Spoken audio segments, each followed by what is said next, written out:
This young man was a level 8 mage, someone who possessed power capable of toppling an entire kingdom at any moment. However, precisely because he feared Ian's power, the king beside him put all his effort into poisoning Ian. Unable to accept such an absurd death, Ian risked everything to use time magic in order to return everything to its rightful place. At that moment, his entire life gradually rewound before his eyes, and Ian saw many important milestones in his life. All of it seemed just like a nightmare. When all those memories finished rewinding, he woke up in a younger body, with hair much shorter than before. Ian was so frightened that his whole body trembled. He hurriedly felt around his body, but he could not find the wound from the knife, nor could he feel any pain at all. This made him think that something had gone wrong with his magic. "Ian, what's wrong? Did something happen?" Seeing Ian's pale face, a worried voice rang out from behind him. The beautiful woman with golden hair was Ian's mother, but his mother had died long ago. Seeing his deceased mother again here made Ian wonder whether he had succeeded or whether he was meeting his mother again in hell. He reached out and took his mother's hand. This warm feeling was truly real. Ian turned around again and observed the scene behind him. He saw children lining up to wait for an examination, local knights around them keeping order, and a white flag fluttering atop that ivory tower. There was no mistake. This was not hell. Ian's magic had succeeded. He had truly returned to 30 years ago. The test Ian was seeing was called the Magic Reflex Test. It was meant to train outstanding mages, the foundation of the Green River Kingdom's strength, and every child was required to undergo the Magic Reflex Test in the year they turned 12. The first part was the Magic Brain Test, which served to reveal one's magic. The second part was the Magic Core Test, where magical energy was generated, circulated, and stored. Children who met the requirements of these two tests would immediately be sent to the Magic Academy, and after graduating,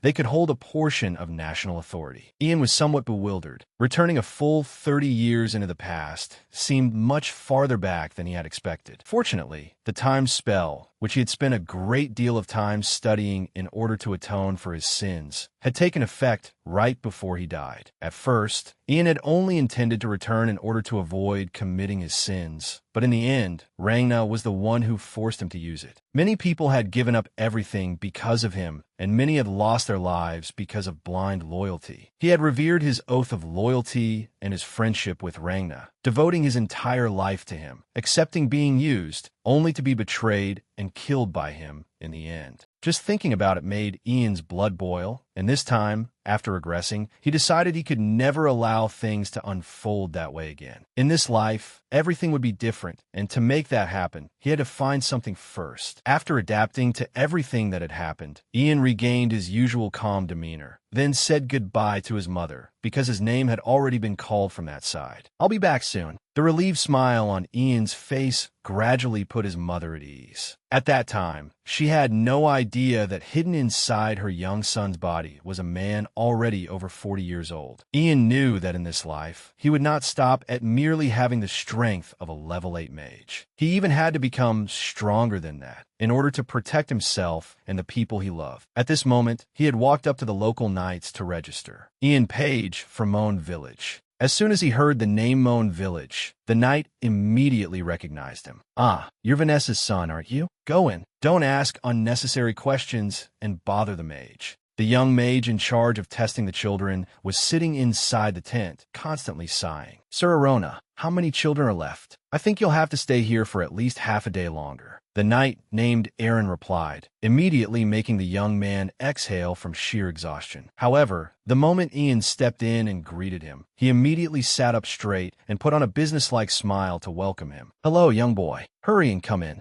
Lower your head first. I'll use magic to stimulate your brain. You may feel a little dizzy, but it's only temporary, so don't worry." Ian knew perfectly well what was about to happen to him, so he obediently cooperated with the other party. The young man very quickly sensed the magical energy in Ian's brain and continued on to the second test, the Magic Core Test. But for Ian, merely entering the Magic Academy was not enough. So he took the initiative and made a suggestion to the other party. "Mr. Mage, there is something I want to show you." Ian clearly saw a questioning expression gradually appear on the other man's face, and he had no intention of waiting for him to respond before immediately showing a little of his ability. Ian took a deep breath, then raised his left hand. A fireball instantly appeared in his palm. Before the other party could recover from his shock, another water sphere appeared in Ian's other palm, one after another. This was dual magic, an extremely rare case, and Ian was clearly showing it off on purpose. But after displaying it, he put on an innocent, naive look and said, "I don't know why either, but I've naturally been able to do things like this before." This scene shocked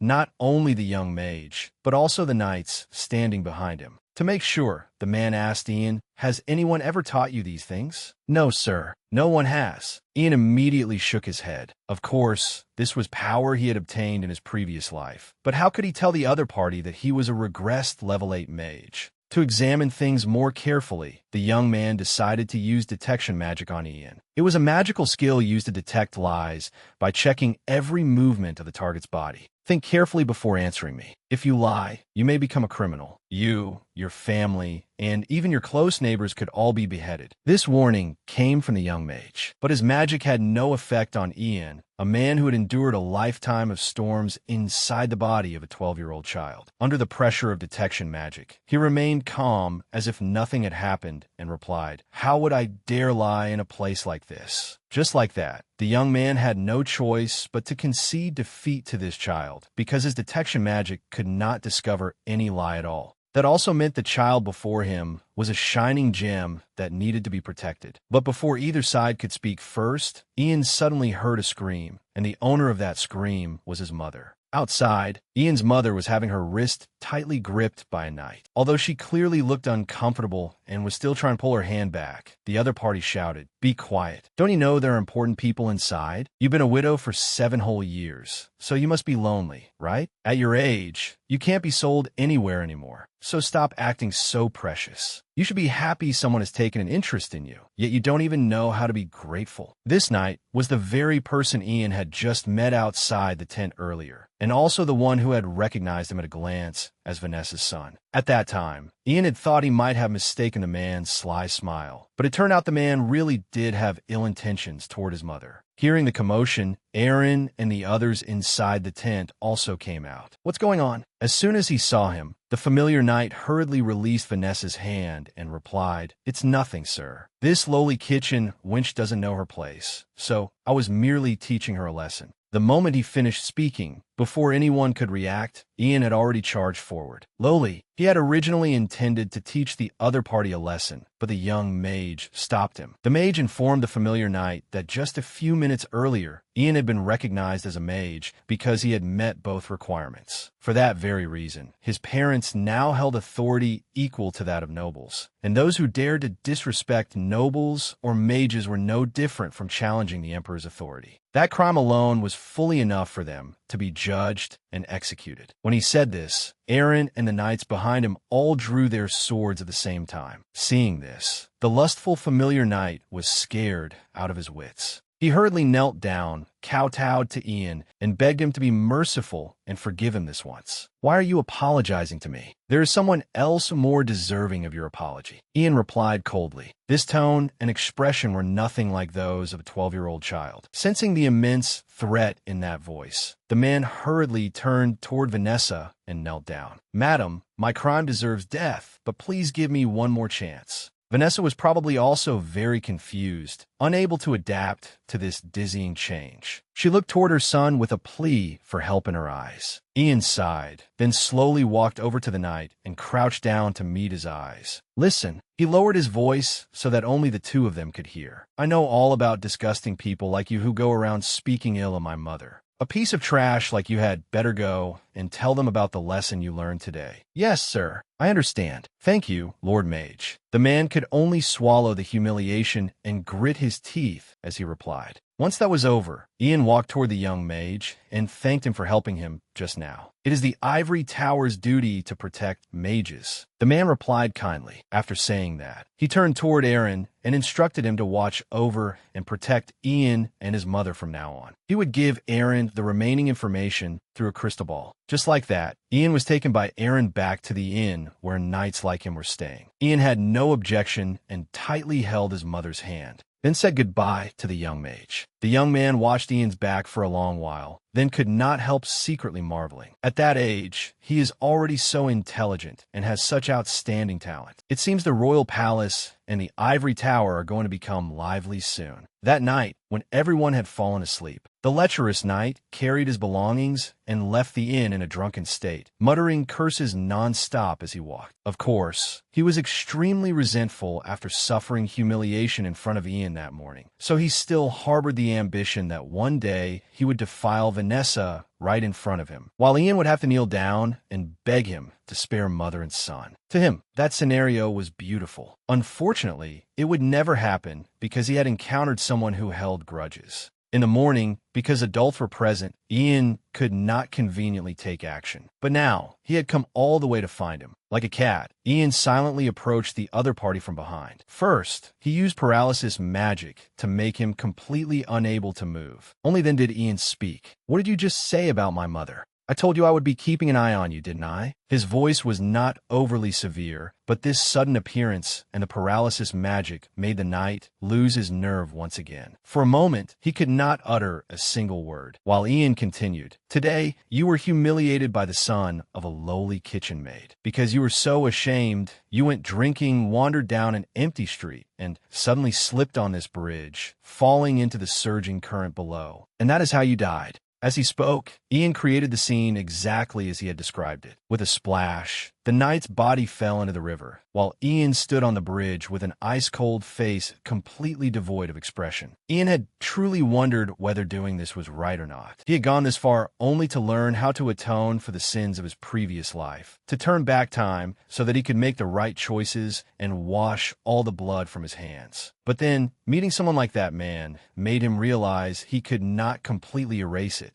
Ian only wanted to protect the people dear to him, and he would do anything for that ideal, even though he had wished his hands would never be stained with blood again. But there were still some people who deserved punishment, such as that lustful knight, or the one who had poisoned him in his previous life, Rangna. Thinking of Rangna, Ian's heart sank again. What exactly had made him say those words? It seemed Ian was about to understand. After completing his revenge against the man who had insulted his mother, Ian returned to the inn in an exhausted state. He felt as if his head were about to split open. He had never thought that he would run out of mana after using paralysis magic just once like this. But that was only natural because this 12-year-old body was far too immature. Ian could only hope it would develop soon. His mother, Vanessa, was still sleeping soundly at this time and did not notice that her son had just left. Looking at her beautiful face, Ian recalled painful memories from his previous life. Back then, after only 1 year of studying at the Magic Academy, he had been placed in the first-class mage course. His mother, who had been left behind in the land of Mon, died of a serious illness before she ever had the chance to see her son become a true mage and enjoy a wealthy, comfortable life. But in this life, everything would be different. Ian believed that. And he had also sworn that he would definitely protect his mother and let her live happily. In his previous life, he had not even been able to protect his friends, and he had abandoned his family. He had once been unable to protect anyone or anything, and that was precisely the motivation for Ian to devote all his strength in this life to changing things. The next morning, in Green Riverdium, the capital of the Green River Kingdom, King Terry Green River was having a serious discussion with the Tower Master of the Ivory Tower, a level 5 mage named Herbeck Leon. "Tower Master, what do you think?" Terry asked absent-mindedly. "At this point, I cannot rule anything out. However, magical energy is part of the soul that circulates through the bloodline. The moment one can move that part of the soul on their own, they are a mage. Stimulating the magic brain through procedures is the simplest method of manifesting magic. Ordinarily, the Academy teaches these methods, just as I and the other mages once learned them. But there have also been people who declared that they manifested everything on their own, and such people can freely use first-class magic like the Great Mage." Herbeck replied in one breath. The Great Mage, who had just appeared in his words, was a magnificent existence. Long ago, it was thanks to his presence that humanity was able to discover compatibility with magic. He personally found a way to manifest magic without needing anyone to teach him.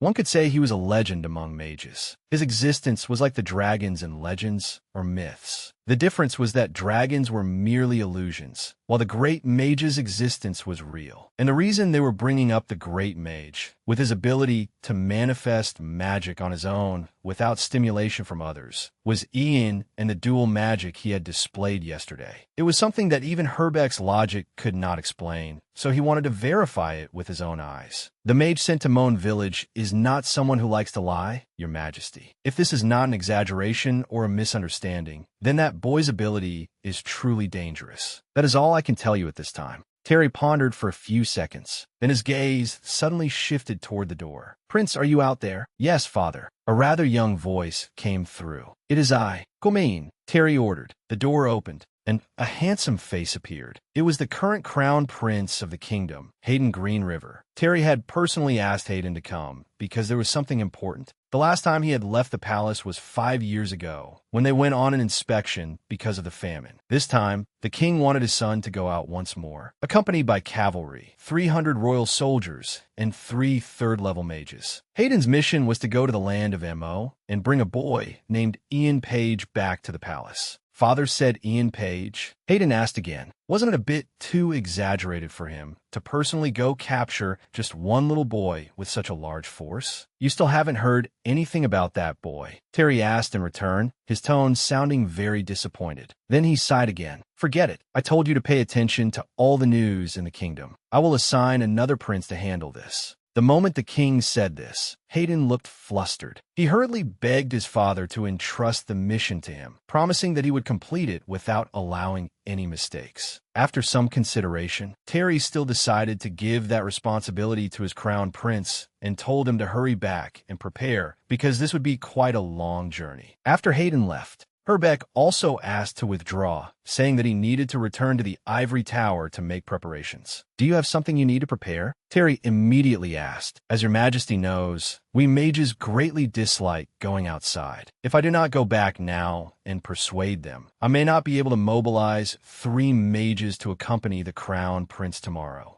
Terry felt that Herbeck's words made sense, so he urged him to return quickly. After leaving the emperor's study, Herbeck's expression became extremely grave. The close mage accompanying him thought he would now return to the ivory tower, but he did not. Instead, Herbeck said that there were a few things he first needed to prevent. Meanwhile, in Mo Village, Ian was still obediently staying at the Knight's Inn. However, he knew very well that sooner or later, both the ivory tower and the royal family would take action. He recalled the young mage who had examined him yesterday. Seeing the way that mage acknowledged him as a true mage the moment the test ended, Ian immediately guessed that he would most likely report it to his superiors at once. But that was exactly what Ian wanted him to do.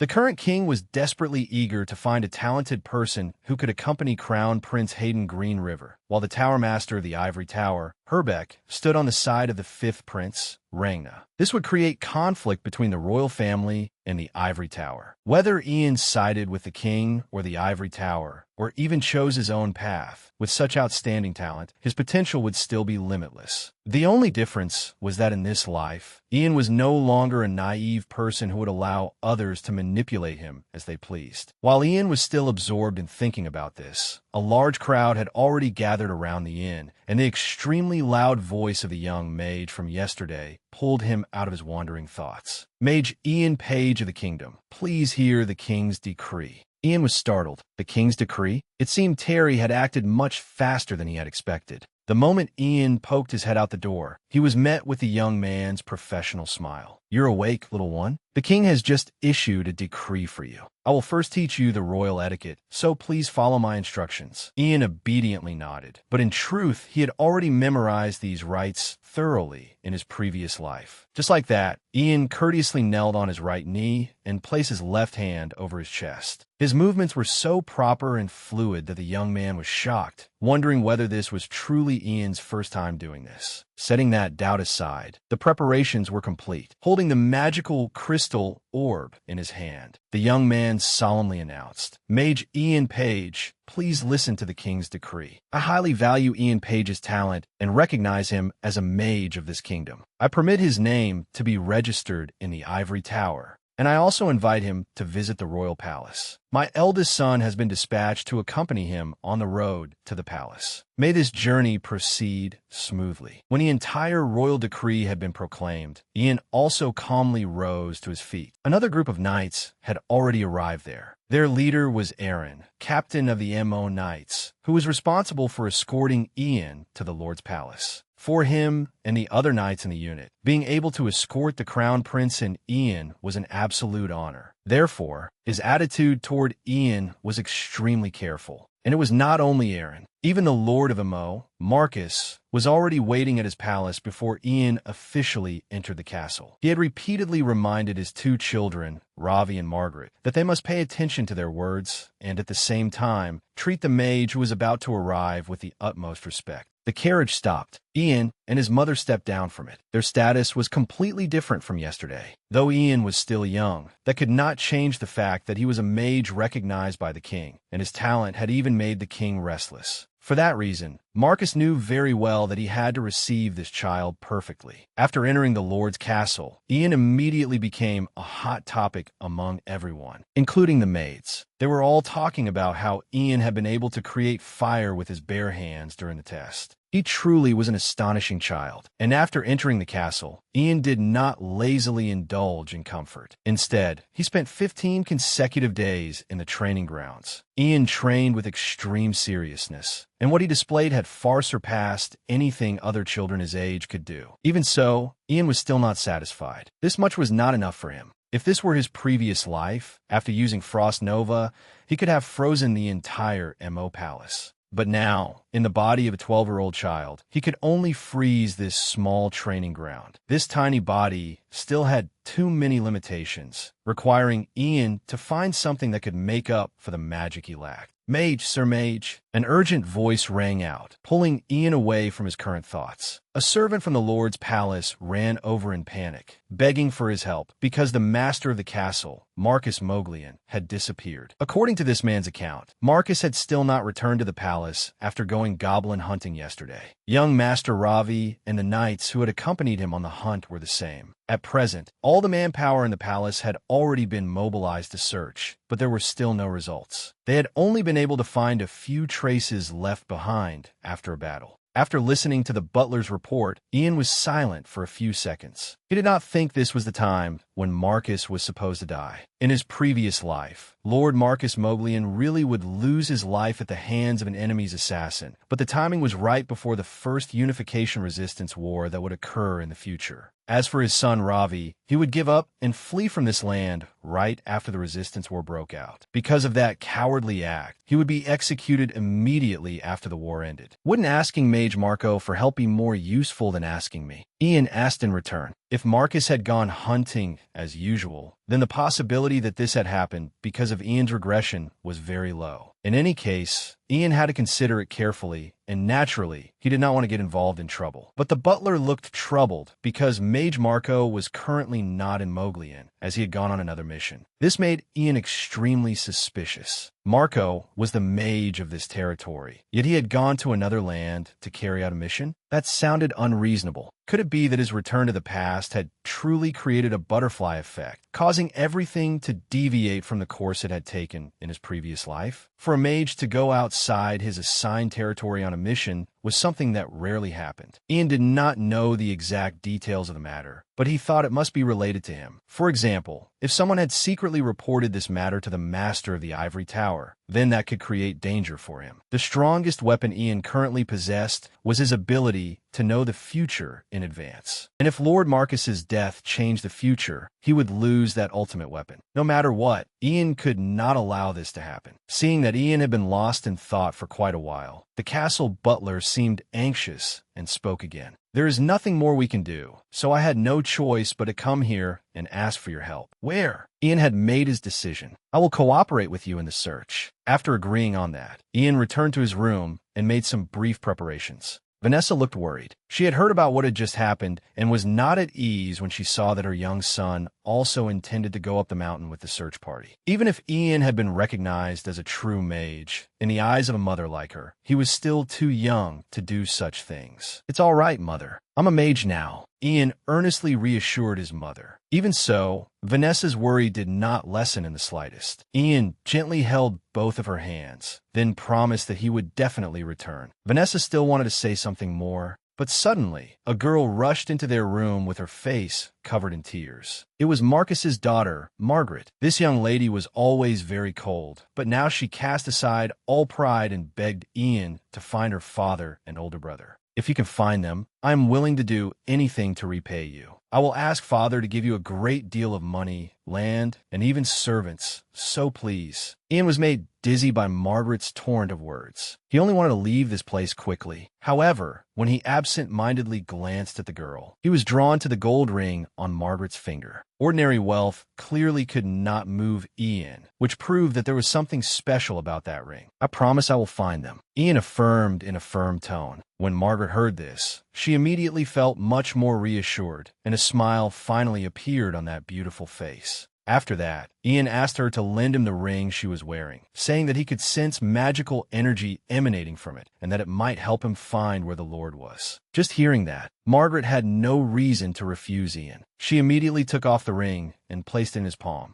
When Ian put the ring on, an unfamiliar sensation immediately ran through his body. This feeling was exactly the same as in his previous life. This was not an ordinary ring. It was the Moblian ring, a low-grade artifact said to be able to increase the magical energy of its wearer. It seemed that instead of giving it to his heir, Marcus had given it to his beloved daughter. "You must find them. I am only lending you the ring, because this is a family treasure Father gave me." Seeing Ian staring at the ring in fascination, Margaret seemed worried. "I know," Ian immediately replied to reassure her. He was not planning to pocket the other party's artifact. It was just that this item could temporarily make up for the magic he lacked due to the limitations of his body. With it in hand, Ian immediately became much more confident. After that, he set out with the castle's night unit toward the forest where Marcus had lost contact during the goblin hunt. At the place where he had disappeared, a few bloodstains still remained on the ground. Ian asked the night unit whether they had buried the dead yet, but they said that they had not found anyone, so the whole group believed those unfortunate people had been eaten by the monsters. Ian walked forward a little and observed carefully. Aside from blood, the only things left behind were several dozen goblin corpses. This also meant that Marcus might have been attacked by hundreds of goblins. If that was true, then Ian had to find him soon before it was too late. Thinking this, Ian snapped his fingers and used a summoning spell to call forth a wolf spirit. The words wolf spirit made the knights behind him extremely tense. They all thought Ian would summon a huge, terrifying wolf. However, what appeared after the magic circle was only a small wolf that had not yet matured. Just look at the way it kept wagging its tail. It was no different from a house dog.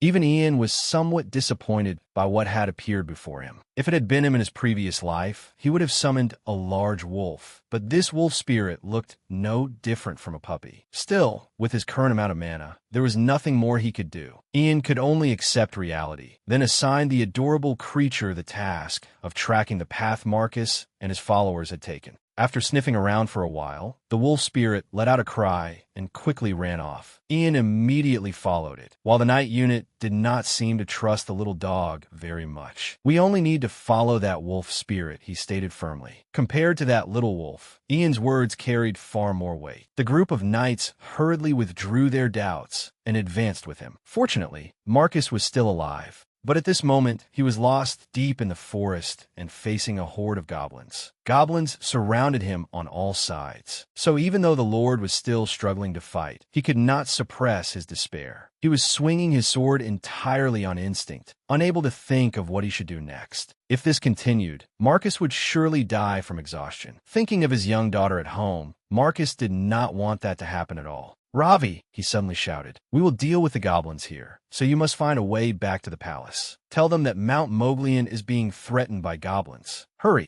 Marcus's heir was nothing more than a coward. The proof was that he was currently trembling nonstop. Even when he saw that his father was about to be ambushed by a goblin, Ravi was so frightened that he could not even utter a warning to him. It was not until the monster had already leapt up and was ready to attack Marcus that Marcus realized it. In that situation, it was completely impossible for Marcus to dodge or counterattack. But his fate was prolonged when Ian appeared in time. After all, Ian had to prevent the train of the future from derailing. With just one Frost Nova from Ian, he successfully finished off the monster. And it was not only the goblin that had been about to attack Marcus. All the surrounding goblins had been frozen by him. That sight was truly astonishing, especially when Ian was only a 12-year-old child. Marcus had already exhausted all his strength. He only managed to vaguely see Ian's face before fainting from exhaustion. Fortunately, Marcus Moglian had been saved. Hearing his daughter's sobs beside his ear, "Father, father, father," Marcus hazily woke up. He looked around the room, and sure enough, his daughter was keeping watch beside him. She was surprised to see her father awaken and called out, "Father!" Marcus had not expected that he would be able to see his daughter again, so he hurriedly asked, "Is that you, Margaret?" He slowly sat up in bed, rubbed his temples, and asked his child,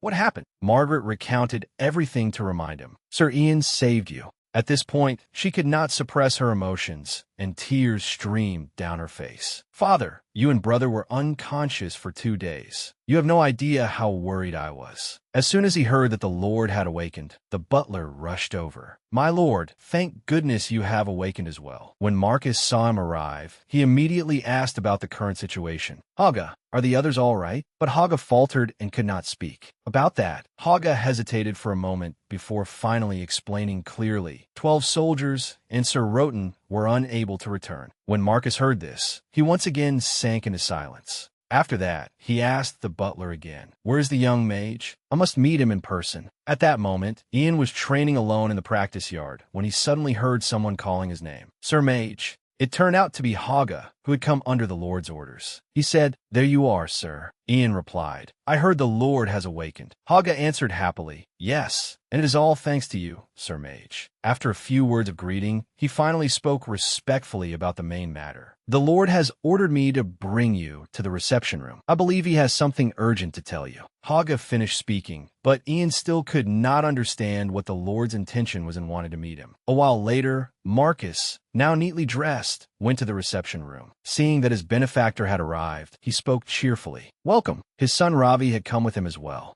Ian immediately asked after the Lord, "How are you feeling?" In that spacious room, Marcus's calm voice rang out. "Thanks to everyone's concern, I am much better now. I would like to express my sincere gratitude for your help. You protected both the present and the future of the Moglian family, as well as the foundation of our homeland." As Ravi listened to his father speak, he stood behind him and smiled at Ian. Marcus placed a hand over his chest to show his deep gratitude, then continued, "You also swept away the goblins of Mount Moglian and protected our territory. I could not call myself a great lord of the empire if I overlooked this without giving you a suitable reward. So after careful thought, I chose this." As he spoke, he pointed toward the gift. Marcus gently requested, "Please open it." Ian did as he said and opened the box. The moment he saw the item inside, his eyes widened in surprise. "This is..." Holding the Moglian ring in his hand, Ian listened as the Lord explained, "I heard about it from Margaret.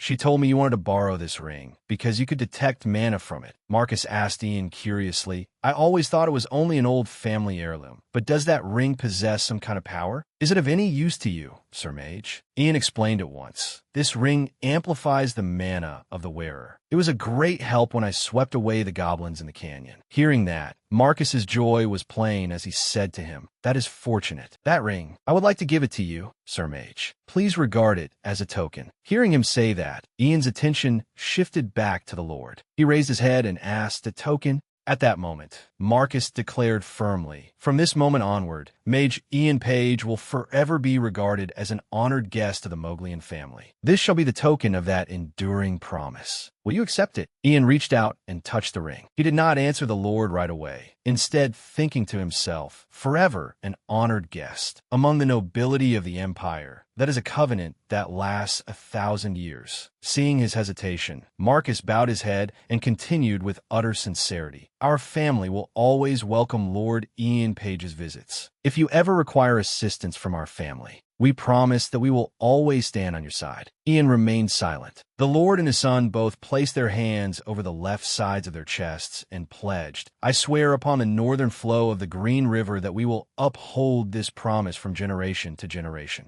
The scene shifted to a narrow path through the forest near the Lord's residence early the next morning. The captain of the Moglian Knights and several soldiers were escorting Ian somewhere. After some time, they still had not arrived. Growing impatient, Ian asked, "Captain, how much farther is Loy Town?" Aaron replied, "We will arrive soon. Once we cross that hill over there, you will be able to see it right away." Hearing that, Ian said nothing more and simply looked in the direction the captain had indicated. At that moment, a memory surfaced in Ian's mind. "My lord, I have something I would like to ask. Do you know of any alchemist in your territory who is capable of making medicinal pills?" Marcus had answered, "There is an alchemist named Radio in Loy Town to the north." He placed a hand on his chin and added, "They came from the capital, but moved north because of a special medicinal herb." Recalling that, Ian murmured the name under his breath. Alchemist Radio. A hint of worry flashed through his eyes. "This is a name I never heard in my previous life. I hope I can find a medicinal pill to replenish the mana I lost." The voice of one of the soldiers in the group shouted loudly, cutting off his thoughts. "Captain, Sir Mage, over there, we can see Loy Town." However, the scene before them was complete chaos. All of Loy Town was engulfed in a sea of fire. Ian's eyes widened in shock at the sight. Aaron and the soldiers immediately grew alert and drew their swords. Below, the town was a ruin. Not only had the houses been burned down, but the people of Loy Town were being brutalized by bandits until blood was spilled. Fresh blood still clung to the axes in the bandits' hands.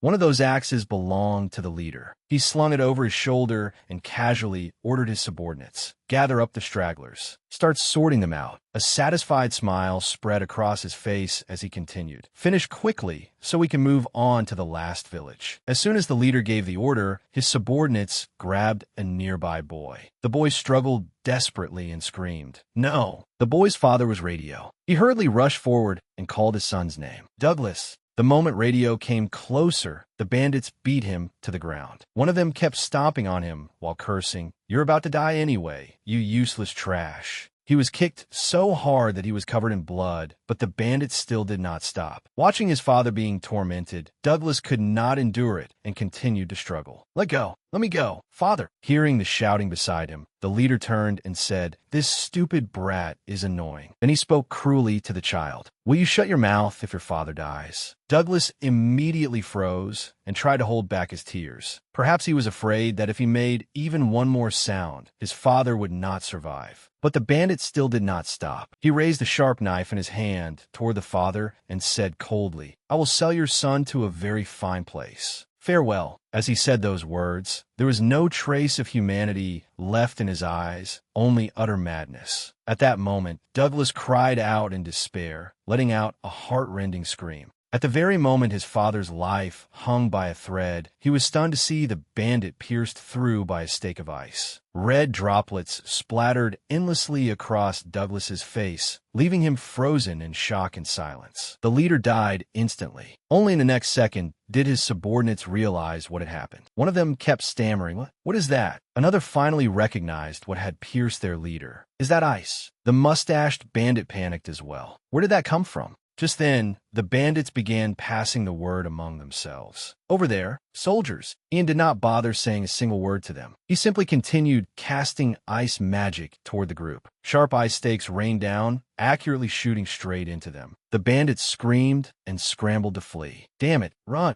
However, no matter how quick they were, they could not escape Mage Ian's ice stakes. The only sounds echoing through the town now were the bandits' terrified screams. A while later, after everything had been dealt with, Ian stood alone atop a cliff. He was concentrating on sensing the changes in his magical power. Ian looked at the Moglian ring on his hand and thought to himself, "It is effective." He stared at it for a little longer, thinking, thanks to this ring, my mana limit must now be equal to that of a level 3 mage. Back in Loy Town, although the bandits who robbed and killed had been eliminated, the damage they caused was beyond measure. The nearby homes had all been burned to ashes. The townspeople, whether mothers, children, or strong fathers, were now kneeling on the ground, weeping for their dead loved ones. The young mage Ian was standing alone, looking at that devastated scene, when a voice suddenly called out, "Sir Mage." It was Aaron who had called him. Ian immediately asked about the situation. "Captain, were any soldiers injured?" "I don't answer. No. Thanks to you, none of us were hurt." Hearing that, Ian replied in relief, "That is good." But in his heart, he could not help worrying about the alchemist he was searching for. "I wonder if they are still alive." Just then, an urgent call rang in Ian's ears. "Hey, radio." Hearing the familiar name, Ian turned his head to look. A man named Barton was struggling to support Radio, who was barely clinging to life in his arms. "Hang in there." Douglas, beside him, was also extremely worried about his father and kept calling out, "Father, father." After seeing the person he had wanted to find, Ian immediately stepped forward, touched Douglas on the shoulder, and said, "I will take a look." Ian's eyes widened in shock, because he saw that Radio's current condition was far from good. His skin was deathly pale and drained of blood, and his hair had turned white. A thought flashed through Ian's mind. Could it be Manhwa Soning? It was an illness that left one unable to live properly, yet unable to die, and it was regarded as a curse from God. If a certain amount of mana entered the body of someone who possessed a magic brain, but no magic core, the fragments of mana would continue stimulating the brain, bringing unbearable pain to the body. For the rest of one's life, not a single moment of rest would be allowed. Looking at Radio's current state, Ian made his judgment. He could not have injected mana into himself. One of the mages must have done this deliberately. He thought to himself, judging by the symptoms, this is quite severe. However, Ian quickly came up with a way to treat him and said, "Wait a moment." Then he placed his hand on Radio's forehead. There was a method to suppress the pain for a short while. It was to infuse pure mana into him and release the stagnant mana inside his body. After only a few minutes, the pained expression on Radio's face eased. After finishing the treatment, Ian said to Barton, "Please tend to his wounds." Barton stammered in response, "Why, yes, thank you." Just as Ian turned to leave, a small hand suddenly grabbed his clothes. The one tugging at Ian's clothes was Douglas. He hesitantly asked, "My father, will he be all right?" Ian looked at the boy and answered briefly, getting straight to the point. For a while, inwardly, he was thinking, the illness can be treated temporarily by infusing mana, but this cursed disease cannot be completely cured. Hearing that, Douglas anxiously asked again, then later, "Will he be in pain again?" Ian did not answer the child. He only thought to himself, because the mana I infused into him will also become stagnant mana. That man would have to make a decision. Ian silently looked at Douglas before him. The honest words that should have been spoken remained hidden in Ian's mind. Continue receiving mana and endure it, or die. Although he knew the outcome clearly, he only said to Douglas, "Probably." The boy understood as soon as he heard it, and his expression became very poor. Douglas's whole body trembled, and streams of tears flowed down his cheeks again. He immediately made up his mind. I have to find the flower of Landier and make the antidote." After saying that, the child turned and ran off. Seeing this, Barton hurriedly shouted, "Douglas, where are you going?" Douglas. Ian froze when he heard that name. At that moment, he remembered the name of the greatest alchemist in history. A tall man with a stern air, completely different from the desperate little Douglas of the present. That boy would later become the palace alchemist, Douglas Hammer. Ian recalled his cold eyes. He had once been deeply impoverished, but later stood beside Emperor Zagna, thanks to his genius talent. When Ian saw him in his previous life, he had always displayed hostility toward mages. Thinking that far, Ian recalled everything that had just happened and connected the pieces. An alchemist afflicted with mana poisoning by a mage. A medicinal herb he had sought in the north. The words Douglas had just said repeated in his mind, one by one. I have to find a flower of Landier and make the antidote. That led Ian to an unavoidable conclusion. A medicinal herb capable of neutralizing mana inside the body. If such a thing truly exists, someone's voice sounded in Ian's mind, as if reminding him, it is a poison that neutralizes the mana in your blood. At that moment, Ian remembered everything. He stood there in shock for a while. Immediately afterward, Ian cast an acceleration spell, preparing to chase after Douglas. In the blink of an eye, Ian appeared right in front of Douglas, startling the boy and forcing him to stop. Then Ian placed both hands on Douglas's shoulders to stop him. There are still bandits outside the village. It is dangerous to go into the forest. Tears welled up at the corners of Douglas's eyes. But I cannot wait any longer. If I do not find that flower and make the antidote quickly, Father will. My father will. While Douglas was still sobbing, Ian chanted a spell. Sleep, Douglas murmured unconsciously. I have to. Then in the next second he staggered and could no longer stand steadily. Even after collapsing against Ian's shoulder, Douglas still muttered, the flower. Ian gently supported the boy, who had fallen asleep on his shoulder. A while later, sunlight filtered through the tree canopies and slipped into the forest, illuminating it. Douglas was sleeping soundly on the lush green grass. His small face looked extremely peaceful and harmless, completely different from Ian's memories of his previous life. This left Ian deep in thought. Now that I look carefully, if his face back then had not been so full of menace, it would look exactly the same as it does now. Ian sat quietly beside Douglas, and thoughts surged through his mind again. If I had not come to Loy Village, his father would no longer be alive, and he would have been sold into slavery by the bandits. Douglas's emotionless appearance in his previous life came back to Ian. The poison I drank in my previous life must have been made by him. He must have followed orders and made that poison despite knowing Zagna's plan. Thinking this, Ian suddenly paused, as if he had a plan. He glanced at this child version of Douglas, and a thought appeared in his mind. Should I eliminate him? However, Ian immediately refuted that idea himself. No, acting rashly like that could be very dangerous.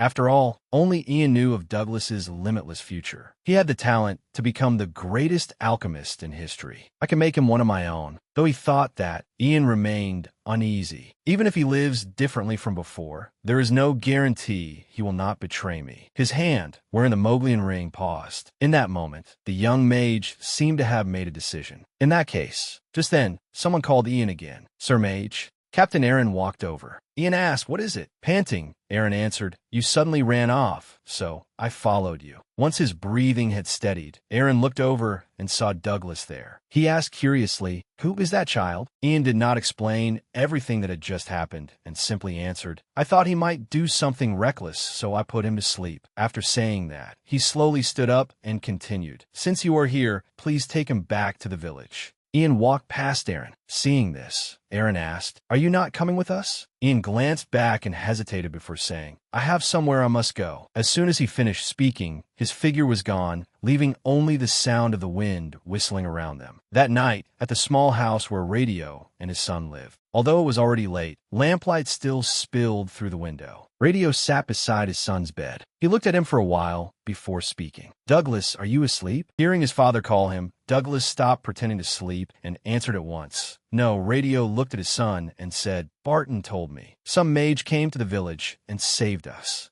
And I also heard that you tried to do something reckless again, you little brat. He scolded him like that. Feeling guilty, Douglas explained, I was only trying to find a flower. It seemed Radio knew exactly what Douglas had intended, but for his son's safety, he frowned and warned him, there may still be bandits near the village. As soon as his father finished speaking, Douglas suddenly sat up. His next words carried both dissatisfaction and deep concern for his father. Then what am I supposed to do? That mage said you would be in pain. At that moment, Radio could only reassure him with one sentence. I am fine. He added that if father could find the flower of Landir. Hearing that, Douglas could no longer hold back. Sobbing, he replied, it has already been a year, and father still hasn't found it. Does that flower even exist? Just then, someone's voice suddenly rang out with certainty. It exists. The father and son were startled, and both looked toward the source of the voice. It seemed someone was standing right at the door. Radio shouted tensely toward the door. Who is it? Receiving no answer, he shouted again. Who's there? At that moment, the person standing outside the house got straight to the point. I heard you were looking for the flower of Landia. Inside the house, everything suddenly fell silent for a while. After a moment of hesitation, Radio slowly opened the door.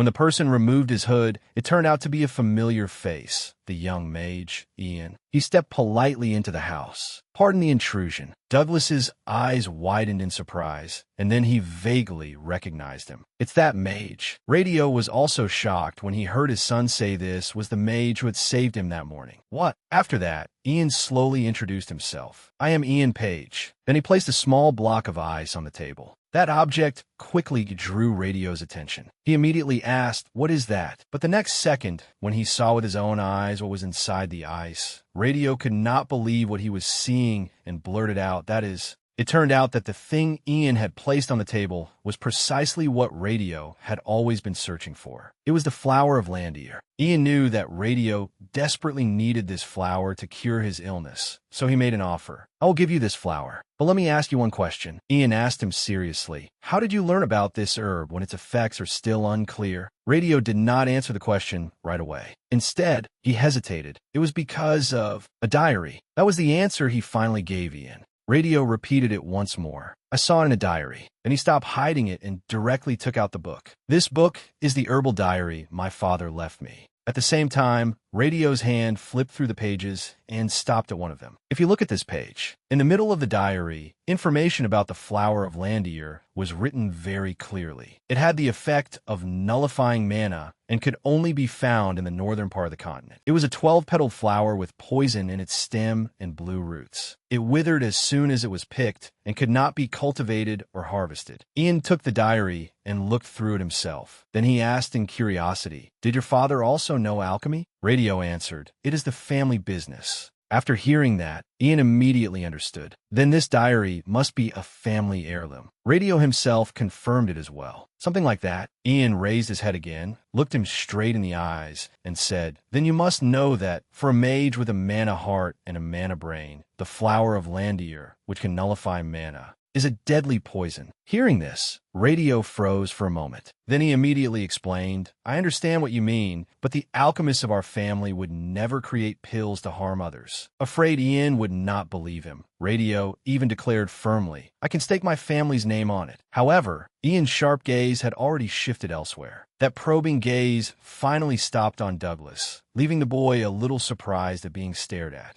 A few seconds later, Ian's blue eyes gradually softened, and he said, "I understand." Then he picked up the block of ice containing the flower of Landier and said, "Thank you for answering my question." Suddenly, Ian slowly added 2 more words. Also, after that, he cast magic on the block of ice. Blue flames flared up in Ian's hand, and only then did he offer an apology. The next second, the ice block completely melted, and the flower of Landier instantly withered as well. Ian looked at the flower's ashes as they fell and said, "Even I could not find one. I could only freeze it and preserve its shape." Radio realized in astonishment. "You deceived me," Ian replied. "I was only trying to prove that you could always find the flower of Landier." At that moment, he made another proposal. "Mr. Radio, why not make a deal with me?" After being tricked just now, Radio still did not trust Ian, so he asked hesitantly, "A deal?" Radio silently listened as Ian explained, "I will continuously supply you with mana so that you do not die from mana poisoning." He said, "I also promise to find a way that will allow you to use the flower of Landier." But inwardly, he thought, "I can definitely find information related to it, the information that Xana and Douglas found." Ian added, "So please come with me to the capital." After hearing this, Radio asked back, "The capital? Why must I go there?" Now, Ian stated the terms of the exchange. "Please create mana pills for the mana I lack, and then learn how to make an antidote for my mother's illness." Hearing this, Radio wondered, "Can't you ask a famous alchemist?" "I'm not that skilled at alchemy," Ian replied. "I want someone to stay with me and continuously provide me with pills." Then he looked over at Douglas. "That boy ran into a forest crawling with bandits to find an herb that could cure you. Please make the right decision, at least for his sake." When Douglas saw Ian mention him, he was stunned for a moment. A sudden thought flashed through Radio's mind. He is not an ordinary child. Just who is he? After that, Radio made a small request. "Could you give me some time to think?" Ian did not care about the time, so he answered coldly, "As long as you need." He looked at the father and son again, and thoughts ran through his mind. In this life, Douglas will not lose his father or become a slave. Ian kept looking forward, silently waiting for radio's answer. As he looked at the boy Douglas smiling innocently before him, he thought his talent will not fall into Xana's hands. The next morning, Ian was still patiently standing and looking toward that house, waiting for the father and son. Aaron's voice came from behind him. "Lord Mage." Hearing him, Ian turned his head. He had come to report, "We are ready to return to the Lord's castle." Ian remained silent for a long while. It seemed he still wanted to wait for radio to come. However, there was still no movement from that door, so Ian had no choice but to answer Aaron. "Very well, let us set off and return." Just as Ian was sinking into disappointment and wondering, has he still not decided? The door suddenly opened slowly. Radio and his son stepped outside, carrying a little simple luggage. Douglas called out, "Mage." Ian looked over at them, his expression slightly surprised. Even so, he turned and walked over to ask them, "Have you decided?" Radio answered hesitantly, "I have decided. Do I even have a choice? I need to live first." As he spoke, he walked down the steps with his son. At this moment, a clear happiness appeared on Radio's face. He said, "Please keep your promise." Receiving the answer he wanted, Ian brightened immediately. Of course. His gaze suddenly fell on the young boy. It seemed Douglas wanted to say something. The boy hesitantly spoke. "Can you really cure my father?" Ian let out a breath of relief. Then he smiled and said to Douglas, "Yes, I promise." The boy still did not quite trust him and confirmed once more. "Really?" With all his patience, Ian gently replied, "Really?" Hearing this, Douglas immediately became cheerful. "Then can I call you leader?" Ian was somewhat troubled, but still forced himself to answer, "Yes, you may." Douglas placed his hand over the left side of his chest and said seriously, "Yes, leader." Looking at the carefree child before him made Ian unable to help recalling how cold and ruthless Douglas had been in his previous life. "Get out of my sight." Ian could not help sighing inwardly. Was he like this when he was young? At that very moment, the sound of a horse suddenly came rushing toward them from somewhere. Ian immediately turned his head to look, while Douglas remained confused, not understanding what was going on. A soldier arrived on horseback. He dismounted, walked up to Ian, and said urgently, "Lord Mage, we must return to the castle quickly." Ian asked him, "Did something happen?" The soldier immediately explained the situation. "I heard that the prince has crossed the Gamas River." A hint of shock flashed through Ian's eyes. The Gamas River? He has already crossed it. The soldier stammered in reply, "Yes. This news was just reported this morning." Ian did not answer him, and instead thought to himself, "Why are they only telling us now?" After that, it seemed Ian knew what he needed to do next. "Please lend me your horse." The soldier asked back, "Do you know how to ride a horse?" Ian walked to the horse's side and reached out to stroke it a few times. "Not very well, but it can become my friend." It turned out that Ian could befriend the horse by using taming magic on it. A few seconds later, the horse's eyes had changed. It obediently listened to Ian. "I want to go to the castle. Can you take me there?" Suddenly, the horse's legs stepped back a few paces.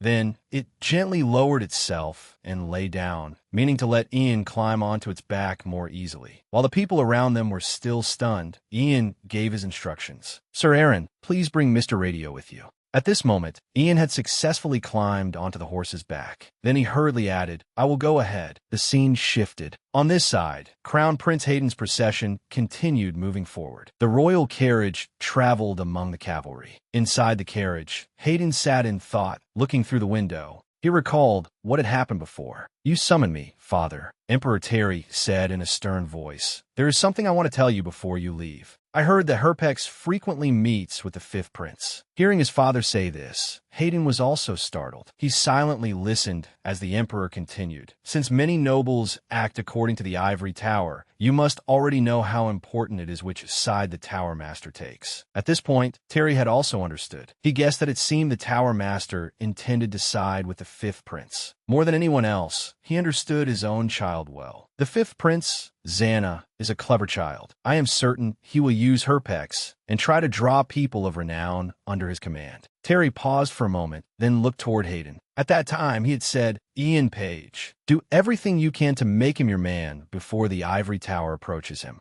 When Hayden heard his father's long speech, he remained silent, but the Emperor's words kept seeping into his mind. I'm telling you to make him take your side and build your foundation. After recalling that tense memory, Hayden let out a weary sigh. He rubbed his hair helplessly. Even if he is a mage, what can a child help with? The ivory tower is full of mages, yet not a single one of them is on my side. Suddenly, Hayden's eyes became extremely serious. How dare he abandon me, the heir, and choose the fifth prince? Thoughts continued to surface in his mind. The day I ascend the throne, I will get rid of those bastards. Just then, the captain of the Second Night Order, Oliver Jayet, came beside the carriage and called out, "Your Highness." He got straight to the point. "I think it would be best to inform House Moglian." Without even glancing at him, Hayden replied directly, "I recall that we already finished discussing this." But Oliver still tried hard to persuade him. "We must give them at least some time to prepare before your Highness arrives. Please take them into consideration." Hayden rested his chin on his hand, his boredom obvious, and said, "Now that you mention it, is your family not part of the Moglian clan in the north?" Oliver replied, "Yes, that is correct." Hayden's voice echoed out from inside the carriage. "How much longer until we arrive?" Oliver estimated the distance and answered, "It seems it will take 2 more days." Only now did Hayden's expression change. He smiled and ordered, "Good. 2 days is enough. Send them word." His mood was now full of anticipation with a hint of contempt as he said, "Let us see how the Guardians of the North, or rather the Shield of the Empire, prepare for a royal visit in 2 days." Hearing this, Oliver did not dare say anything more. He had no choice but to follow the Crown Prince's wishes. "Yes, your Highness." The scene shifted to Lord Marcus's mansion, where he was focused on directing the servants. "This is where His Highness the Crown Prince will stay. Remember, do not miss even a single speck of dust." Marcus waved his hand and gave orders, but at this moment he was deeply troubled. I thought they would not come because no one had sent word, but then suddenly, as the lord of the Moglian territory, he had to keep all his worries hidden inside. So he turned and continued asking the butler, "Haga, have the other families arrived?" Haga answered, "Yes, my lord. All the families have arrived except House Marfadin and House Jayet. They have sent word that they will arrive soon." A trace of exhaustion flashed through Marcus's eyes as he asked further, "And the mage? Is there still no news?" Haga answered with some confusion, "No, not yet." At this moment, Marcus grew tense as he thought about the current situation. This situation is truly difficult. For now, I should go outside. A while later, a soldier at the gate shouted loudly to announce, "His Highness the Crown Prince has arrived." Immediately after, the Crown Prince's procession of carriages slowly entered the Lord's mansion. At this moment, Hayden's carriage finally stopped. He slowly stepped down, his entire body radiating a solemn air that few could match. At that time, Marcus and the other families were already standing together below the hall to welcome the Crown Prince. A man turned and whispered to Marcus, "My lord, where is the mage?" Just as Marcus hesitated and replied, "The mage," a loud shout suddenly rang out, cutting him off. "Stop!" From the direction the voice had come from, a horse slowly approached and stopped according to the command just given. It turned out that the person sitting on the horse was Ian. He was clinging to its back with difficulty, as if afraid he might fall off at any moment. A few seconds later, Ian slowly raised his head. His hair was a complete mess, and then he spoke. "I apologize for being late." Marcus replied in confusion, "As long as you have arrived, please come this way." The people around them saw Ian's appearance and immediately began whispering among themselves, "That child is the mage from the rumors? A child who cannot even ride a horse." Marcus placed a hand on Ian's shoulder and said, "Lord Mage, you were summoned by royal order, so according to imperial law, you must stand in the highest position." After Marcus explained the situation clearly, the two of them went to meet the Crown Prince. The group stood looking at one another in silence for a while. Hayden spoke first. "Are you Ian Page?" Ian did not answer him immediately, but instead carefully observed the Crown Prince before him. Thoughts surfaced in his mind again. A face I have not seen in a long time. Then he looked toward the ivory tower mages beside Hayden. And over there, Ian noticed a black-haired girl among them. As if sensing that someone was looking at her, she turned toward Ian and smiled. Her name was Cecilia.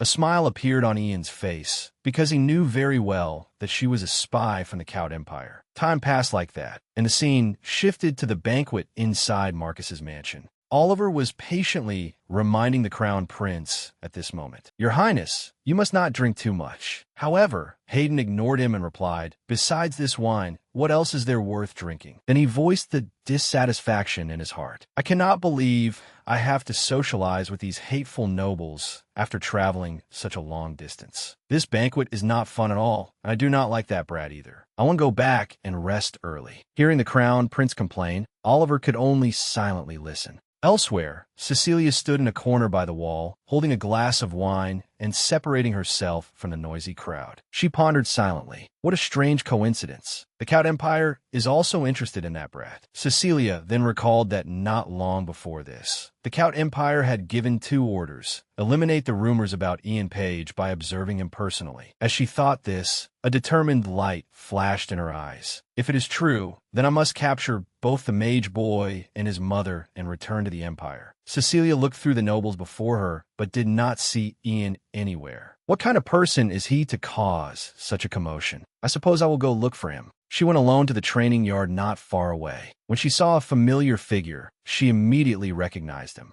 There he is. Cecilia stood behind him and activated her power, intending to launch a sneak attack on Ian. Shall I test those rumored abilities of his? I should start with something light, something equivalent to 1 strike. As soon as she finished thinking that, a magic arrow shot swiftly toward him. Each magic arrow fell right where Ian had just been standing, and dust and smoke instantly billowed through the air. Cecilia's eyes remained focused as she watched. Suddenly, her eyes widened in shock, because she saw that every one of her attacks had been blocked by the mage she had looked down on. Only then did she belatedly realize it. A shield? Ian glanced at the girl and questioned her. "Who are you?" Cecilia answered calmly. "You saw my magic and still do not know? I am your senior from the Ivory Tower. I was only greeting you." He asked again, "Is that how you greet people?" Looking down on Ian, Cecilia spoke again in mockery. "Oh my, listen to this little boy talk. This senior was only having a bit of fun with her junior. You do not need to make me look bad." Before she could finish speaking, Ian called her name with precision. Cecilia. That made her freeze for a moment, because she could not understand how he knew her name. But when she heard Ian's next words, Cecilia, Cold Walker, she truly became frightened. As if afraid that her plan had been exposed, she asked hastily, "Who are you? How do you know that name?" Ian alone answered calmly, "I know you very well." The reason Ian knew all that information was because of his memories from the past. It would have been impossible not to know. In his previous life, he had wiped out the Cold Walkers who had infiltrated the kingdom. Ian smiled meaningfully and said, "If you want, I can name the others too." Cecilia suddenly panicked and cut him off. "Stop talking nonsense." But Ian did not stop and continued. "The boy in charge of the mutant family stables." His footsteps drew closer and closer to her. Familiar names continued to be listed. The royal secretary, Robin. Ario from Squad 9 of the National Guard. The assistant to the palace's headmaid. The headmaid probably has not arrived yet. At this point, Ian tilted his head, looked at her, and asked, "Do you know what these people all have in common?" "I think I do." Cecilia was about to lose her composure. "You brat," she said, glaring at Ian. "I do not know how you know those names." At the same time, Cecilia began casting fire magic in her hand. She continued what she had been saying. "But you had better pretend you do not know them." Then she immediately hurled a gigantic fireball toward Ian. The blazing light illuminated a whole stretch of the night sky. Cecilia clenched her fist and looked toward the sea of flame she had just created. It seemed she thought she had defeated him.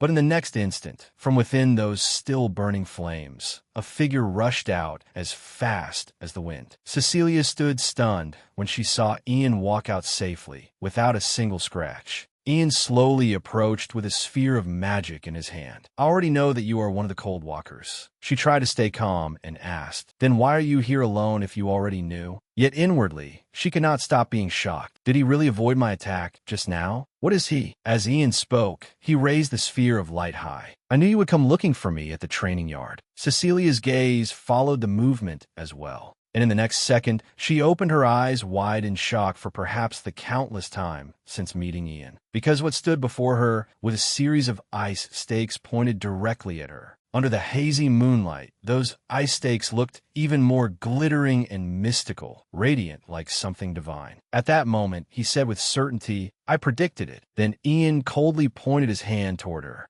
Ice spears. At his command, countless sharp ice stakes shot forward at once. Cecilia retreated in panic. Fortunately for her, she managed to set up a mana barrier before her body took the full brunt of the icy rain. But Cecilia's barrier could not endure for long. In moments, cracks appeared in it. Terrified, she cursed, "Damn it." At that moment, Ian created a gigantic fireball. Its power could be said to be 10 times stronger than the fireball Cecilia had used earlier. Ian's cold gaze pierced through her, and his mouth chanted the spell. Fire blast! In the very next moment, Ian threw the massive fireball towards Cecilia. By then, fear had taken over her mind. "I cannot move with the mana barrier up. I'm going to die." In that life-or-death situation, Cecilia was forced to decide to dispel the mana barrier so she could move. The moment it vanished, she immediately turned and ran for her life. However, the ice spears continued piercing through layer after layer of her flesh. The spears sliced all over her body. But this was still better than dying. Thanks to that decisive choice, Cecilia narrowly escaped the terrifying explosion caused by the fireball. Covered in injuries, she turned her head and looked in horror at the shockwave right behind her. At that moment, she still had not recovered from what had just happened. I'm still alive. Having just escaped death by a hair's breadth, Cecilia collapsed onto the ground. She thought to herself, he must have exhausted his mana from using Fire Blast. Calculations began rising in the spy's mind again. The others will start coming here. There is no evidence that I am a spy, and they will not suspect me just because of a child. The mages of the tower will not believe me anymore either. She lay there, plotting that once she recovered, she would deal with him later. Meanwhile, Ian was slowly walking toward her. He said calmly, "I have a plan to make a name for myself. By selling you out." Ian said those words with absolute composure, but Cecilia was still very smug as she said, "You think that will work, brat?" Ian's lips curled slightly into a mysterious smile. "Of course, there is evidence even you people do not know about." She began to feel uneasy. "What are you talking about?" Immediately afterward, the royal knights and the mages of the ivory tower arrived. Oliver hurriedly asked, "What happened?" When the mages saw Cecilia lying on the ground, they rushed over to help her up and asked, "What happened to you? Were these wounds?" Ian frankly admitted it at once. "I did it." Hearing that, everyone's eyes turned to him. Oliver said seriously to Ian, "Please explain the situation. What happened?" Ian immediately switched into acting mode and lied without blinking. "I happened to see it. That woman was talking to a masked person." Cecilia's eyes widened in shock. "What?" Then Ian's face took on an aggrieved look. "After that, she suddenly tried to kill me." Hearing this much, Oliver roughly understood the story. He then concluded, "So you made her end up like this?" Ian immediately justified himself. "Because I had to survive." Oliver asked cautiously, "Can you prove it?" Ian answered, "It seemed like they were checking something on their bodies. A mark." Hearing that, Oliver thought suspiciously for a moment. Then, without hesitation, he ordered, "Examine her body." The two accompanying mages immediately reached out to shield her. A man named Finn spoke first. "Hey, Captain, do you not think this is going too far? Have you forgotten that we are mages of the Ivory Tower? And you, as the captain of the Royal Knights?" Oliver showed no hesitation toward them and instantly drew his sword. The tip of the blade pointed straight at the two of them, and they fearfully stepped back several paces. Oliver raised his sword sternly and said, "The highest authority here is present, and this happened for that very reason. Whether the mages of the tower are involved or not, we have a responsibility to uncover the truth." Finn lost his earlier boldness and now spoke timidly. "Then at least let me heal her first." Oliver replied coldly, "You may do so after a full examination." Then, considerately, he waved over two female knights to examine Cecilia. A short while later, the examination was complete. Cecilia asked the two female knights, "Was there anything suspicious?" The two women bowed their heads and answered, "We found nothing." Finn began shouting again. "What did I say? How could you suspect her? We must heal her immediately. This is urgent." At that moment, even Oliver could not help but become suspicious of Ian. Was he lying? But Ian shook his head and replied, "Of course not." Then he confidently walked closer to Cecilia, making her flinch in fear, as if afraid her secret would be discovered. Ian moved behind her and said, "Excuse me." Cecilia's eyes immediately glanced back as she asked, "What are you planning to do?" Ian did not answer. He simply placed his hand on the nape of her neck and performed some kind of spell. Suddenly, everyone stared in shock at the scene before them. It turned out that a mana seal had appeared clearly on Cecilia's neck. Even Cecilia herself was startled by the seal. "You brat, what did you do?" Ian smiled smugly and answered, "I wonder what the two of you were doing. It seems they were checking for this." Memories from his previous life ran through his mind like a film. Cold Walkers were sent to a training school with a mark. They themselves did not know about it because only the handlers knew. Even I only found out after interrogating a handler for a year. In his previous life, it had taken him that long to realize it. Oliver, who still did not know the secret of the Cold Walkers, turned to the two mages and asked, "Does anyone know what this mark means?" Finn stammered, "This is my first time seeing it." Oliver then asked Ian, "What about you?" When asked, Ian pretended not to know and said innocently, "It is my first time seeing it too." Ian thought smugly to himself, even if no one knows what it means, it is still evidence. After thinking for a while, Oliver gave an order. "Heal her. After that, we will interrogate her." Then he looked at the two mages of the ivory tower and requested, "Please prepare a mana prison." They reluctantly agreed. "Yes." After assigning the tasks, Oliver looked at Ian again. He said, "If all of this is true, the Emperor will reward you."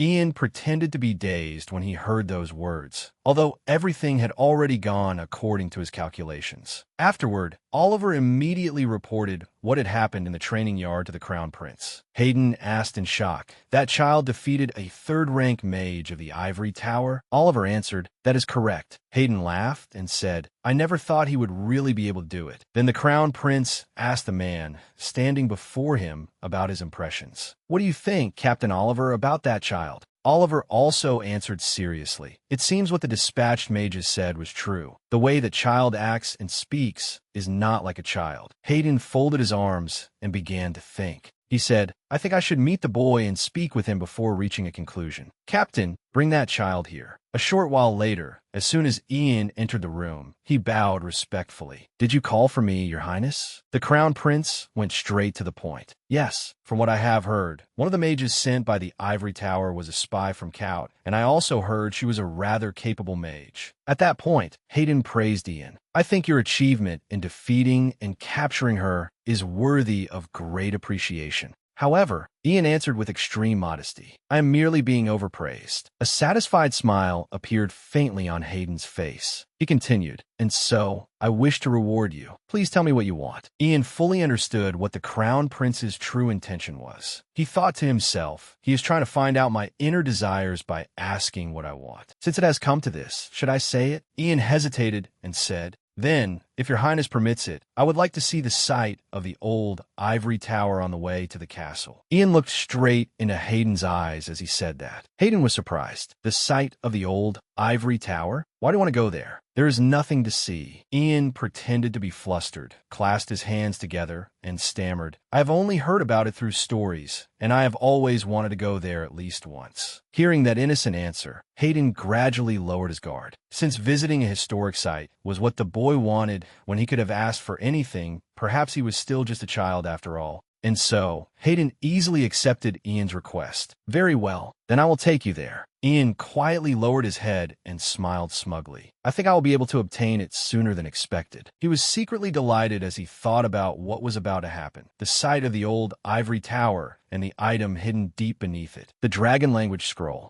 Dragon language played an important role in the study of magical beasts, and the book contained the essence of that language. Excitement gradually showed on his face. "In my previous life, I found it only a few years before I died, so I understood only a very small part of it. How much more will I understand this time?" A few days later, the royal escort brought Ian and those close to him to the capital. Inside the carriage carrying Ian, the atmosphere was currently filled with joy. Ian's mother could not hold back her excitement as she looked out the window. "This is the first time I have ever traveled this far." She turned to her son and said cheerfully, "Isn't that right, Ian?" Ian smiled happily at his mother. "Yes, that's right." Radio was also traveling with them. Sitting beside them in a cheerful mood, he said, "Once we arrive in the capital, I will be your guide, Lady Page." Appearances aside, I worked in the capital with that alchemist for a long time. Vanessa smiled brightly and replied, "Oh my, thank you." Ian grimaced and thought, "Just look at this man." Right then, the clopping of horse hooves close beside the carriage drew Ian's attention outside. Vice, a knight of the Imperial Second Knight Order, approached and announced, "Young Master Ian, we have arrived." This was the site of the old ivory tower that Ian had requested to visit. Vice said, "Our plan is to stay here for 2 days." He smiled and added, "And as His Majesty ordered,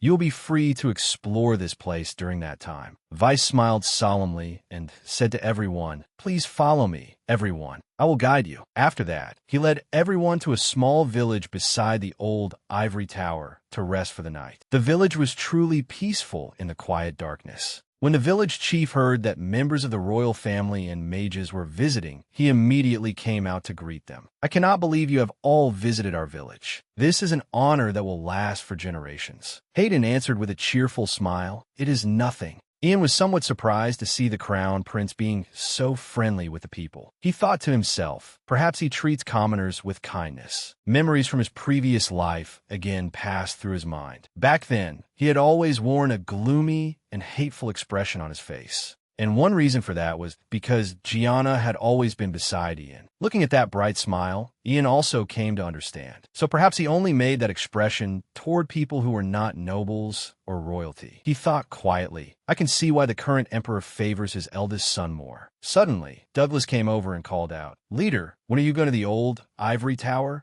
Ian asked back, "Why do you ask?" Douglas expressed himself awkwardly. "I want to go there too." Ian sighed inwardly and thought, "I need to go to the underground area at dawn." Then he answered Douglas, "Then tomorrow, when there is free time." The boy was obedient like a little puppy, his eyes sparkling as he asked, "Really?" Together, Ian was not quite used to seeing the boy look so cute, so he could only answer half-heartedly. Douglas smiled until his eyes curved. "Thank you." While the two boys were chatting excitedly, Radio stood behind them and said to Vanessa, "Douglas seems to like Ian very much." Then he turned to Lady Page and said quietly, "There is something I would like to ask." Radio was so curious that he spoke his thoughts outright. "Has Ian always been that mature? He does not seem 12 at all." Vanessa looked at her son with gentle eyes and answered, "Ian grew up too early. He is very kind and considerate, just like his father." She also confided sincerely to Radio, "I know he will not say it, but I am sure the boy is trying to fill the empty place left by his father, and I feel so sorry about it." Radio thought to himself, "So he resembles his father?" Then Radio asked further, "Then was your husband a mage as well?" Vanessa shook her head to say that was not the case, then replied, "No, Finn was an ordinary person." The image of her husband was still deeply etched in Vanessa's mind, and her voice carried a hint of sorrow as she mentioned Finn. He had disappeared before Ian was born, after going to work as usual, and only his belongings were returned home 5 years later. Her gaze sank, filled with sadness, as she said, "And now Ian has." Thinking of the husband who had been missing for 12 years, Vanessa's words caught in her throat. She sighed and said to Radio, "Let's leave it at that. It is nothing." Afterward, they followed the villagers' arrangements and went to rest. The next morning, just as dawn broke, Ian appeared at the old ivory tower. He walked slowly, thinking back to a similar scene in his previous life, a journey with the wind and the road of the stars. Then Ian remembered his former self, an endless journey after the War of Unification, far away from the ivory tower and the Empire. Thoughts surged back one after another. Was it simply a coincidence that I entered the ivory tower afterward? Then he refuted himself. No, it felt as if something had guided me. Lost in thought, Ian had unknowingly arrived before the ivory tower. Whether in this life or the previous one, this place still looked exactly the same. Ian stepped inside the tower, unable to keep himself from recalling the history of its creation. 300 years ago, there had been a war between the mages of the ivory tower and the Dragonians, descendants of dragons. At that time, the army of gargoyles and the Dragonians' dark magic were powerful enough to destroy the Empire. But the Emperor and the high-ranking mage, Mizzen Green River, led the other high-ranking mages. He fiercely resisted, defeated the Dragonians, drove the gargoyles to extinction, and protected the peace of the Empire. However, that great man, Mizzen Green River, who had led them to victory, refused the position of emperor and instead became the owner of the tower, creating the capital of Green Riverdium.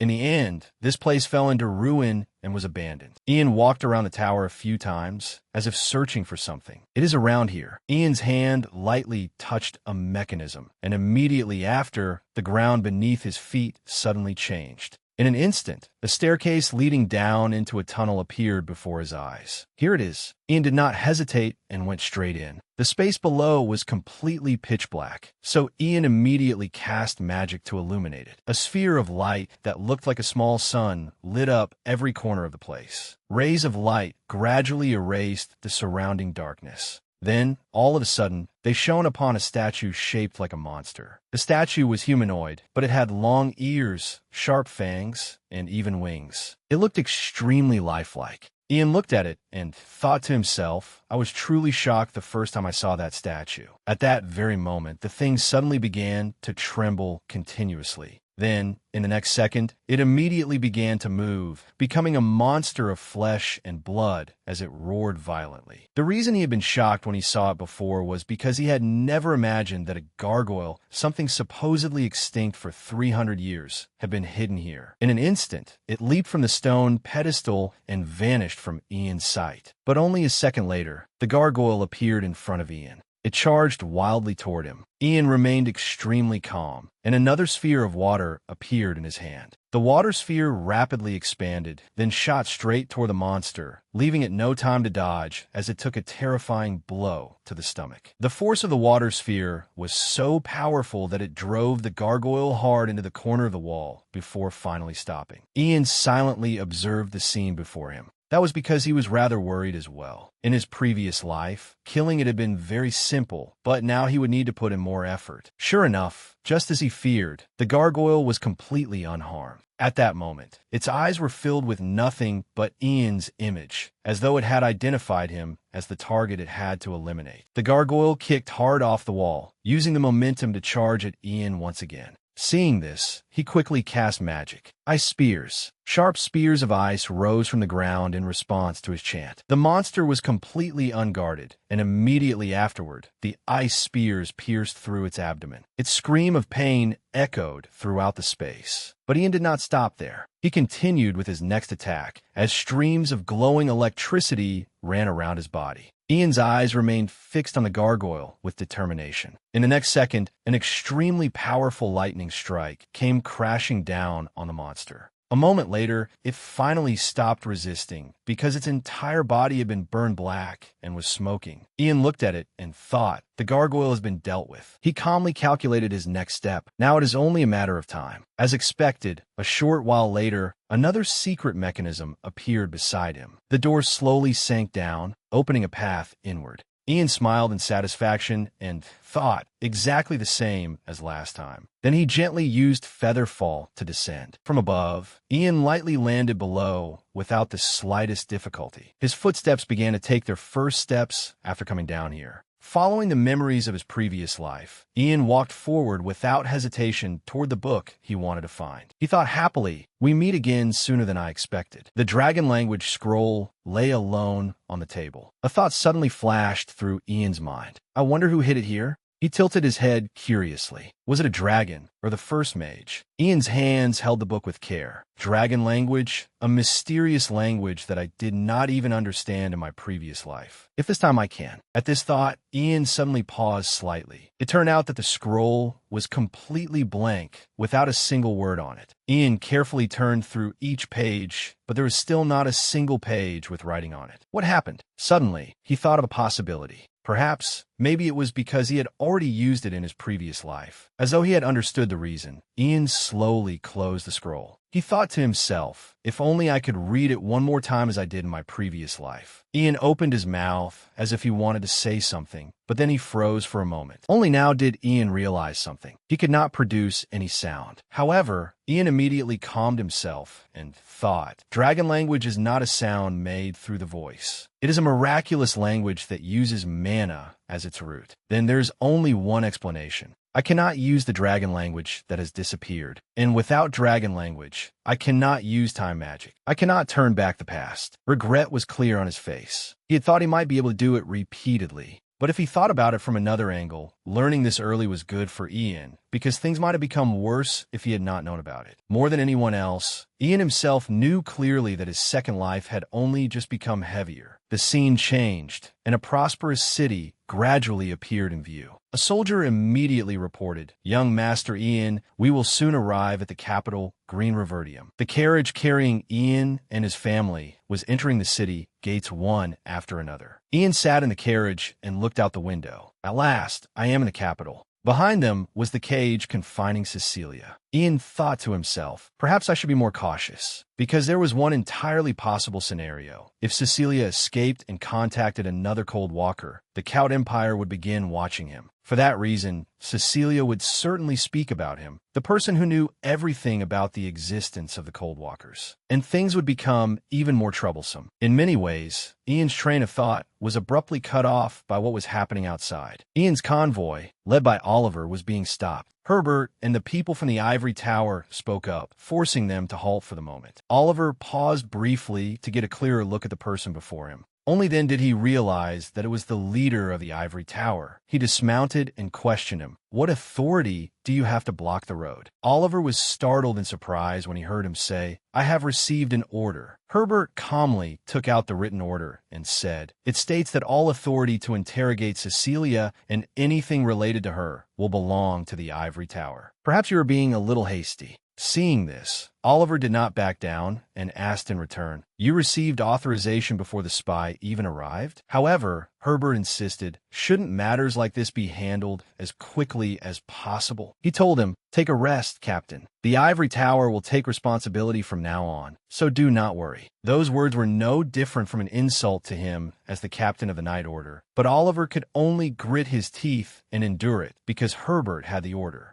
Then he was forced to order his subordinates, "Hand the criminal over to the leader of the ivory tower." Hearing the three words, "the criminal," Herbert immediately reminded him in displeasure, "Captain, she is not yet a criminal. Before the truth is revealed, she is still a mage of the ivory tower. Please watch your words." Oliver clenched his fist. Although he was extremely dissatisfied, he could not disobey the Emperor's order. Oliver's soldiers could no longer hold back either and began complaining among themselves. "We were the ones who went to arrest her. So why are they taking authority like this, Captain? It is not fair at all. Even if it is an order from the Emperor, I still cannot accept it." At that moment, Ian, sitting in the carriage, had observed everything. He thought to himself, I can see what they're trying to do, because he knew one thing clearly. They were not trying to protect her as a mage of the ivory tower. They simply did not want ordinary knights interrogating a mage. Now, they would imprison her in the deepest prison level of the tower and try to find a way to smooth this matter over. Even if she really was a spy from Count, she would not be able to escape. Vanessa, sitting beside Ian, did not know what was happening outside and said in confusion, "Why is it so noisy out there?" Ian reassured his mother with a few words. "It is nothing, Mother. Do not worry." Then he turned to the side again and sighed. "There is still one more thing I need to worry about." Ian's attention was drawn again by a call from outside. "Young Master Ian, the Crown Prince wishes to stop somewhere before we return to the castle." The scene changed to a luxurious, magnificent, and spacious mansion. As soon as Ian stepped down from the carriage, he recognized it. "This is the mansion Ragnar granted me when I reached the 5th rank in my previous life." Hayden gently approached from behind. "Do you like it, kid?"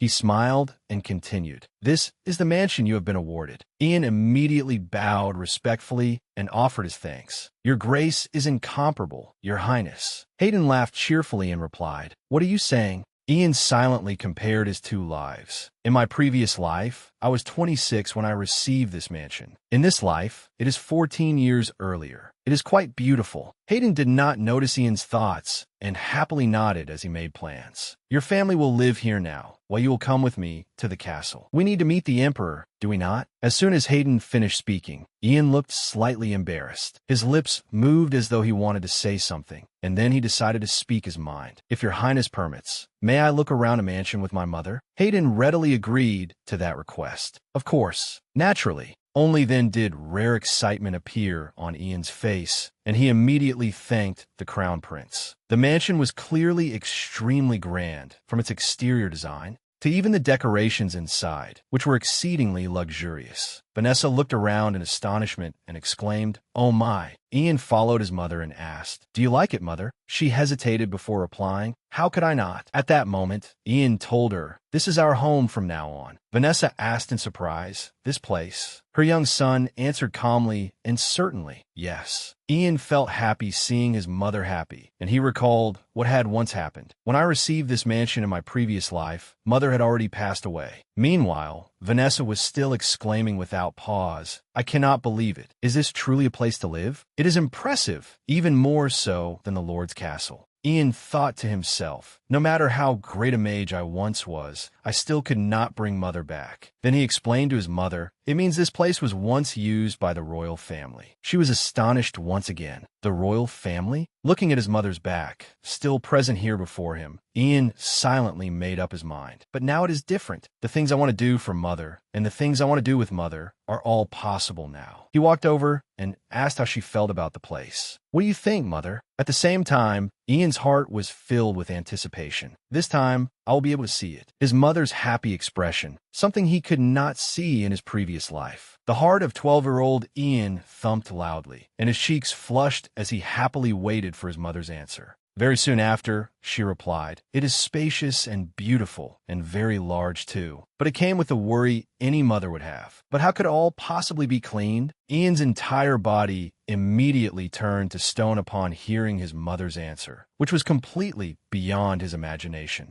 With great difficulty, he managed to say, "Mother." She asked with concern, "What is it, Ian?" Ian said nothing and only thought to himself, "I'll make sure that mother never has to do housework again from now on, so she will not need to think like this." The scene changed to the Green River Imperial Palace. Ian adjusted his sleeves while deep in thought, feeling somewhat nervous. "I never met the Emperor alone, even in my previous life." At that moment, he had already changed into formal attire suitable for an audience with the Emperor. In his previous life, by the time he graduated from the academy and saw how the world worked, the Emperor had already been lying in bed, waiting for death. In Ian's impression, and in everyone else's, the leader of this country was an emperor praised for his wisdom and intelligence. Ian followed the guide, looking around curiously, because he very much hoped to learn that from the emperor, if possible. Through the window, Ian looked toward the neighboring palace. He immediately recognized it as the prince's palace. Memories surged back one by one. What is that guy doing now, I wonder? The fifth son, born of a concubine. Although that fifth prince resembled the emperor the most, he had been born lacking his affection. That man was Ragnar. At the same time, he was also Ian's old friend, as well as his greatest enemy. Ian could not help feeling troubled. What should I do when I meet him in this life? The guide finally stopped before a room. He said, "Young Master Ian, please go this way. His Majesty is waiting for you." After that, the door slowly opened, and Ian straightened himself, ready to step inside and face the Emperor. Inside the room, the Emperor and the Crown Prince were waiting for him. Ian knelt and bowed respectfully. "This lowly one is honored to meet your Majesty." Terry's stern voice rang out as he ordered Ian, "Raise your head." He looked at him and said, "Hero of the North, Ian Page, you have achieved a great deal in a short period of time." Ian replied, "Thank you, your Majesty." As the Emperor of the nation, Terry did not pay too much attention to minor details. He said, "There's no need to try so hard. You must never have been taught proper etiquette. That is enough, so stand." Ian calmly stood according to his order. In his mind, he silently thought back to the words just now. You were never taught etiquette, so there's no need to try so hard, because those words were very familiar to him. Even when he first met Ragnar, Ragnar had said the same thing to him. Terry continued, "You have come a long way. Do you like the mansion? I gave you one of my royal residences." While he was speaking with Ian, Hayden, who was standing beside him, also paid attention to Ian. The moment their eyes met, Hayden happily waved in greeting. Ian did not dare behave rashly in front of the Emperor, so he had to answer him. "It is a very large place, beyond anything I could have imagined." But in his heart, he kept complaining, "What is he doing in front of the Emperor?" Hearing this, Terry asked further, "So, do you like it or not?" With all sincerity, Ian replied, "I do, your Majesty. My mother is also very happy." Terry seemed quite satisfied with that answer, and he smiled as he said, "Is that so?" Immediately afterward, he asked directly about the main issue. "Are you wary of the reason I sent my heir to bring you here, and why I granted you a mansion as soon as you arrived?" Hearing that blunt question, Ian hesitated slightly. "Should I be more direct?" Ian looked at the elegant man before him and could not help being reminded of the fifth prince. Ragnar liked speaking plainly without hiding anything, and since he resembled the emperor, it seemed his majesty was the same. No, not yet. Ian clenched both hands tightly, trying to restrain himself. Until he had everything he wanted, he was only a 12-year-old child. He had to act accordingly. Ian decided that acting like a child would probably be best right now, so he answered as innocently as he could. Isn't it because I'm more talented than other people? For what they say, it seems my magic is better, so... Terry cut him off. You more talented than others, boy? He asked again, is that what you think? And the air in the room suddenly grew tense. Ian still did not know how he ought to answer.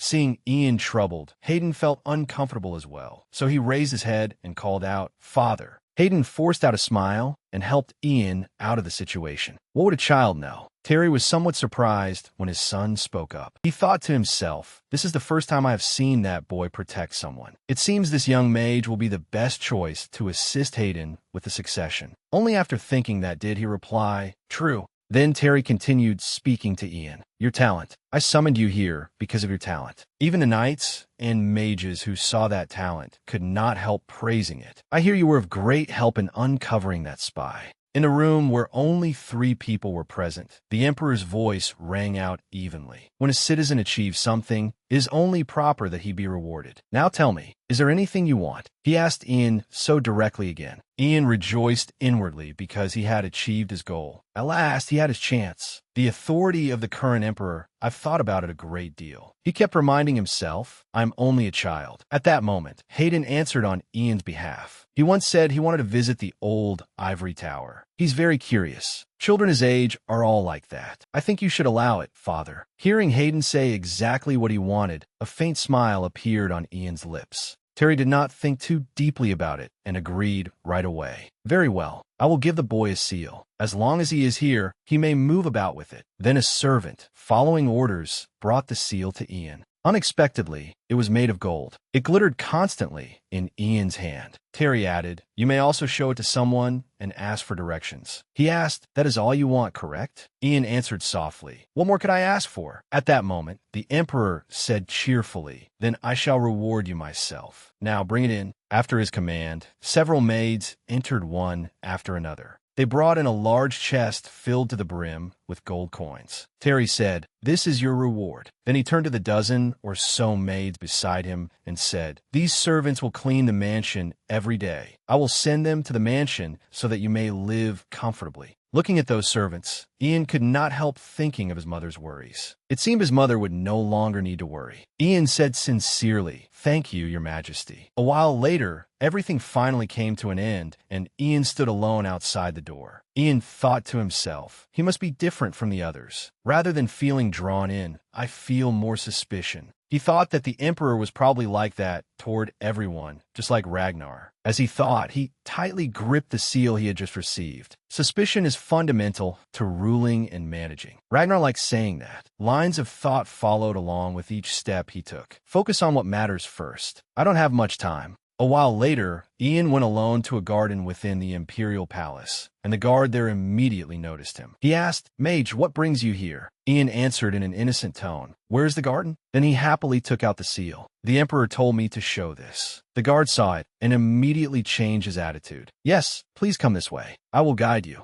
Ian thought to himself, I'll try to look as if I'm touring a famous place and head there. After some time, Ian finally succeeded. He had entered the Empire's sacred ground. His gaze became somewhat displeased as he recalled a certain remark. I like it here, Ian. In his previous life, Ragnar had told him, this is where they serve the Emperor and Empress. No one but the royal family may enter. I'm only a prince, so I cannot do so now, but one day I will certainly be able to come here, won't I? Back then, he had smiled and asked Ian that. Returning to the present, Ian had already gone inside. The flickering oil lamps lit the surrounding space. Ian pressed himself against a corner of the wall, seeming to be doing something secretly. He saw the guard dozing off carelessly. It turned out the guards, who were normally always vigilant, were now nodding off because Ian had secretly cast sleep magic on them. After making sure there was no one left to watch the place, he went inside alone and searched for something. It should be near the Emperor's coffin, right?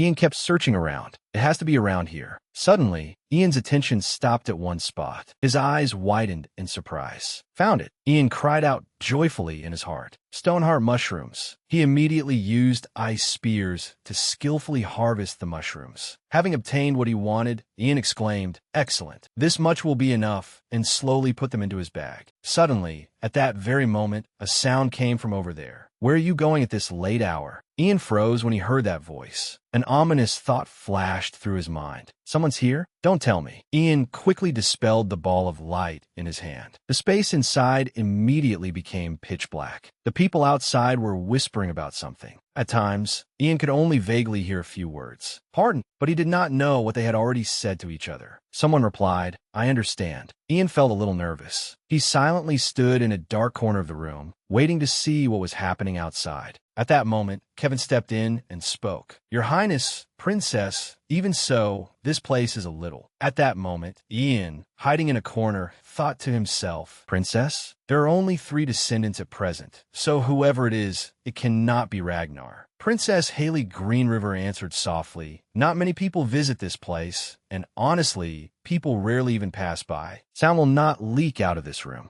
She added, "Besides, as a princess, my duty is to manage this solemn place, and you will inspect the magic cast upon it. We each have our roles." Hearing her voice, Ian immediately recognized her as Haley Greenriver, the biological younger sister of the first prince. Kevin asked, "Your Highness, why do you not inform the Ivory Tower?" When he mentioned this, Haley's attitude changed, and she shouted in opposition, "No!" Her delicate brows furrowed slightly. "Do you not already know that the Ivory Tower is very dangerous?" But when she thought of her imperial father and her brother, Haley's expression became very cheerful as she said, "I am certain the ancestors will understand, because I am doing this for His Majesty and for my brother." Seeing the princess's determination, Kevin knew he could not persuade her, so he had no choice but to go along with her and say, "I understand. Then I will do my utmost to assist you until the very end." After that, he turned and asked, "Have you memorized the basic incantations I taught you last time?" She answered enthusiastically, "Of course."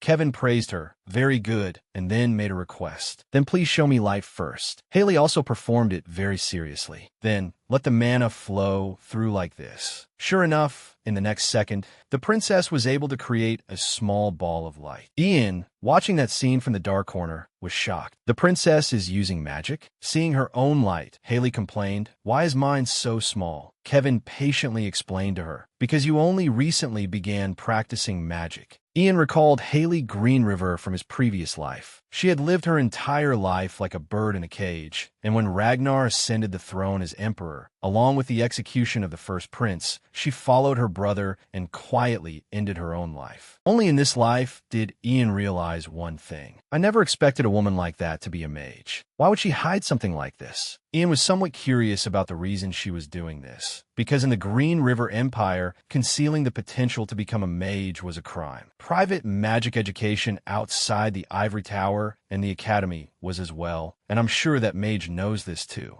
Not knowing what Haley's intentions were, Ian heard her request, "Sir Kevin, next time, please teach me attack magic as well. For example, something like Volcano." Kevin answered the princess helplessly, "Even I cannot use that spell, Your Highness." Hearing that, Haley hurriedly defended herself. "I was only joking." Suddenly, Haley seemed to sense something behind her. She immediately turned her head to look, and Kevin followed by asking, "What is it, Your Highness?" Haley said, "I thought I heard a sound just now." To Kevin, this news was like a bolt from the blue. Afraid the two of them might be discovered, he said, "Do you think someone saw us? If so, that would be terrible." Kevin said anxiously, "Let us end here for today." Haley reassured him, "Do not worry, Sir Kevin. Only the royal family may enter this place." By then, outside, evening had already fallen. At some point, Ian had already gone outside. He looked up at the high sky and thought to himself, "I discovered many surprising things today." He had never expected Haley Greenriver to be a mage, something he had not known even in his previous life. Ian recalled the princess's intense reaction earlier. He could judge the reason she was recklessly committing a crime by concealing it from the Ivory Tower. It was probably because she was wary of the tower that supported Ragnar. As Ian left the place, he reflected, "Although I wasted quite a bit of time in there, Just as he passed through the gate, the guard spoke up and asked, "Sir Mage, have you seen enough?" A bright smile appeared clearly on that face. Ian once again looked at the guard with innocent eyes, thinking to himself, "But this is more than enough." Then he answered, "Yes, I am satisfied." A while later, at Ian's mansion, as soon as he entered the door, Radio ran out to greet him. "Sir Ian, you have returned."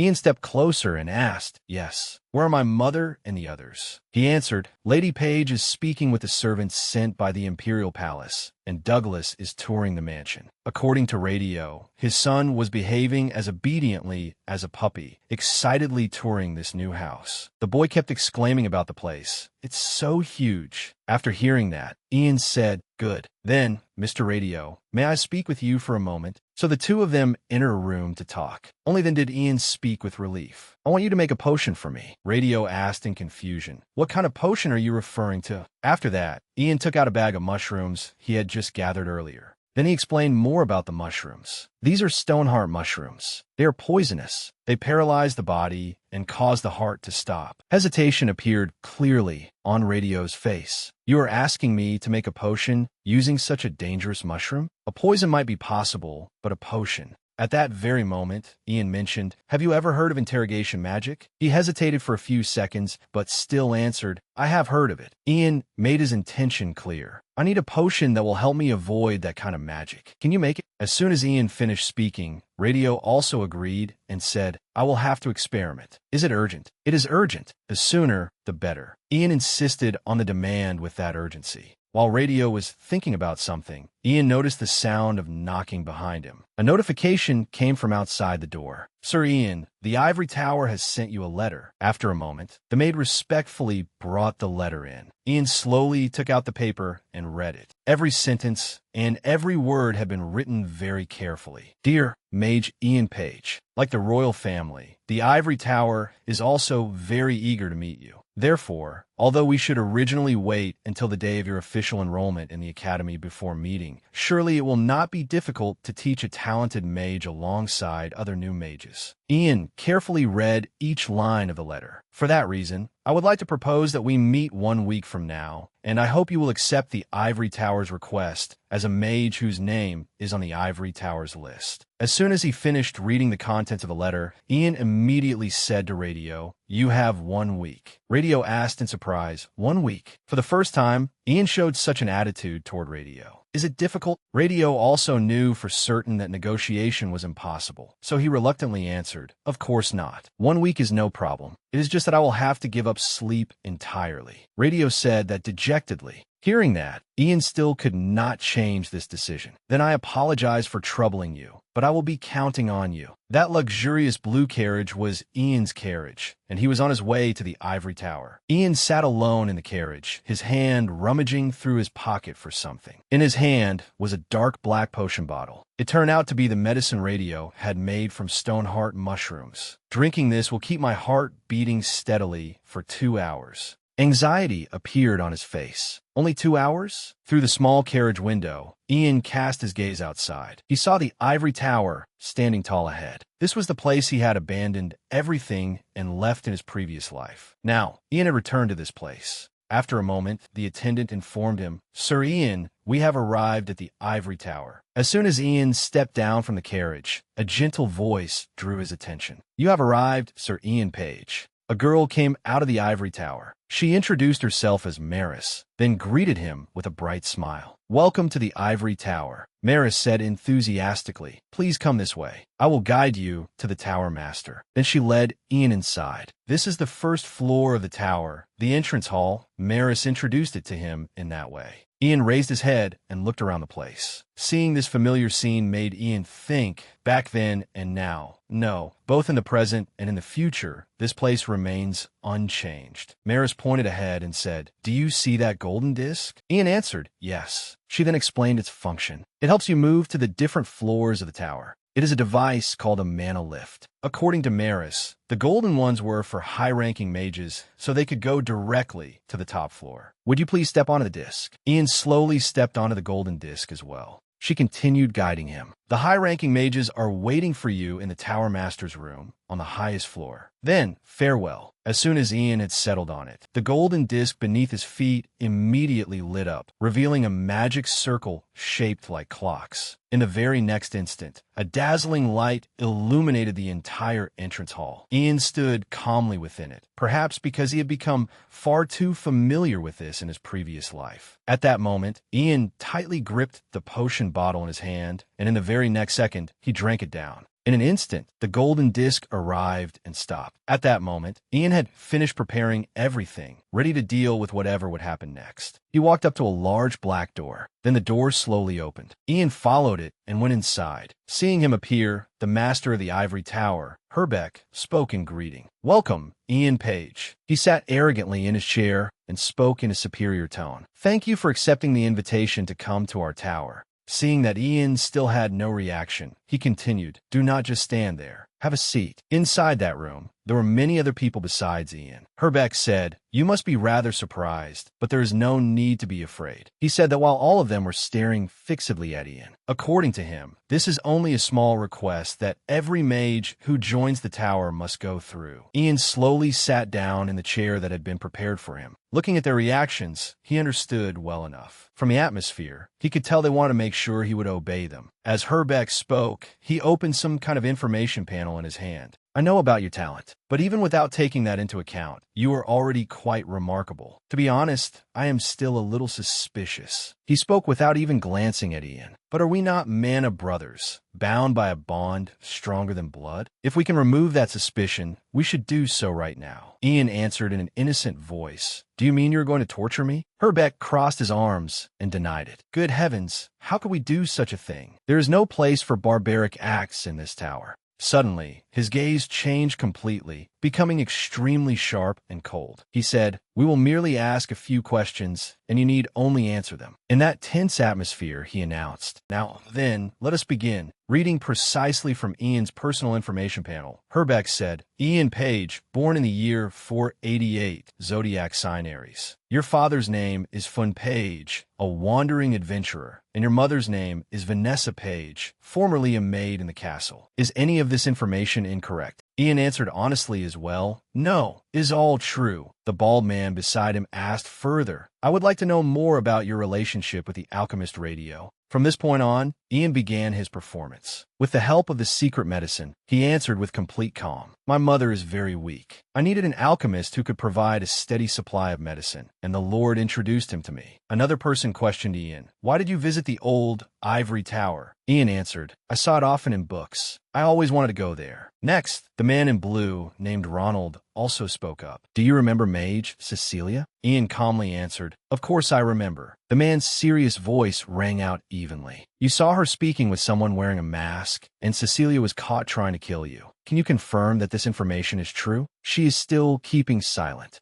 Ian also pretended to be frightened as he recalled that scene, then said, "I swear, I thought I was going to die." The white-haired woman continued by asking, "Can you confirm that no one taught you magic?" Ian answered firmly, "Yes, never." Still unable to dispel her suspicion, she pressed him with questions. Then fireball, spirit summoning, and ice crystal. How do you know so many spells? I want to hear a reasonable answer. You're not planning to say, "I just did it," are you? Ian answered, "I only thought about them." Then he explained further, for example, imagining fire in the palm of my hand. He said as if it were obvious. I only had to imagine it, and one day, it became real. Upon hearing that answer, the group immediately shouted, "Impossible! That is absurd." For a long while afterward, they continued discussing Ian nonstop. Only Herbeck remained calm and thoughtful. His expression grew serious. Even the ivory tower's strongest probing spell was telling them the boy was speaking the truth. His eyes did not leave Ian for even a second. A thought flashed through his mind. The legendary first mage. Could this boy be his incarnation? But a series of other possibilities also appeared in his mind. Or was the boy a mage of such a high level that even the probing spell of a high-ranking mage had no effect? It was absurd for that child to possess so much mana. Herbeck's brows furrowed more and more tightly. What could it be? Just as everything was becoming tangled, Helen, a fourth-class mage, stood up in irritation and shouted, "Enough!" Her attitude at that moment was deeply dissatisfied as she said, "Why do you keep asking useless questions? Stop wasting time and ask the real question. Ian did not know what to do in the face of the situation before him. Everyone around them kept trying to dissuade her. Helen, calm down. The Tower Master is still here. We all came here to question him, did we not? However, Helen continued. She arrogantly walked up in front of Ian and questioned him. You, were you? She spoke in a rude tone. Use that mouth of yours and tell us. What are you?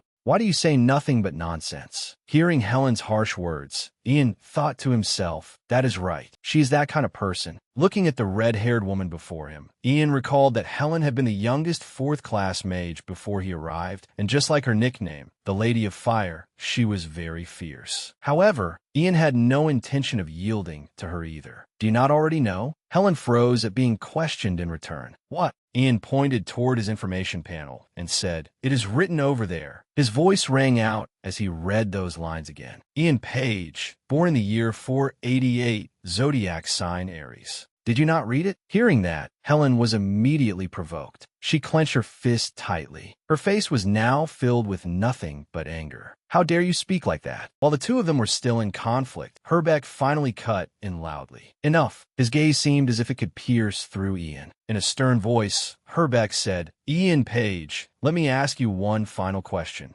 Do you remember when you previously took the mana response test? I heard there was a small incident. A soldier looked down on you and your mother. You remember that soldier's name? Jonathan, do you not? Ian listened silently as he continued. Herbeck's tone carried a hint of suspicion. The next day, that soldier was found dead. When he was discovered, I heard there were traces of mana on his body. Then he went straight to the point and asked, were you involved in that soldier's death? Ian remained silent. He thought to himself, the Tower Master truly does live up to his reputation. Looking at Herbeck's solemn face, he judged, this man is not overly confident in his own magic. He always considers a third possibility. In this kind of situation, an ordinary person would lose composure and become frightened after being suspected of murder. Yet at this very moment, Ian was extremely calm. Detailed calculations raced quickly through his mind. If my heartbeat remains steady, I will only be suspected even more. Ian was now hesitating. He said, this is the final question. So should I remove the medicine's effect now? Ian's resolute gaze said everything. He had decided that he would give them the answer they wanted to hear. At that moment, Ian skillfully removed the medicine's effect, and his heartbeat also became irregular as he answered the next question. I know nothing about it. The people in the room immediately noticed this change. Every one of them turned to look at him in shock, because they all had the same thought. Was that boy lying?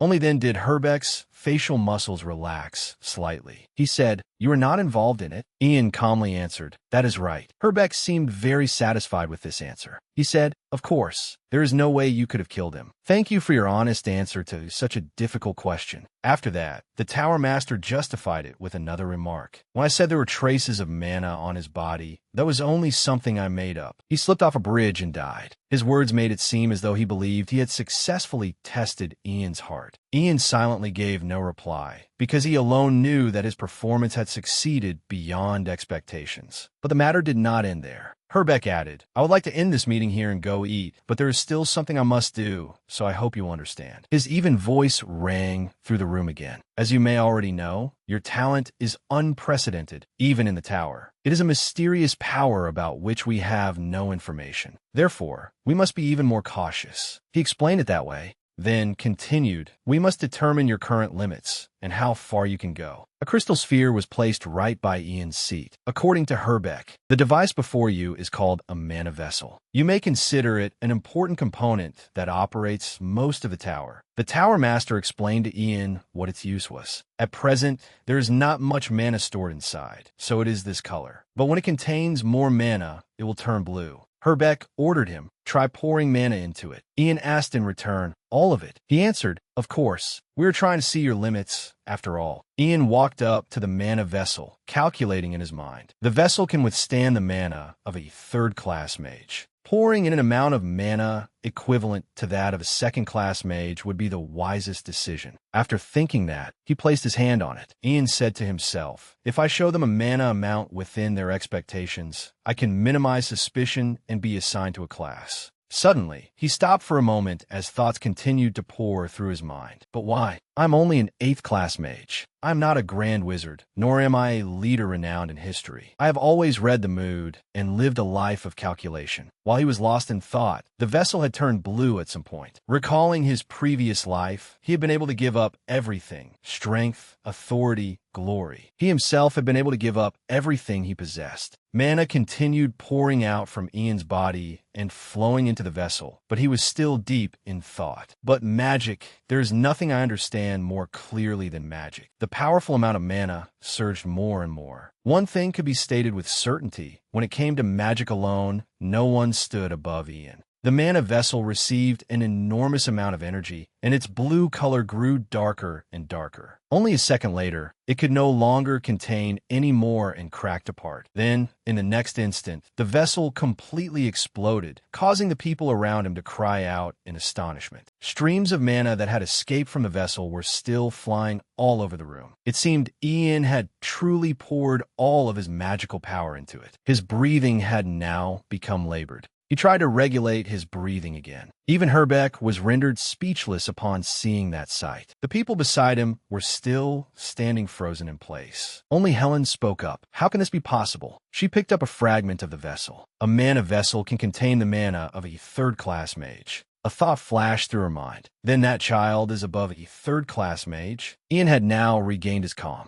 Sometime after Ian left, when the sky had already begun to turn yellow, still in that same room, an angry hand slammed hard onto the table and shouted, "Ian Page, the rumors about that boy are true." Ronald could not keep his composure. He stood up and shouted, "He is also a 4th class mage. That means he is equal to all of us, except the Tower Master." His anger surged even more as he remembered Ian's reaction when asked about Jonathan's death. It was clearly the reaction of someone who was lying. Seizing the momentum, he continued, "What do you all think this means? Before Ian Page becomes a dangerous threat to us, we must put him in chains." Everyone in the meeting fell silent, each calculating something after hearing what he said. Ronald said, "Entering the academy, graduating, and then serving for 5 years. Do you not think we must cancel all of that and tame him immediately?" Only then did Herbeck speak. "Doing so would be somewhat difficult, but you are not wrong." He said, "Ian Page spending time at the academy would only be a waste. Instead, he would be a threat to the other students. Even high-ranking mages like us felt uncomfortable, so how would novices and young mages feel?" As soon as he finished speaking, the expressions of the other mages grew even uglier. After that, Herbeck ignored everything else and said, whether Ian Page killed a soldier or prevented a death is not important. What he considered important was that although there had been nothing wrong with the probing spell, they would never know whether his lie had any effect on them or not. Herbeck seriously brought up an important matter again. "You may already know this, but our highest priority is the value of this tower." To him, the more powerful mages this place had, the higher the tower's status would be. Suddenly, someone asked in curiosity, "Then why not accept Ian Page as the 12th high-ranking mage and officially announce the birth of a 4th-class mage?" Naturally, Herbeck knew this well too. But because of his talent and age, I think it would be best to have a special high-ranking mage teach him. What does everyone think? All the mages present voiced their agreement. "That sounds good. I agree. I hope so as well." Hearing their consent, Herbeck said in satisfaction, "Very well." After that, he immediately assigned the person in charge of Ian Page's education. Suddenly, someone raised a hand voluntarily and said, "I will do it." A few days later, Ian returned to the ivory tower. However, this time, he returned with a different status. Ian was still somewhat bewildered. He had not expected to be recognized as a high-ranking mage so quickly. He stood blankly in front of the tower for a while, immersed in thought. I expected it, but it happened too quickly. At that moment, the familiar figure of Maris appeared again. As soon as she saw him, she called out, "Lord Ian." Seeing her, Ian was also a little surprised and said, "We meet again." Maris hesitantly answered, "Well, I heard the news that you are a 4th-class mage." Ian felt a little embarrassed hearing her say that. Yes, that is how it turned out. Maris's eyes sparkled with admiration. How amazing. A high-ranking mage at only 12 years old. That incredible rumor was true. Ian answered perfunctorily, "What kind of rumors are spreading?" Then she looked at him happily and said, "You must have heard the news, but I have been assigned as your support mage for 1 year." She maintained her gentle attitude and said, "I look forward to working with you." Ian also replied with a smile. You may speak comfortably. You are my senior, after all. The word senior immediately astonished Maris. As if she had just been given motivation, enthusiasm surged within her. Then, since I am your senior, I will show you around the ivory tower. Ian politely answered, thank you. And so, the two of them toured the ivory tower together. Maris pointed to a building ahead. That is the ivory tower's magic academy. She explained further, originally, you would have been enrolled there today, but you will receive special training from the high-ranking mages. Ian followed quietly without saying anything, because in his mind, he was thinking, they call that special training? It is simply a plan to turn me into a loyal dog, as expected of Herbeck. At that moment, Ian's gaze suddenly stopped for a moment, because he had seen his academy friends from his previous life. He recalled, I once stood there too. However, in his previous life, they had all been assassinated by his youngest uncle's spies during the First Unification War, so he had never thought he would meet them again.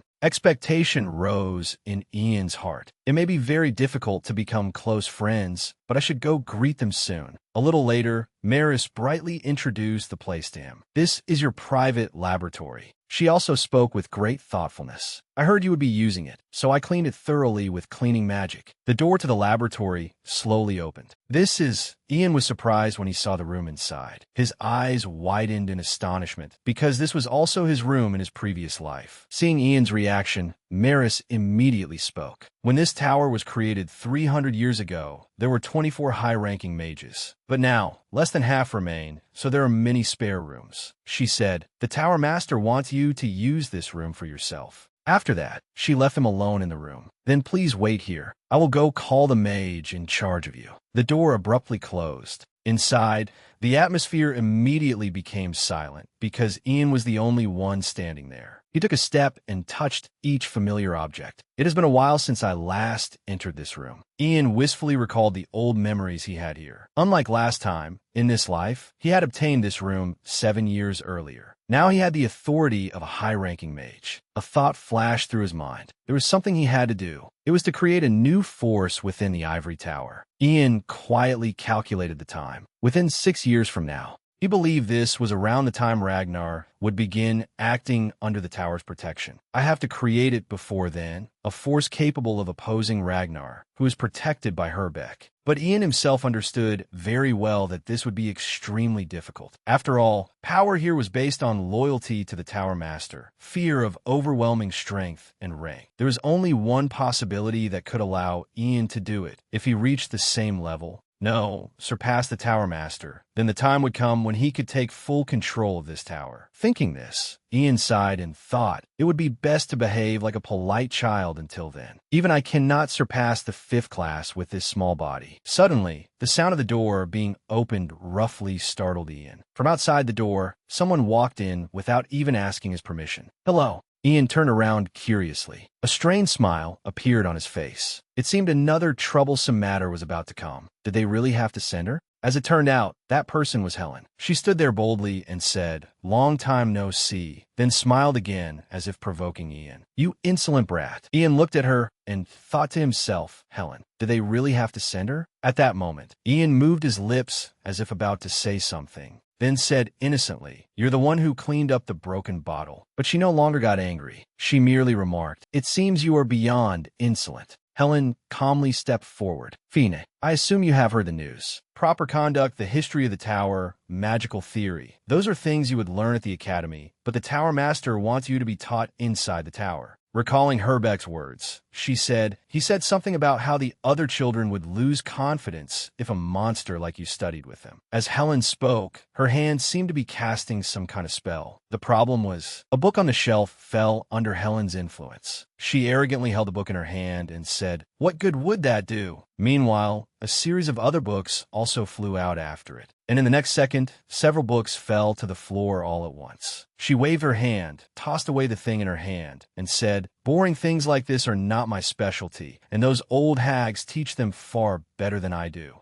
Suddenly, Helen bent down and brought her face close to Ian's. Cecilia, you defeated that girl, didn't you? She rambled on. I had high expectations for Cecilia. That child was quite talented in combat magic as well. Perhaps if Cecilia had not been discovered by Ian, and if she had continued, she might have followed in Helen's footsteps. Who would have thought that girl was a spy? Helen's gaze fell on Ian again as she said, but you were able to defeat Cecilia. Ian silently listened to this red-haired woman ramble. Helen added, since I have become your teacher, I will teach you something. She listed a series of mage types. There were many different kinds of mages. Mages trained for combat, mages trained to support others, and mages who devoted their entire lives to the study of alchemy. As for the rest, Helen showed only contempt. They are just useless extras. Then she turned and asked, which type do you think I am? Ian let out a sigh and answered, the first type. Exactly, she proudly said with delight. I bet no one can defeat me in that field. Helen considered herself different from other mages who cared only about the elegance of a high-ranking mage. I will teach you my way. At that moment, she turned to leave, then looked at Ian and said, follow me. Seeing Ian remain silent, she insisted, of course, you do not have the right to refuse. A short while later, the two of them arrived at the training ground together. Helen showed a look of contempt. Now do you understand what you are supposed to do here? Her voice rang out challengingly. Attack me. Make me want to teach you. Ian looked at the rude woman before him and thought to himself, she is no different from my previous life. Even then, she annoyed me by challenging me. But this time, I will not let her set the pace. Determination could be clearly seen deep in Ian's eyes. I will cut off that thought. The surrounding mages were immediately made curious by the two of them, and the sound of chatter kept ringing in his ears. What kind of challenge is this? That kid, Ian, wouldn't it be a bit dangerous to make him fight her? Helen still maintained that sky-high confidence. Looks like there are enough spectators now. Shall we begin? While Ian was warming up his body, she said again, you make the first move. I am the teacher, so I will give you the advantage. Ian took off his robe, then asked seriously, are you sure? That single sentence successfully provoked her. Helen replied irritably, who do you think should be worried about whom? He immediately took his stance and answered, then I will not hold back. As Ian spoke, he extended his hand forward to cast magic. His eyes gently closed, and his mouth murmured an incantation. Streams of energy could clearly be seen radiating around him. Helen simply stood there watching, without the slightest guard. It seems you have seen quite a lot. Are you planning to set up a barrier first? Her gaze was filled with contempt. No matter what kind of barrier it is, I will break it immediately, brat. As soon as she finished speaking, giant fireballs appeared right behind Helen, as if ready to attack at any moment. At that exact moment, Ian cast Ice Block.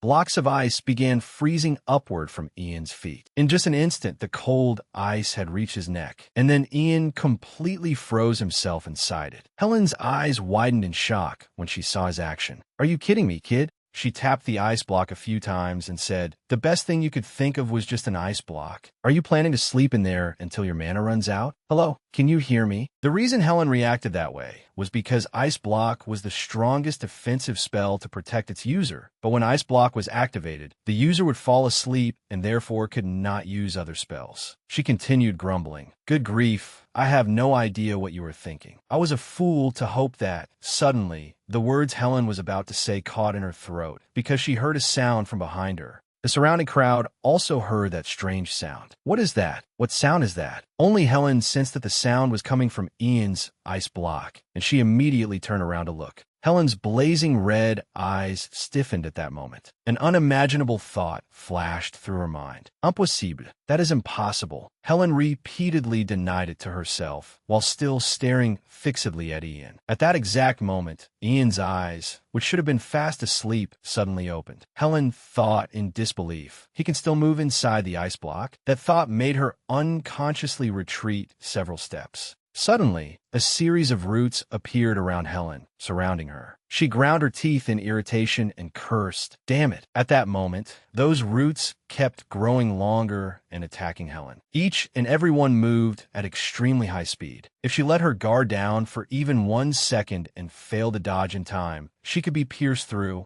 She had no choice but to do her utmost, dodging while using fire magic to counterattack. Helen looked at the roots chasing behind her, and said in frustration, "Damn it, even if I burn them all, they never end. If this continues, I will be the one driven into a corner." Then her attention shifted back to Ian. "Before that happens, I have to reach the brat inside the ice block," she thought to herself, and find a way to pull him out. But even now, Helen still could not think of any method. But how? How can he move and use magic inside the ice block? While she was absorbed in thought, a root shot toward her from directly behind. Helen could not react in time and could only glare at it in terror. Then her piercing scream echoed throughout the area. In the end, this red-haired woman was restrained by the roots. After everything ended, Ian finally released his ice block himself and stepped out. Only now did she admit, "I suppose the rumors that you possess talent equal to the first mage are true." Helen said calmly, "All right, I lost. So can you remove these filthy vines for me now, kid?" But Ian replied, "No, not yet. It would be very disappointing if it ended this quickly." As if she could not believe her ears, she immediately asked, "What?" A flicker of fear passed through Helen. "What else do you want?" "I already said I lost." He still did not stop. His arm slowly rose, preparing for the next attack. At that moment, several sparks of lightning flashed across Ian's hand. Even the dark clouds in the sky rumbled as they gathered. Looking at the terrifying scene before her, Helen shouted in fear, "Wait, kid, Ian." The lightning in Ian's hand grew denser and denser, despite her words, as she continued screaming. "This is only a practice match." Helen shouted desperately, "Ian, stop right there, stop." But Ian showed no sign that he was going to stop. In the next second, he cast Thunderstorm, and a vast section of the sky behind him immediately lit up. Bolts of lightning struck down one after another under Helen's stunned gaze. The onlookers who had been watching were now utterly silent, without saying a word. The vines and roots around her were all burned to charcoal before her astonished eyes. Only then did Helen realize that she had not been hit. Ian had precisely aimed the attack at the roots binding her. Am I alive? She never expected that someone as arrogant as Helen would ultimately have such a thought when facing a 12-year-old child. That fear grew even greater when she discovered Ian approaching her. Although Ian had not done anything yet, she hurriedly shouted, "Stay away." Only now did Ian speak softly, "Lady Helen." Just hearing him call her name made her freeze in terror. Her entire body trembled as she heard Ian say, "Is there anything else you can?" As Ian spoke, he revealed a mysterious smile. "Teach me." That made her unable to say anything more. She could only shake her head repeatedly. Ian smiled in satisfaction, having achieved his goal. He said, "Then I will be leaving for now." After saying that, Ian turned and left. His footsteps moved lightly. Looking at the crowd of onlookers before him, Ian spoke. "I apologize for asking, but could you please step aside? I am rather tired." After those words, all of them moved to both sides, leaving a path for Ian to pass. Perhaps what had just happened made them unable to look down on this young mage anymore. One evening at the Ivory Tower, the footsteps of an Ivory Tower mage hurried along. Tower Master Herbeck turned to ask his subordinate, "What is Helen's current condition?" The man bowed his head and answered, "She is quite haggard. She has skipped meals for the past few days."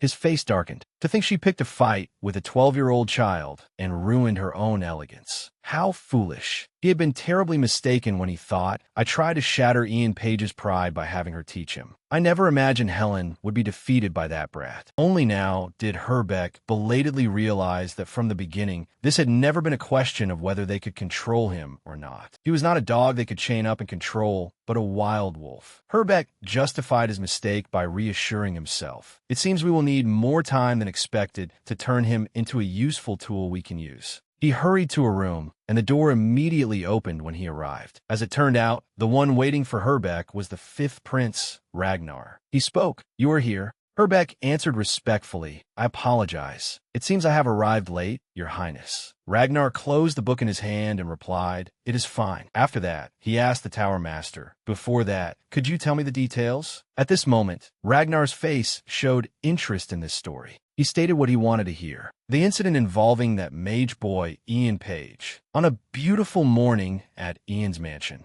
Douglas cheerfully skipped out. He was now wearing a new uniform with exquisite stitching, completely different from the simple clothes he had worn before. His face was full of excitement as he said, "Father, I am ready to leave. Let's go." Ledio was the same. He wore a new suit and happily replied, "All right, let's go out." He turned to Ian, who was sitting inside reading a book, and said, "Ian, I will take Douglas to the academy. Douglas chirped like a little bird. I'll be back, boss. With that, the father and son gently closed the door and left. As soon as they departed, everything became quiet again, because only Ian remained there. He thought, today is already Douglas's first day of school. The reason the father and son were so happy was because Douglas had been admitted to the Royal Alchemy Academy in first place as soon as he applied. His talent was certainly exceptional. Ian also felt rather relieved as he thought, I already understand the Ivory Tower's one-on-one curriculum, so things should be easy to adjust. At that moment, he closed the book in his hand, then leaned back against the sofa. In other words, I will have free time for a while. However, before he could rest for long, Ian stood up. At that moment, he thought again, ever since I went back in time, I have always been racing forward without stopping. Ragnar has not made any clear move yet, but that does not mean I will sit idle. Thinking this, Ian walked somewhere. To recover all my strength, my body has to grow further. Ian's thoughtful gaze looked through the window. His small hand, placed against the glass, trembled slightly. It seemed he was still very worried. But can I really just rest like this? At that moment, a maid entered. Master Ian.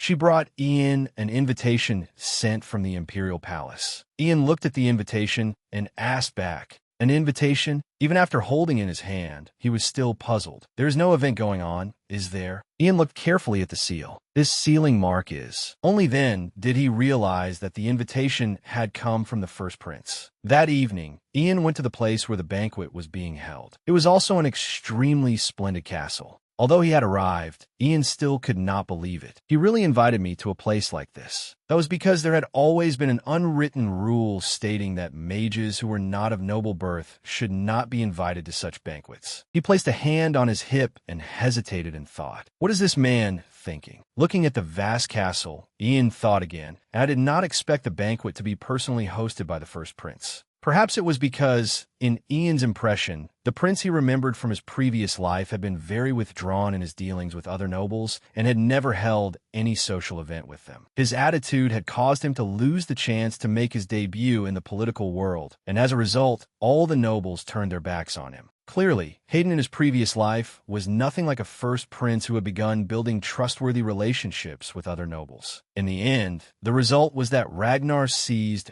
most of the first prince's political power. Inside, it could not be helped, since the first prince often ignored the emperor's advice due to his impulsive and lazy personality. But Ian remained curious. What had made him become so proactive? Still, this is probably beneficial to me. However, thinking back, even in his previous life, he had never come close to places like this. It seemed Ian would simply sit quietly in a corner. In the end, Ian gathered his courage and went inside. He handed the invitation to the servant. Welcome, Master Ian Page. After that, the door slowly opened. What was waiting for him inside? Inside the castle, everything was decorated splendidly, yet with no loss of elegance, the very image of royal style. As soon as Ian stepped inside, every gaze turned toward him. Everyone glanced at Ian, then began whispering among themselves. Ian forced a polite smile onto his face. As expected, this was not comfortable at all. Just then, a servant's announcement rang out. The first prince had arrived. Everyone in the banquet hall stopped what they were doing and bowed respectfully before the first prince, as Hayden entered with elegant steps. He appeared with his hair neatly groomed, wearing a striking blue formal outfit. Hayden spoke in a gentle voice. I offer my thanks to the honored guests who have come to my banquet today. Standing on the upper floor, his voice rang clearly throughout the room. As you all know, I will be hosting tonight's banquet on behalf of His Majesty the Emperor. Hayden continued. Ordinarily, a banquet should begin with a speech, but today I would like to introduce someone to you all. After saying that, Hayden smiled and turned his head toward Ian, making Ian immediately realize his intention. Was he planning to introduce him? At that moment, Hayden announced in a loud, theatrical voice, tonight's special guest, the youngest fourth-class mage in the history of the Ivory Tower. My precious guest from Moglian. As soon as he finished speaking, he pointed toward Ian. The name Ian Page was called out loudly, leaving him frozen for a few seconds. The entire banquet fell silent for a moment. But Hayden broke that atmosphere with a radiant expression. "Welcome, Ian." He kept talking on and on. "You must have guessed that I organized this banquet to introduce you." Ian had no choice but to reply, "Thank you." Hayden seemed to think Ian truly liked it and answered, "You are welcome." Only then did Ian realize he had fallen into a trap. He thought to himself, "Damn it. This is a scheme to show the nobles that I'm on the first prince's side." Considering Hayden's personality, Ian was certain the plan had been devised by the emperor, not the prince. Then Hayden added, "I have been hearing about your performance in the ivory tower." He seemed very proud as he said, "You were ranked as a high-ranking mage as soon as you arrived there. I can just imagine the faces of those arrogant old men." The first prince recounted, "When I first met you in Moglian, I wondered why I had to go all the way there for some scrawny brat." Ian replied in dissatisfaction, "Scrawny? But I never expected you to be so remarkable." Joy was clearly written across Hayden's face. Then, from the bottom of his heart, he spoke very sincerely to Ian. "Though I organized this banquet because of my father, I truly think meeting you there was an excellent choice." After saying that, he even winked at him. But everything was only just beginning because Hayden said, "I also want to introduce someone to you." He pointed in the opposite direction and said, "This way." Ian had barely recovered from the previous shock, and now there was another surprise. In the direction Hayden indicated stood a girl with shining golden hair, wearing a formal dress designed similarly to the first prince's outfit. Unsurprisingly, he introduced her to Ian, saying, "This is my younger sister, Harry." She spoke softly, "It is a pleasure to meet you, Ian. I am Harry Greenriver." Harry's voice reached his ears. "Your name has become rather famous, even within the palace, so even I have heard of you." Her dazzling energy overwhelmed Ian. "It is my honor," Harry said shyly. "Unfortunately, I can only come to greet you today, but please accept my invitation to have lunch with me, so that you may tell me about your achievements in Moglian." Ian replied, "I can only tell you stories about magic and monsters, so I fear you may find them boring." But she still answered with great enthusiasm, "Not at all. I am interested not only in magic, but also in how this world works." Harry gave a bright smile and said sincerely, "That is why I very much wish to speak with you, Ian." She added, "Then I will contact you soon by letter. I hope you enjoy today's banquet as well." Ian replied politely, "Thank you for your kindness, Your Highness." After that, Harry and Hayden left, leaving Ian standing there alone. He quietly watched the princess's back. Seeing her happily chatting with the other noble ladies made Ian unable to stop thinking, "Princess Harry. She looks completely different from what I saw in the palace." Then he looked over at Hayden. The first prince seemed nervous, but he was fulfilling his duty as host of the banquet quite well. After thinking that, Ian made a decision. "Then I should leave before things get troublesome." Ian quickly pushed open the door and stepped outside. His eyes immediately caught sight of a young man there. Looking at the person before him, Ian called softly, "Sir Oliver, is that you?" He also turned to look and asked blankly, "Sir Ian?" As Ian walked over, he praised Oliver. "Sir Oliver, you look very good in that formal attire." The young knight's cheeks immediately flushed red. He said shyly, "This was His Highness's order." As soon as he finished speaking, the two suddenly fell silent, perhaps because there was nothing more to say. The atmosphere around them abruptly became strange. Ian thought awkwardly, maybe I shouldn't have stepped out onto the balcony. At that moment, Oliver spoke first. "I heard the rumor." Hearing that, Ian asked curiously, "Rumor?" Oliver explained, "Helen, the high-ranking mage of the Ivory Tower. I heard that you defeated that woman." Ian heard that line once again, because the prince had said something similar earlier. "I have been hearing about your performance in the Ivory Tower." Only then did Ian answer, "So a rumor like that is spreading outside? I thought most things that happened inside the Ivory Tower were kept secret." To Oliver, perhaps this was a common occurrence. So he said calmly, "If knights did not have that much information, what could they even do in this era?" Hearing the words "this era," Ian fell into thought again. He thought, at present, the Green River Empire has several mages at the top of the power spectrum.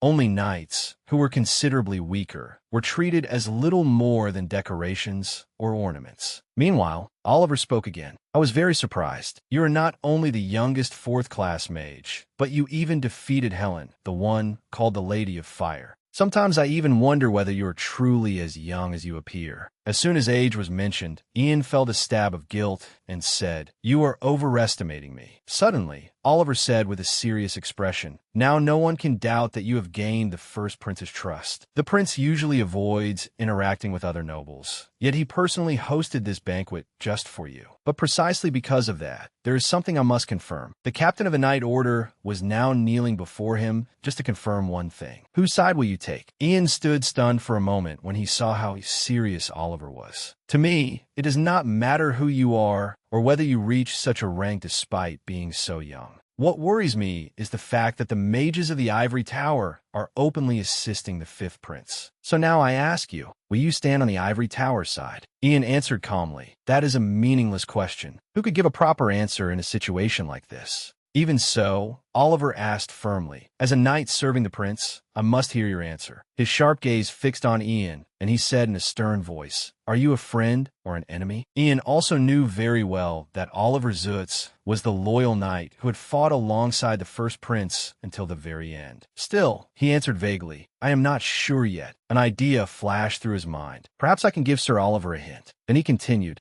"However, I will never side with the fifth prince." Ian said it with absolute certainty. Oliver was clearly very surprised by that answer. He looked around, afraid someone might have heard, but Ian had calculated everything in advance. He reassured Oliver, "I used magic so that only you could hear me, so do not worry." He asked Oliver, "Will that answer do?" Oliver smiled and replied, "For now, that is a perfect answer." Only then did Oliver relax a little and speak again. "May I make a request?" Ian asked, puzzled. "What sort of request do you mean?" With utmost seriousness, Oliver said, "Until you give a definite answer to my question, please be my sparring partner. I need strength." Hearing that request, Ian immediately guessed his intent. "A sparring partner? You want me to teach you how to fight against mages? Could that sword eventually be pointed at me?" But Oliver did not deny it. Instead, he imitated Ian's ambiguous way of speaking. "I cannot completely deny that possibility." Ian said half jokingly, half seriously, "Sir Oliver, you are rather brazen, aren't you?"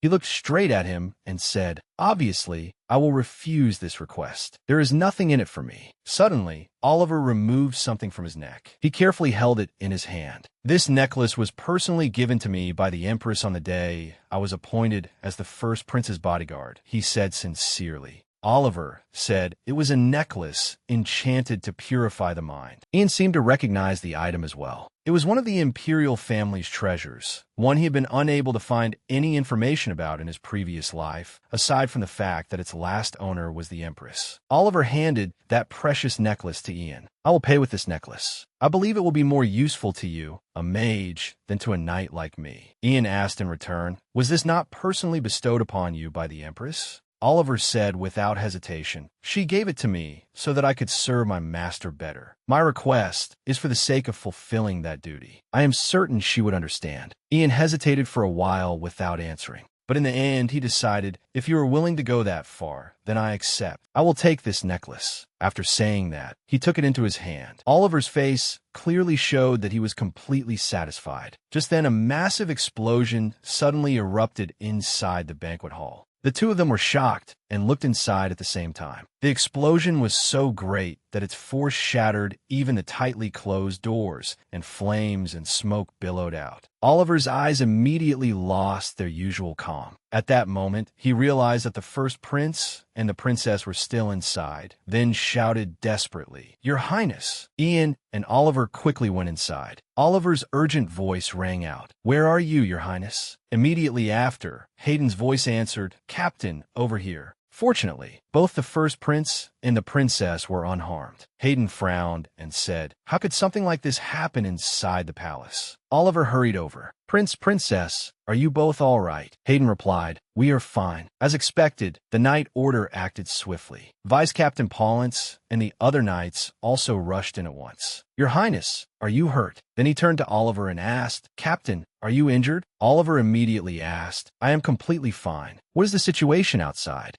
Paulins hurriedly gave a clear report on the current situation. A series of unidentified explosions is occurring inside the palace. We have activated the emergency communication orb, and we are mobilizing all forces to find the source of these explosions. Ian looked concerned when he heard that. The emergency communication orb? Because the Imperial Palace's emergency communication orb was a network connected to the Night Order's command center, the military barracks, and even the Ivory Tower. It allowed every available force to be concentrated at the palace, and that meant that activating the emergency communication orb would gather every soldier and mage at the palace. An ominous thought flashed through Ian's mind. What if these explosions are aimed at that? He panicked, fearing that it might truly happen. Could it be? Ian decisively cast a mana barrier. A mana barrier covered everyone present in the banquet hall. Remembering that Harry could also use magic, Ian turned to ask, "Princess, do you know how to channel mana into a barrier?"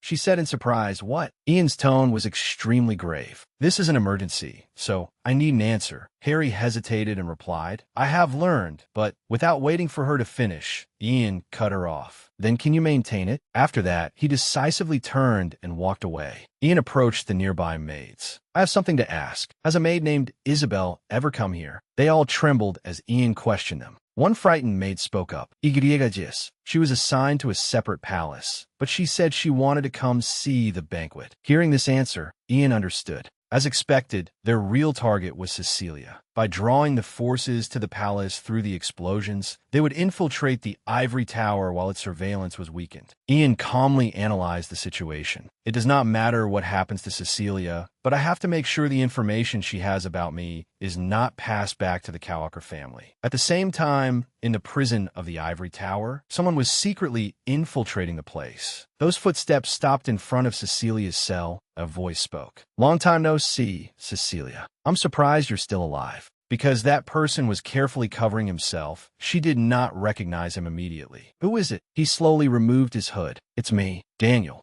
After that, the first thing he said to Cecilia was criticism. "I'm very disappointed in you. I thought you were a capable spy." Seeing him, Cecilia immediately became agitated and shouted, "Daniel, get me out of here." He answered calmly, "Of course, but there is something I need to check." She immediately replied, "I have not said anything." That brat, Ian Page, knew everything from the beginning, the existence of the Kawalker family and the people within it. Daniel asked suspiciously, "Is that true?" She touched the back of her neck and added, "He even knew about the mana seal that neither you nor I knew about." Hearing that, he said, "Cecilia, that is something most walkers do not know. The higher-ups only told us after you were captured." Then Daniel asked further, "So do you have anything else to say?" Cecilia replied, "That is all. We do not have time to spare, do we? Let's get out of here together." However, at that moment, hesitation appeared in his attitude. "Is that so?" Immediately after, the cell door slowly opened. Cecilia's face clearly showed joy because she thought she had been saved. At that moment, Daniel called her name, Cecilia. In the instant she turned and said, "What is it?" He stabbed her directly in the neck. Her eyes rolled back, as if she could not believe what had just happened. Daniel looked coldly at her as she writhed in pain. Only now did he speak. "When you were imprisoned in the Ivory Tower, we debated for a long time over what we should do." Blood continued pouring from Cecilia's wound, leaving her able only to await death and listen as he continued. "You are a rather rare third-class mage, so we did consider rescuing you. And this is the conclusion we reached." As soon as he finished speaking, Cecilia had already collapsed onto the cold floor. Although he had just killed someone, he smiled and said, "Well then, take care. I mean, farewell." Suddenly, a voice rang out in response to his words. "You too." Daniel immediately turned around warily. Then he swiftly threw his knife straight toward the source of the voice. The knife flew quickly toward its target. However, Ian only had to tilt his head to dodge it easily, though it still grazed his face. Looking at him, standing there calmly, Daniel shouted, "Who are you?" Ian did not answer him, but lowered his gaze to the floor. Seeing Cecilia's corpse lying there, he finally said, "So you were the one who eliminated Cecilia. That is fine. Thanks to you, I have one less concern." Before Daniel knew it, both his legs had been frozen by Ian. Then Ian slowly walked toward him. "Daniel, what a pity that I had to meet you today." Ian's gaze was icy. He said coldly, "I swore that I would kill you with my own hands." Seeing that he could not resist, Daniel quickly spoke up. "Wait, wouldn't it be better for you to let me live?" Of course, Ian had no intention of sparing him. "At last, I can repay the suffering of my friends."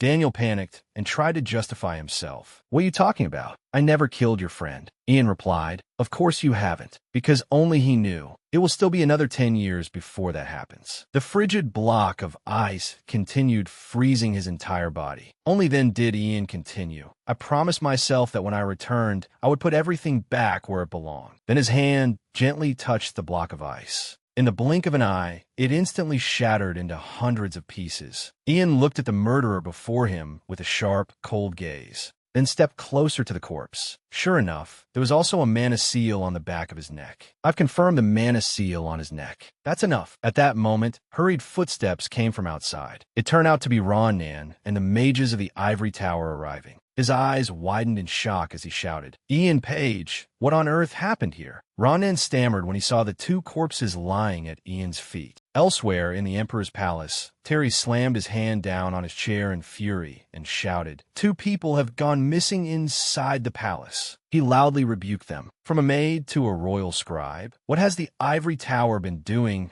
while criminals run rampant inside the palace? Tower Master, answer me. Did you not promise to uproot every last tumor within the kingdom and ask that all authority to search for spies be handed over to the Ivory Tower for that very reason? Every word from Terry made all the nobles present tremble. Then he made his decision. I can no longer trust the Ivory Tower, so I will revoke all related authority from the Ivory Tower. From now on, the Tower Master is to share any information obtained from the search so far with the knights and soldiers. Is that clear? After hearing this, Herbeck bowed and answered, I shall obey your command, your majesty. Terry rubbed his forehead and said, You may go. There will be a great deal to do from now on. Herbeck silently stepped out in accordance with the order. At that moment, the Emperor's attendant announced, Mage Ian Page, step forward and pay your respects to His Majesty. Ian slowly entered. Terry looked at him and said, So we meet again. Special guest from the north, Ian Page. Ian also carefully paid his respects to the Emperor. Terry quickly got to the main point. Thanks to your intelligence, we were able to protect the Empire this time. Ian remained silent as he listened to him continue. Without you, we would have helplessly allowed a vast amount of crucial information to fall into the hands of enemies whose identities remain unknown. That would have made the Empire and the Imperial family a laughingstock before the entire world. For all of those reasons, I will never forget your achievement in this incident. Therefore, I wish to personally express my gratitude, along with the reward I wish to grant you. As soon as he finished speaking, a servant brought the reward before Ian. This is it. It was a striking blue robe. Terry said, This robe is the only item left behind by Mixel Green River, my ancestor and the only mage of the Imperial family. He explained, Because of his will, I do not bestow it upon anyone outside the Imperial family. So, what I mean to say is that I am only lending it to you. Of course, I will lend it to you until your final breath, or until you no longer wish to keep it. Ian looked somewhat surprised to see it. He thought to himself, Mixel Green River, the first and last mage of the Green River Empire's imperial family. He was the hero who saved the Empire and rose to the position of Tower Master through his own magical ability. His robe is an item that was difficult to see even in my previous life. At that moment, Terry made another suggestion. Since it is only a robe, I do not think you need to change clothes. Would you like to try wearing it now? Ian obeyed and took the robe, then clumsily draped it over himself. Seeing Ian's disheveled appearance, Terry burst into a cheerful laugh. It is a bit big on you, isn't it? I wonder when it will start to fit. The moment he put the robe on, Ian realized that it was an enchanted robe. He immediately raised his head and said to the Emperor, Then I will make it fit me at once. Immediately afterward, the robe slowly shrank, and only stopped when it fit Ian's small body perfectly. Seeing that sight, the people around him immediately exclaimed in admiration. How'd he do that? Terry also stared at him intently and praised him. It suits you well. The blue even matches your eyes. It seemed Ian liked this gift very much. After that, he knelt before the Emperor. Thank you for your Majesty's grace. A short while later, outside on the palace grounds, Princess Harry saw Ian's figure and hurried over. Excuse me, Sir Ian. He respectfully bowed. Greetings, Your Highness. But she waved her hand and said, Please do not be so formal with me. At that moment, Princess Harry clasped her hands tightly together, trembling slightly. Sir Ian, Harry hesitated, then expressed herself. Actually, there's something I wanted to say to you about what happened before. Ian hurriedly spoke. At that time, I was far too busy and was extremely rude to you, Your Highness. I hope you will forgive me. Harry immediately objected. That is not what I meant. As though he understood the princess's intention, Ian reassured her. Also, the matter you are worried about will not happen. So please be at ease. Harry felt more relieved after hearing that answer. Suddenly, at that moment, someone's footsteps sounded from behind them. Ian immediately recognized the voice. You truly achieved a remarkable feat, Sir Ian. He spoke sarcastically. Thanks to you, the safety of both the Empire and the Imperial family has been preserved. Without waiting for Ian to respond, he continued, and as His Majesty told you, your achievement in this incident is tremendous. Ian's eyes clearly showed surprise when he saw the person before him. The man suddenly said, Forgive me for introducing myself so late. You may already know who I am, but I would like to formally introduce myself. My name is Rangna Green River, the fifth son of His Majesty the Emperor. Several knights were following behind him. A flood of memories from his previous life rushed back into Ian's mind. So that person was none other than Ian's old friend. Back then, Ian had knelt desperately at his feet and begged, please. But when he looked up at that man, all he saw was an indifference so cold it chilled him to the bone. In this life, he had never expected to see that face again. But Ian was still unsettled by the name Rangna. The man spoke again. Though I have arrived late, I wish to congratulate you on obtaining the position of high-ranking mage in the Ivory Tower. Meanwhile, Ian remained frozen in thought. It is too early to meet him. Rangna added, I wish to express my gratitude to you for protecting the Empire's security from spies in the Moglian territory. Today, I would also like to invite you to lunch as an expression of my thanks. Rangna paid no attention to Ian's current expression and continued. Would you be free to accept my invitation? Ian clenched his fist, then spoke softly, just as Ian was in that difficult position, Harry spoke up and rescued him. I am sorry, Rangna, but he has business with me today. Pretending not to understand, he replied awkwardly, Is that so? Then tomorrow. Only then did Ian calm down and speak. I'm terribly sorry, but I am afraid that will not be possible, Your Highness. A flash of displeasure crossed Rangna's eyes. He glanced at Harry as if to warn her, but still tried to answer in a gentle voice. I understand. Rangna looked straight at Ian and said, Although it is truly regrettable, I shall look forward to another time. It was a pleasure to meet you, Sir Ian. Ian answered him with silence. Rangna added one final word before leaving. Then farewell. With that, Rangna left together with his two knights. Only the two of them remained, watching the fifth prince gradually disappear into the distance. After confirming that no one else would disturb them, Harry hesitantly spoke. Sir Ian, she said shyly. I spoke without thinking. I am sorry. Ian replied, It is all right. After that, Ian still turned his head to look back at Rangna's familiar figure. Then his thoughts flowed through his heart again. I met him 2 years earlier than before, and right now, he is only a prince who must conceal his true schemes. At that moment, Ian made up his mind. I will stop you at any cost, Rangna. Before you have the chance to expand your power, I will make sure you cannot advance even a single step. Ian would not stop until Rangna was in despair and met a miserable end. I will be your opponent in this life. The scene shifted to the Imperial Palace. At that very moment, in the first prince's study, Hayden grumbled while reading a book. I do not understand what this is saying at all. He said, could they not write it so everyone can understand? Who writes books in such a complicated, convoluted way? Professor Lauren, who was standing beside him, spoke up to explain. Your Highness, that book was written by the first Green River King. It records in detail how to become a good ruler and explains the methods and measures of governance. As the first prince who will inherit the throne, you should study these things. Looking at the thick books piled on the table, Hayden inwardly groaned. I have to read all of these in just a few minutes.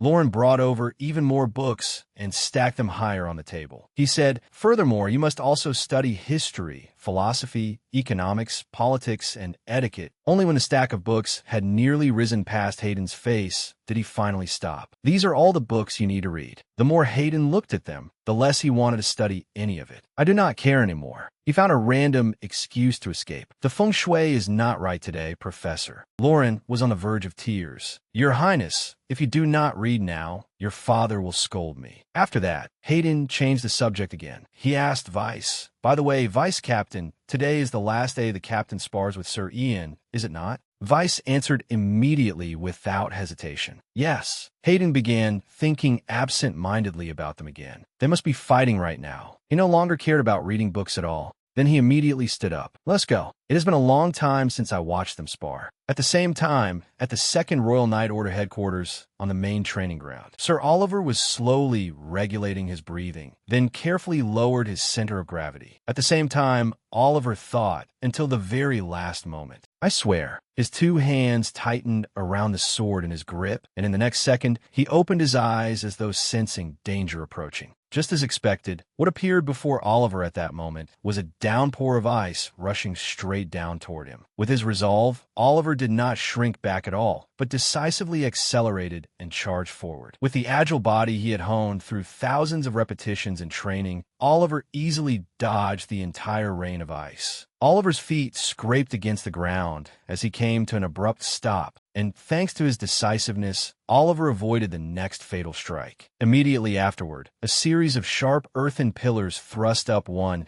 after another from the ground and attacked him. Oliver hurriedly leapt high into the air to dodge, using the tall earthen pillars as footholds to launch himself upward. Oliver's movements were so fast that only a streak of light could be seen flashing by. Then, before anyone knew it, he had successfully escaped that attack. Oliver did not let his guard down because of that. He immediately focused all his attention and waited for the next attack. This time, what attacked him was a gigantic fireball. The fireball drew closer and closer, and compared to it, Oliver looked as small as a bean. Even so, there was no room for fear in his eyes at that moment. Oliver raised his sword high, ready to fight it. Each stroke of his sword tore through the flames before him. Because in that captain's mind, he believed one thing without doubt: I can reach him. His eyes widened as he looked through the curtain of red flames, and he thought to himself, the limits of a mage. Oliver vaguely saw Ian standing beyond them, so he acted immediately. Oliver shot forward like an arrow. Immediately afterward, the tip of his sword successfully pierced through Ian's chest. That glorious moment seemed to slow down, but only then did Oliver realize something strange. Ian's hand was touching his back, and Ian said, "Well done." It turned out that what Oliver had just stabbed was only a dummy of Ian. The real Ian was now standing right behind him.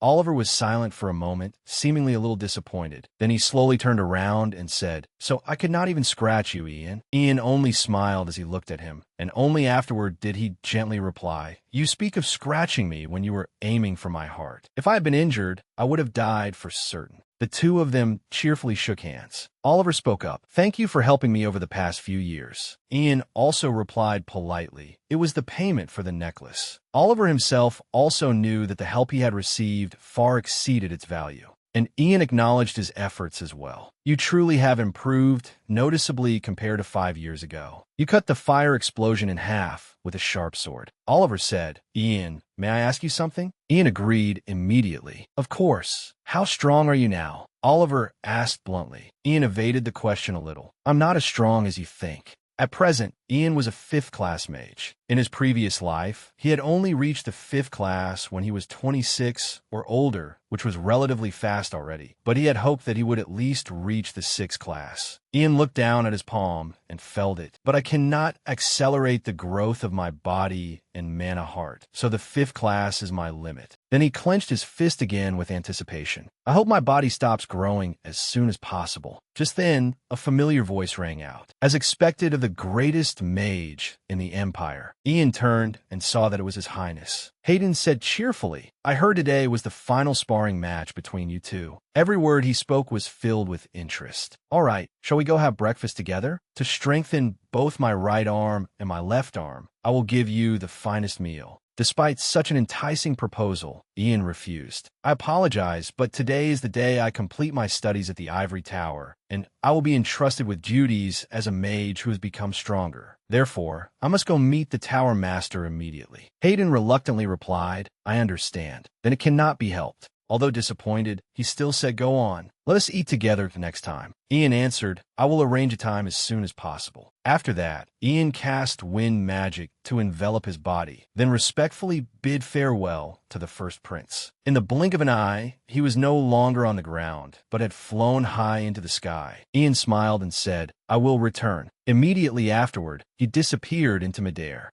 The three people below continued watching Ian until he was gone. Hayden sighed in admiration. Does the robe my father bestowed on him have a flight spell? I do not know about anything else, but I am truly envious. Suddenly, Hayden turned and called out, "Captain!" Oliver immediately replied, "Please give your command." Only then did Hayden speak. "I saw you fight evenly with Ian. What do you think? Can you fight against mages now?" Oliver answered him. "My answer has two parts," Oliver admitted. "First, I could not scratch Ian, and the gap between us will only continue to grow. However, when it comes to other mages..." Upon hearing just that much, Hayden had already guessed the answer that would follow. The smile on Oliver's lips showed that he was completely confident in his own ability. He said with certainty, "As long as it is not Ian, I can handle them." Still that same morning, at the ivory tower, the door to the tower master's room opened again. As soon as Ian stepped inside, he heard Herbeck's voice. "You have come." The man rose to his feet with difficulty. "It feels rather strange. It seems like only yesterday that I heard news of a special boy from the north. And yet that boy had become a young man." His voice had grown hoarse now, and his face seemed to have more wrinkles than before. Herbeck continued, "I suppose it means I have grown old." Ian replied, "At the very least, you will remain healthy for several more decades." Herbeck was holding several sheets of paper. As soon as he finished reading them, he said, "Excellent. I have nothing to offer but praise." He said, "You truly are a great fortune for the Empire and the Ivory Tower. Every lady wishes to meet you. Are you not the very model that every mage strives to follow?" Hearing him say that, Ian immediately denied it. "You flatter me, sir." But Herbeck maintained his view. "We will soon see whether I am exaggerating or not." At that moment, he changed the subject. "As you know, today is the final day. If you were an ordinary academy trainee, you would be dispatched to the nearby regions, but you are a special case. Your final day is merely spent chatting with this old man." Ian replied, "Not at all. In truth, it is an honor. Thank you, though those are probably just polite words." As he spoke, he searched for something on his desk, then handed Ian a card. "Congratulations on becoming an official mage." Herbeck explained, "This is the symbol of your status. It will allow you to mobilize soldiers and citizens of the Empire as you see fit. You will have many opportunities to use it." Ian asked curiously, "Are there many places that need a high-ranking mage?" Herbeck's voice rang out again. "It is not only a matter of demand." His brows furrowed slightly. "At present, there are very few high-ranking mages, since Hayden has settled down. What more can you expect? I do not wish to pressure you, but your assistance is truly vital." Ian replied, "Then there's a great deal of work waiting for me." Herbeck confirmed it once more. "You are the strongest and most important force of the Ivory Tower, so you will soon be bound by many responsibilities." He opened another information board in his hand. "But since this is your first time,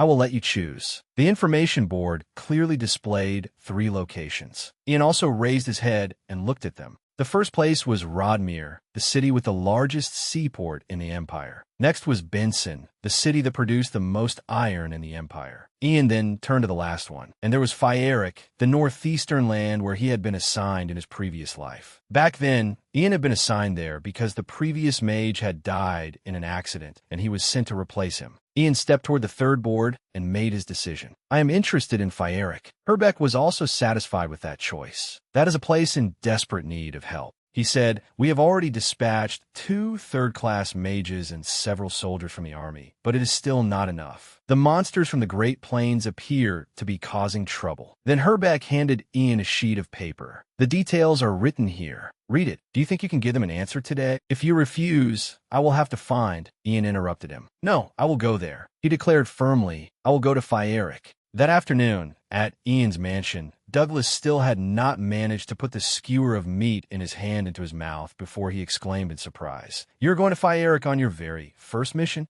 "That place is famous for being crawling with monsters." Before Douglas could finish speaking, he choked under Ian's murderous gaze. Ian's mother, who was sitting beside them, also put down her fork when she heard that. She said worriedly, "Ian, is that not a dangerous place?" He reassured his mother, "No, it is not that dangerous. It is only temporary, so I will return after a few months." Vanessa respected her son's wishes, but a trace of sadness still passed through her eyes. "I understand. You said you will leave next week, did you not? This large mansion will feel very empty." Seeing his mother worry like that, Ian promised, "I will finish the work as quickly as possible and return, Mother. Seeing that the atmosphere had grown somewhat heavy, Douglas immediately said excitedly, "Leader, could you check the medicine I made in the laboratory before you leave? I created a few fairly good things. They may help you during your mission." Ledio reminded his son, "Douglas, you are grown now. Should you not change the way you address Ian?" Douglas looked slightly disappointed. What is wrong with calling him leader? Then he turned his eyes to Ian again.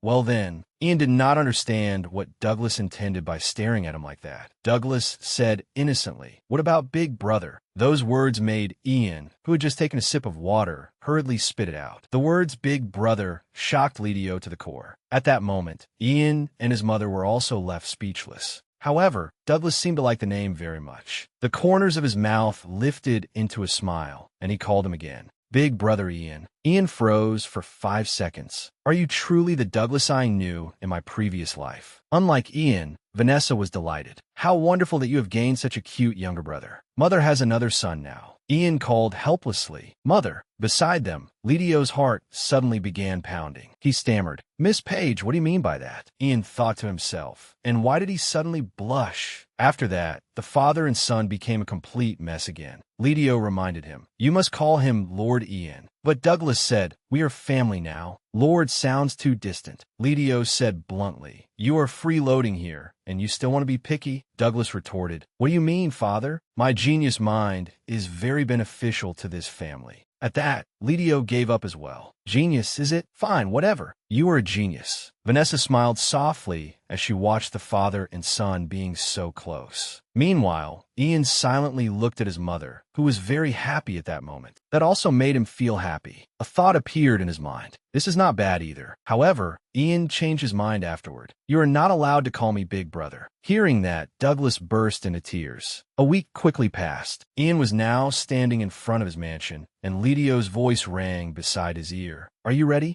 he asked. "Are you planning to go straight to Fieric?" Ian replied first, "I must say farewell to the Tower Master of the Ivory Tower, then plan my route there." But Ian still asked worriedly, "Lidio, the mana trap I set in the mansion?" He smiled and answered, "You explained it yesterday. Do not worry. I will protect Miss Page with my life." Ian replied, "I hope you will not have to use it." At that moment, Douglas called out carefree, "Brother." Ian and Lidio immediately looked displeased, causing Douglas to hurriedly change the way he addressed him. "I mean, leader." He held a potion in his hand and gave it to Ian. "Please take this. It is a potion father created, and I tried making it myself." Douglas glanced at Lidio, then hesitantly said, "It is probably." After that, he secretly leaned close to Ian's ear and whispered, "Probably better than father's." Douglas smiled with confidence as he said that. Ian smiled back as well. "Thank you." He thought to himself, Douglas still has 3 years before graduating from the Imperial Alchemy Academy, but he has already been promised a position as a royal alchemist thanks to his abilities. Unfortunately for Douglas, his father had heard what he had just said. He gave his son a hard flick on the forehead. "Not even close, kid." Looking at the potion in his hand, Ian fully trusted that it would certainly be effective. After a moment, Douglas asked an innocent question. "Leader, will you fly to Fieric with your robe?" "Jan answered flatly, no. I will take a carriage to the outskirts of the capital. I do not want to attract too much attention." At that moment, Vanessa hurried over and called loudly, "Ian." In her hands, she was carrying a very large box. When Ian saw his mother, he also called out, "Mother."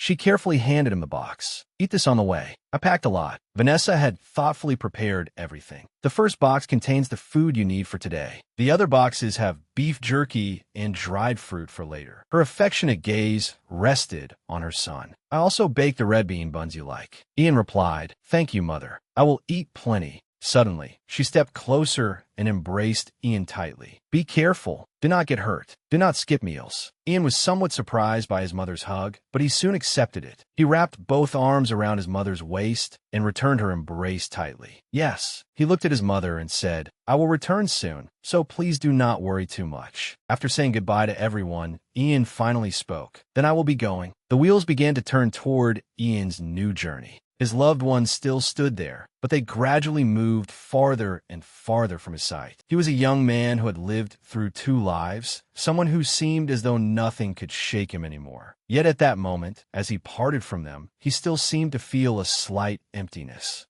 Ian reassured himself. Believe. Looking at the mother he loved, he told himself, I must believe that mother will remain safe even when I am not there. After all, this was a mansion protected by the palace, and the crime rate in this city was very low. And there was also a secret that only his mother, Lidio, and Douglas could activate, the mana trap. Ian clenched his fist and thought, with that, I can eliminate most dangers. At that moment, Ian murmured a name, Fieric territory. He recalled everything that had happened 25 years ago. Meanwhile, in a certain canyon near Fieric, a battle was taking place. Kaon Fieric shouted an order to the soldiers. Cut off their heads 100 times and bring them back to me. Until then, do not even think of dying. Hearing that, the entire army seemed to gain strength and continued fighting the monsters. At that critical moment, a cavalryman hurried over. My lord, Kaon asked, what is it? He stammered, the supply force in the rear. Then he immediately shouted loudly, our rear supply force has been attacked by orcs that climbed over the mountain. Kaon froze when he heard the terrible news. What? Looking at the monsters here that were still charging relentlessly, he thought irritably, damn it, how could they break through to the rear? However, as a great general, he had to make a swift decision. Second squad and third squad, hold your positions with the mages. First squad, follow me. Everyone responded in unison. Yes, sir. He quickly mounted his horse, pointed toward the rear, and said, we will deal with the orcs behind us. Immediately after that, Kaon rode straight there with the first squad. On the way, he calculated inwardly. Their individual intelligence is very low, but they move like an army. Well-trained soldiers can handle them. However, they're more than capable of wiping out a supply unit with no combat experience. Worry was clear on Kaon's face. At that moment, all he could do was pray. Please, let me not be too late. Suddenly, snow began to fall around them. Kaon was stunned for a moment. Is this snow? With his knowledge, he immediately realized that snow never fell in the north. But the white snow before his eyes continued to fall without stopping. Even the tree canopies that were covered in a thick layer of snow, and some trees had even frozen over. As Kaon's group went deeper in, they encountered a large block of ice in the middle of the road. Inside those blocks of ice were orc monsters. All of them had been frozen solid. Kaon still could not believe his eyes. What is this? In the distance, there was the figure of someone standing atop a tree. But in the blink of an eye, that figure blurred, as though it had disappeared from that spot. Orc corpses lay scattered across the ground, each one pierced through by an ice spear. Others had been turned into frozen orcs. In that mountain region where snow never fell, a massive block of ice had now appeared, accompanied by snow falling everywhere. From the top of that block of ice, Ian lightly stepped down. When he appeared, Kaon immediately spoke. Show yourself. At that moment, Ian answered, I heard you were in need of assistance. Meanwhile, Kaon was still frozen in surprise. Then Ian introduced himself to them. My name is Ian Page, a high-ranking mage dispatched by the Ivory Tower. Ian Page. Kaon repeated the name unconsciously. At that moment, he finally realized in astonishment. Do you mean the noble from Northern Moglian? That Lord Ian Page. After that, Kaon said happily, I never expected such a young man to come help us. I have heard of your achievement in destroying the goblin army in the Moglian Mountains when you were still very young. He stepped forward and extended his hand, indicating that he wanted to shake hands. It is a great honor to meet you. Ian responded as well. It is also a great honor to meet General Kaon Fieric, the greatest warrior of the East. Kaon's hand suddenly tightened. You must be very tired after your long journey. His gaze grew serious as he said, but could you spare some time? There are many things we need to discuss. That afternoon, at the army encampment, Kaon spoke wearily. I did not know they would appear in such large numbers. Then he said, no, I had guessed it, but not to this extent. Recently, they seem rather determined. Ian stood to one side and listened to him explain. There seem to be some troubles on the Great Plains. Otherwise, Kaon's serious tone rang out steadily. As you know, Lord Ian, we sent requests to the palace and the Ivory Tower. They were extremely urgent requests. First, a request for supplies and reinforcements so we could continue fighting. Second, a request to send a high-ranking mage. A mage skilled enough to overcome our current situation. Ian still remained silent. Recalling the unbelievable scene from that morning, Kaon said, I was extremely astonished by your ability to wipe out a monster army in an instant, as well as your speed in erecting an ice wall. The canyon has been barricaded, so we will have more time. However, that is only a temporary solution. Because of one main reason, we are about to have a war with the monsters on the Great Plains. Since the monsters have been continuously invading for years, the army has gradually grown exhausted, and our food supplies are nearly depleted. Worry flashed across his face. If only reinforcements and food arrived, we would be able to continue fighting the monsters. At this point, Kaon frowned slightly, but it seems the Empire has delayed that request. And since it appears you have come in place of the reinforcements, I believe we should devise a more long-term measure for this problem. After hearing the situation, Ian replied, I understand. Everything was within Ian's calculations. He said slowly, the ice wall can last up to 10 days. If we monitor the movements of the monsters invading from the mountain range, we should be temporarily safe. During these 10 days, we can go to the Great Plains. Kaon asked in surprise, Lord Ian, you mean to go personally? Ian answered with certainty, we must find the cause of this situation and perhaps a way to resolve it completely as well. However, Kaon still did not seem to trust his ability. I'm glad that you appear extremely confident. He continued, but I have sent countless troops to the Great Plains over the past few months, and none of them produced any results. His voice clearly revealed his helplessness. The only thing we discovered is that monsters of different species have stopped attacking one another, as if they have joined forces and only attack humans. Those terrifying monsters seem to have weakened Kaon's mind. He pointed to a spot on the map and said, the monsters are not only attacking the Green River Empire, they are also attacking the northern border of the Great Plains, the Ku Empire, and the Lone Principality below to the west. They are invading those borders all at once. He added, some countries have fewer routes leading to them, so they suffer less damage. Then Kaon pointed to another place. Among them is the Great Slope Canyon, which has caused the monsters to concentrate their attacks on the Fieric estate. After analyzing it carefully, Kaon realized something. But the strange thing is that on the southern border of the Great Plains, the indigenous tribes have not been invaded by monsters at all. As he spoke, he moved his finger there. Ian listened as he continued, saying that it was as if something were preventing them from approaching this area. At that point, Kaon reached a conclusion. We suspect that this thing is connected to the trouble in the southern Great Plains. However, we cannot break through the monsters' attacks in the canyon to send troops to the southern indigenous tribe and investigate in more detail. After listening, Ian fell into thought for a while. Trouble on the Great Plains. This was something he had not known about in his previous life. He thought to himself, there were many attacks from the Great Plains, but this is the first one on such a large scale. Only then did he speak. I should go to the southern border and see the indigenous tribe. Kaon agreed as well. Yes, if it is the leader of the indigenous tribe, the Mage King, I am certain he will know something about this problem. However, Kaon seemed somewhat hesitant. Do you think we will be able to meet him and speak with him? Ian confidently replied, of course we can. Very quickly, night arrived. In the middle of the vast mountain forest, even the sky seemed to become more mysterious. Ian stood alone atop a high tower, lost in thought. The Great Plains. He raised his face toward the high sky, letting his thoughts surge endlessly. Come to think of it, perhaps that thing is still there. What Ian remembered was an artifact passed down to the Mage King, the leader of the indigenous tribe, the scepter of the Great Plains. Recalling it, Ian nodded to himself. I rather like that staff. A scepter made of birchwood is rare, too.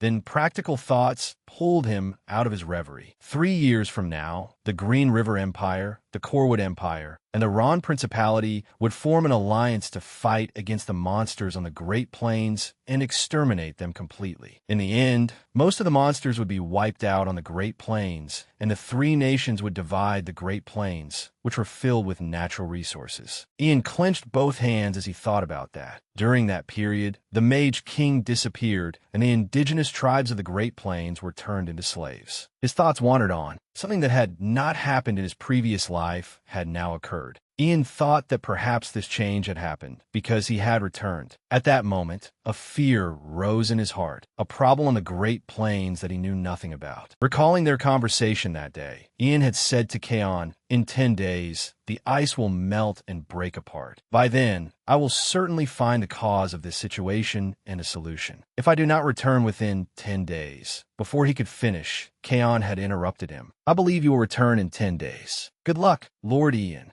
Returning to the present, before Ian lay a remote, treacherous mountain region. The land was so barren that even the trees had withered. As he had discussed with Kaon earlier, Ian had come to this land alone. Looking at the scenery before him, Ian thought to himself, this is the area bordering the land of the indigenous people. The surroundings were so quiet that Ian grew suspicious. It was an eerie silence. Every path Ian passed showed no sign of life. Compared to the swarms of monsters in the north, I haven't seen a single monster since heading south. I wonder if this place is the cause of the change Lord Kaon mentioned. Even so, he calmly advanced deeper inside. The sound of his footsteps was heard by the people of the tribe. They asked warily, "Who are you?" Ian said calmly, "I am not an enemy. I am a mage from the Green River Empire." One of them shouted, "How do you know our language?" Ian did not answer their question, and instead made his request directly. "I do not have time to explain. I have come to meet the Mage King." Hearing that, they froze for a moment. "What did you just say?" The Mage King was the tower master of the indigenous tribe. The indigenous people were also born with mana hearts and mana brains. Their method of controlling mana was quite basic, but they were raised as mages who specialized in rituals rather than ordinary mages. Among them, the Mage King was their king, standing at the highest position. At that moment, Ian still paid no attention to their attitude and continued speaking of his purpose. "I have come to discuss the problem being caused by the monsters in the north. The Mage King must already know about this, so please." Before Ian could finish, the point of a sharp spear was thrust straight at his neck. The man glared aggressively and shouted, "How dare people of the Empire be so arrogant? Do you think the Mage King would meet someone like you?" None of them welcomed him. They even threatened him loudly. "Get lost. If you keep spouting nonsense, we will offer you as a sacrifice to the spirits of the Great Plains." Faced with those malicious words, Ian remained composed. "Do I look like someone who would leave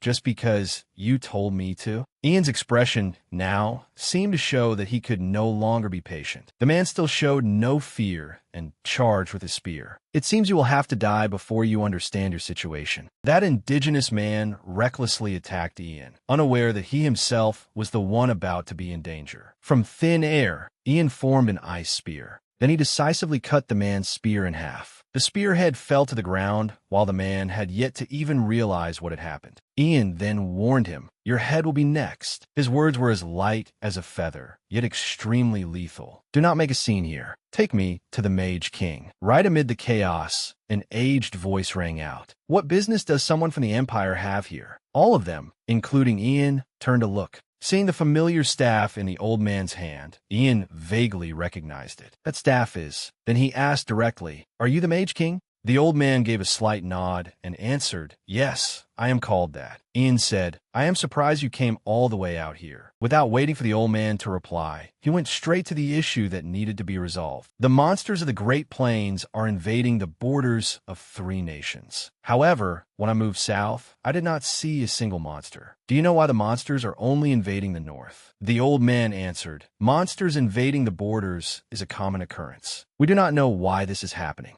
However, Ian immediately realized that what he had just said was a lie. The Mage King stiffened, not expecting his words to be seen through. That dishonesty made Ian say in displeasure, "Your lies do not work on me." In a serious tone, Ian asked again, "Please tell me the truth. What is happening?" One of the tribesmen saw this and shouted loudly, "How dare that bastard act so arrogant before?" But the Mage King stopped him in time. The old man said calmly, "I heard the mages of the Empire had devised a kind of lie detection magic, but seeing it with my own eyes is still quite astonishing." Looking straight into Ian's eyes, the Mage King had no choice but to tell the truth. "Yes, lying to you is useless. I will tell you the truth." The old man recounted solemnly. Many years ago, there was a prophecy. It said that the Great Plains, once beautiful, would turn into a sea of fire, and golden light would dye the land red. Our people, who have lived on this land for thousands of years, would be divided and turned into slaves. This news shocked Ian greatly. Then the old man slowly explained the whole story. "We could do nothing. We knew that our tribe would be destroyed if war broke out. Even so, we could not simply sit and wait, praying that the prophecy would not come true. The truth continued to be revealed through the Mage King's account. One day, a noble lady found us. That noble lady cast several spells on this staff, shared her power with us, and then disappeared," the Mage King said. Ian's eyes narrowed slightly. "A noble lady? Then the old man added, "She also said that if another outsider came here." Just as Ian heard this, the space behind him flared violently, and in front of him, the Mage King had summoned a series of skeletons rising from the ground. The old man's voice sank along with them. "If an outsider comes here, we must not let him leave this place alive." An entire army of skeletons continued to rise, and their target was, of course, Ian. The Mage King said hesitantly, "I am sorry, but you must die here." After saying that, the old man's expression turned stern, as if he were ready to attack Ian at any moment. Looking at the scene, Ian understood. So is black magic. He thought to himself, "I thought it had ceased to exist after being banned 300 years ago, but I never expected the future to deviate this much." However, Ian was not shaken at all. On the contrary, he grew even more excited because he knew they were underestimating him. Ian said to them, "I am sorry, but I have no intention of dying without putting up a fight." He declared with certainty, "Even if I have to use force, I will take that staff enchanted with black magic." The old man stubbornly replied, "If you think you can do it, then try." Magic also began to unfold from Ian's palm. "You cannot take back what you just said." He spoke with an extremely cold gaze. The wall of ice Ian had erected 10 days ago was now gradually melting. The wind whistling through the canyon howled fiercely. At that moment, Kaon thought to himself, "Is something wrong?" He looked toward the ice wall, unable to hide his worry. The mage had set out for the vast plains 10 days ago, and the ice wall blocking the canyon was melting rapidly. His growing anxiety forced Kaon to think of the worst possibility. He did not dare think any further about that terrible possibility, but in his heart, he seemed to have already prepared himself for something bad to happen. Then he immediately called his subordinate. "Adon." Adon answered, "Yes, sir." Kaon then ordered, "Prepare for the battle in the canyon according to the plan. Move all soldiers and catapults into the territory, and order the soldiers lying in ambush around the mountain to gather." After hearing this, Adon bowed respectfully. "As you command." At this point, Kaon could only rely on himself. "We can stop them." He deceived himself with that thought. "My soldiers will protect the territory and the people." Kaon's eyes grew even more determined, as if he were ready to sacrifice everything for a single thought. "We must become the strongest shield of the empire."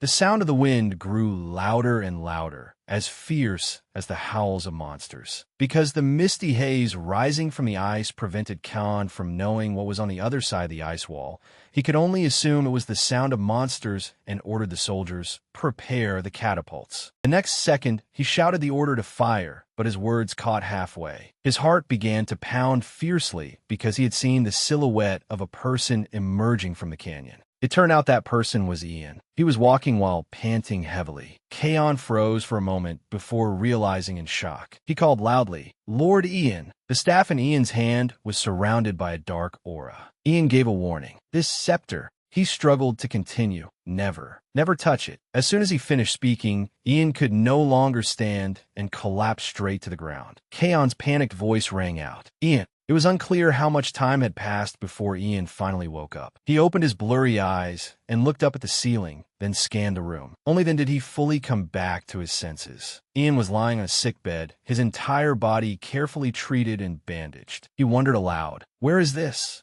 Looking at the room's furnishings, Ian guessed that this was probably the Lord's castle. Next, Ian hurriedly sat up and rubbed his head with his hand. "Looks like I am in the right place." The effects of the previous battle left Ian exhausted, but he was still preoccupied with his calculations. "But first, I have to deal with the scepter." At that moment, Kaon's voice rang out, cutting off his thoughts. "Lord Ian, you are finally awake." Seeing Kaon, Ian called out, "General." He asked softly, "How long did I sleep?" Kaon answered, "You were unconscious for 3 days." Kaon then asked with concern, "How do you feel?" He reminded Ian, "The royal physician said you should not move around too much." Although Ian was still not well, he forced himself to reply, "I am fine." He asked anxiously, "Where's the scepter I brought back?" Kaon immediately pointed to the chest beside him. "The mages stored it in that chest. It is called a storage chest, and its principle is similar to that used to create a mana prison." Ian walked toward the chest and praised him. You handled the situation well. Kaon did not answer, only moving his lips as if he wanted to say something. In the end, he hesitantly expressed his concern. Lord Ian, when you had just returned to the canyon, the doctor said your mana source had been depleted. If we had been even 1 second late, your life would have been in danger. His tone clearly carried worry.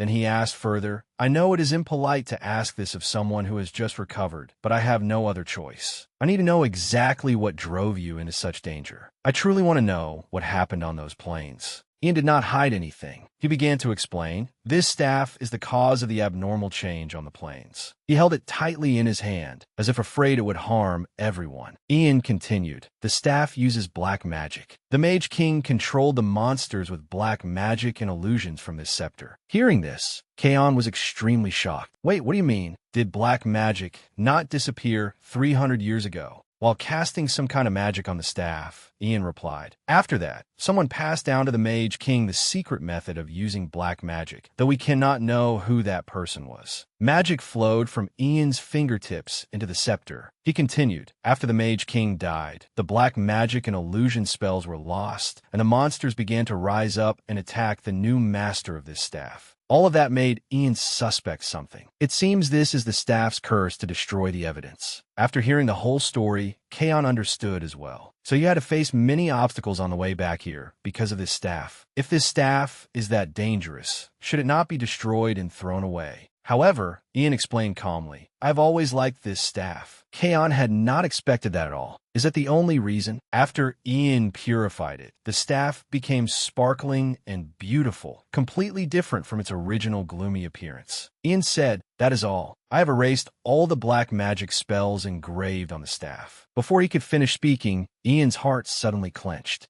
The pounding of his heart in the left side of his chest grew more and more violent.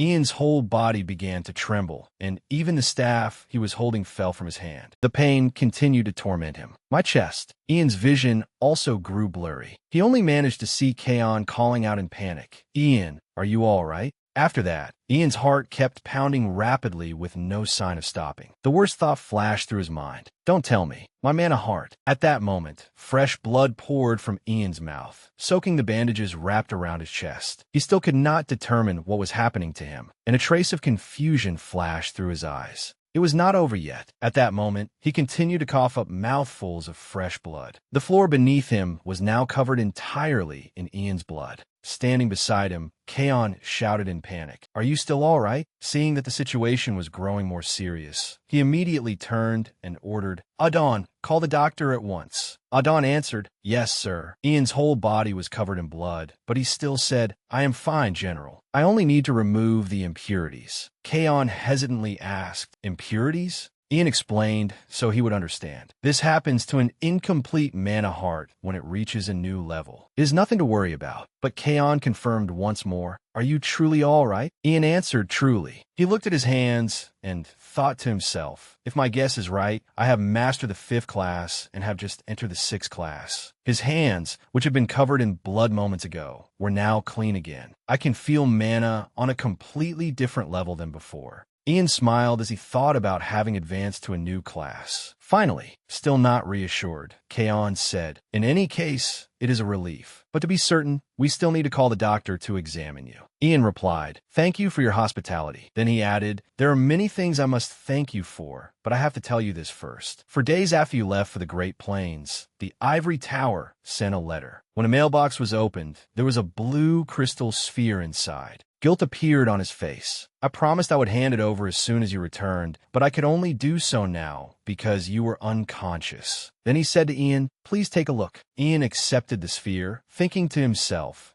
A message from the Ivory Tower? Just then he spoke again. Wait a moment. He rummaged through his coat pocket. There's one more thing. From inside his coat pocket, he took out a letter. Today, we received a letter sent directly by His Majesty the Emperor through a courier. I was ordered to deliver it personally to you, Sir Ian. Ian asked, Was it delivered by a rider on horseback? He calmly replied, It appears so. Hearing that answer, Ian fell into thought. So the Emperor did not use the ivory tower's delivery sphere and chose to send a paper letter through a writer instead. But if a message is sent this way, there's a high chance the letter will arrive late or run into trouble. Is this something he has to keep secret from the ivory tower? Then I should check the ivory tower's message first. Ian immediately activated the sphere. An information panel appeared before him at once. Its contents read, "To high-ranking mage Ian Page, we requested that the delivery of this message be delayed, as its contents might interfere with your current mission. I hope you understand that this was an unavoidable choice. Your family encountered a minor problem. An unidentified, suspicious individual broke into your mansion. However, thanks to the guards, your family and property remain safe." Ian's eyes widened in shock. A suspicious individual? Even so, he forced himself to remain calm and continued reading. "At present,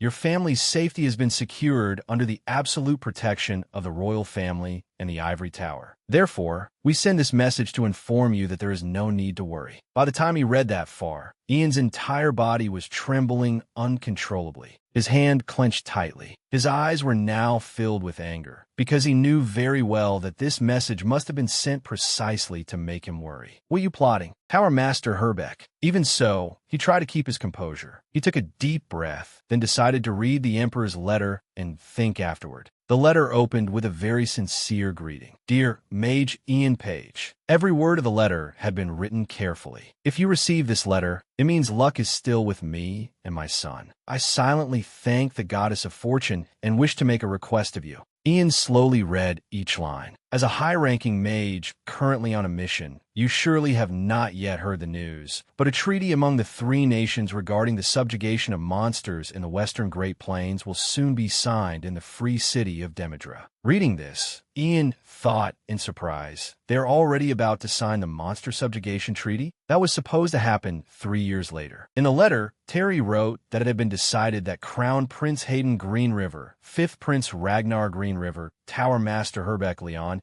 and Great General Duncan Mythos of the Royal Army would be part of the delegation attending the treaty conference. By the time you read this letter, the conference will likely already be taking place in Demidra. Thinking of Hayden, he added, "At the moment, there is no one to serve as the Crown Prince's eyes and ears." After writing at length, Terry finally made a cautious request. "Therefore, I wish to ask this of you, his closest friend." Then he asked Ian to go to Demidra and become the boy's strength. At the end of the letter, he also made a pledge. "I promise to bring your beloved family into the palace and grant them the best protection of the Empire." After finishing the letter, Ian remained deep in thought for a while. He closed his eyes and focused, recalling his previous life. Back then, the Demidra negotiation conference was when Ragnar began to act in earnest, and it was the first place where he openly participated in the struggle for the throne. It was also the decisive moment that led to the Crown Prince's downfall. Ragnar used his outstanding diplomatic talent in this treaty to negotiate terms favorable to the Green River Empire. As a result, the nobles and the public recognized Ragnar's ability. At the same time, the Crown Prince's ignorance and incompetence were exposed before everyone. Ian thought to himself, the memories of my previous life and the current situation. He frowned slightly as he wondered whether everything had been planned by the Tower Master. Ian connected the recent series of events in his mind. I do not know when it began or where it ends, but the disturbance in the western Great Plains, the Mage King learning black magic from a mysterious woman, and even the treaty among the three kingdoms happening earlier than it did in my previous life. All of it made Ian suspicious. I cannot help thinking these matters are all connected to the Tower Master. The suspicious individual who broke in my mansion was most likely meant to tie my hands. At this thought, Ian felt a little shaken. Although it was still only an assumption, the man had completely seen through him. Still, Ian quickly regained his calm and thought it through carefully. He placed me in a situation where I would have to ignore the Emperor's request and immediately return to the capital. Ian's thoughts continued from there. But something no one had expected had happened. A type of mage that even the Tower Master could never have imagined. A type of mage that had not been recorded, a realm one could only recognize for oneself. It was 6th class magic, which only a 6th class mage could use. After understanding everything, Ian turned and called out, "General." Kaon immediately replied, "Please speak, Sir Ian." A faint smile appeared on Ian's lips as he said, "Could you help me with something?" At that very moment, in a city always famous for freedom, equality, commerce, and its harbor, a city known for many things, a city named Demidra. The place was always crowded, and the atmosphere was noisy and lively at all times. Prince Hayden was present there. Somewhat irritated, he muttered to himself, "Why can we not contact Ian right now?"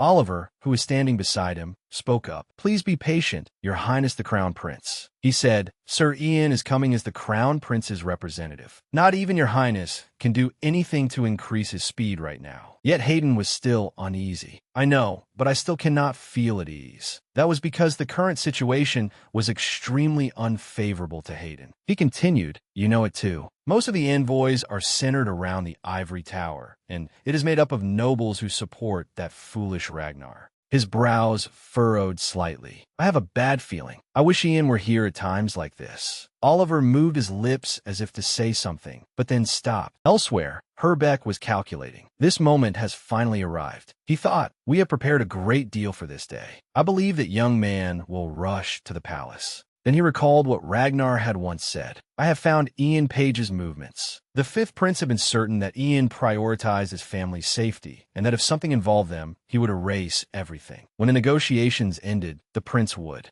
At that moment, Hayden and Oliver were drawn by a commotion nearby. The people around them were all pointing up at the sky. Curious, Hayden asked, "What is that? Is something flying?" "A bird." He also turned his head in that direction, and his eyes immediately widened in astonishment. The thing flying through the sky was none other than Ian. His cloak fluttered in the wind. In the next moment, Ian gently landed beside Hayden, then spoke respectfully. "I arrived a little late." He smiled and called out, "Your Highness the Crown Prince." The people around them, including Zana, were all surprised by the sight. Herbeck, meanwhile, was utterly shocked. He thought to himself, could it be that he abandoned his family? At the same time, in the imperial palace of the Green River Empire, Douglas was complaining gloomily, "Captain, please come back quickly." His tone was tearful. "I cannot go to the academy or meet my friends just because I am confined to the palace because of some assassins. I am really bored." Radio, standing beside him, spoke up, "Just endure it here a little longer. You should be grateful that you can stay in the imperial palace like this." Then he said, "I would be very pleased if that assassin were caught by the guards." Ever since Sir Ian installed a mana trap in the mansion, Radio kept saying, "If Sir Ian activates a dangerous spell, the assassin will be unable to move, and immediately." Seeing Vanessa looking so dejected, Radio reassured her. "Miss Page, please do not worry too much." He said gently, "Is this not the royal palace? It is safer than anywhere else in the world." Yet after hearing that, she still could not brighten up. Seeing that his words had no effect, Radio became flustered and did not know what to do next to make her feel better. In confusion, he added, "Did they not say they sent a letter from the ivory tower? The news will soon reach Sir Ian, and then he will be here before we can even say Tada." Just then, Ian's voice suddenly rang out. "Tajda." Radio froze for a moment, thinking he had misheard, but it really was Ian. Happily, he opened the room door and said, "I am sorry. I came back late." Douglas, who had been lying there in boredom just a moment ago, quickly sprang up when he saw Ian.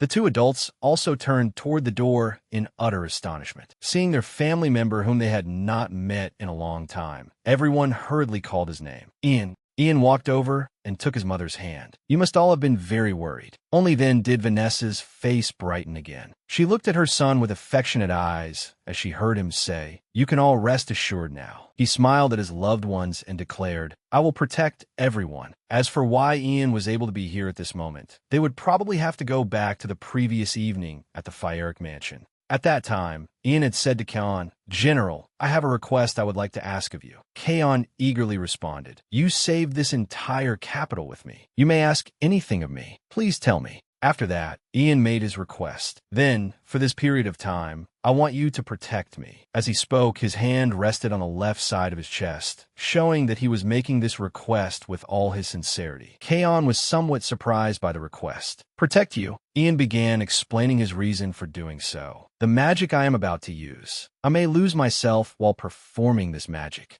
In the worst case, if something like that happens, call Mage Pazin and ask him to inject a little mana into my mind. That should wake me up. The reason Ian had to be this careful was because he knew very well that since there were not many formal mages who had reached 6th class or higher, there were very few records about them on the continent. Even in his previous life, the spells he used after reaching 6th class were either discovered by himself or learned in small measure from ancient books. Ian extended his hand forward, preparing to cast the spell. Let us begin. In the blink of an eye, a magic circle appeared before Ian. His body also began to transform violently, as though every cell were trying to escape outward. Immediately afterward, he succeeded in splitting his body into 2 entities. Because this spell consumed an enormous amount of mana, Ian's original body immediately became unable to stand steadily. Then he staggered and fainted in Kaon's arms. Kaon looked at the unbelievable scene before his eyes. How is this possible? Ian's 2 replicas were utterly perfect, so identical that it was impossible to tell them apart. Kaon was stunned. This magic. At that moment, Ian's 2 replicas spoke up and explained puppet play, along with techniques of 6th class and above. The original body becomes the controller and falls into a comatose state. The puppets can not only move freely, but the 2 puppets can use magic equivalent to that of a 5th class mage. The 2 of them looked at Khan and continued, "Therefore, I am counting on you." After that, they each walked toward the door. Back on Prince Hayden's side, he was overjoyed by Ian's presence. You came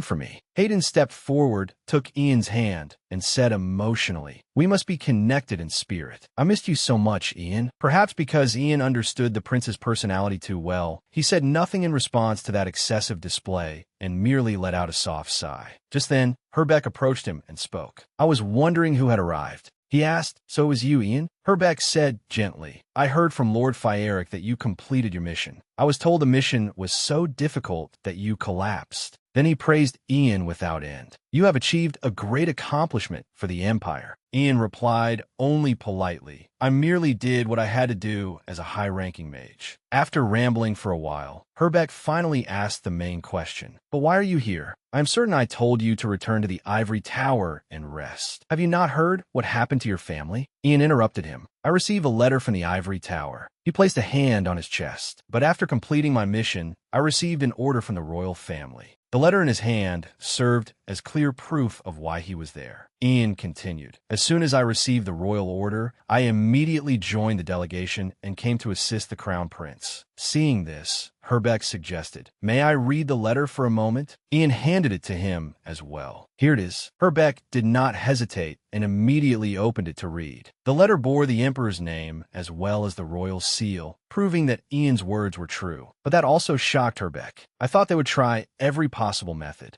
But I never expected Ian Page to abandon his family and run here." Thinking this, he suddenly curled his lips into a smile. Herbeck said, "I recognize that this is a royal order from the Emperor, but you cannot join the delegation." Hearing that from beside them, Hayden shouted loudly, "Cannot? Are you mocking my royal father's command?" As though he had anticipated this as well, Herbeck justified himself with a reason. "Your Highness, this is a matter related to trust among the 3 nations." He argued that the number of people and guards in the delegation had already been fixed and that no changes could be made. That was what had been agreed upon in the previous negotiations. According to him, the diplomats all trust one another. How could we add one more person to the delegation, and not just anyone, but a high-ranking mage? At this point, Hayden was extremely displeased as he heard Herbeck say, "I believe His Majesty the Emperor will understand why we cannot allow him to join the delegation." Ian thought to himself, the Tower Master is not wrong. Although we are not in a period of war, the countries have had conflicts before. Furthermore, this is a treaty among 3 nations that have been wary of one another for a long time. Only once a certain degree of safety has been guaranteed do the heirs of each nation, the delegations, and their guards gather. Ian also understood one thing clearly. There were a total of 3 high-ranking mages in the delegation, including the Tower Master. If another deadly weapon, such as a high-ranking mage, were added, the treaty would begin to fall into disorder. Thinking this, he finally spoke. The foundation of diplomacy is trust. That is a very reasonable explanation. I understand what the Tower Master is concerned about. Hearing the answer he wanted, Herbeck immediately changed his attitude. He turned to leave and said, "If you understand, then go back. Your presence in this city could cause diplomatic trouble." Herbeck said to him, "Though I regret having to do this to you after you went through so much trouble to come here after completing your mission, I hope you understand that there is nothing else we can do." Suddenly, in this unfavorable situation, a smile appeared on Ian's lips. He said, "I will explain what happened to the Emperor separately. But what if one high-ranking mage gives up their place in the delegation?" In a sincere tone,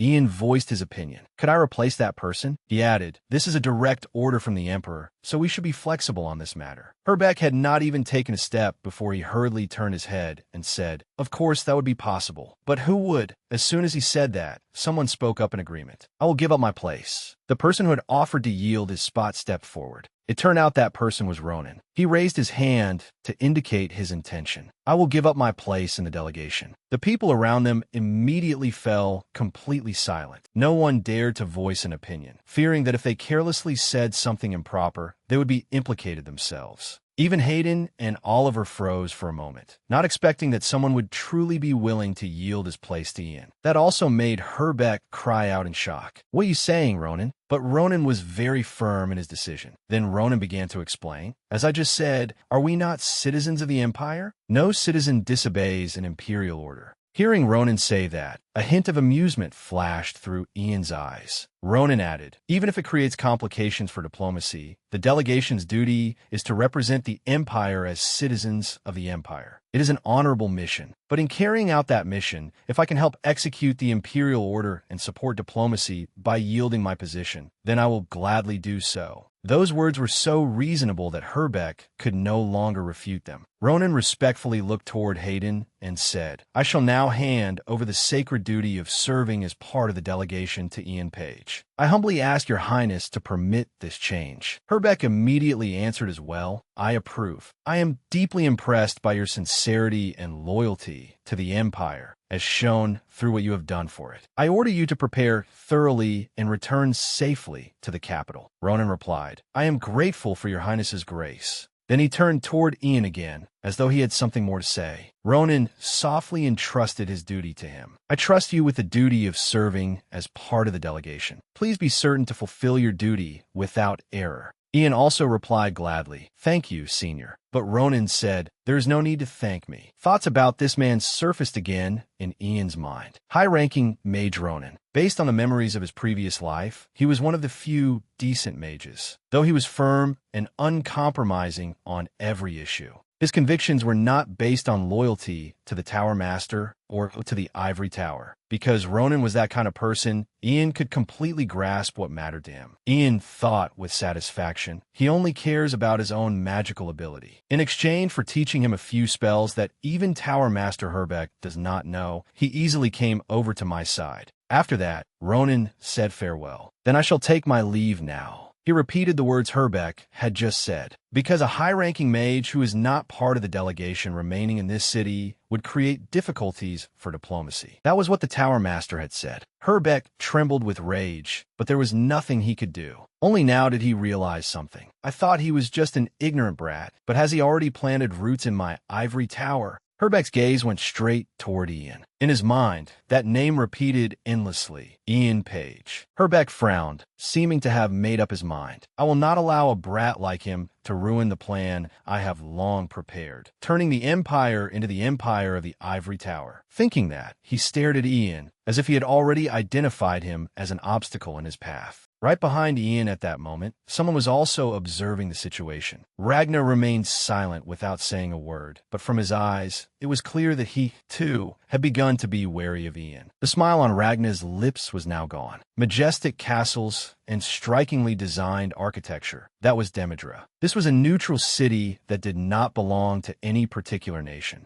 Because of that, all three nations recognized Demidra's importance, and it had been a symbol of freedom and neutrality for hundreds of years. As soon as they entered the gate, the 19th mayor of Demidra, Ingelo Level, warmly welcomed them. "Please, this way." Hayden then asked, "Where are the others?" Angelo answered softly, "We have guided them to their accommodations." Then Angelo pointed to the building beside them and said, "Those from Green River may use this building." He also thoughtfully made arrangements for Hayden. "I believe your highness may use that separate building over there. It is the residence prepared for our most important guests." Hayden glanced at those fine buildings and remarked, "Not bad." After that, he turned and asked Herbeck, "Tower Master, you have no plans at the moment, do you?" Herbeck replied, "There are no special arrangements before the appointed day." It was unclear what Hayden intended, but he merely curled his lips into a slight smile and said, "I see." Next, he ordered the high-ranking mages, "Very well. Everyone may rest. Ian will come with me. Follow me." Hearing that, Ian also bowed and obeyed.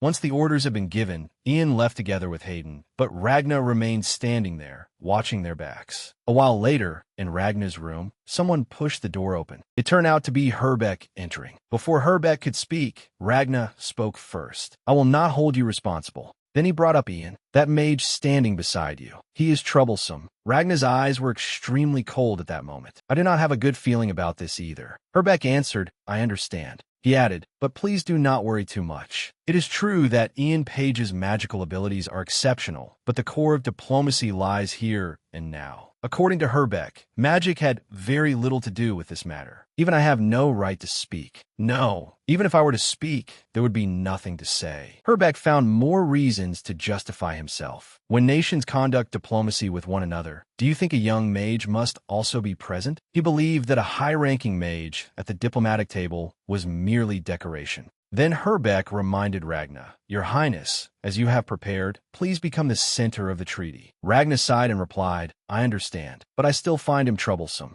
That was because he feared one thing. "I've tried to draw Ian Page in countless times, inviting him to become our ally, but he always refused. If we leave him alone like this, he will become a major obstacle." Saying that, Ragna glanced at the Tower Master. "I hope you resolve this as soon as possible." Herbeck respectfully replied, "Please leave it to me." Herbeck assured him, "Everything will become reality according to your highness's wishes." Contrary to the tense atmosphere on the Fifth Prince's side, the atmosphere in Prince Hayden's room was extremely relaxed. He cheerfully sat down on the sofa and said, "What a wonderful blessing." Hayden seemed very excited about the things here. He added, "Come to think of it, Demidra's nighttime street performances are excellent. There must be many entertaining things to see." Hayden was eagerly preparing to go out and have fun. "I should sneak outside, or should I buy a few sets of clothes to change into?" He said innocently, "Captain, I will hire a few servants to run errands now." At that moment, Ian suddenly interrupted, "Your Highness." Hearing Ian call him, Hayden froze for a moment.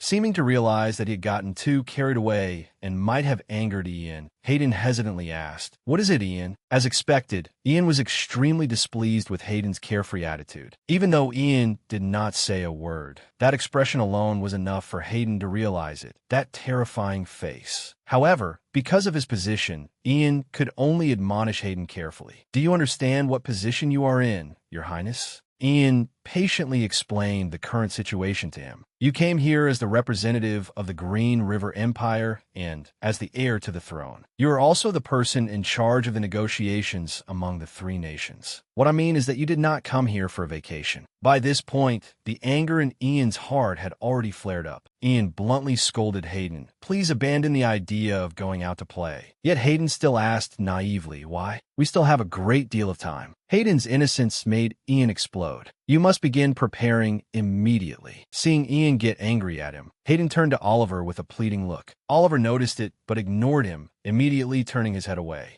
Ian added, "You are the person with the greatest authority to speak on this matter. If you say nothing, that opportunity will be handed over to the Fifth Prince." Hayden stubbornly said, "I did hear Father mention it, but..." Ian said firmly, "I guarantee that if that happens, the negotiations will center on the Fifth Prince. Are you fine with that?" Even so, Hayden was still very hesitant. "I hate that, but..." He sighed and said, "To be honest, I do not know. The military goods, division of land, and anything related to slaves. There's never been anyone beside me to debate politics with me, and no one has helped me at all. Ian silently listened as the prince expressed himself. Hayden believed, rather than being humiliated if I say something, would it not be better to stay silent and do nothing? Hearing Hayden's thoughts, Ian understood. It seems he has grown used to giving up and running away from reality. That would not do. Ian knew that for certain, because the person with the potential to help Ian right now was only Hayden. The prince could deliver the deepest disappointment to Ragna. He was Ian's only capable piece. After that, Ian patiently persuaded the prince again. You should become the center of the negotiations, Your Highness. Hayden still tried to find a reason to avoid it. But what should I do? Ian snapped his fingers and said, I will give Your Highness only one chance.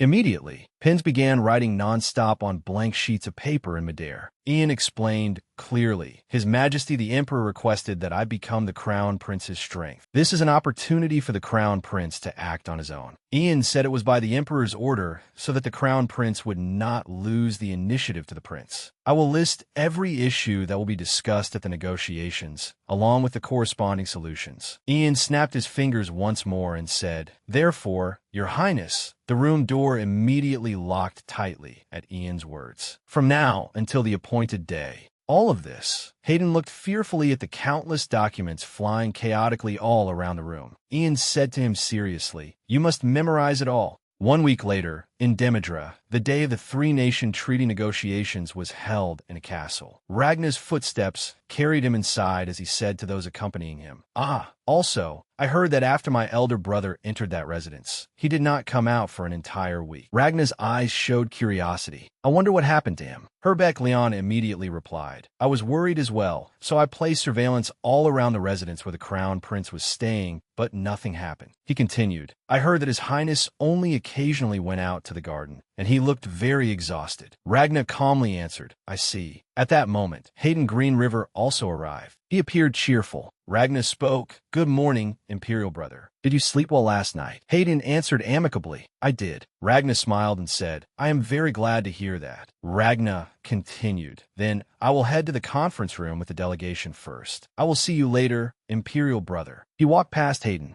Ragna brushed past Ian, and Ian turned his face to look at him. At that moment, Hayden seemed restless. He clenched his fist tightly. Ian also noticed Hayden's mood. Ian called out, Your Highness. Hayden startled. Ian immediately reassured and encouraged him. Please do not worry. You have done everything you could over the past week to prepare. Ian emphasized, The main presider of the three-nation treaty negotiations will be Your Highness. Hayden hesitated for a moment, then smiled confidently and replied, Right. The negotiations began. Angelo stepped forward and introduced himself. I am the person entrusted with the responsibility of arbitrating these treaty negotiations, the 19th mayor of Demidra, Angelo level. At the negotiating table, all sides were present. He announced, From this moment onward, every detail of the treaty negotiations will be recorded, and I will oversee these treaty negotiations. I hope all of you will keep what I have just said in mind. Then let us begin the treaty negotiations. Hector was also paying close attention as Angelo explained the rules. Maxon and the others were also very eager, while Ragna appeared very confident. Meanwhile, Hayden was still troubled, even though Ian had done his utmost to encourage him before the negotiations. Maxon raised his hand and presented an opinion. I am Maxon Benat, he said. As all of you know, because the route leading to our duchy is extremely narrow and dangerous, it is difficult for us to receive soldiers and supplies. We hope to receive mages and elite knights instead of infantry, and money instead of goods. In truth, we have already reached an agreement with the Count Empire on this matter. The Grand Residence made the negotiations feel even more solemn. Maxon continued,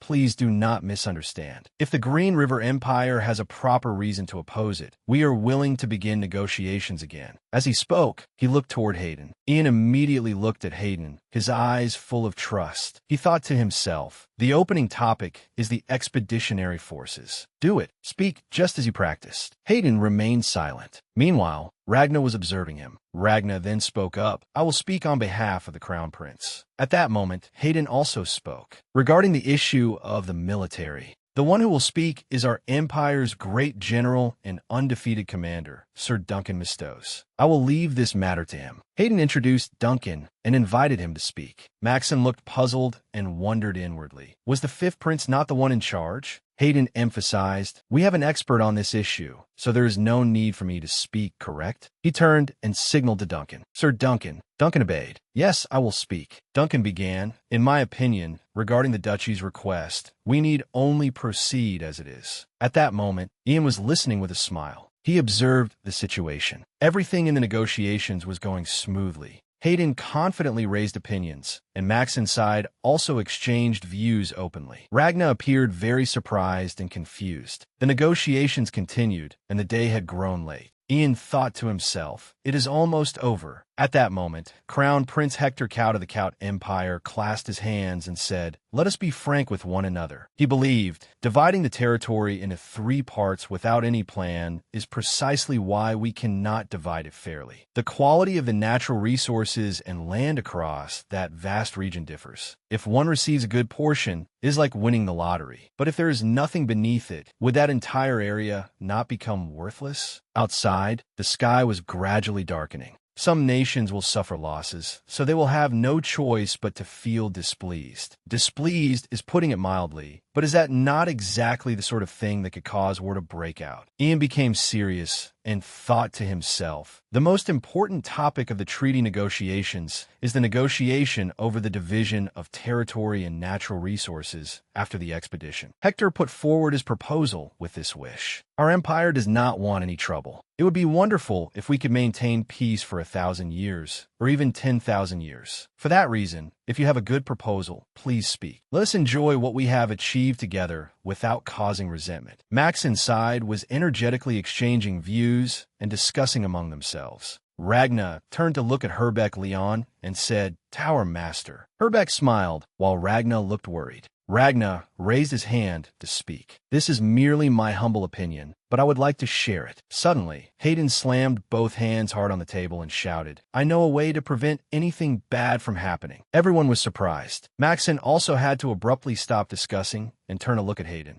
Hayden's face was full of confidence because he had prepared in advance. Meanwhile, Ragna was utterly shocked. Angelo then invited Hayden to speak. "Crown Prince of the Green River Empire, please tell everyone here the method you have thought of." Hayden began, "Very well. First, the ivory tower of our empire, no, the magic tower, has developed a new kind of magic. We can detect and identify, with relative accuracy, the quantity of minerals lying beneath a given region." Ragna was stunned in surprise, and Herbeck was also extremely shocked. Herbeck thought to himself, "How does His Highness know that?" Maxon immediately asked, "Is that true?" Hayden answered confidently, "Of course it is. You must have heard of this mage through rumors somehow." Hayden immediately introduced Ian. "He is the youngest high-ranking mage in our empire, Ian Page. He is the one who created that magic." Maxon was extremely surprised and said, "I never imagined such magic could be used." Herbeck thought in confusion, "Is he thinking the same thing as me? That mineral detection magic will be necessary for these treaty negotiations." He looked over at Ian in doubt. How can this brat see through the crux of these treaty negotiations?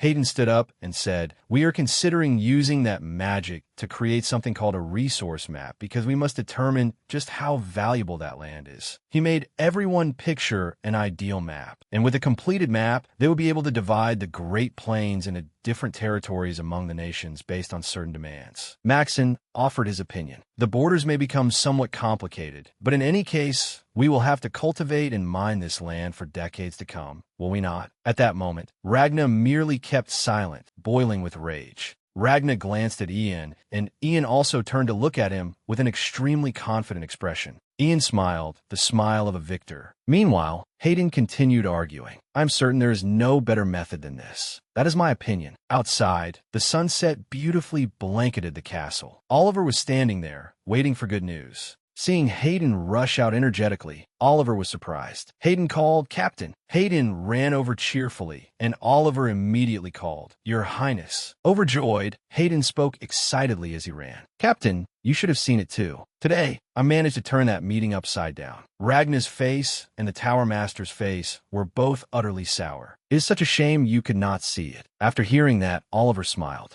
Hayden suggested that the whole group go celebrate. "I will tell you the details once we leave this place. Now let us drink and stroll around the city." He turned to invite Ian. "Ian, come with us. When else will we have a chance to have fun like today?" Ian immediately nodded in agreement. Hayden was delighted. He firmly grasped Ian by both shoulders and said in an excited tone, "Yes, that is how it should be. Ian, you will soon become an adult, so you should drink the wine I bestow upon you, should you not?" "Excellent. I will teach you how to drink." Suddenly, someone interrupted and called, "Your Highness." It was Ragna. He approached and seemed to want to discuss something with Hayden. Ragna acted very friendly. Hayden immediately asked in a stern voice, "What is it?" Ragna appeared impressed and praised Hayden. "You were truly impressive today, brother. I learned a great deal from you." Ragna placed a hand over his chest and acted courteous. Hayden forced a smile and said, "Of course, little brother. I'm very glad you were able to learn from me. I think you will also be able to learn many things from these treaty negotiations. Keep striving and training yourself." Ragna looked agreeable on the surface, but not in his heart. Meanwhile, Hayden assumed the air of someone giving Ragna a lesson and said, "If you need advice, feel free to ask me anytime." Ragna hesitantly replied, "Thank you, brother." After that, Ragna turned and walked away. Hayden's group watched him. After Ragna had gone a short distance, Hayden turned to call Ian. "Captain Ian." Hayden looked grateful toward him. "Today is truly the best day of my life." In his heart, roses were blooming. Ian and Oliver were both happy, blending into the lively atmosphere. Hayden placed his hands on both of their shoulders and said, come on.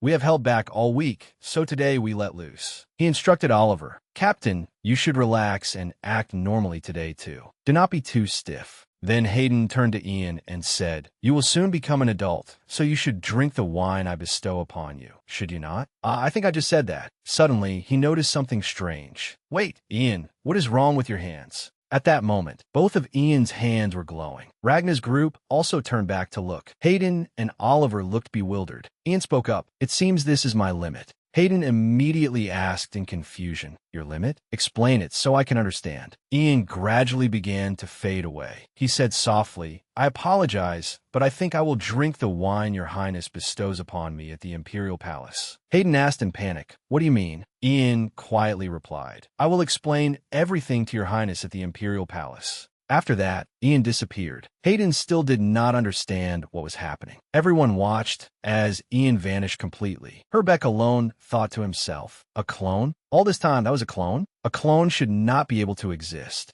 Ragnar was extremely shocked. Ian had disappeared, and Herbeck was furious. He growled, "He did all of this with a clone? Where we played?" At the base, the sky had also gradually grown dark. Adon was carrying food in and said gently, "My lord, I have brought food." Callion was sitting beside the bed, taking care of Ian, and said, "Leave it over there." Adon then asked, "Has Lord Ian still not woken up?" Callion answered worriedly, "No, he still has not woken. Many days have already passed. Although this spell minimizes energy consumption and physiological activity as much as possible, one can see with the naked eye that his body is weakening." He looked over at Ian, who was lying unconscious on the bed. Callion recalled Ian's instructions before he fell asleep. "If any problem occurs, please wake me by pouring mana into my head." Callion stood up and said, "I will summon a mage and forcibly wake him." Ian then suddenly spoke, "I am awake." Callion looked back in surprise. Ian said, "I do not think that will be necessary. It will be the same either way." Callion said joyfully, "Oh, Ian, you are awake?" Ian replied, "As you can see." Callion immediately asked after him, "Are you all right? Do you feel uncomfortable anywhere?" Ian looked exhausted and slowly said, "It seems I will have some trouble for a while. My head hurts, and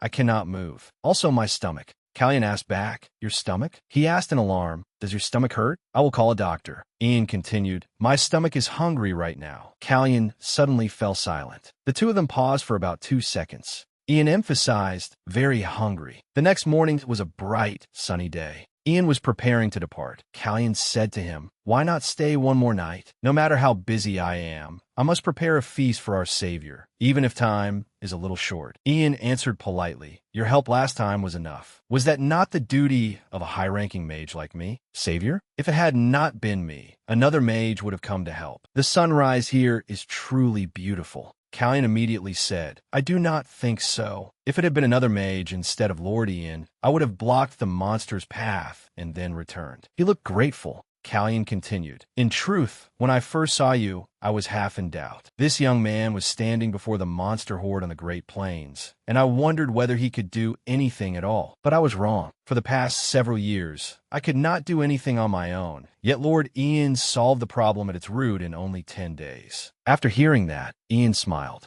Callion asked further, "It seems you possess a special power that no one else has." Lord Ian. Ian suddenly felt puzzled. Callion invited him. Then, "Lord Ian, before you leave, let us do that." Ian asked, "By that do you mean?" Callion said in an open tone, "What I mean is this. I heard that 5 years ago, you established the honored guest promise with the Mauryan family in the north. I mean that you should establish a promise with us as well." Ian asked in surprise, "Huh? Is it really that easy?" Callion immediately laughed and replied, "Do not misunderstand. I am saying this because it is you, Lord Ian." Callion said, "Making a promise with you is no problem, because I, Eric, am willing to serve you, Lord Ian." Callion showed him favor and said, "This is not simply courtesy towards Savior. I have my reasons. If the Empire's only 6th-class mage accepts the service of the East, there could be no greater honor." Ian listened and thought it over. Callion emphasized, "This is entirely my own judgment, but I believe no one will regret it, neither you, Lord Ian, nor I." Ian hesitated and said, "I am not sure I can so easily accept a promise called the Empire's 1,000-year promise, and this is rather sudden as well." Ian smiled and said softly, "But I do not intend to refuse." Callion then turned and took the sword Adon brought out. He said, "I have been waiting for your answer all along." Callion held out the sword and said, "I suppose we should follow the proper procedure. This is the 1,000-year promise, after all." He smiled brightly and explained, "Even if this feels strange, please bear with it for a moment. I will be done soon." Callion planted the sword's tip into the ground. He slowly said, "This family will always welcome the high-ranking mage Ian whenever he visits, if he needs the power of the East." His voice echoed beneath the blue sky. "We promise to stand beside him at any time. This shall be passed down from generation to generation. In the name of the eastern current of the 6 rivers, I swear it." Ian smiled. Callion and Adon bowed their heads before Ian.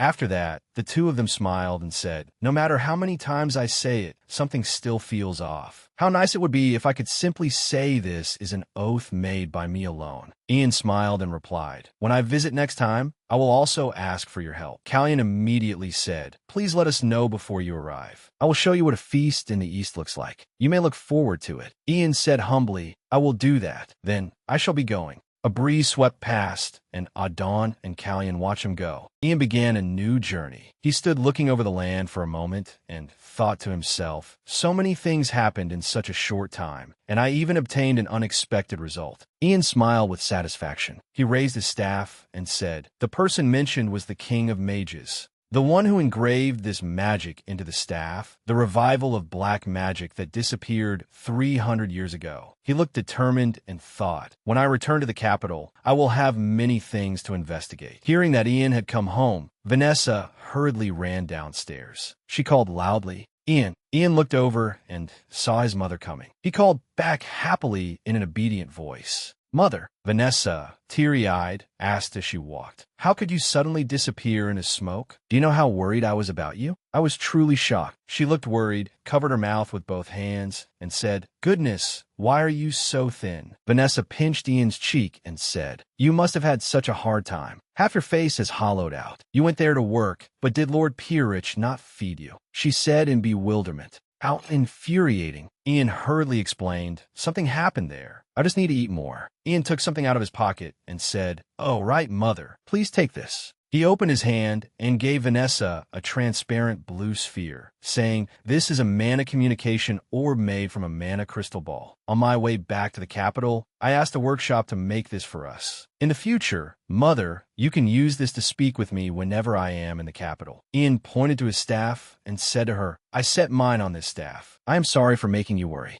Vanessa hesitantly called Ian. He said, "From now on, I will always be by your side, Mother." At that moment, Douglas Hammer approached and called Ian. "Leader," Douglas asked, "what was that magic? I read many spells at the academy, but I have never seen that one." Behind him, Radio was also smiling. Ian looked tired. Douglas continued asking, "How could you appear in Demidra and the Imperial Palace at the same time? Was it a mirror, a clone, or something like that?" Ian quietly replied, "You are asking too many things at once. Can you ask one question at a time?" Ian explained, "To put it simply, I was able to do it because I have reached the 6th class." After hearing that, everyone was surprised. Douglas asked in confusion, "Is that even possible? Does that mean you're now the highest-ranking mage in our empire?" Radio spoke up. "I knew you were no ordinary person when I first met you, but I did not think you were this outstanding." Ian acted modestly and said, "Nothing has changed, so please treat me as you always have." Douglas said, In that case, this afternoon I was planning to test the medicine I just created in the laboratory. Would you like to join me?" Douglas happily invited Ian. Ian politely refused. "I am sorry, but we will have to do that together next time." Douglas asked why. Ian answered in a tired voice, "Because I have been invited to another appointment." After that, he went to the appointment he had just mentioned. A simple, common drinking party was being held there. Ian thought to himself, "Is this it?" When Hayden saw Ian arrive, he warmly welcomed him. He said, "You have probably guessed that today's party is a celebration prepared for you." Ian thought in confusion. Why does this feel like déjà vu? Ian wondered. His Highness asked me to wear ordinary clothes, so I was wondering what kind of party it would be. So this is it. Vi spoke up.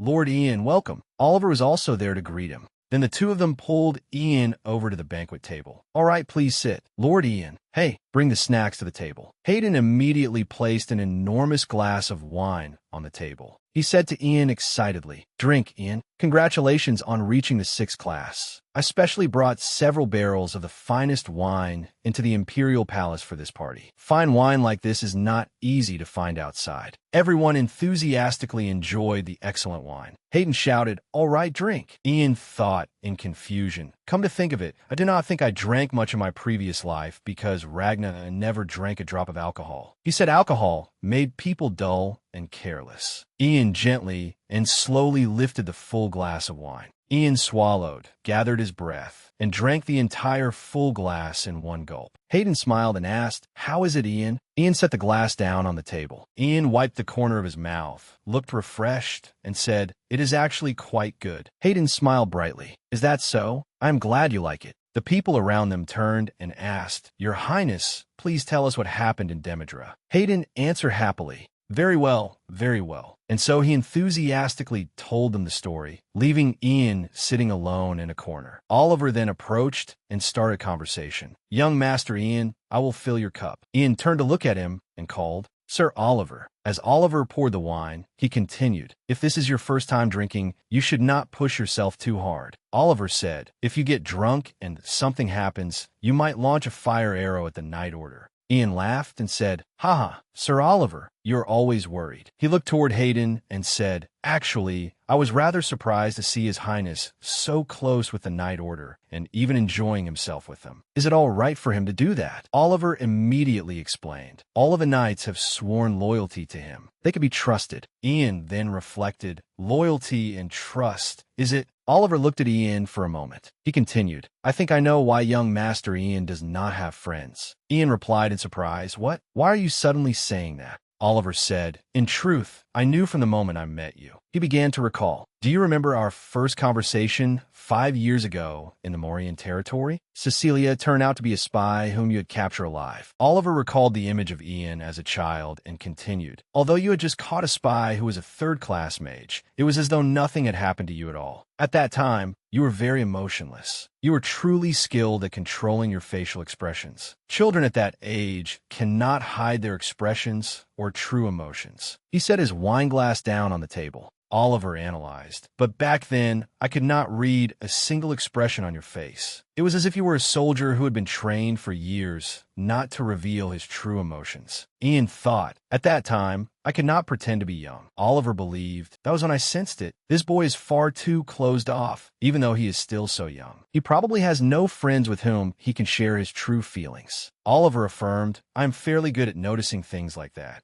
Ian rested his chin on his hand and said, all right, I admit it, but after hearing you say it so plainly, I'm not sure how I should feel. He thought of Ragna and murmured, actually, I once had a friend, but we did not come to a good end. Oliver smiled and said, a friend of yours, Ian? I am very curious what sort of person he was. Then he suddenly added, after training with you for 5 years, I realized something else as well. Ian said in confusion, what is it? I'm starting to feel a little afraid of what you might say. Oliver said, I'm not sure why, but sometimes when I talk with you, Ian, I feel as though I'm speaking to a world-weary older man. I wonder why that is. Ian was startled and asked what? Then Ian laughed and replied, haha, you really are good at judging people. He said, actually, I'm almost 48. I have always used magic to maintain my youth. After hearing that, Oliver stared at Ian in shock. Ian said, I was joking. Ian hurriedly explained, I'm the sort of person who does not share his feelings and has no friends. Sometimes my jokes sound real, so please understand. After hearing that, Oliver regained his composure. Oliver said in a forgiving tone, as the older one, I will let you off this time. Ian smiled and replied, well, I truly appreciate it. Outside, the sky had grown dark, and the party was still in full swing. After drinking too much, Ian found a way to sneak out the door. He rubbed his head and said, ow, I drank too much. I never drank this much in my previous life. Suddenly, someone outside called to Ian.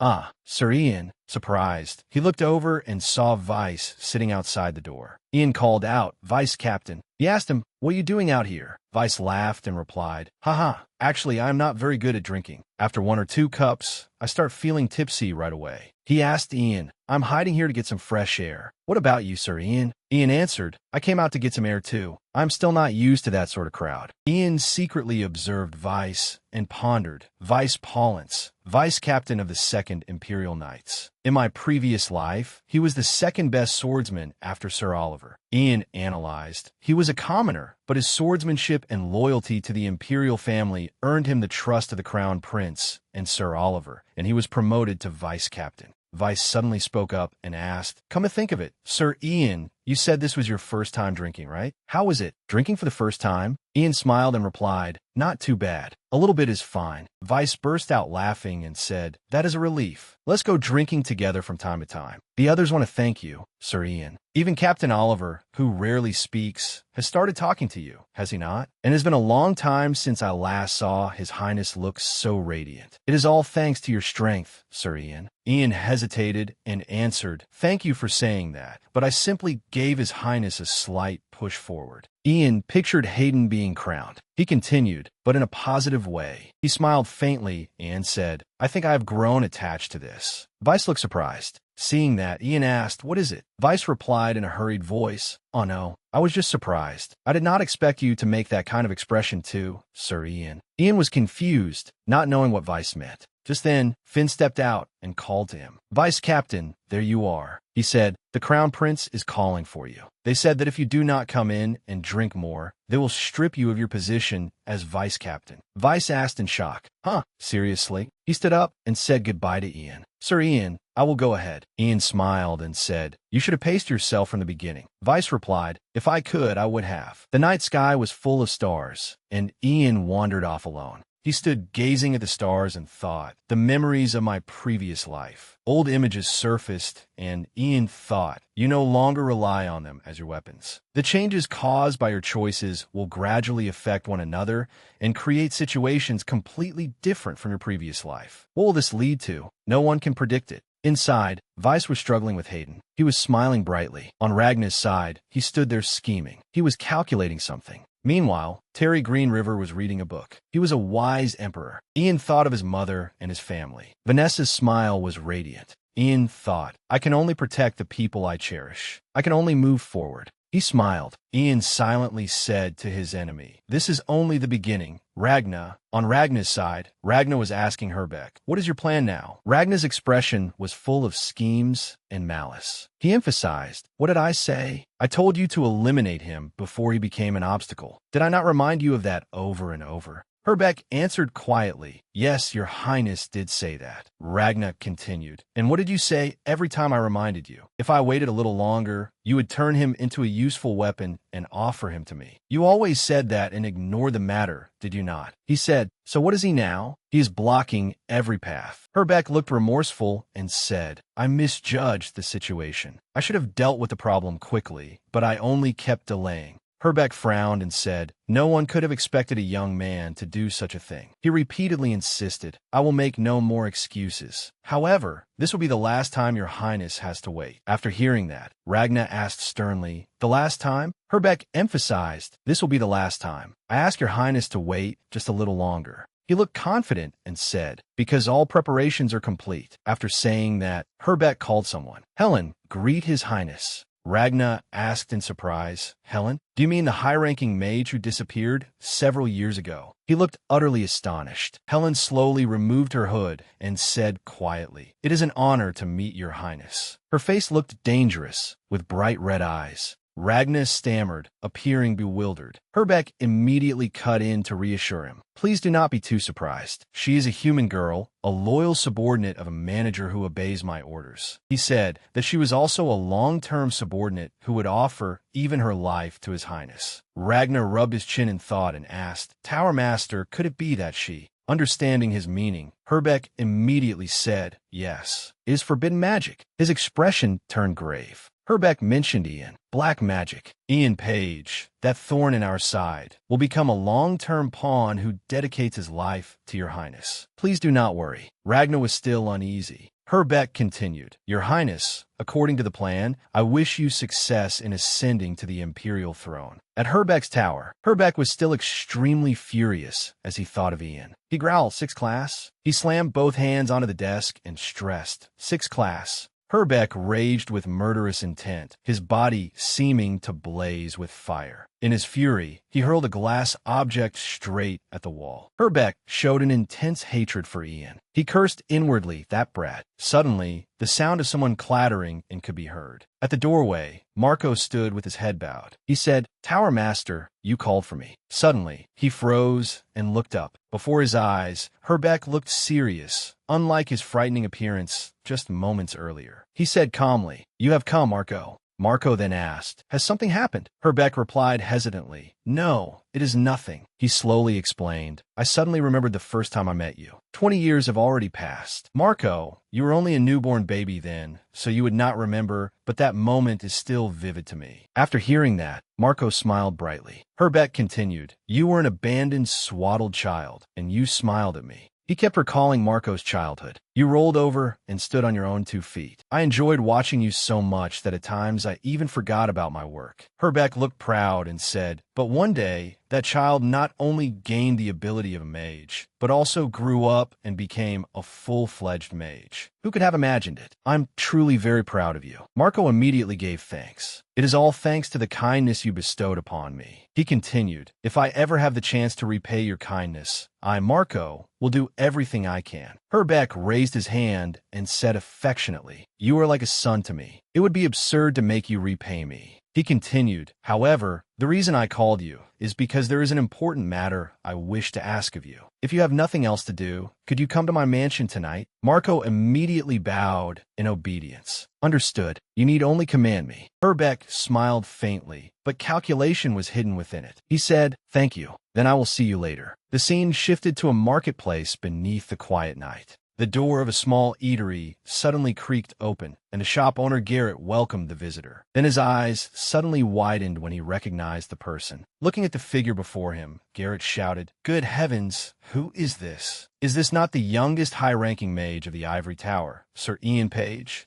Ian asked him, "You know me?" Garrett answered casually, "Of course. There is no one in this district who does not know you." He bowed his head to Ian and said, "I never expected someone as important as you to visit this humble place." Garrett's expression suddenly changed, and he asked doubtfully, "But may I know what brings you here?" Ian answered calmly, "You do not need to be on guard." He placed a pouch of money on the table and said, "Because I have only come here as a customer buying information." Garrett asked in utter bewilderment, "I heard that high-ranking mages of the Ivory Tower receive a great deal in research fees." It seems that was true. Garrett then asked hesitantly, All right. What information do you want? Ian said seriously. I want to buy all information related to black magic. Garrett rubbed his chin and thought, oh, black magic? Would you not know more about that than we do? Ian replied, in theory, perhaps, but that is not the information I am looking for. His brow unconsciously furrowed, and he said quietly, the information may be trivial or even groundless. I want to know what lies behind it, not what is known to the public. Garrett waved a hand and answered with a smile, I understand what you mean.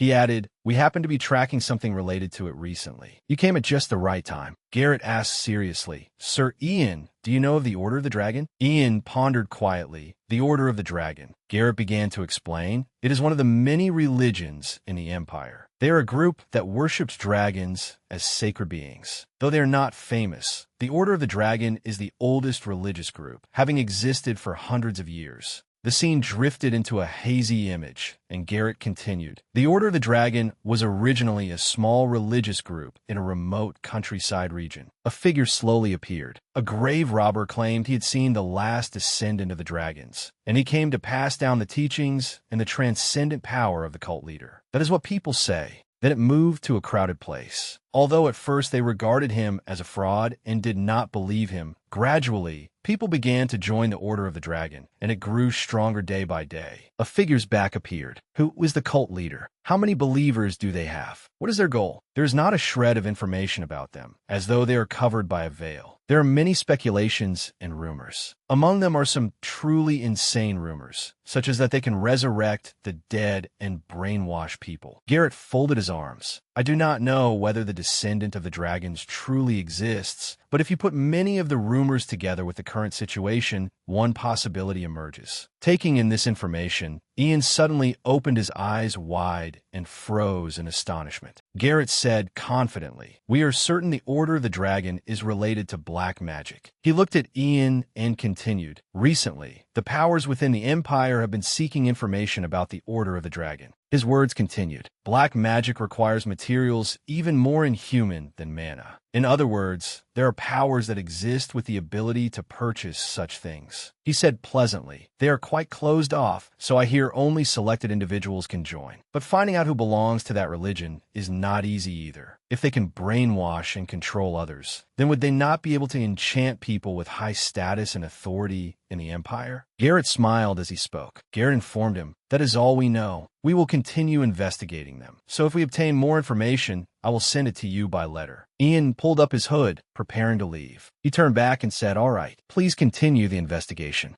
Garrett waved at Ian's back. Thank you, Sir Ian. I hope you will continue to support us in the future. As the night now covered the entire sky at Ian's house, Ian rested his chin on his hand and struggled with what he had just been told. The Order of the Dragon. Ian's distant gaze fell into contemplation. I never heard of them in my previous life. If they're a cult that has existed for over 100 years, then I should at least have heard of them once. Ian looked at the staff placed by the window and thought, the king of mages whom I met on the Great Plains used black magic through the black magic formula engraved on this staff. The staff, with its orb of catalyst, glowed softly. Remembering the ruined scene, Ian silently guessed, and the necessary material besides the mana energy catalyst is probably. Ian suddenly fell silent and kept pondering. His mind drifted to Herbeck. Although it is only my thought, I believe Tower Master Herbeck knows very well how closely the changes on the Great Plains are related to black magic. Perhaps he is directly connected to the Order of the Dragon. Ian placed a hand on his forehead and leaned back. For a moment, tense, he thought, too many things have changed in this life. He held his hand suspended in the air and thought, most likely, the future had already begun to change little by little even before I returned to the past. Ian's eyes turned toward the ceiling. The gap between Ian's previous life and this life was gradually widening. Is it because I used the language of dragons? Or is it a side effect of turning back time? It felt as though Ian had opened a box he should not have opened. Ian sat up and slowly removed his glasses. Recently, he had been too complacent simply because he possessed memories of his previous life. His hand reached toward the desk drawer, and he thought, from now on, I will not know what will happen. Ian was silent, as though calculating under his breath, then took out a box.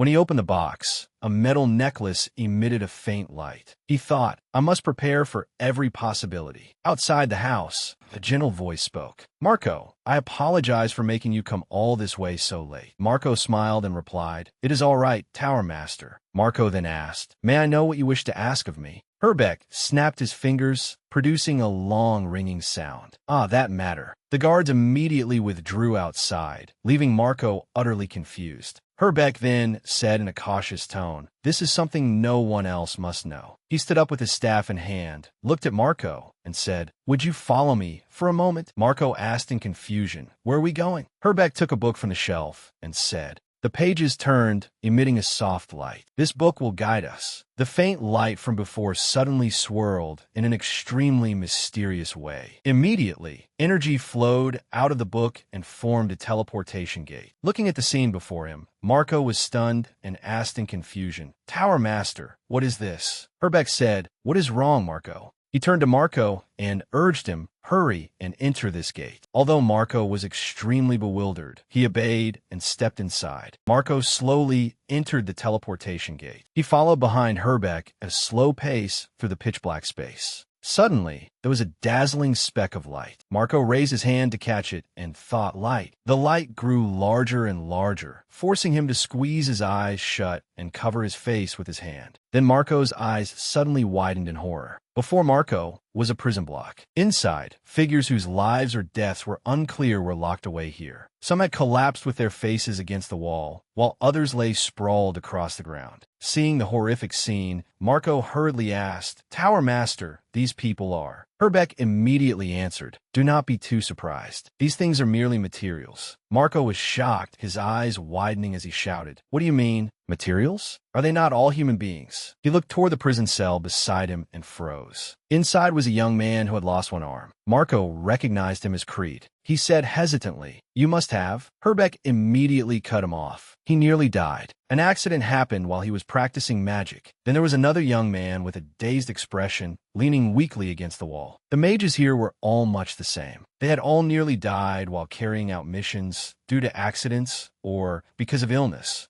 From time to time, we also have mages from other countries. As for materials that are not mages, we can find them in the alleyways. He still spoke calmly. Because they're all people who crawl along the ground to survive, perhaps their lives are no better than trash. Seeing Marco's shocked expression, he merely remained composed. The mages here are no different. They cannot surpass the first class, so they're looked down on by others and live with shame. I'm simply saving them from that pit. Marco was stunned and stammered. What are you saying? His calm expression suddenly changed into something terrifying. They are materials devoted to the Empire's ivory tower. As soon as Herbeck finished speaking, he raised the staff in his hand high. Its mana suddenly spread throughout the prison cells. Looking at Marco's frightened expression, he only said calmly, Do not worry. I will not turn you into one of them. I promise. Herbeck glared, his face full of darkness, and said through clenched teeth, You are like my son, are you not? A sinister magical aura suddenly rose. It abruptly wrapped around Marco, leaving him no time to react. The area around Marco's eyes suddenly turned black. His body could not withstand it and trembled violently. In the end, Marco collapsed onto the tiled floor. He lowered his head and stopped moving. Herbeck then told him, Marco, stand up. As soon as the order was given, Marco stood up without hesitation. He said, Look at me. Marco silently looked up as well. He asked, Who am I? Marco immediately answered, The Tower Master of the Green River Empire's ivory tower, Lord Herbeck Leon. Herbeck asked again, And who are you? He replied, My name is Marco, a second-class mage of the ivory tower, and currently the assistant mage to the Tower Master. At that moment, he tossed him a small knife. The knife fell to the ground in front of Marco. Herbeck asked, Can you cut off your ring finger with that knife? Without hesitation, he bent down and picked up the knife. Marco unconsciously placed the sharp blade against his little finger. Right in front of Herbeck, red blood poured down. Herbeck smiled sinisterly and said, Now you truly are my son. The next morning, inside the tower, everyone was still buzzing with discussion. The Tower Master requested indefinite leave. A group of people nearby were talking. It seems a lot has happened to him lately. He is also quite old. The young man added, Besides, there's also the matter of Ian, right? Not only is he the youngest high-ranking mage, he has also reached the 6th class. He must be under a lot of pressure. A girl asked, but what will happen from now on? The other person replied, what do you mean? The girl analyzed, the Tower Master supports the fifth prince, and Sir Ian supports the Crown Prince. The two pillars of the ivory tower serve two different masters. Whose side should we take? The other person answered, how would I know? We just do what our superiors tell us. Meanwhile, Marco walked past with a stack of reference books in his hands. At that moment, Marco stood before a room. Hearing a knock on the door, Ian turned and said, yes, come in. Seeing him, he greeted him cheerfully. Brother Marco, you came. He replied, yes, Sir Ian. Marco added with a serious expression, I have brought what you requested. Ian said, thank you. I have been looking for these for quite some time. Thanks to you, I will not have to waste any more time searching. His expression grew puzzled. Ian asked, by the way, is the Tower Master seriously ill? Marco merely answered calmly, you do not need to worry. Ian, perceptive as ever, noticed the injury on his hand and immediately asked, why is your hand hurt? Marco answered seriously, I had a small accident while practicing magic. You do not need to concern yourself with it. Ian smiled faintly and said, I see. I hope you recover soon. He seemed to sense the change in him. Ian thought, something is very strange about Marco. There is distance between us, as if he has become a different person. Whenever Marco was with me, he never spoke so formally and was always at ease. Although it is still the same voice and the same face, he is definitely more distant than before after the Tower Master requested leave. Ian pondered, then suddenly grew sharp. He immediately pretended to bring up a few old matters. Oh, right, I remember back then. His memories drifted back to the time when he was still quite young. 6 years ago, when I first met you, you were the one sent to Moryon. When the Lord went out to subjugate the goblins and was in danger, if you had not helped, something terrible would certainly have happened. Marco still showed no emotion. He answered expressionlessly, yes, that happened. Ian fell silent, as if he was beginning to suspect something. Marco bowed his head. If you have nothing else, I will take my leave. Hearing that, Ian hurriedly called out, Brother Marco. He sprang up, approached him, and said, please wait a moment. Ian said, at that time, you were not present at the goblin subjugation. Looking at Marco before him, he continued, you helped me when I was taking the test for the reaction of the new mana active substance. Ian stepped forward, drawing closer to him. If I remember wrong, then I apologize. He swung out his magic staff. Marco asked, what are you talking about? Ian reached out and took hold of the staff. Ian looked at Marco before him, his expression resolute as he held the staff firmly in his hand. The orb inside lit up once again. Ian quietly began to chant. His voice sounded out word by word, slowly. Dispel. He created a magic circle in front of him. Marco was dazzled by the ring of light. A reaction occurred. His eyes suddenly widened, and his body once again collapsed involuntarily. Marco kept choking, and a sinister magical aura escaped from his body. His eyes were still wide open, and then a flash of light appeared. The sinister magic within Marco gradually dissipated. Ian knelt on one knee and asked, are you back? His eyes widened, and he asked in panic, why am I here? Ian looked at him calmly and explained, I cast anti-magic to dispel all spells on you. You were being controlled by black magic. Marco recalled what had happened earlier, then said hesitantly, stop him. Marco suddenly shouted in terror, repeatedly saying, we have to stop him. We have to stop him, Sir Ian. He said, we have to stop the Tower Master. Ian immediately frowned and said, please tell me everything that happened. As evening fell, the scene shifted to another tower, to Herbeck's side. The butler reported, Tower Master, Sir Ian has come to visit you. He asked, did he come alone? The butler immediately answered, yes. At least, we did not see anyone around him. Herbeck gestured, good, bring him in. He was pleased and thought to himself, so you have taken the bait, Ian F.A. He recalled the past. The reason I used black magic on Marco was simply to give you an excuse to come find me. After all, a mage like you would be able to detect the black magic I used on Marco. Everything is going according to plan. Although I cannot use some of the materials, this is a worthwhile investment to tame a 6th-class dog. I can always find more materials. Herbeck calmly took a sip of hot tea and waited for Ian to enter. The expected footsteps gradually approached the door. He then asked, you came here in person today? I never expected the great 6th-class mage to visit because I am ill. What an honor. Ian answered respectfully, bowing his head. "The oldest elder of the ivory tower has fallen ill, so I had to visit." He said, "I hope you recover as soon as possible." Herbeck still spoke calmly. "Thank you for your kind words. Sit down. The tea is good." The two sat facing each other like that, neither saying a word. At last, Ian spoke first. "Brother Marco is not well." He pretended not to know anything and replied, "Oh dear, I hope I did not infect him."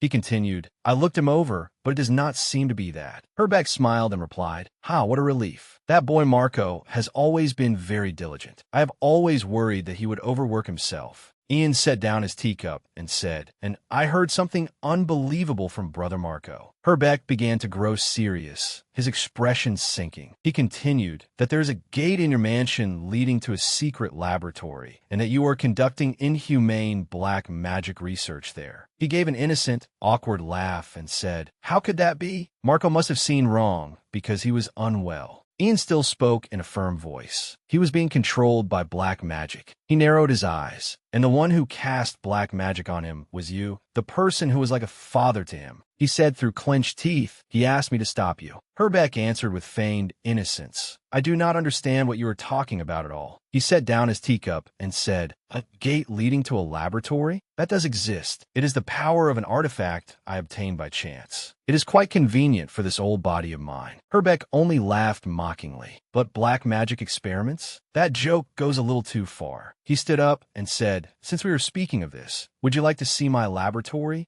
Herbeck's eyes, as he looked at Ian, were full of schemes and openly revealed his sinister nature. He said, "Because rather than suspecting me, it would be better for you to see it with your own eyes." Ian calmly listened. Ian smiled and answered, "Only if you permit me to do so." He walked away, not forgetting to look back at him and say, "Follow me." Herbeck added, "I will show you the laboratory right away." The Tower Master, who should be a good example, is forced to endure rumors of researching black magic. Is that not an insult to me? He walked toward a curtain, while Ian silently followed behind him. Herbeck calmly opened the curtain. He then took out a book and said, "This is the gate." Herbeck looked up at him and calmly explained, "It is created using the power of this artifact. If one pours mana into the book, anyone can use the magic gate, which belongs to the 8th class spell category." Ian remained silent and did not answer, only cautiously observing him. Herbeck created the teleportation gate and urged, "All right, let us go inside." Just like Marco, Ian followed him through a pitch-dark passage. As he walked, he thought,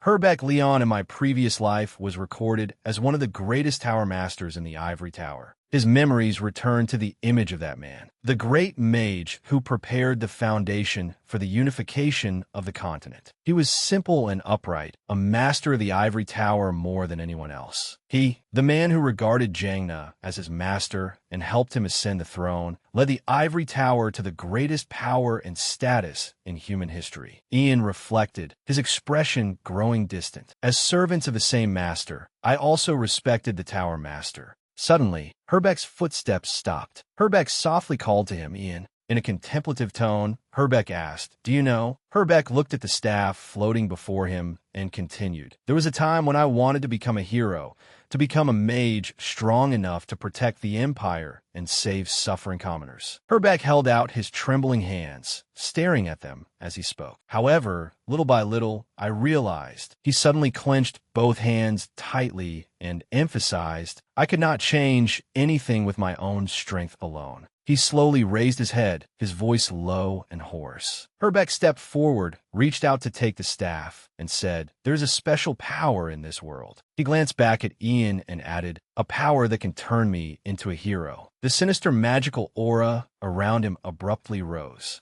It began to wrap around Ian, leaving him momentarily stunned and unable to react. Beneath that sinister aura, he involuntarily gritted his teeth and let out a cry of pain. Herbeck held out one hand, with a small ray of light floating above it, and said, "A power that can allow me to mobilize countless talented mages. With this power, I will truly be able to protect the peace of the Empire and its people." Herbeck emphasized, his eyes wide with ambition. "People call that power authority." He began the ritual, and the room lit up with that creeping light. "Please." Herbeck stared at him and said calmly, "Become a part of the tower." On the other side, Ian's body continued trembling nonstop, while Herbeck called his name loudly. Ianfa. His staff shone brightly in his hand as he watched Ian, who had now fallen to his knees. Herbeck preached, "If you listen to me, you will be able to protect the Empire better than you can now. You can also save many commoners." His eyes glared as he added, "For a talented young man like you and an old man like me, is becoming heroes not what we both desire?" Ian merely stayed silent, unmoving on the tiled floor.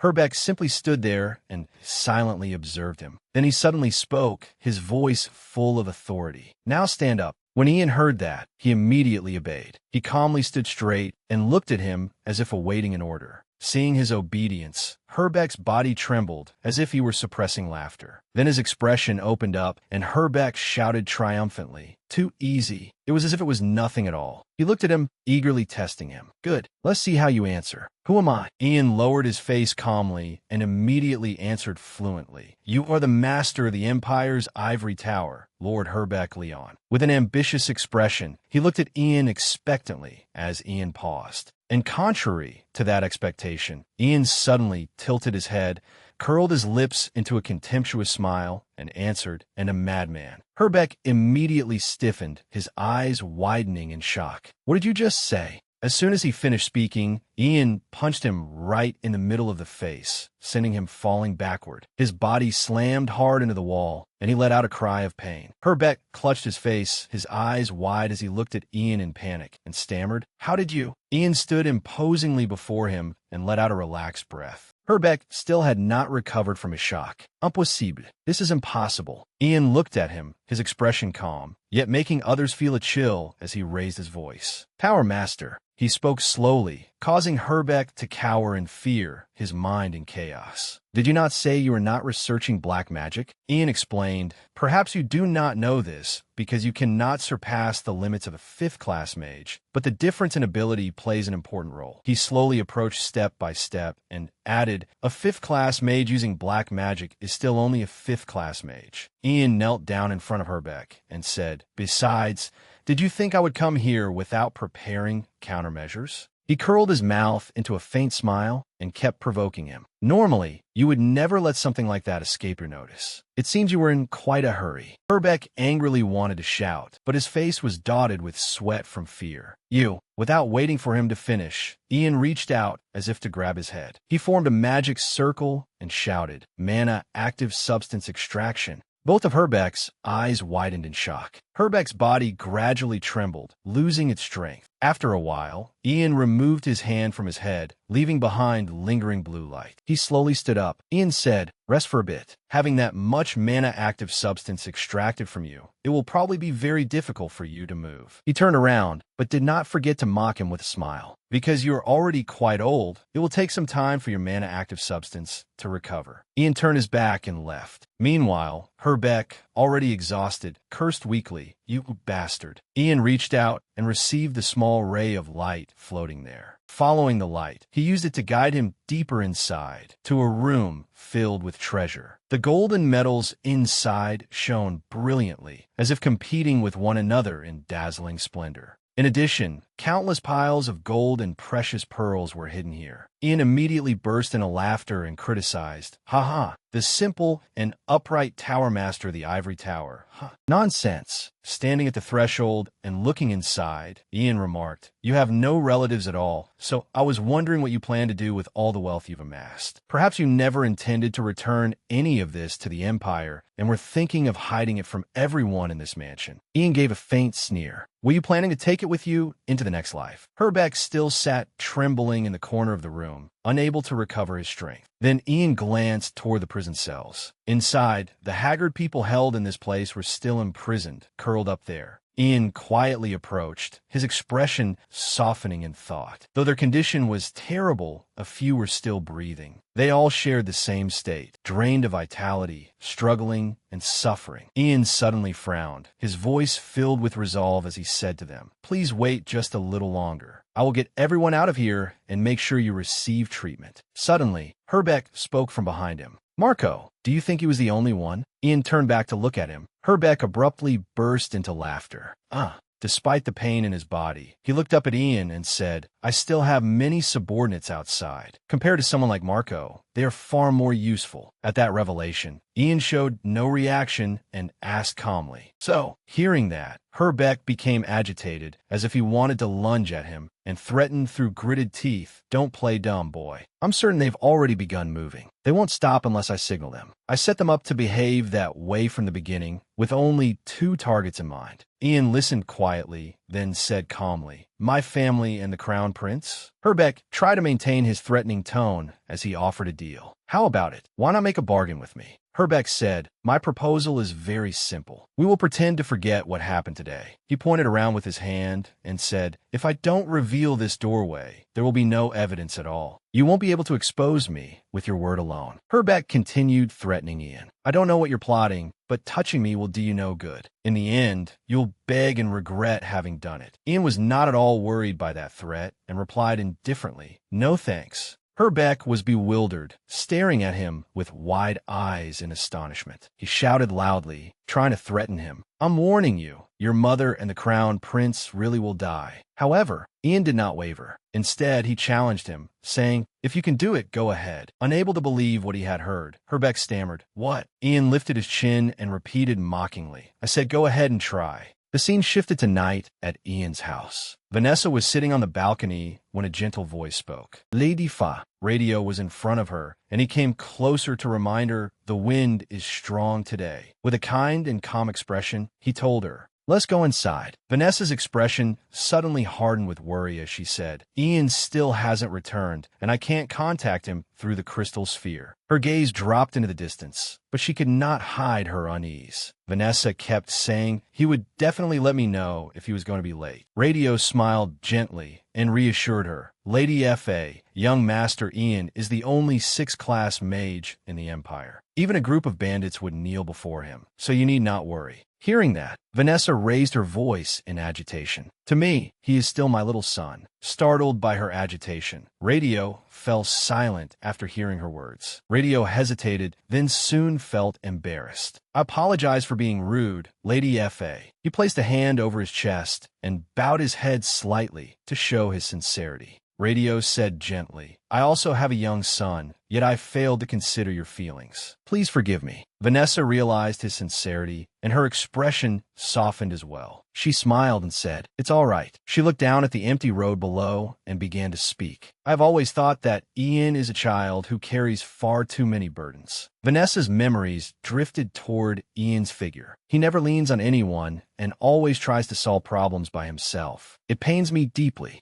Vanessa was troubled, her hands shifting uneasily on her lap as she blamed herself. As his family, I want to lighten his burden and become someone he can rely on, but I'm so angry at myself for being unable to do anything except wait for him like this. Radio consoled her at once. Please do not blame yourself, Lady F.A. He smiled faintly and said that the reason young Master Ian was so strong was because he had family waiting for him. Radio's thoughts drifted back to himself when he was young, and he said, There was a time when I suffered from mana-active substance poisoning, but I found the strength to keep living because my son was always by my side. Isn't that what family is? Vanessa listened intently to his confession and, for a moment, fell silent. Radio said, Though they may think they are of no help, they hope they can give the other members of their family a sense of steadiness. He continued without stopping. So waiting for young Master Ian, who may return at any moment, is also helping him. Radio seized the moment to make a request. So may I stay by your side and wait with you until young Master Ian returns? She stared at him. After that, Vanessa smiled and nodded lightly in agreement. Beneath the sky dyed entirely black, their voices continued to echo. Tonight's night sky was truly clear and quiet. She replied, You're right. Usually, there would be patrols going around the area, but tonight is quite quiet. But then Radio's eyes suddenly widened as he realized something was strange. He immediately sprang up from his chair, turned to Vanessa, and warned her, Lady F.A., please go inside. Something is wrong. Radio's body suddenly froze when he heard a sound from below. He became alert and asked loudly, Who's there? From a blind spot, 2 figures silently stepped out of hiding. Before him were 2 strangers being controlled by dark mana. Recognizing this, Radio shouted tensely, Please stop immediately. He clenched his teeth and frowned, saying anxiously, "Damn it, they're not listening." Radio watched their footsteps slowly approaching the boundary and thought to himself, if they crossed that boundary. Suddenly, both his eyes widened in shock. Radio turned toward Vanessa, his hand instinctively reaching out as he shouted, "Lidi fa." He threw his whole body around her and shouted, "Please get down." Before Vanessa could grasp the situation, the boundary activated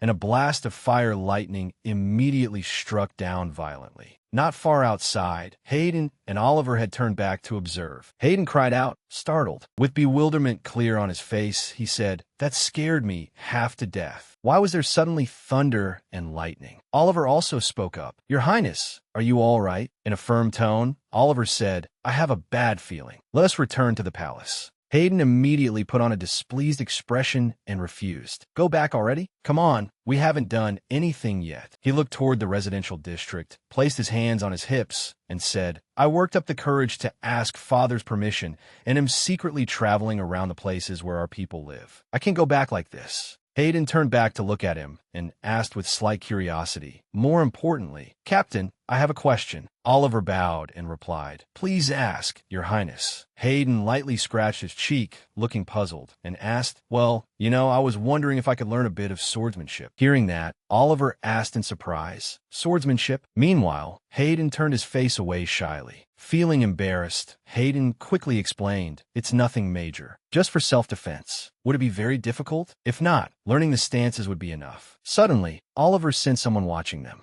Hayden still had not noticed and continued, "Something like the way you draw a sword really coolly." At that very moment, Oliver drew his sword. Seeing that, Hayden misunderstood and became awkward. "Wait, I didn't tell you to teach me right now." Oliver said, "Your Highness, please stand behind me." Hayden still did not understand what was happening. Oliver held his sword firmly and gave an order. "Second Imperial Knights, protect His Highness." Immediately, a force quickly arrived. They all stood around, protecting Crown Prince Hayden Greenriver. Oliver shouted, "Show yourself." A figure gradually walked forward. Oliver stood firm and observed the person cloaked in black. His brows furrowed when he recognized this person, and he muttered, "It's you." Before him was a woman, a high-ranking mage of the Ivory Tower, Helen. Oliver said warily, "I heard you disappeared several years ago. What are you doing here?" She said nothing and simply kept advancing. Seeing that indifference, he unconsciously became agitated and said, "Wait, tell me your purpose at once." Their eyes met, and they stood facing each other like that. At last, Helen slowly said, "Hayden Greenriver." Oliver felt the tension and broke into a sweat. She suddenly glared and said, "I must kill the one who stands in our way." Oliver's eyes immediately widened in shock. He abruptly charged forward.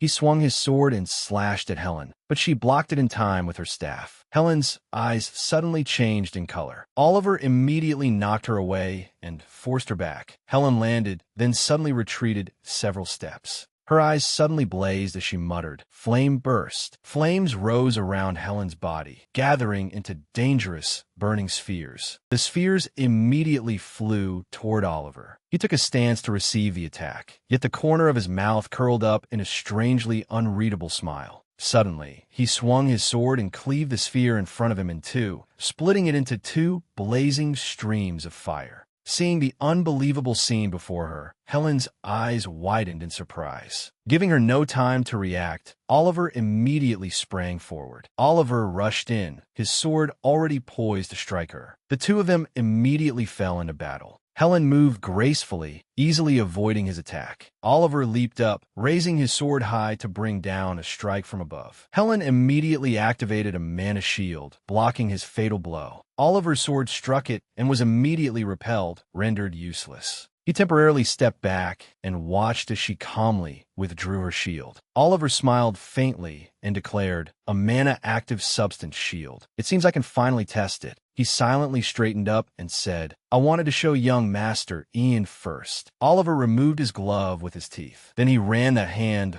lightly along the blade of his sword and said, "But it seems testing it in advance is not a bad idea." Suddenly, he cut his hand lightly, letting blood flow onto the sword, and said, "I do not have the ability to release mana-active substance because I possess only half a mana-active substance heart. But mana-active substance is dissolved in my blood. Helen observed him. Oliver gripped his sword, taking a battle-ready stance as he added, I can only release it for a short time. He swung his sword, now imbued with mana, and shouted, I will show you. Oliver raised his sword, his expression resolute, and said, the greatest effort of one who bears half a mana-active substance heart. He immediately charged forward with speed. Oliver slashed powerfully into the shield, and it shattered into fragments before her eyes, leaving Helen unable to hide her shock. He swung his sword and continued attacking. Oliver suddenly thrust straight into Helen's shoulder, causing her to freeze. Helen raised her hand and gripped the sword in pain. Oliver looked at her with merciless eyes and said, I will not kill you, because I need to find out who ordered you to harm His Highness. Do not expect a peaceful death. On Herbeck's side, the situation was still extremely tense. Herbeck's eyes widened in shock as he asked, What? Ian stood confidently before Herbeck while the man kept raving. What do you mean? I didn't do that. Ian arrogantly lifted his chin and spoke with sarcasm. Unlike a certain someone, I have faith in the people I've met over the past 5 years. Herbeck said, Even so, you won't be able to win. Hearing that, Ian burst into laughter.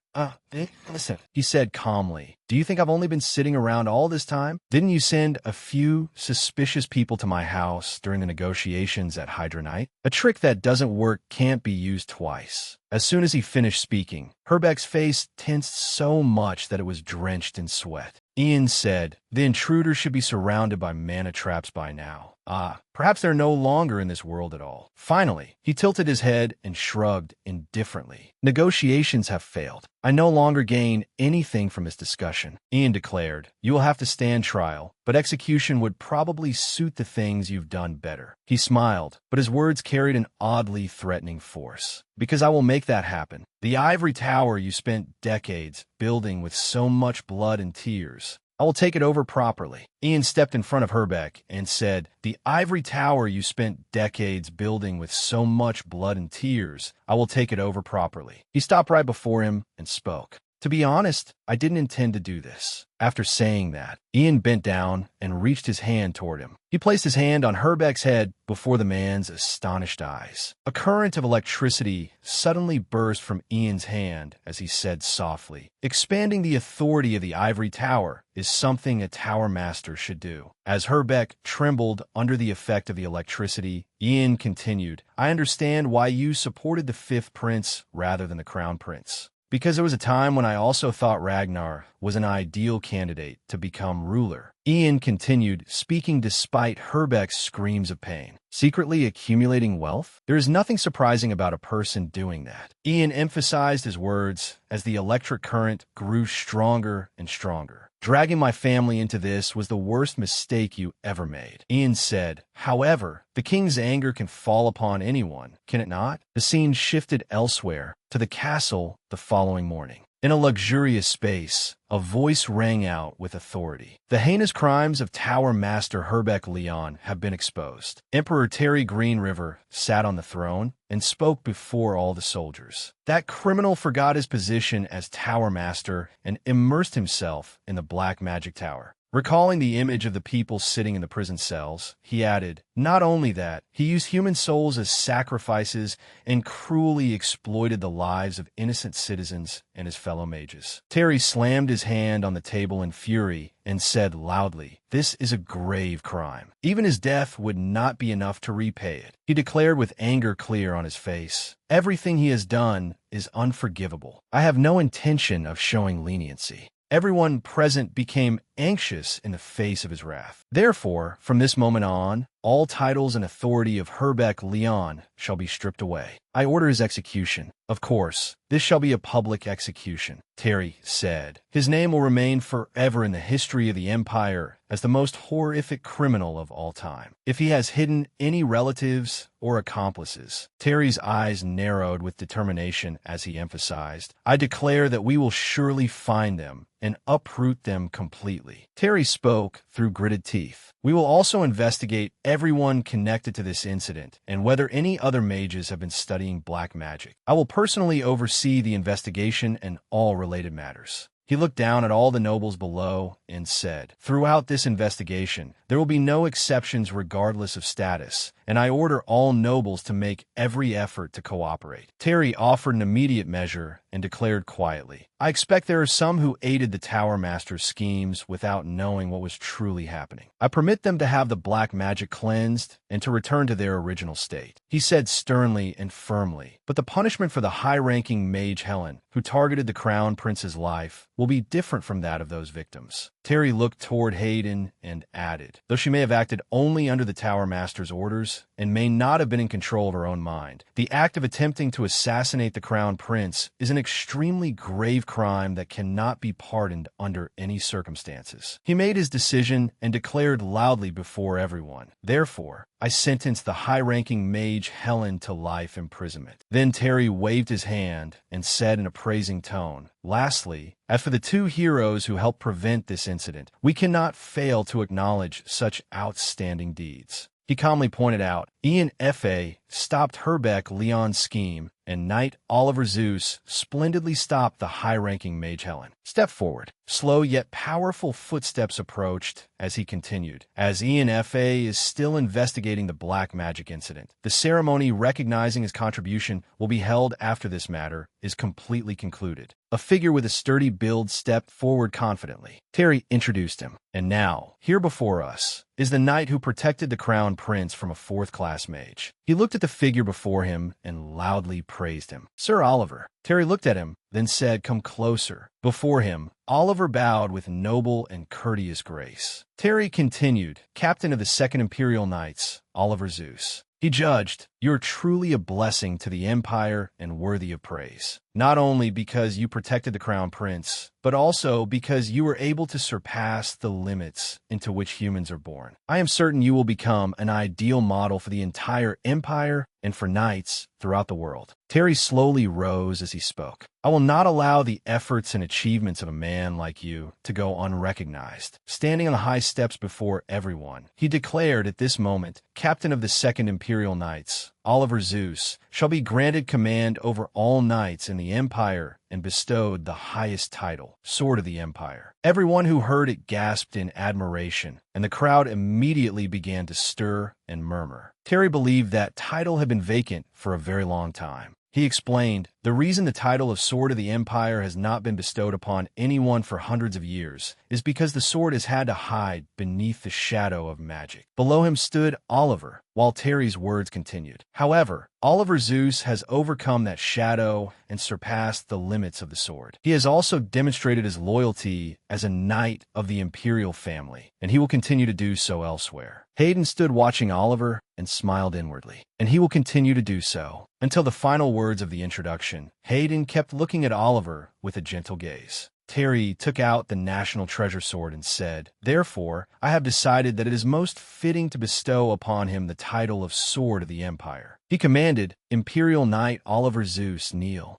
Oliver immediately knelt to receive the imperial decree. Oliver bowed his head while Terry held the sword firmly in his hand with full authority. Terry said in a decisive voice, in the name of the main line of the Green River bloodline. He lowered the sword until it hovered above Oliver's head, then continued, I bestow the title of Sword of the Empire upon Knight Oliver Zeus, with all honor. Terry looked straight at him and asked, are you willing to hold the position that has remained vacant for hundreds of years as the Sword of the Empire? Oliver immediately answered, in the name of the Sword of the Empire. He raised his head and said confidently, I swear to use my very life to protect this empire. Elsewhere in the castle, a desperate cry rang out. Father! Before him stood Ragna with a scowling face. He loudly protested, no matter how I think about it, I cannot see this as reasonable. How can you execute our nation's Tower Master? Please reconsider. Do you not see that doing this could bring tremendous losses to our country? He analyzed the matter, presenting countless arguments. The Tower Master is a great 5th-class mage. Executing him would be no different from executing tens of thousands of mages. Ragnar searched for every possible reason and said, moreover, he painted a picture of the Empire's future, saying, when the Tower Master is executed, other nations will hear of it, including the Kut Empire, which has long been eyeing our borders. Even the Duchy of Rhone will act once it finishes dealing with the Great Plains. He was still extremely agitated. If the strongest mage in our nation is about to die, the inside of the empire will fall into chaos. If they harbor even the slightest malice, this will be the perfect opportunity for them. They will see this as their chance. After a while, Terry finally spoke. He turned to Ragna and said, "The strongest mage at present is no longer Herbeck Leon." He emphasized in an indifferent tone, "The strongest mage in the tower now is the first mage in human history to reach the 6th class, ENFA." Terry said, "He will soon shoulder the responsibilities of the Tower Master. That is why there will be no problem. In fact, I see this as an opportunity to raise the Ivory Tower to a new level, because there will be a change of generations." When Ragna heard this, he showed an expression of displeasure. Terry murmured, "Am I wrong? Answer me." Ragna frowned and replied, "You are right. From now on, ENFA will certainly open a new era for the Ivory Tower." Ragna again tried to persuade him with words. He analyzed, "However, the Tower Master is of the same class as him and is a mage with decades of experience. If he leads the Ivory Tower together with ENFA, our empire will be able to stand at the summit of the entire continent in the shortest possible time." The image of stability he described appeared once more. Furthermore, if a talented young mage and an experienced mage jointly take charge of the Ivory Tower, they will be able to keep each other in check. Ragna said, "That means the responsibility of the imperial family to control the Ivory Tower will be carried out by the Ivory Tower itself. Is that not the most ideal situation?" Terry considered it and slowly said, "You are right." Ragna hesitated, his eyes widening as if hope had appeared. But Terry cut him off. Sternly, he criticized, "But the Tower Master conducted forbidden black magic research." No, it was not merely simple research. As the Tower Master, he used countless mages and the lives of innocent commoners he was responsible for protecting as materials for black magic. He did not hesitate to sacrifice them. Ragna froze and stammered, unable to say anything. That is, Terry believed the Tower Master's actions had crossed the line. He must have gone mad. He waved his hand, bluntly rejecting Ragna's request. What he sought to grasp by sacrificing countless lives was nothing but power. Did he not try to eliminate ENFA, who threatened his power by using black magic, only to be exposed while doing so? Ragna shut his eyes tightly and trembled slightly, as if holding himself back. He clenched his fists and stubbornly said, "But the Tower Master is the person with the second greatest power in our empire, is he not?"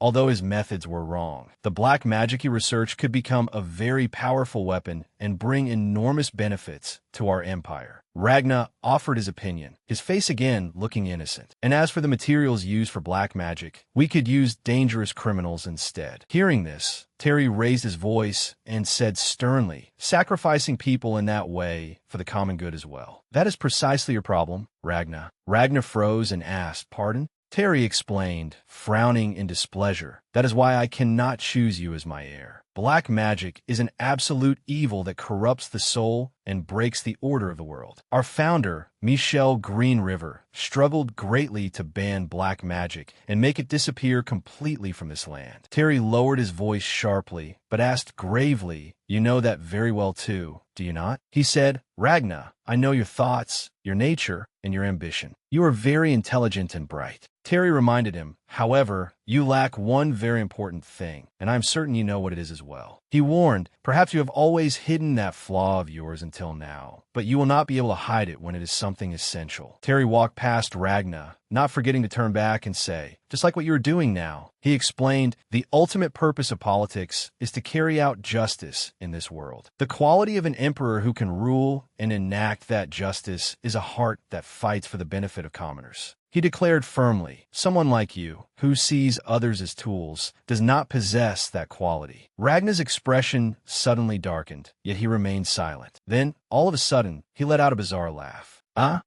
Ragna spoke. "No, that is not it." Terry frowned at him and said, "What did you say?" Ragna quietly turned around. In a certain tone, he said, "Do you think I do not know the real reason I cannot become your heir?" His mind drifted to the image of Hayden. "My elder brother was born from the woman you loved, your mistress." Then it drifted back to the image of himself, and he lamented, "As for me, on the other hand, I am the son who was born so you could steer the power of the nobles, am I not?" Ragna emphasized, "That is the difference between us." Terry immediately frowned and shouted loudly, "Ragna, Despite that shout, Ragna continued speaking. Do you know how hard I work to be acknowledged by you? His memories returned to childhood. Have you ever? Unlike his older brother, with whom their father played, Ragna only stood quietly in a corner. Ragna asked, "What I want to ask is, have you ever treated me the way you treated my elder brother?" He even asserted, "I am certain that if he were the one making the request to release the Tower Master, you would accept it." In uncontrollable anger, Terry suddenly raised his hand. Ragna did not resist and merely closed his eyes, resigned to it. But then Terry stopped. His arm hung in midair, his hand trembling uncontrollably. In the end, Terry let out a long breath. Then he turned and left, muttering a rebuke under his breath. Foolish boy. Ragna still stood silently without reacting. Terry walked to the door, turned to the person beside him, and said, "Dimfin, I want you to personally watch over Ragna's residence."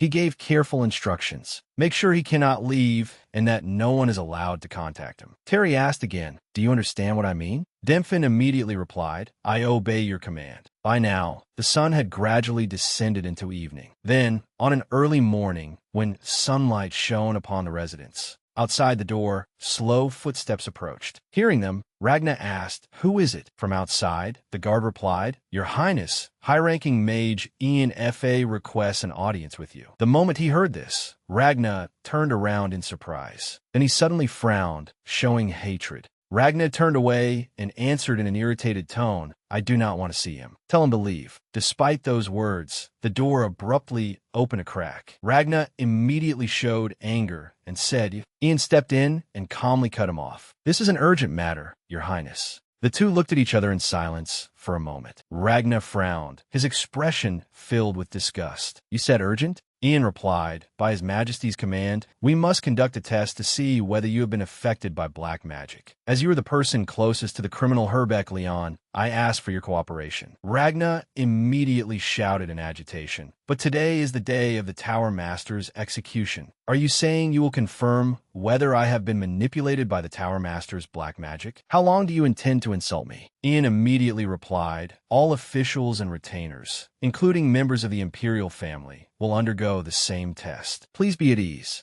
Ragna fell silent, not at all pleased. In the end, he blinked softly and let out a long breath. Ragna slowly sat in a chair. He turned his face away and said coldly in an unpleasant tone, "Once you are done, leave immediately." Ian stood before Ragna and calmly said, "It will not take long." Ian lightly tapped his staff against his hand as he explained, "You may feel a little dizzy or nauseated, but that will prove you're not affected by black magic, so there's no need to worry." He created a magic circle and chanted, "Great Dispel." Ragna frowned slightly in discomfort. Noticing his trembling, Ian asked after him, "Are you all right?" Ragna lowered his face and replied, "I feel awful." After a moment, Ian said, "No traces of black magic have been found. You will feel better after resting, so there is no need to worry." Ian bowed his head and placed a hand over his chest in salute to Ragna. "Then I shall take my leave." He turned on his heel, preparing to go. After taking a few steps, Ragna suddenly called out, "Wait a moment." Behind him, Ragna continued, "There is something I want to ask." Ian stood still, as if waiting for him to continue. Ragna hesitated slightly and asked, Why do you serve my elder brother?" Ian turned to look at him as Ragna continued, "You are smart enough to understand what I mean." Ragna said, "My elder brother is not suited for the position of emperor. Do you know how many nobles and attendants have already turned their backs on him?" Ian did not hurry. He only answered calmly, He stated plainly, "I do not serve the crown prince." Ragna immediately showed an astonished expression. He stammered and asked again, "Wait, what do you mean?" Ian did not wait and did not answer. He only said, "I will be going now. Please rest, Your Highness." As soon as he finished speaking, he decisively walked out the door. But then Ian suddenly stopped and thought. The hands holding his staff abruptly trembled. He slowly raised his hand and looked at it, thinking, staring at the hand that trembled unconsciously, he thought to himself, "I once did not serve Hayden Green River." Ian recalled the moment in his previous life when he had knelt before Ragna and said, "Because there is only one person." Before him had been Ragna's arrogant face, and the memory continued. "I swore my loyalty." Ian clenched his hand into a fist. He slowly raised his head and told himself, "What I am about to do is revenge. It is also treason." before Ian now stretched a vast corridor like the road ahead of him. The scene shifted to after the sun had set. At that moment, inside the residence, a knock suddenly sounded at the door. The door slowly opened, revealing Demphin. He stepped inside and noticed Ragna sitting in thought. Demphin called, "Your Highness." Ragna did not answer immediately. Instead, he slowly asked, "Has the Tower Master been executed?" Demphin answered gently yes. The image flashed back to the events of that afternoon. Before them was Herbeck's terrified expression. Demphin continued. At the execution ground in Green River Square, he was beheaded. Ragna answered slowly, "Is that so?" Then he added, his tone tinged with melancholy, "I understand. You may leave." Demphin subtly perceived his mood and gently comforted him. "Please do not be saddened, Your Highness." Ragna let out a faint, weak laugh.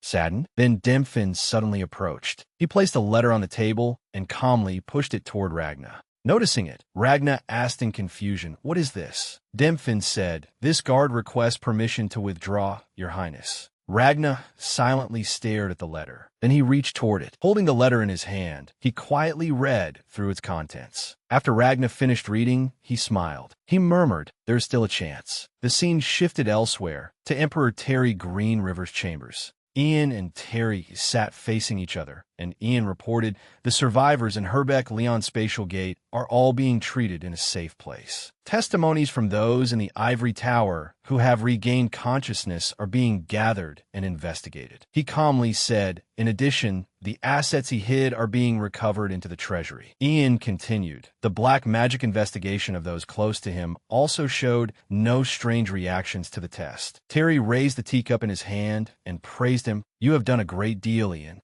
He set the teacup down and said, "I did not expect Herbeck to be so mad." Terry lightly rubbed his chin in thought and reproached himself. "I also bear much of the responsibility for not having suspected his actions earlier." Ian replied, "I did not notice either. After all, he was widely known as a frugal and upright man. He wore a serious expression and assessed. I never expected him to have such a side behind his benevolent and gentle face." Ian looked at him and continued, "From now on, I will continue reporting on the Ivory Tower investigation and the progress of the black magic inspections." Terry replied, "Good." Then he added, "Now that things have turned out this way, I want to ask you one more question. May I?" Without the slightest hesitation, Ian answered at once, "Please speak, Your Majesty." Terry folded his arms and asked seriously, "What do you intend to do about the Crown Prince?" Ian's eyes suddenly widened in surprise, and for a moment he did not know how to answer. At last, he hesitantly asked in return,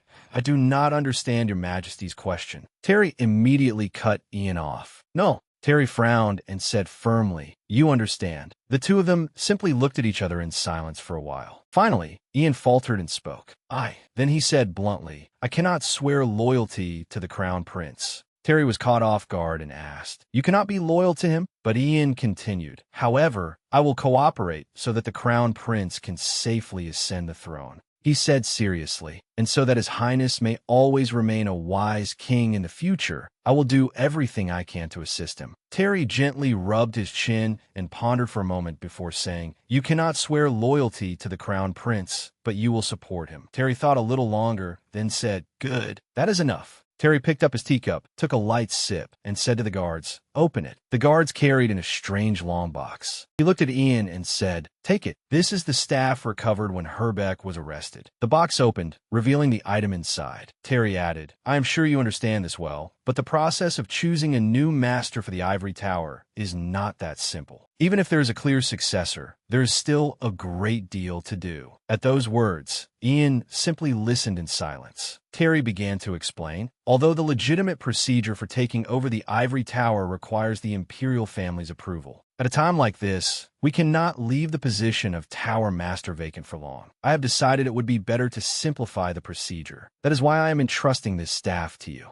Terry set down his teacup and said, "Also, Ian, I want to ask one thing of you." Ian immediately replied, "I await Your Majesty's command." Terry narrowed his eyes and said, "I do not think Ragna will give up, even though all those who supported him have fallen." Ragna's image came to mind as he added, "I know his ambition and temperament better than anyone. If Ragna seizes the throne, blood will certainly be spilled, and many people will have to be sacrificed. At those words, Ian silently reflected. Terry calmly rose to his feet and said, "However, as his father, I cause him a wound that can never heal." Terry inwardly blamed himself, thinking that Ragnar would surely hate him until the day he died. He turned away and made a request. "Can you do it in my place?" Terry turned to look at Ian and said with trust, "Can you stop him?" Ian slowly reached out and took hold of the staff. He knelt as an act of respect toward the Emperor and replied, "I shall obey, Your Majesty." Terry said, "Then I will entrust it to you, Ian F.A., Master of the Ivory Tower." The scene shifted to evening at the Ivory Tower. The doors slowly opened. Ian calmly stepped inside. Everyone within immediately cheered. "Welcome, Ian F.A." He stared at the new chair. In Ian's mind, Herbeck's words suddenly resurfaced. "Ian, do you know? I once wanted to become a hero." Ian looked out the window and continued to reflect. To protect the Empire alone. To become a mage who saved those who wept. His thoughts drifted to the image of himself in a strangely remote place. "By my decisions, I will have the power to command countless people. The power to truly protect the prosperity of the Empire and its people. That power is called authority." Ian's gaze grew distant as he thought, authority. Then he remembered his cruel previous life. The thing you wanted to protect, even if it meant killing me. Ian looked out the window and told himself, "I do not want to become a hero." His expression turned grave. "What I want is simply," his face suddenly tightened, "to kill the man named Ragnar Green River." Ian thought further, a death worse than death itself, a death filled with shame. "That is my purpose in life and the gift I will give you, my revenge." The scene shifted to Ragnar. He was still sitting alone, pondering and calculating something. His expression was deeply thoughtful, as though he were preparing the next step of a plan. When Hayden saw Ian, he said joyfully, "Greetings, Tower Master."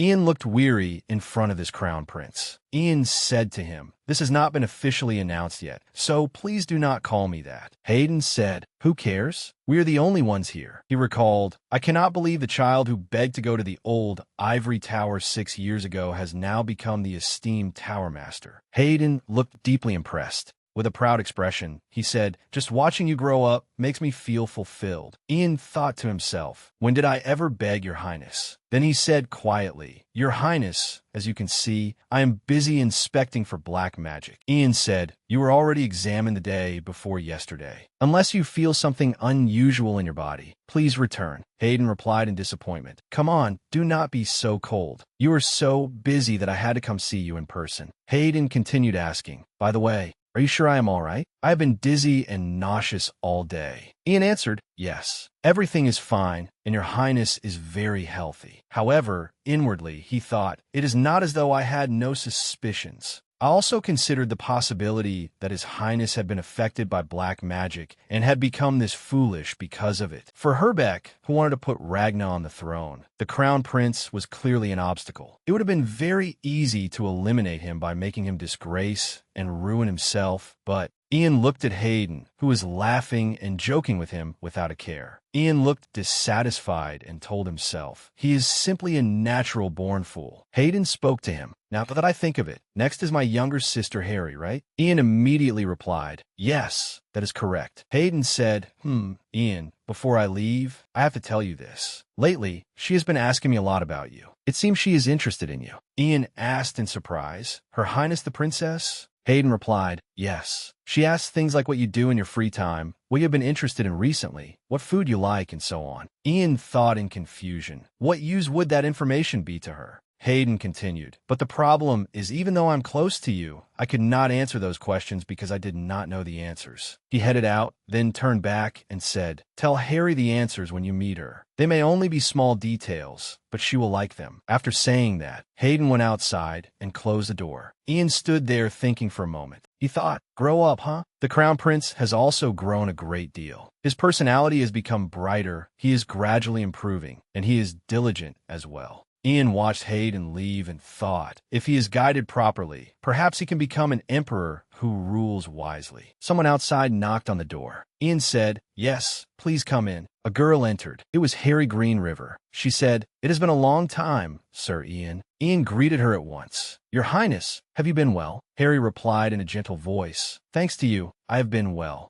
Ian invites it here to seat. That is a relief. Please have a seat. Suddenly, Harry stood there hesitantly, unable to speak. She caused the space to fall silent. Ian realized that Harry was using magic. Ian said, "This is a second-class spell that blocks sound from the surroundings. Have you reached the second class?" She answered shyly. Actually, Harry held up 3 fingers. Ian asked in surprise, "Third class?" Harry answered, "Yes. My teacher said so." Ian immediately congratulated her. "Congratulations. I did not expect your highness to have reached the 3rd class." He smiled. Ian asked carefully, "Then what did you wish to say to me after casting a silent spell?" She hesitantly said, "Sir Ian." Harry asked in uncertainty, "What should I do from now on?" Ian asked in return, "Please explain further." She said, "I do not know where to begin." Seeing this, Ian spoke in a serious tone. "Then allow me to ask your highness a question first. Why did you hide the fact that you are a mage?" Harry fell silent. She stammered that. Harry appeared hesitant to give an answer. She said, "It was my father's will." Harry recounted, "When I turned 12, the one who conducted my mana active substance reaction test was Mage Kevin. Sir Kevin discovered that I had the qualities of a mage. He did not immediately report it to the Ivory Tower, but instead reported it to my father. As you know, becoming a mage of the Empire means giving up one's status and becoming part of the Ivory Tower. Even if that person belongs to the Imperial family, Father did not want me to become a member of the Ivory Tower. He wanted me to remain a member of the Imperial family. From then on, Sir Kevin was ordered to keep silent about my aptitude as a mage, and I have spent my life fulfilling the duties of a princess. But one day I realized it. I realized that within me was a longing for magic that I could not erase." Ian immediately asked, "So your highness secretly studied magic, then told me?" He thought to himself, "Kevin." Ian asked carefully, "Then what did you wish to say to me after casting a silent spell?" She hesitantly said, "Sir Ian." Harry asked, "What should I do from now on?" Ian asked in return, "Please explain further." She said, "I do not know where to begin."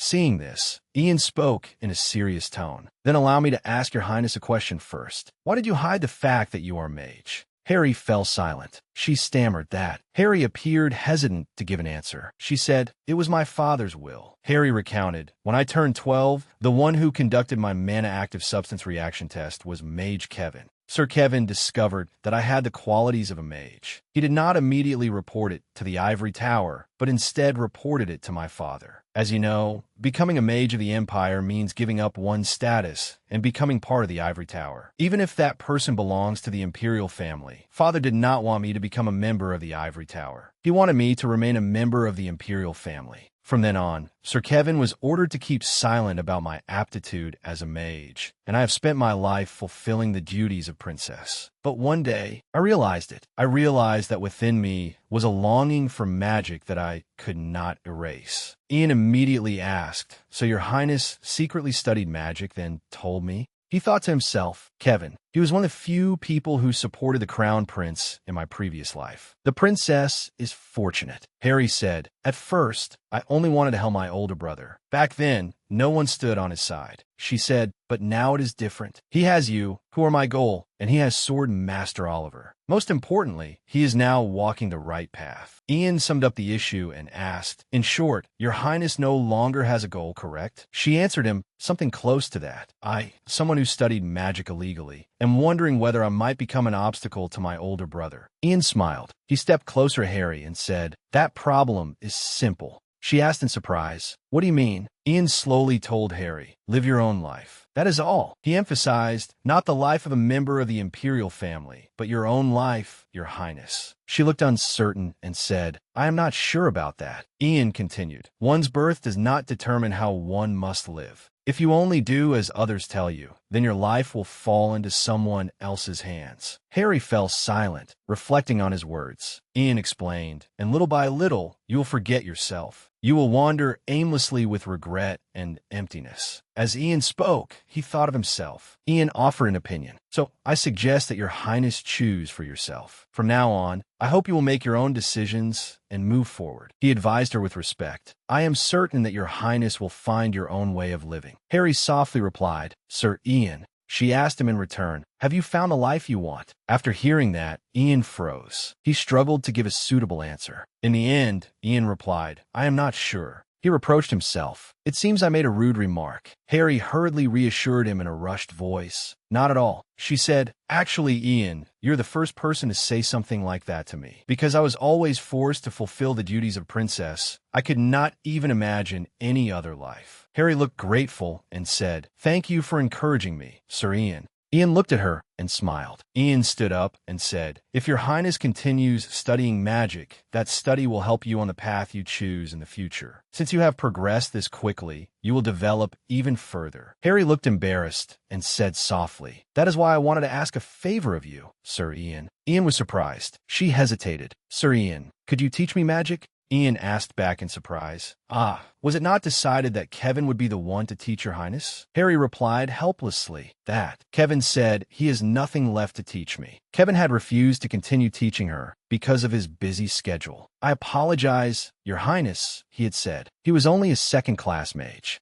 Suddenly, she clasped her hands together and pleaded, please, Sir Ian, please become my master. Ian pondered in bewilderment. Ian began calculating. He thought, the princess is clearly very gifted. The third class is innate, something that cannot be achieved merely through someone else's help. Her potential may rival that of the former fifth class imperial mage, Michelin Green River. Ian analyzed inwardly. Only a few people can recognize that the princess has the qualities of a mage. If she becomes a high-class mage, she may be useful later. He answered, I agree. Harry looked delighted and asked, truly? Ian added, but I have one condition. Whenever I need help, your highness must also help me. She smiled and replied, of course. Even if it is a difficult request, I will do my utmost to help you, Sir Ian. Ian asked. You answered without the slightest hesitation. Are you not going to ask what my request is? Harry looked full of trust and replied, because I trust you, Sir Ian. After hearing that, Ian felt extremely pleased inside. Ian looked awkward and replied in a composed tone, very well. He said, we will discuss your magic studies later. For now, let us conduct the inspection. She immediately replied, all right. After a while of examining her, Ian diagnosed, it seems there are no signs of black magic. You may stand up now. Harry looked exhausted and was unsteady on her feet. Ian said, you may feel a little dizzy. Please take it slowly. She answered weakly, all right, thank you. Suddenly, Harry lost her balance. She fell against him. Ian immediately asked after her, are you all right? Shall I call someone to help? Harry answered shyly,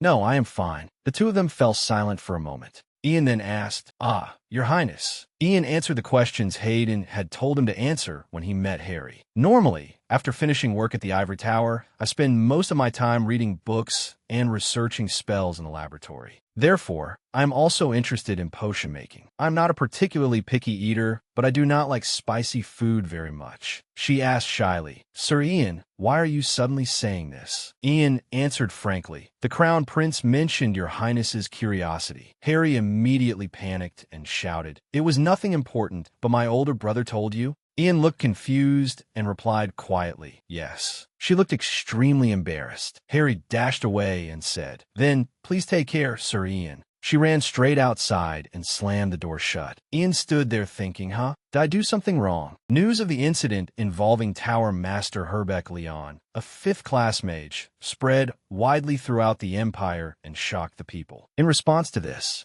Emperor Terry Green River of the Empire personally directed the entire investigation into black magic and raised the Empire's alert level. Ian F.A., the young high-class mage chosen as the next master of the Ivory Tower, conducted a thorough investigation into all matters related to black magic and soothed the anger of the people. The name of the beheaded criminal, Herbeck Leon, was recorded as that of the most vicious offender in the history of the Empire. And some of the nobles who had supported Herbeck Leon turned their backs on the fifth prince, Ragna, and began paying special attention to the actions of the new master of the Ivory Tower. At Ian F.A.'s house, he was enjoying an early morning cup of tea when he noticed something on the table. Ian asked, what is this? There were piles of letters on the table. Radio said, they're all invitations to parties sent to you. Ian looked tired and said, the black magic incident hasn't even been settled yet. These people are far too carefree. He asked, aren't you going to read them? Ian replied, I'm not planning to go anyway. Radio said, but I think you should read them. Ian asked, what is it? He said, they're letters proposing engagements to you.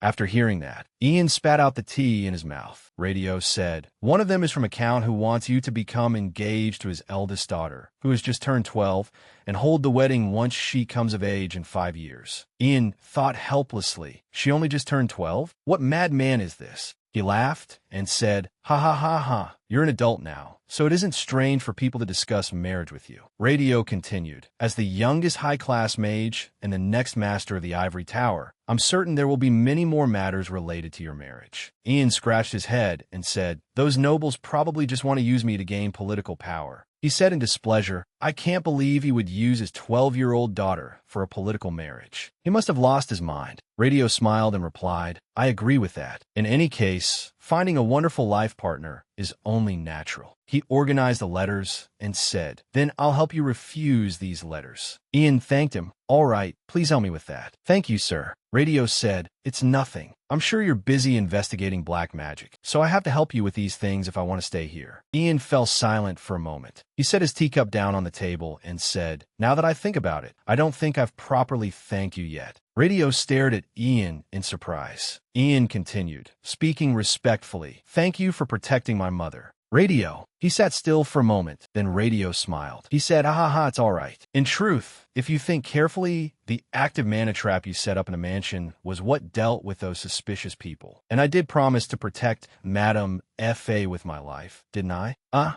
Hearing that, Ian felt reassured. He said, then there's something I'd like to help you with. Which mage injected active mana into your body and caused you to suffer active mana poisoning? Please tell me that person's name or anything you remember about their appearance. Radio looked bewildered. Ian emphasized, I will definitely track him down and punish him properly. He hesitated and said, about that. Radio scratched his face and said, I don't remember. Ian asked in surprise, what? Radio explained, it happened on a dark night, and there were many mages who hated me. When I was young, I made a living as an apothecary in the capital, so I don't know who it was. To be honest, there was a time when I hated mages very much. Whenever I thought that I might suddenly die and leave Douglas behind. Ridiculously enough, I nearly died because of bandits before the active mana poisoning could kill me. But now I've met you, and I won't die from active mana poisoning anymore. My future and Douglas's future are more important, so I've forgotten all that hatred. Of course, I will never forget your kindness in saving my life. After hearing that, Ian fell silent. He suddenly said, Radio, I have never seen my father's face. As Ian walked, he said, before I was born, he disappeared. No one knows whether he is alive or dead. He smiled and said, but after meeting you and living with you, I came to know. Ian looked at him and said, if I had a father, he would be like this. He said,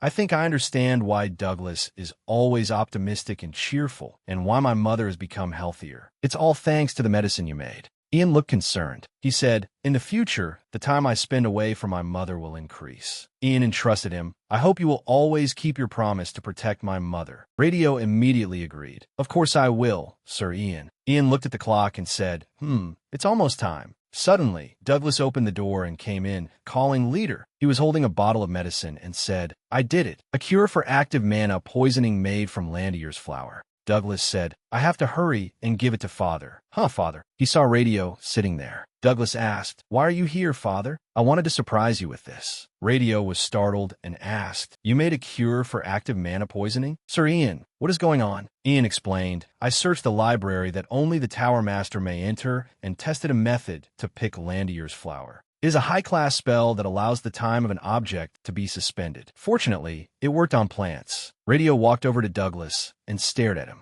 He burst into tears and said, thank you, son. Thank you, Ian. And so the father and son embraced each other, looking very happy. Douglas said to Ian, Leader, I will become an apothecary who can make medicine to cure terrible illnesses, so that no one has to suffer like my father again. Ian smiled. Douglas looked grateful and said to Ian, thank you, Leader. Someone entered and said, you are the last one remaining. The Dragonkin of Antis stood listening in silence. Mitchell Green Rivers said to him, the barrier covering the human world and the dragon race is about to close. He said, the dragon race brought chaos and destruction to this world, and the price for that sin is exceedingly heavy. Mitchell declared, until you die, you must bear the sins committed by your race. He sprinkled his own blood to seal the dragonkin of Vantis and said, "You shall never be permitted to set foot outside this land for all eternity." The seal was established. Mitchell stood watching. The scene returned to the present at Ragna's house.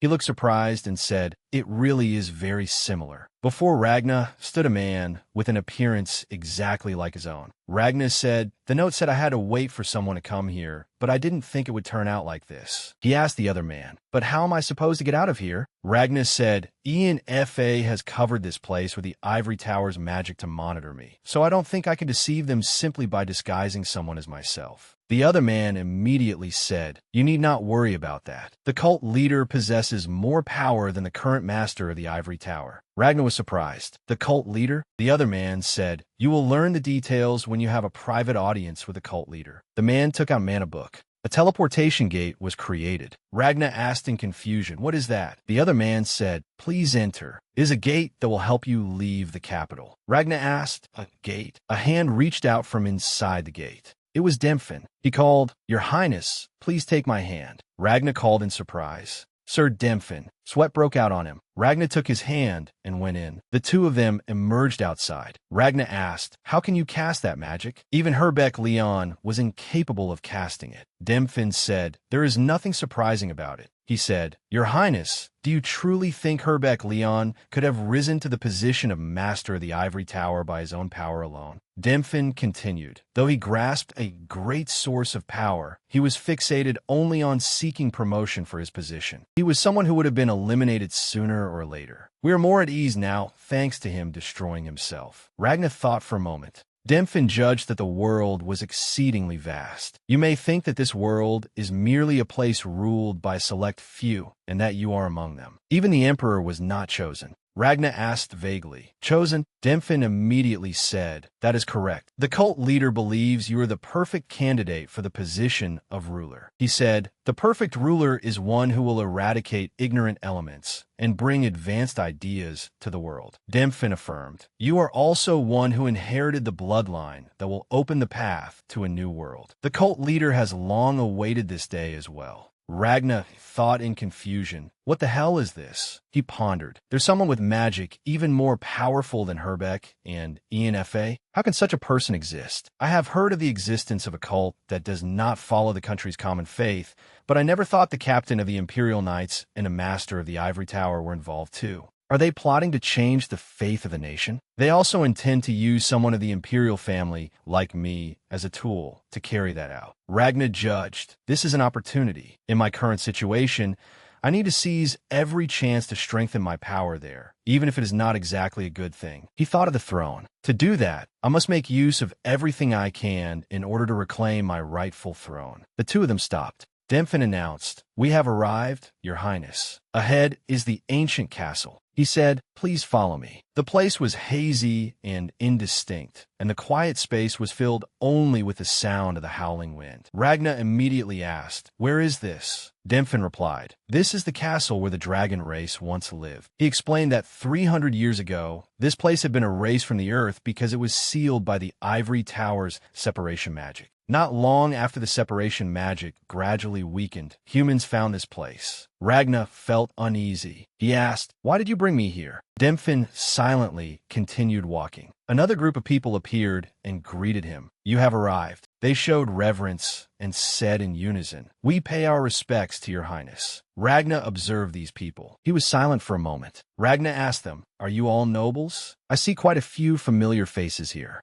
Demphin explained, "Because this is the important moment when the world's progressive ideals begin, I could only gather the most reputable members within the capital." Ragna immediately said, "Even so, I think you have left out the most important part, the purpose for which you have gathered here and under whom you serve. Since I am now in the same boat as you, should I not also know?" He immediately replied, "You will know soon." Demphin looked toward the gate and said, "The cult leader is waiting for you inside." The gate opened, and Ragna stepped inside. He looked astonished when he saw what existed within. Inside, the dragonkin of Vantis was waiting for Ragna. He had a fierce and imposing appearance. The others immediately knelt and worshipped with their hands together, shouting, "The sole surviving descendant, the last dragon." Ragnar was startled when he heard that. He thought, so that is their leader. The dragonkin of Vantis immediately spoke in a majestic voice. You must have many questions about who I am and why I invited you here. He introduced himself. I am the dragonkin of Vantis, the last dragonkin in this land. After hearing that, Ragnar was shocked and thought, weren't they destroyed 300 years ago? Beings capable of casting the most powerful kinds of magic. His appearance is quite similar to the records of the dragon race. Is this what the sole descendant of the dragons looks like? Evantis curled the corners of his mouth. You look very doubtful. It is true that in the war 300 years ago, our race was defeated and destroyed by humans, except for me. That is the truth. Your ancestor, Mitchell Green River,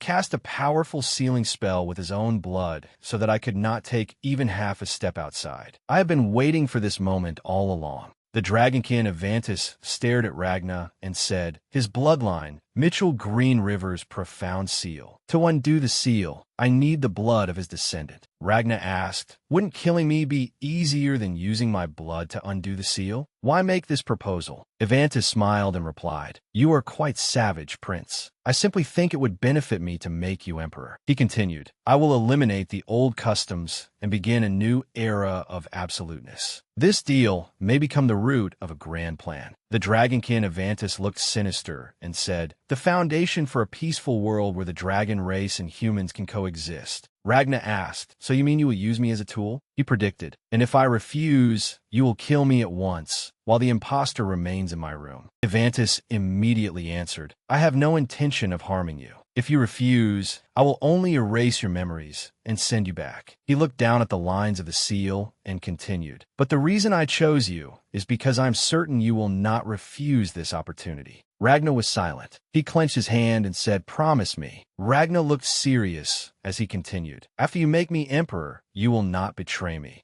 Evantis smiled. I promise. Ragnar then took the knife that Demphin had brought and said, very well. Ragnar immediately used the knife to cut his arm and drip his blood onto the floor. Ragnar said, I accept your proposal. Ragnar's blood immediately spread into the area with the lines of the seal. The entire area lit up, and the seal gradually began to unravel. The dragonkin of Vantis and Ragnar looked at each other. The dragonkin of Vantis revealed a sinister smile. Ha ha ha. He laughed loudly. Thank you, Prince. He put on his clothes. The dragonkin of Vantis slowly walked out and said, should I blend in among the humans? He stared at Ragnar and said, your face is full of fear. The dragonkin of Vantis said, there is no need to be afraid, Prince. I will not harm you. He said, I have a feeling we will become good friends. He walked over and took a cloak. The dragonkin of Vantis put the cloak on and said, now at last I can taste the outside world after all this time. The scene shifted to Harry. Our beautiful princess also had times when she felt uneasy and worried, and what she was remembering was truly important to her. Suddenly, a not very cheerful sound rang out, and she unintentionally voiced a question. Why has he still not come to see me? Harry clasped her hands together and sighed again. Could he have forgotten me? The maid standing behind her suddenly looked a little flustered. She hesitated for a few seconds, then slowly replied, that is not the case, Your Highness. He is probably just a little busy with the recent black magic investigation. Hearing these words from her close maid, Harry quickly regained her spirit. A bright smile appeared on her lips. That's true. After all, he is quite busy.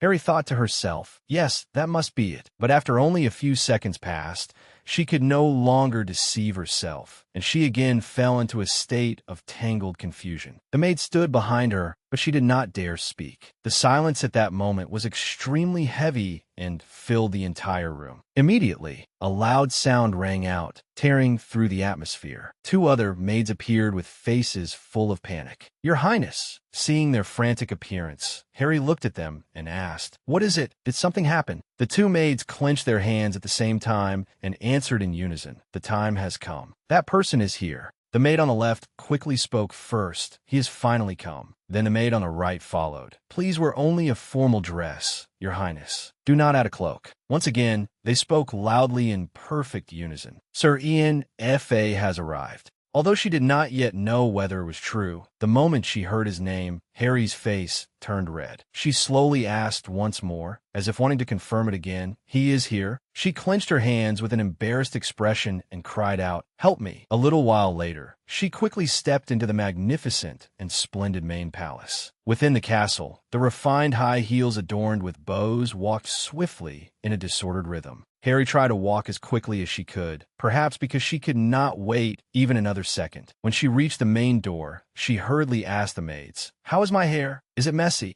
Harry let out a heavy breath. "Phew!" The maids raised their hands high, as if cheering her on. The maid in the black dress reassured her, "Please do not worry, Your Highness. You look absolutely radiant today." The other two maids also agreed in unison. "That's right." Harry turned back to look at them and said, "Then I will see you all later." They answered together, "You can do this, Your Highness." After that, the door opened. Inside stood Ian, looking exceptionally elegant. At that moment, he placed a hand over his chest, as if saluting her, along with the classic greeting, "It has been a long time, Your Highness." She shyly clasped her hands together tightly, and Harry's face grew redder and redder. She did not dare look directly at Ian. Her flustered eyes finally settled on the floor, and she slowly said, "I thought you had forgotten." Ian smiled gently and replied to her, "Please forgive me. I have been rather busy lately." Harry quickly answered, "It is all right. Thank you for coming." She smiled foolishly and said, "You look wonderful in those formal clothes." He replied, "Thank you." A hint of embarrassment appeared on Ian's face. First, I think we should go somewhere more suitable for practice." He added an explanation. "There are too many eyes in the palace. If anyone sees me meeting with Your Highness, unpleasant rumors may arise." Ian was afraid it would affect the princess. He continued, "After all, people will talk." Harry was a little moved and said, "Of course. Then let us do that." He went on, "Then allow me to take Your Highness elsewhere." He opened his hand toward the princess, and Ian shyly asked her, "May I hold Your Highness's hand for a moment?" Harry answered regretfully, "Forgive me." Harry suddenly asked again, "Hold my hand?" Ian bashfully explained, "I will take us there with teleportation magic." At that moment, Harry's awkward expression was truly amusing. She asked him, "Is that the teleportation magic I have heard about?" At that moment, Harry's awkward expression was truly amusing. It turned out she was the one who had been overthinking it. Harry asked him, "Is that the teleportation magic I have heard about?" She slowly reached out and placed her hand in Ian's. He kindly warned her, "Your Highness may feel a little dizzy." Ian took her small, lovely hands and said tenderly, "Please focus." A flash of light suddenly burst forth, and a picturesque scene appeared. Majestic mountain ranges stood close together.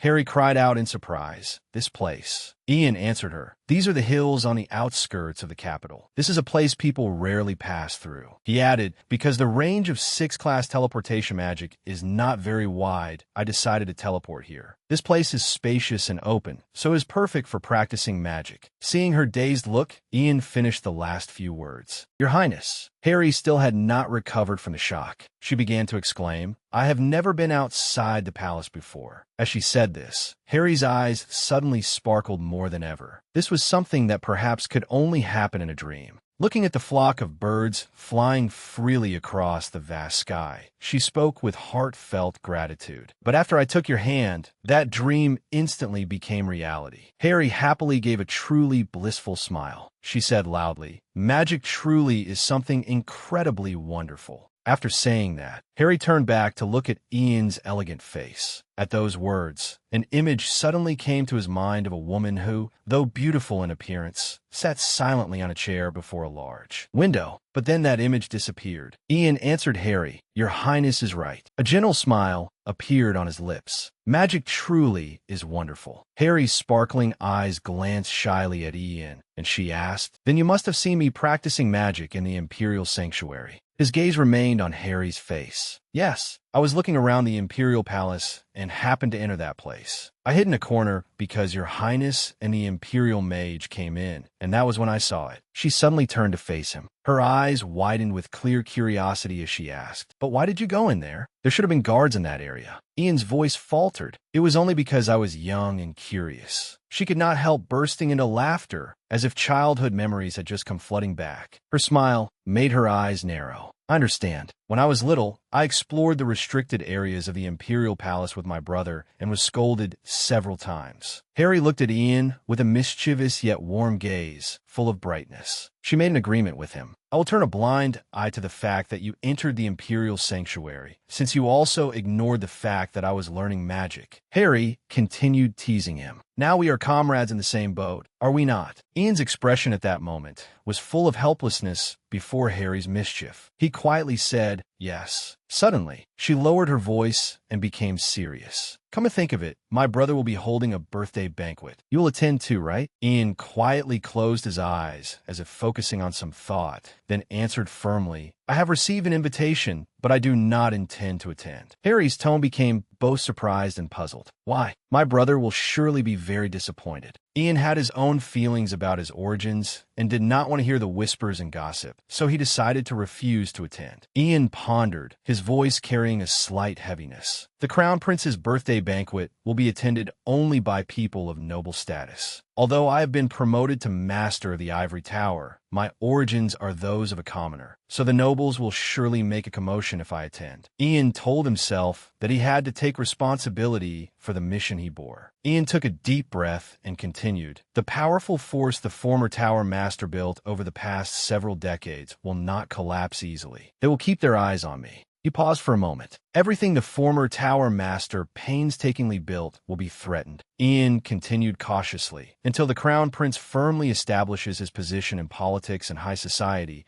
and safely inherits the throne through his own strength, I think I should focus on doing my role as Master of the Ivory Tower well." After Harry listened, she lowered her head and no longer looked toward Ian. The space between them suddenly fell quiet. She said softly in a pensive voice, "I understand." Suddenly, Harry's eyes filled with determination, causing him to stare blankly for a moment as well. Every word she spoke came from an iron will within her. "Then I must also resolve to fulfill my role as princess. I will make sure the nobles in high society who oppose my brother cannot make a move." Harry turned toward him, her sparkling eyes looking at Ian, her voice faltering. Harry expressed her determination and said, "I will also study magic diligently." She smiled brightly at Ian, her sparkling eyes mixed with a hint of timidity, asking for his help. "Master, may I call you that when it is only the two of us?" Ian smiled softly, his tender gaze directed at her, and his voice was warm. "Yes, you may call me whatever you like." Elsewhere, dusk covered the palace of the fifth prince. Ragna's voice rang out. "That is my plan." Evantus sat leisurely leaning back in his chair, his face calm as he spoke. "In short, before we deal with the mage named Ian F.A., we must eliminate the crown prince first." Ragna's eyes were sharp and cold as he said, "That is right. At present, several nobles and commoners are paying special attention to what the next master of the Ivory Tower, Ian F.A., is doing." The large room was terrifyingly silent. Although Ian F.A. had outstanding magical talent, he was still only a young mage who had just come of age. He lacked experience, and since he was born a commoner,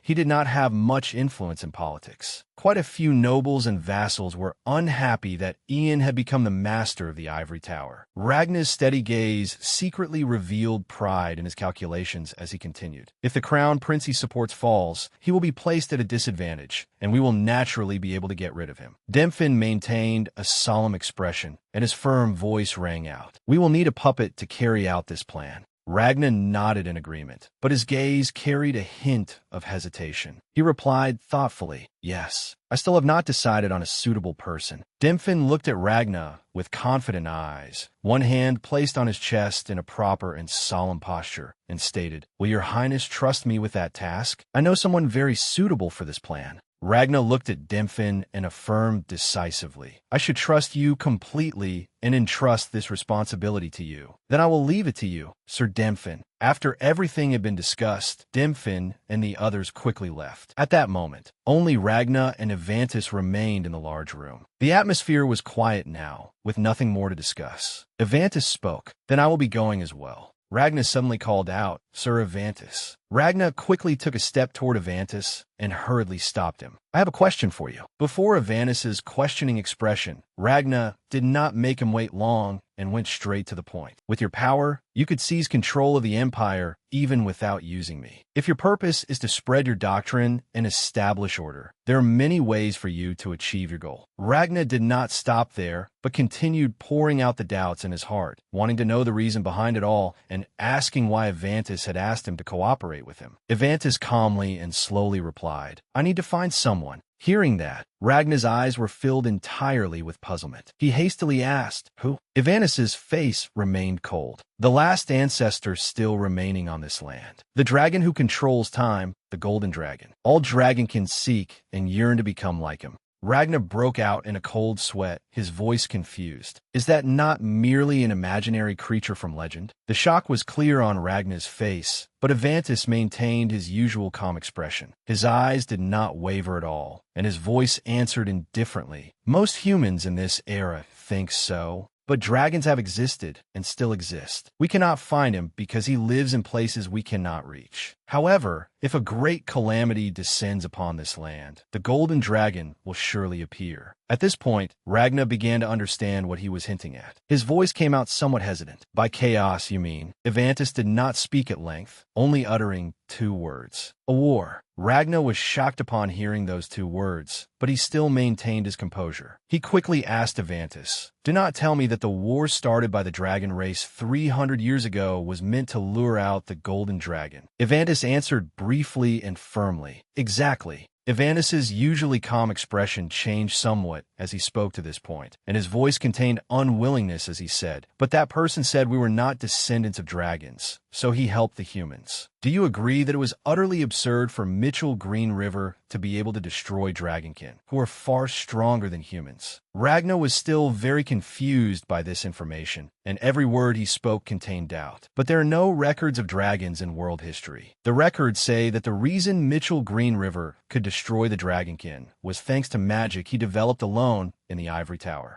Evantus took a deep breath and said with a slight sense of helplessness, "That person always erases every connection with the world and disappears without a trace, as if he does not exist in this world." Evanus's eyes suddenly shimmered, and his voice was both certain and filled with emotion. "But as a dragonkin who carries the blood of dragons, I can sense him. I can sense his existence." Ragnar turned slightly, his back partly facing Evantus, and asked boldly, "So you intend to make me emperor and start a war?" Evanus's face was now completely different. He looked very pleased and said with a smile, "Yes, that is my intention. But this is not a bad thing for you either." He seriously emphasized unifying the continent. Evantus was stressing the importance of the potential threat while urging Ragnar to recognize his responsibility and the danger. He said seriously, "Is that not what your ancestors wished for? If war breaks out, that person will appear to settle the chaos on this land. I must find that person." Facing him, Ragnar's eyes held both doubt and wariness as he asked, "What do you intend to do after you find the golden dragon?" Evantus did not directly answer Ragnar's question. Instead, he appeared tired as he replied, "It feels as though we have talked for too long." Immediately afterward, he stood up and said, "Do not worry. I intend to go along with your plan."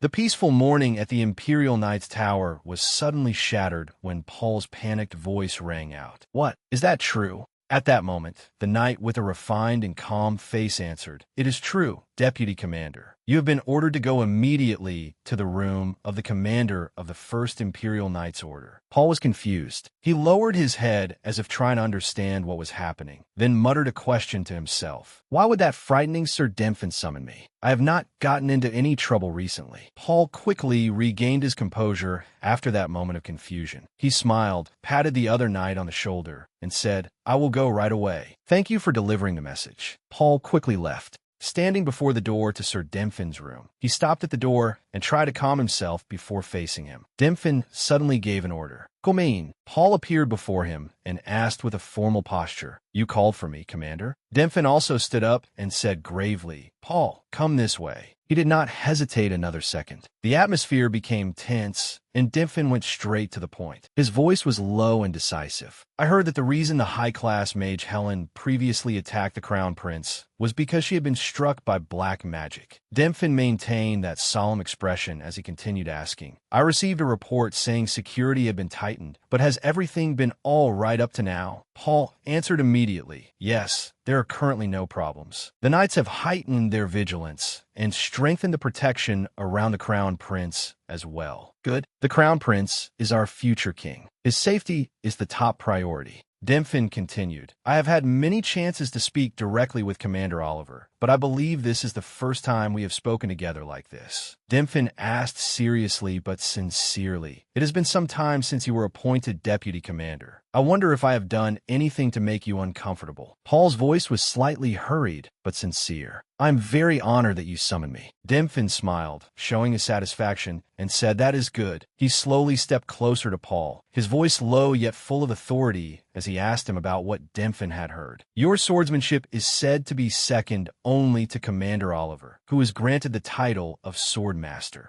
Demfin said, you truly are talented. You possess talent recognized by His Majesty, the Crown Prince, and Commander Oliver. Paul was somewhat flustered, his cheeks turning red at the praise, and he humbly answered, I still have many shortcomings. Demfin looked at Paul. Seeming to immediately understand his embarrassment and humility, he said at once, there is no need to be modest. It was your recognized talent that made you deputy commander. Demfin approached Paul and then recounted thoughtfully. When Commander Oliver recommended you, an orphan and commoner from the northern border, as deputy commander of the 2nd Imperial Knights Order. Demfin stopped walking and said bluntly, I thought he had lost his mind. He looked directly at Paul's face, frankly revealing the doubts he had once held about him. In a contemplative voice, he said, I questioned why he would choose someone without a good background to become a member of the Imperial Knights who protect the Emperor. Demfin's face was now full of displeasure. He spoke bluntly. I could not believe you would carelessly put such a man into the noble and prestigious Imperial Knights. I simply could not stand to watch it any longer. Demfin continued. So, suddenly, Evandis appeared right behind Demfin. Paul was startled, and his hand immediately moved toward his waist, preparing to draw his weapon.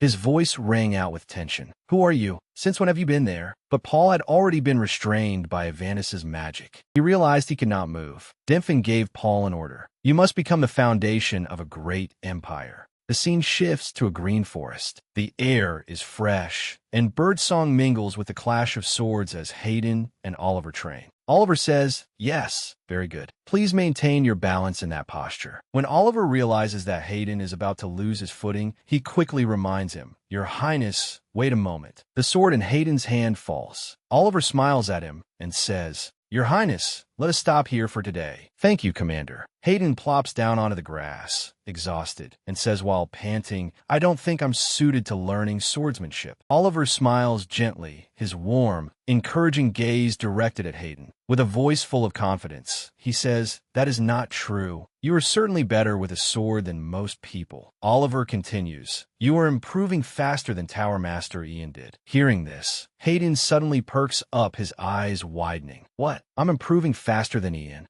Oliver nods and softly admits, Yes. I taught Sir Ian for 5 years and sparred with him. Suddenly, Hayden grows angry like a sulking child, his face flushing as he points his sword toward Oliver, though no one could ever catch up to his magic. Let us stop here for today. Oliver calmly soothes him, smiling as he says, But to be honest, he had no talent with the sword. Oliver's eyes shine with mischief, and he looks like a child, both reminding and teasing Hayden as he smiles, and says, Please keep it a secret that he learned swordsmanship from me. Hayden bursts into laughter, saying with delight and surprise, I can't believe that perfect Ian actually has something he's bad at. As soon as his laughter fades, Hayden's cheeks flush with shy happiness as he thinks, I finally have something I'm better at than Ian. He quietly says, I see. There is something I'm better at than Ian. Filled with joy and excitement, Hayden makes up his mind and says loudly to Oliver, All right, from now on, I'll work even harder until I surpass you, Swordmaster. Suddenly, Hayden's gaze turns into the distance. Looking that way, he asks in confusion, Hey, Commander, is something wrong with the deputy commander? Oliver realizes that it is Paul, and his eyes grow saddened as he tells Hayden about Paul's situation. He speaks much less than before and seems depressed. I noticed and asked after him, but he said everything was fine. Hayden sighs and tells Oliver, Keep watching over him. he fussily orders, "Don't be too harsh on him." A commander's role is also to listen to the worries of his attendants and care for their minds. Oliver happily agrees and replies, "I will remember that, Your Highness." At this moment, in the Imperial Palace, preparations are underway for Prince Hayden's birthday banquet. In the banquet hall, servants are constantly rushing about to prepare for the imperial celebration. When it is nearly time, Oliver hurriedly enters and reminds him, "Your Highness, the banquet is about to begin." Hayden, having just finished preparing as well, replies, "All right, I'll be there at once, Commander." However, just like always, Hayden's expression clearly reveals gloom. He sighs again, "I always feel nervous at banquets," remembering the times Ian lost his temper with him, saying, "You must strengthen your position yourself." Hayden lets out a sigh and says, "Ian isn't coming either. That heartless guy." Seeing the prince in poor spirits, Oliver speaks up to encourage him. "You are the main figure of today's banquet, Your Highness. You must stand tall with pride and confidence. The nobles are the ones who should feel nervous, not you." Hearing those words from his commander makes Hayden suddenly come to his senses. The corners of his lips lift into a faint smile, and he replies, "Right." Hayden immediately regains his spirits. Smiling, he pats Oliver on the back and says, "And I also have Swordmaster Oliver with me." That is very reassuring. Just as the two of them are happily talking, Harry appears from somewhere and calls, "Brother." Seeing his younger sister, Hayden immediately responds, "Harry." She appears in a stunning blue dress, its design and fabric both enhancing her royal elegance. Before such splendor, Hayden does not hold back his praise. "You look very beautiful today." Harry cheerfully replies, "Thank you, brother. I dressed up specially because today is your birthday banquet." Then Hayden jokes, "It's a shame Ian isn't here today. You look so beautiful that he ought to see you." Hearing him mention Ian, Harry says awkwardly, "What are you talking about, brother?" Then Harry continues to question him. "How could you tell Sir Ian what I asked you before? It was so embarrassing." But she stops there because today is a special day. Harry takes a deep breath, then looks at her brother with tender eyes and says in a gentle voice, "Happy birthday, brother. I'm always proud of my hard-working brother."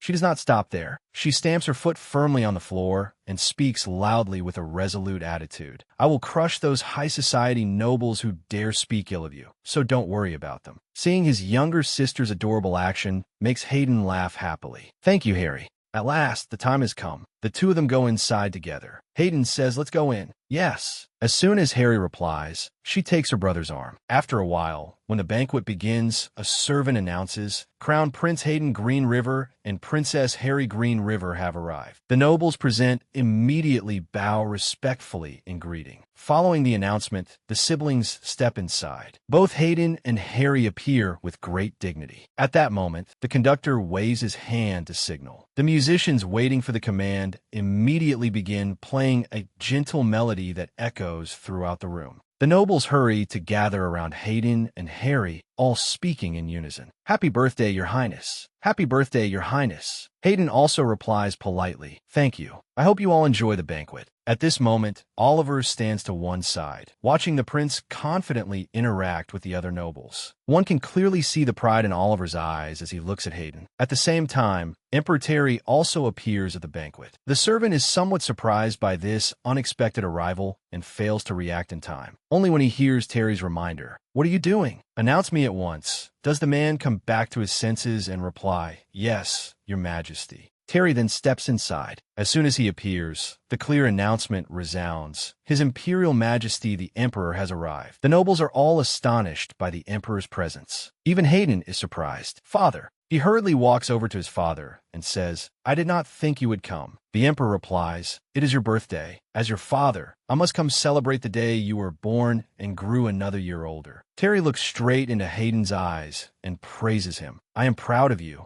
my son." Hearing those words from his father makes Hayden extremely happy. Afterward, Terry steps forward again. Hayden follows him to the banquet table. Only then does Terry speak. "It seems many people have come to celebrate the prince's birthday." His voice rings out evenly. "After hardship comes the beginning of good things. I'm very pleased to see all of you present here today." Then he turns to look at Hayden and says, "For parents, Every moment of a child's growth is like a miracle, full of surprises. I am both proud and amazed to see that such a small child has now become an adult. Terry recounts with some nostalgia. I remember when the boy was about 5 years old. One day, I was taking a walk, and he was following behind me. At the time, I asked why he was following me. Hayden smiled brightly and said, "I am following you because you are leading the way for me." Terry remembers how he bent down then and stroked the head of his 5-year-old son, Hayden. He continues, "Though it was only a meadow that gave the child the strength to walk forward. And so I continued to lead the way, and the boy trusted me and followed." At this point, Terry cannot help but feel a little moved. So much time has passed. Then he looks at his son again and continues, "After that day, you have always followed in my footsteps until now. You have followed my path well. As your father, I have always believed that you could do it." Hayden feels somewhat embarrassed by his father's flowery words. As soon as he finishes speaking, Terry raises the wine glass in his hand. "Everyone, raise your glasses," he declares loudly. "May the future of the empire and the prince receive many blessings." The nobles also raise their glasses and echo the emperor's words. "Many blessings." Finally, while drinking, the emperor does not forget to say, "Happy birthday, my son." Hayden replies softly, "Thank you, father." Suddenly, just as Terry has taken only his first sip of wine, he coughs violently, and fresh blood pours endlessly from his mouth onto the floor. Hayden freezes for a moment, still unable to understand what has happened. All the nobles also immediately freeze, and no one dares say a word. Harry's face is filled with horror. Only Oliver, with the reflexes of a knight, reacts at once, seemingly about to rush forward. In the next second, the entire banquet hall falls into chaos, and piercing screams ring out without end. "Your Majesty! Your Majesty!" Hayden still stands frozen in place as he watches his father continuously vomit fresh blood. Even the wine glass in his hand falls. Just as Hayden's wine glass lies on the floor and cold liquid spills out, he realizes the horrifying truth before his eyes. Hayden calls out loudly in despair, "Your Majesty!" The sky is now extremely gloomy, and rain pours down without end. By the window, Hayden sits alone in a daze. He simply sits there blankly, unclear what he is thinking about. His lips keep moving as if he wants to say something, but he cannot utter a word. Just as Hayden remains endlessly anxious, a voice comes from outside the door. "Your Highness, Commander Oliver Zayed of the 2nd Imperial Knights Order requests an audience." Hayden immediately jolts up in panic. "The commander? Let him in quickly." Right after that, before Oliver can even enter, Hayden hurriedly opens the door and urgently calls, "Commander." Oliver replies, "Your Highness." Hayden's voice is clearly filled with worry as he asks, "My father, how is he?" Oliver quickly explains the situation. His Majesty has passed the critical point because he was treated in time, but he is still in a dangerous condition. All the doctors and alchemists are doing everything they can to treat him. He will soon. Hearing this, Hayden can no longer remain calm and loudly cuts Oliver off. What happened to the person who tried to assassinate him? A trace of sadness flashes through Oliver's eyes. He pauses for a moment after being shouted at, but because he fully understands the prince's worry, he calmly answers, "We immediately arrested the culprit who poisoned His Majesty's cup. The criminal has confessed to his crime." Hayden draws in a cold breath. He grits his teeth, and the rage in his eyes cannot be hidden. Hayden shakes Oliver and shouts an accusation. "Who is the culprit?" Oliver's eyes now hold no light at all. He hesitates as he answers the prince. "The culprit is." Oliver's voice grows lower and lower, until only the two of them can hear the culprit's name. The surrounding space suddenly sinks into silence. The hands Hayden has placed on Oliver's shoulders immediately begin trembling uncontrollably when he hears that name. Hayden remains stunned for a long time, as if he still cannot believe the truth the commander has just spoken. What?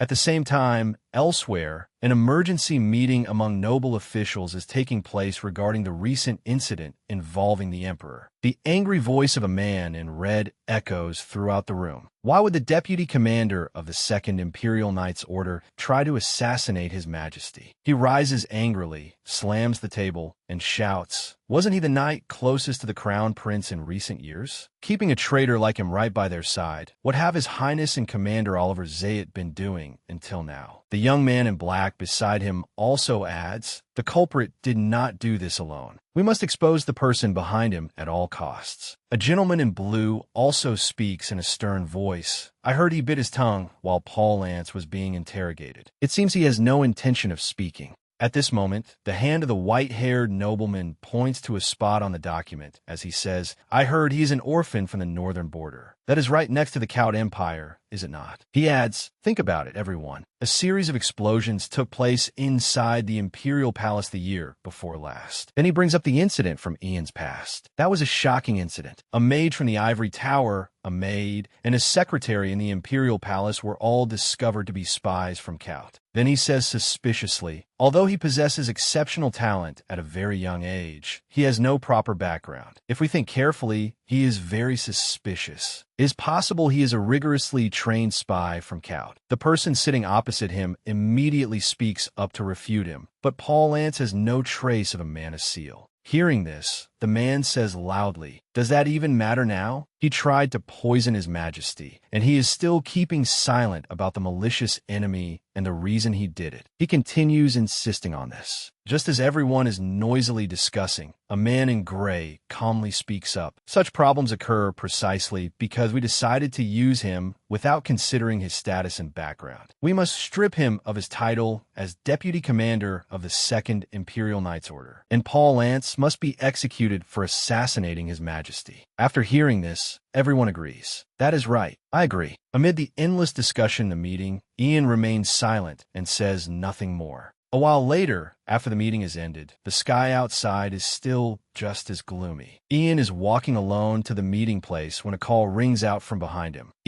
Although the person is covered by a cloak, Ian still recognizes him as the commander. Oliver walks over, takes off his hood, and urgently asks, "How is Paul?" Ian replies, "Everyone thinks he is a spy from Cout." Hearing this answer, Oliver cannot remain calm and shouts, "Ridiculous. He is not a spy." Ian also agrees. "I agree. The deputy commander is willing to sacrifice his life for the crown prince. Remembering the things Paul has done before, no matter where he came from, he is an honorable knight who swore loyalty to his master." Ian states with certainty, "I know Paul is that kind of person. But after this incident, his execution date has been decided, and there is no reason that can explain what Sir Lance has done." Oliver freezes when he hears this terrible news. Ian adds, "He is keeping silent about the person who ordered him, as well as the reason he tried to assassinate His Majesty." Then Ian tries to keep his voice calm as he says to Oliver, "First, we must find out why he did it." At this point, Ian hesitates for a few seconds. Only then does he ask, "How is the crown prince?" Oliver explains the situation. He has not eaten or drunk anything, and he is preventing anyone from entering his room. I think he is blaming himself for causing His Majesty to be poisoned. Hearing this, Ian replies, "I understand." Then Oliver continues, "You know, everyone in the Second Order has been confined. We will soon be interrogated." His hand clenches so tightly that it trembles. "As the person in charge of the Order, I cannot do anything reckless." It is clear that his expression now shows the helplessness of being unable to do anything. He continues blaming himself. "I know I am asking too much, but I cannot think of anyone else who can help besides you." With all his sincerity, Oliver immediately bows before Ian and pleads, "Please uncover the truth behind everything." However, Ian answers calmly, "I did not detect any lies in the deputy commander's confession, nor was there any reaction from the Ivory Tower's interrogation magic." After hearing this, Oliver freezes. Perhaps even he did not expect things to be this bad. After that, Ian adds, "Tonight, the deputy commander will be thrown into prison. I will personally go meet him." Then he looks straight at the commander and says seriously, "After that, I will come to your house to find you." Oliver knows very well that Ian is also doing his utmost to help him and Paul, so he tries to remain calm and replies, "I understand." More dark clouds gather in the sky above the Ivory Tower, as though even the heavens understand his current anxiety. Outside the special detention camp, the sky seems about to collapse under the torrential rain. Trusting in the weather and the sturdiness of the prison, the jailer has lowered his head and fallen asleep at some point. Ian's footsteps are now entering inside. He moved quietly but decisively, the sound of his footsteps swallowed by the rain. With his heart full of doubt, Ian went straight to the solitary confinement area where the most dangerous criminal in the Empire was currently being held. Paul Lance's cell. Ian stood looking at him, his heart twisting in pain. Paul had been shackled in chains. The strong body of the once dignified deputy commander was now covered in bleeding wounds. Ian called out in a choked voice, "Deputy Commander." Paul slowly opened his eyes and looked at him. Those eyes were cloudy and lifeless, like a dry well. Ian immediately asked, "Do you recognize me?" Paul did not answer him. He lowered his head, his gaze blank. That silence cut into Ian's heart like a blade, making it ache. Ian said, "I don't think you are the one who wanted to assassinate the Emperor. There is no spy from an enemy nation, nor anyone plotting against the Emperor. I know that better than anyone," he asserted. Ian continued, "You swore loyalty to the Crown Prince and risked your life for him. That is why I cannot understand why you did this." He began using magic to read Paul's thoughts and said, "From now on, I will enter your memories. Please allow me to do so." Ian created a magic circle on Paul's forehead. The space around him blurred, and he was pulled into the chaotic current of the deputy commander's memories. The memories gradually opened up. The first image was of Oliver. Next, he saw Paul speaking with Sir Demphin. But standing behind Demphin's back was someone else, the last descendant of the Dragonkin realm, the Dragonkin Avantis. Ian, however, did not yet know exactly who he was. This man named Avantis was using dark magic to carry out his sinister scheme. He understood now. It was the Dragonkin Avantis who had used dark magic to control Paul. Ian was shocked to realize that a dense current of dark magic was enveloping Paul's mind. Demphin watched as Paul suffered under the influence of this eerie magic. Paul gradually lost consciousness. Ian thought he did not act of his own will. Stunned, he realized he was being controlled by dark magic. Deep inside those memories, Ian dove further into Paul's subconscious, where Paul's true self was curled up. That was where the real Paul remained. Paul said, "I was far too foolish." Paul continued, "I knew very well that the Imperial Palace was where the most enemies were." Ian called out, "Deputy Commander." Paul smiled weakly and said, "I was waiting for you to come here, Ian. It was worth waiting after all." Ian panicked and spoke urgently, "Please wait. I will free you from the dark magic first." Paul suddenly grasped Ian's hand tightly. Paul asked the Crown Prince, "How is he?" Ian shouted, trying hard to persuade him. "Based on your memories, the truth behind this incident has been revealed. If we find the one who used dark magic on you, we will be able to clear your name." Paul shook his head, his voice heavy with despair and a self-reproach. "It's not good, is it? It's my fault." He continued, "Even if the culprit is found, it will not change what I did. I put poison in His Majesty's wine." Ian hurriedly urged him, "You must not give up. If you stop here, you will forever be seen as the traitor who assassinated the Emperor." Paul suddenly became strangely resolute and shook his head. "I do not care what sins are placed upon me. The disgrace I will bear is nothing when I think of the pain I caused the person to whom I swore loyalty." He left a message. "Ian, no matter who the enemy is, as long as they are targeting His Majesty, they will surely target the Crown Prince as well. I may only be the beginning, so please let me end this. I do not want to stand in the Crown Prince's way any longer." Ian was confused and asked him, "Paul, what are you talking about?" "Deputy Commander," Paul asked Ian, "please pass these words on to the Crown Prince and Commander Oliver for me." He instructed him, "Tell them that I am sorry and that I am also deeply grateful. This is probably the last thing I can do as the sword that protects His Highness." Ian cried out in alarm. "Deputy Commander." Paul stepped closer to him and entrusted him with his request. "Ian, please take care of His Highness." Then he pushed Ian out of his memories.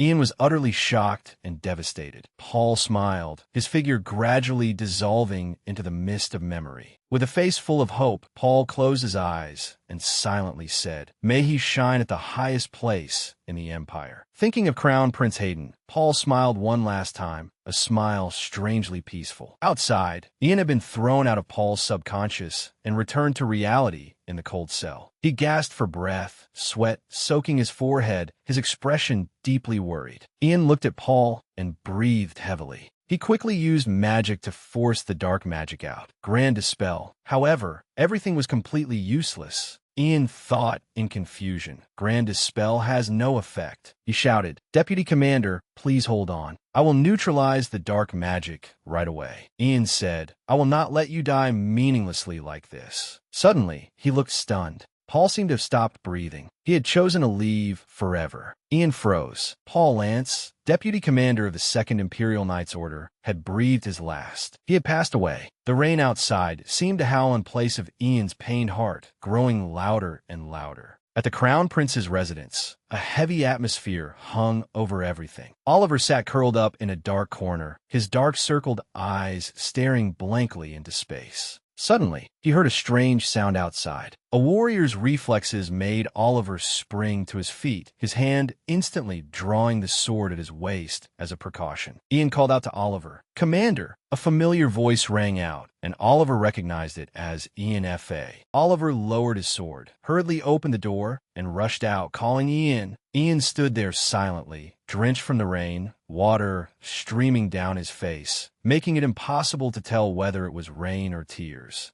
Oliver asked, "Did you meet Paul? What happened to him? Did you discover anything?" Ian stood silently for a long time, his throat tight, then answered haltingly, "Sir Paul Lance." He raised his reddened eyes to look at the commander, who was trembling with worry. Each word he spoke was as heavy as lead. "He passed away in prison today." Oliver stood frozen, his hands and feet trembling. He stammered, "What?" Slowly, he placed his hand on the table. Oliver braced himself against it with all his strength. He tried to hold himself back, but in the end, he could not endure it. He lowered his head and broke down sobbing. The painful, sorrowful cries of a grown man echoed through the silent room. As he cried, Oliver recounted through his sobs, memories flooding back like scenes in slow motion. "The first time I met Paul was at an orphanage on the northern border, sponsored by the Zayat family. He was a child who always smiled brightly and took care of those around him more than he did himself. He lifted his face, tears streaming down it. My father discovered Paul's talent with the sword and decided to support him. After that, we trained with swords together like real brothers." Oliver could no longer hold back his emotions. He continued, his voice breaking with grief and indignation. "He worked harder than anyone and always stood on the side of justice. I never imagined he would die so meaninglessly." Ian quietly waited for Oliver's emotions to calm a little before speaking to him. Before Sir Paul breathed his last, I read his memories. Oliver froze and raised his head in surprise to look at Ian. He then asked, "Did you find anything?" Ian's gaze darkened, and he recounted the fragmented yet terrifying images he had seen. "A few days ago, the deputy commander went to meet the commander of the 1st Imperial Knights Order, Sir Demphin, and the person standing with Sir Demphin used dark magic to brainwash the deputy commander." Oliver asked in surprise, "You said Paul went to meet Sir Demphin?" He was stunned,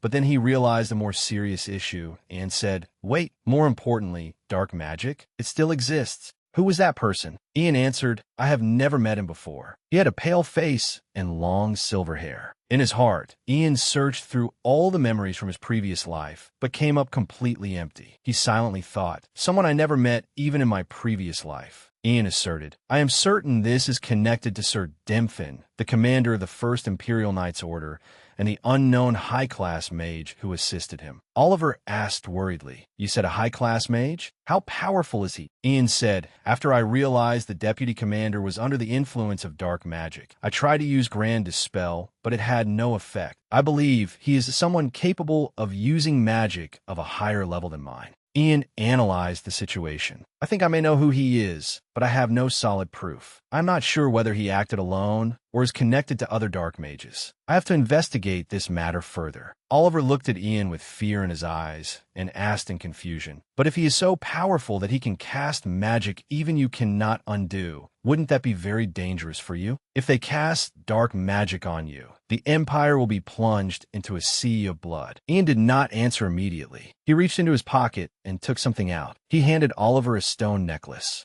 Oliver looked at it for a moment, then recognized it. "This is the necklace I gave you during the training match 6 years ago." Ian explained, "It is the necklace the Empress bestowed upon you. You once said it contained magic that helped calm the mind, but it is not a simple spell. The pendant holds a very precious stone made from a dragon's tear. The necklace contains an anti-magic spell that can absorb dark magic," Ian believed, "and its power must be at level 8 or higher." Oliver replied, "I see. Then that is a relief. If you have that necklace, dark magic will not affect you." But contrary to his expectations, Ian shook his head. Oliver looked puzzled. Ian analyzed. The details about the anti-magic spell have not been widely revealed. At present, only you and I know. People simply think this necklace is one of the ordinary treasures of the imperial family. Ian slowed his speech, his eyes becoming sharp and determined. Commander, he said, tense as he asked a favor of him, can you promise not to tell anyone what I am about to tell you? Sensing the gravity of the matter, Oliver nodded firmly. All right, I promise you. Ian began to lay out a detailed plan and told him. Oliver listened in silence.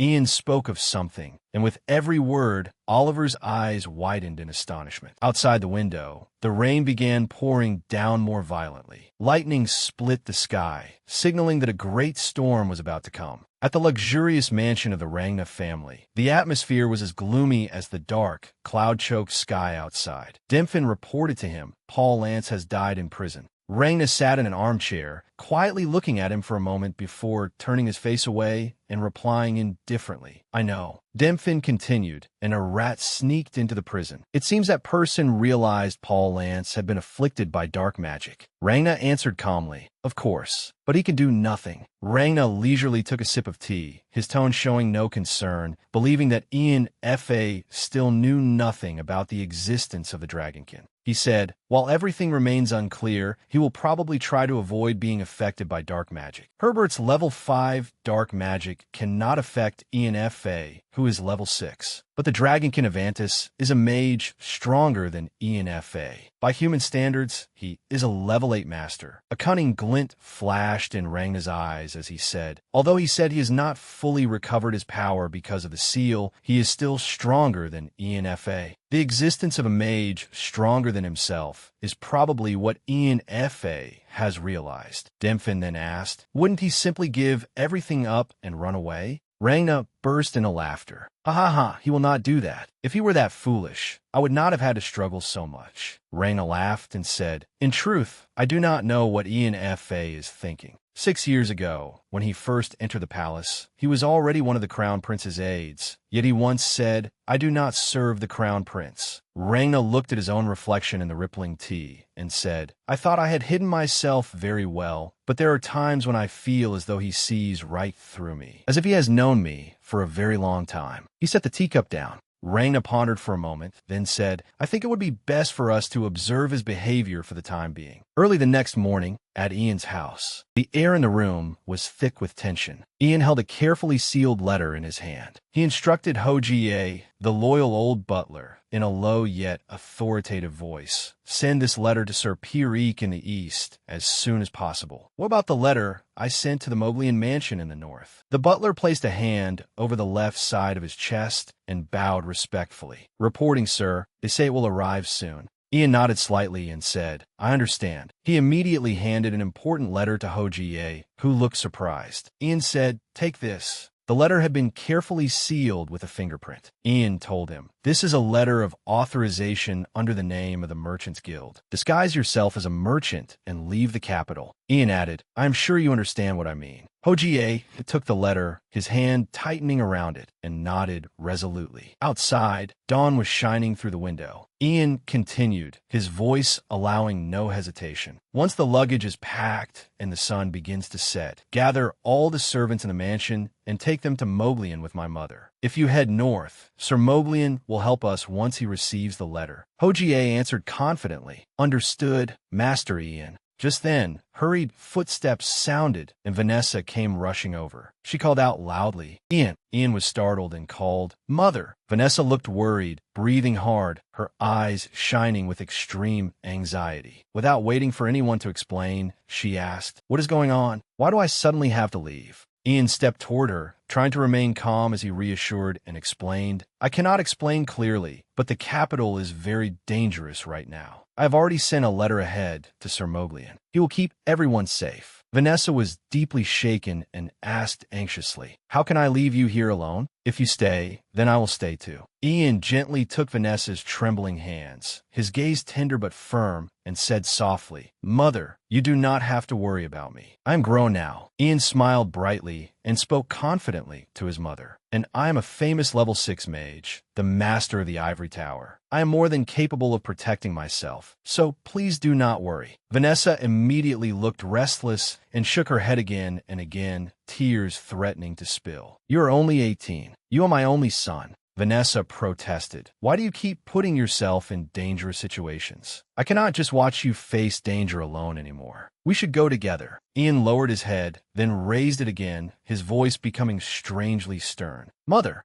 Vanessa stopped speaking and stared at her son in shock. In an instant, he seemed unfamiliar, far too grown-up. Silence wrapped around mother and son for a moment. Ian lowered his voice and said to Vanessa, "I am begging you. Please listen to me just this once." His hands gripped her shoulders tightly, his body trembling as he stammered. "If something happens, I might end up hurting you." Vanessa looked bewildered. Ian slowly lowered his hands. He turned to look at Radio and told him, "Radio, please take care of my mother." Ian entrusted her to him. "Even if I try to find my mother, you must never tell me where she is. When the time is right, I will send a letter to Sir Moglian." Radio looked tense and replied hesitantly, "Understood, Master Ian." Downlast then spoke up. "Leader, I will stay here." He said, "I do not know what is happening, but I can be of help to you, right? After all, I am your #1 subordinate." Ian immediately shook his head, his voice gentle but firm as he advised him, "Downglass, thank you, but this is more dangerous than you think. You should go with them."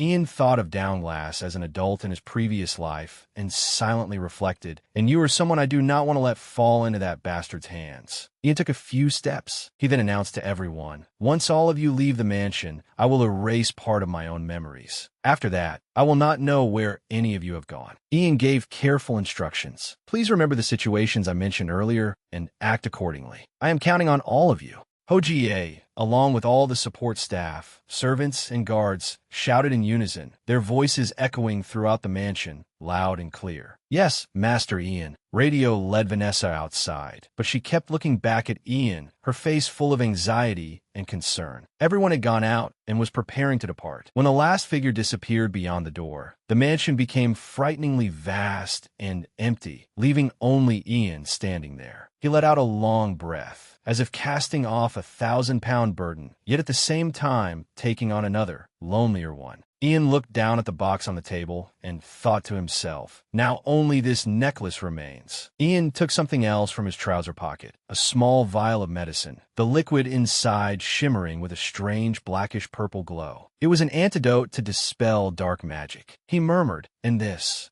The scene shifted to Ragna's residence. A lackey from the Dragonkin realm rushed in and reported to him. The crown prince remains in his room and refuses to come out. According to the palace maids, His Highness is very weak. He continued, describing the situation in the imperial palace. Although the emperor has been treated and has passed the critical stage, His Majesty is still unconscious. Even if he wakes up, his internal organs have been damaged, and he is likely to suffer negative aftereffects. Ragna stroked his chin in thought and said, "He has held on longer than I expected." He looked uneasy and worried. Ragna thought, "If my father's condition improves, that will not be good for us." Sir Demphin immediately spoke up. "I will bribe one of the royal alchemists first." He said, "It will be best for us to act early in case something unexpected happens." The nobles do not care about Prince Hayden. They are doubting His Highness's ability to rule because he cannot resolve the nation's problems at such a critical moment. Ragna, Evantis, and the lackeys all listened attentively. Sir Demphin announced, "The Second Imperial Knight's order has been confined and is under investigation. The council is discussing stripping Commander Oliver Zayat of his title." Evantis laughed. "Everything is going smoothly according to plan." "Very good. Now all we need to do is wait, and you will naturally ascend the throne." Ragna was not so optimistic. He looked worried and suspicious. He said, "What is strange is that Ian F.A. has still made no move at all. Simply standing by and waiting for the situation to clear itself up is not like him. I'm certain he is plotting something." Just as the atmosphere sank into calculation, another lackey suddenly burst in with a dazed expression and called out, "Your Highness." Sir Demphin immediately scolded him angrily. "What is it? I told you not to disturb us." The lackey trembled and knelt down, saying, please forgive me. He looked shaken as he reported, but Ian Fa is coming to the Imperial Palace. Both Rangna and Sir Dimfin looked surprised. Rangna lowered his head, closed his eyes in thought, and said, "Let us end our meeting here for today." Rangna turned to Avantis and asked, "Lord Avantis, please erase your presence and remain in this room." Avantis answered calmly, "Very well." Outside, the sound of steady, confident footsteps drew closer and closer. Ian Fa was entering. Ian arrived before the door to Rangna's room. The heavy wooden door leading into the fifth prince's room appeared before his eyes. Without the slightest hesitation, he spoke in a cold voice, his words passing through the thick door. "Your Highness, the Tower Master, Ian Fa requests an audience with you," Rangna said to the attendant. "Let him in." Ian stepped inside, his sharp gaze sweeping over the luxurious yet stifling room. Rangna Green River stood there, his expression frighteningly composed. He raised his head and gave a perfect polite smile, though there was not the slightest trace of mirth in his eyes. "It has been a long time. Tower Master, Ian Fa." Ian stood firmly and stared at him, not bothering to return the greeting. Hatred surged in his chest, but his face remained ice cold. Rangna sighed, his voice lowering as though overcome with emotion. "This is our first meeting since Herbeck was executed." He rambled on. "I heard that many unfortunate things have happened during that time." Rangna's shoulders trembled as if he were holding back emotion. He put on a pained look and said, "I still cannot believe such a thing happened to Father, and I cannot even see him while he is in that condition. It pains me greatly." He turned back, his sorrowful expression suddenly becoming stern, and asked seriously, "So at a time like this, why have you come to see me?"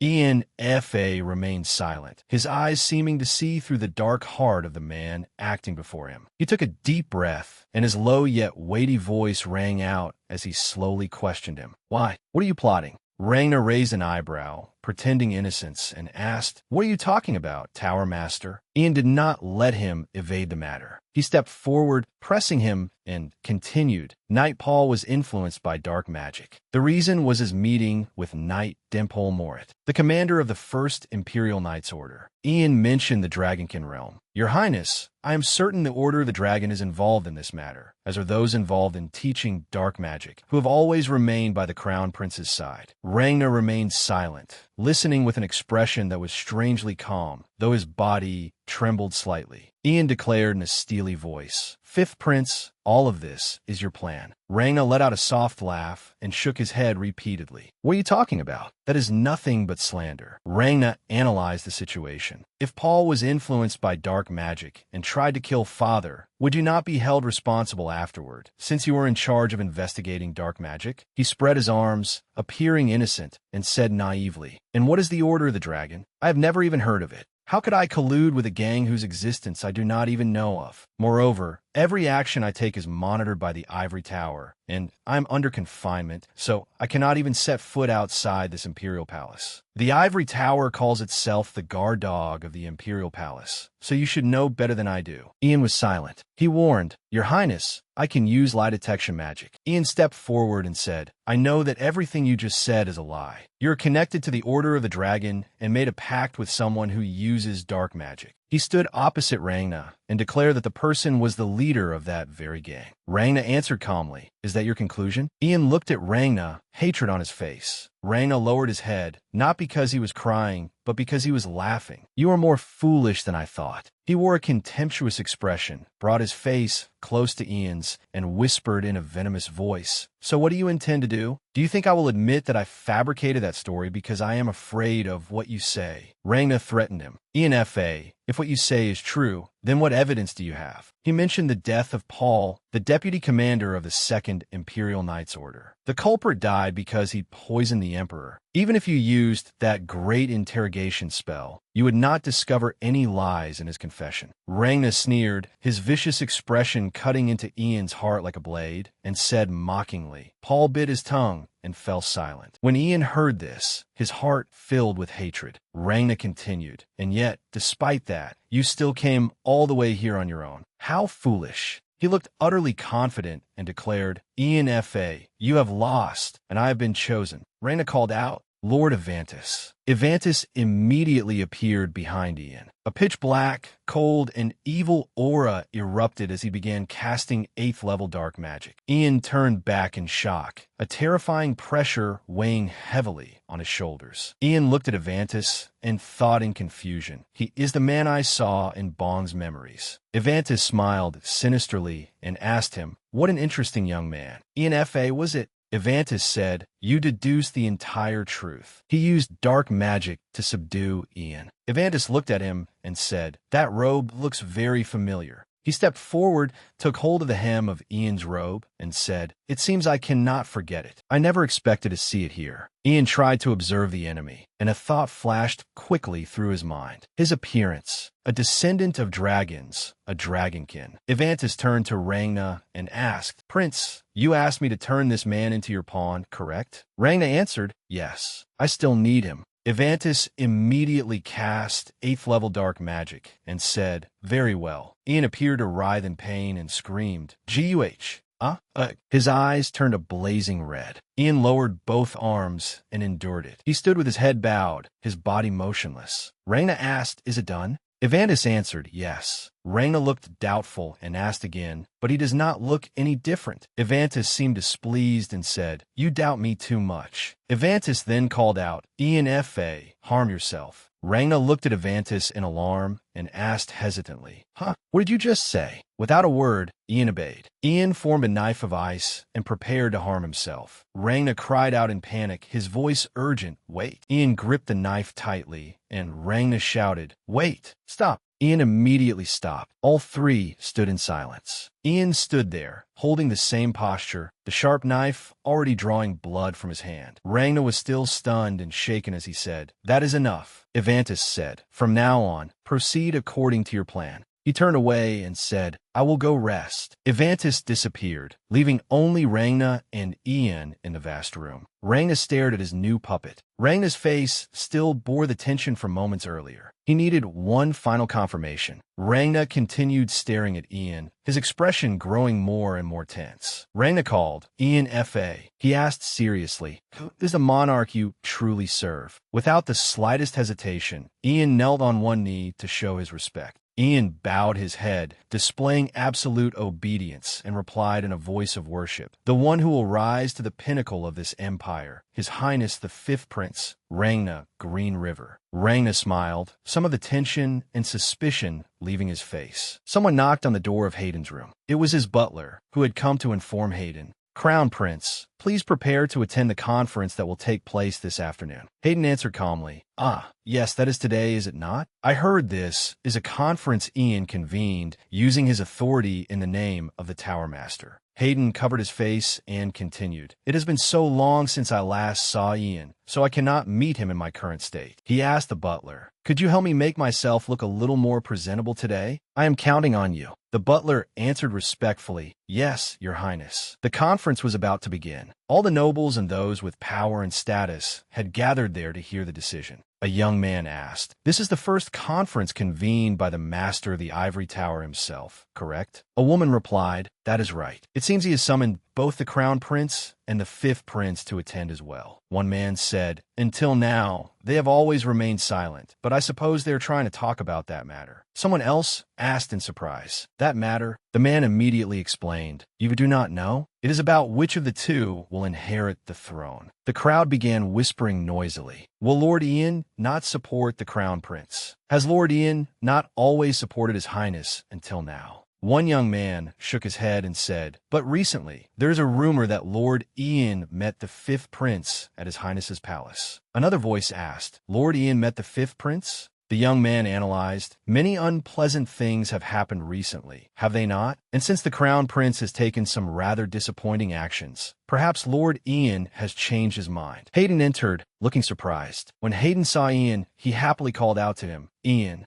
He hurried over to Ian and said, "It has been a long time, Ian. Have you been well lately?" Hayden said, "Just seeing you makes me feel better. I have missed you very much." Ian remained silent. Hayden reached out, intending to place a hand on Ian's shoulder, and said, "Hey, if you do not mind, after the conference, could we meet for a little while?" Immediately, without saying a word, Ian knocked Hayden's hand away. Hayden was stunned. Hayden looked bewildered. He stared at Ian. Ian looked emotionless, like a stranger. Hayden choked out Ian. Ian lowered his head in apology. "Please forgive me, but I still have other matters to attend to." Hayden scratched his head and replied, "Ah, I see. All right, then perhaps we can meet after you finish your work." The attendants came to call him Master of the Ivory Tower. They said to Ian, "Please enter the conference hall." Ian quietly left. Hayden watched him go, feeling troubled. Hayden's expression showed both thoughtfulness and confusion. The conference officially began. Ian spoke before the entire council and the nobles participating in the conference. "Honorable members of the Council of Elders and esteemed nobles, thank you for attending this conference," he said. "Our empire has just experienced a terrible tragedy. Because of Paul's plot to assassinate the emperor, His Majesty has been unable to regain consciousness even after 15 days have passed." Hayden listened, his expression sorrowful. Ian continued, "Even if His Majesty truly does regain consciousness, there is no guarantee that he will be able to bear the heavy responsibilities he once did. The time has come to make a choice, and I am certain all of you know this as well." The nobles showed particular interest. Ian emphasized, "Our pillar has collapsed. At present,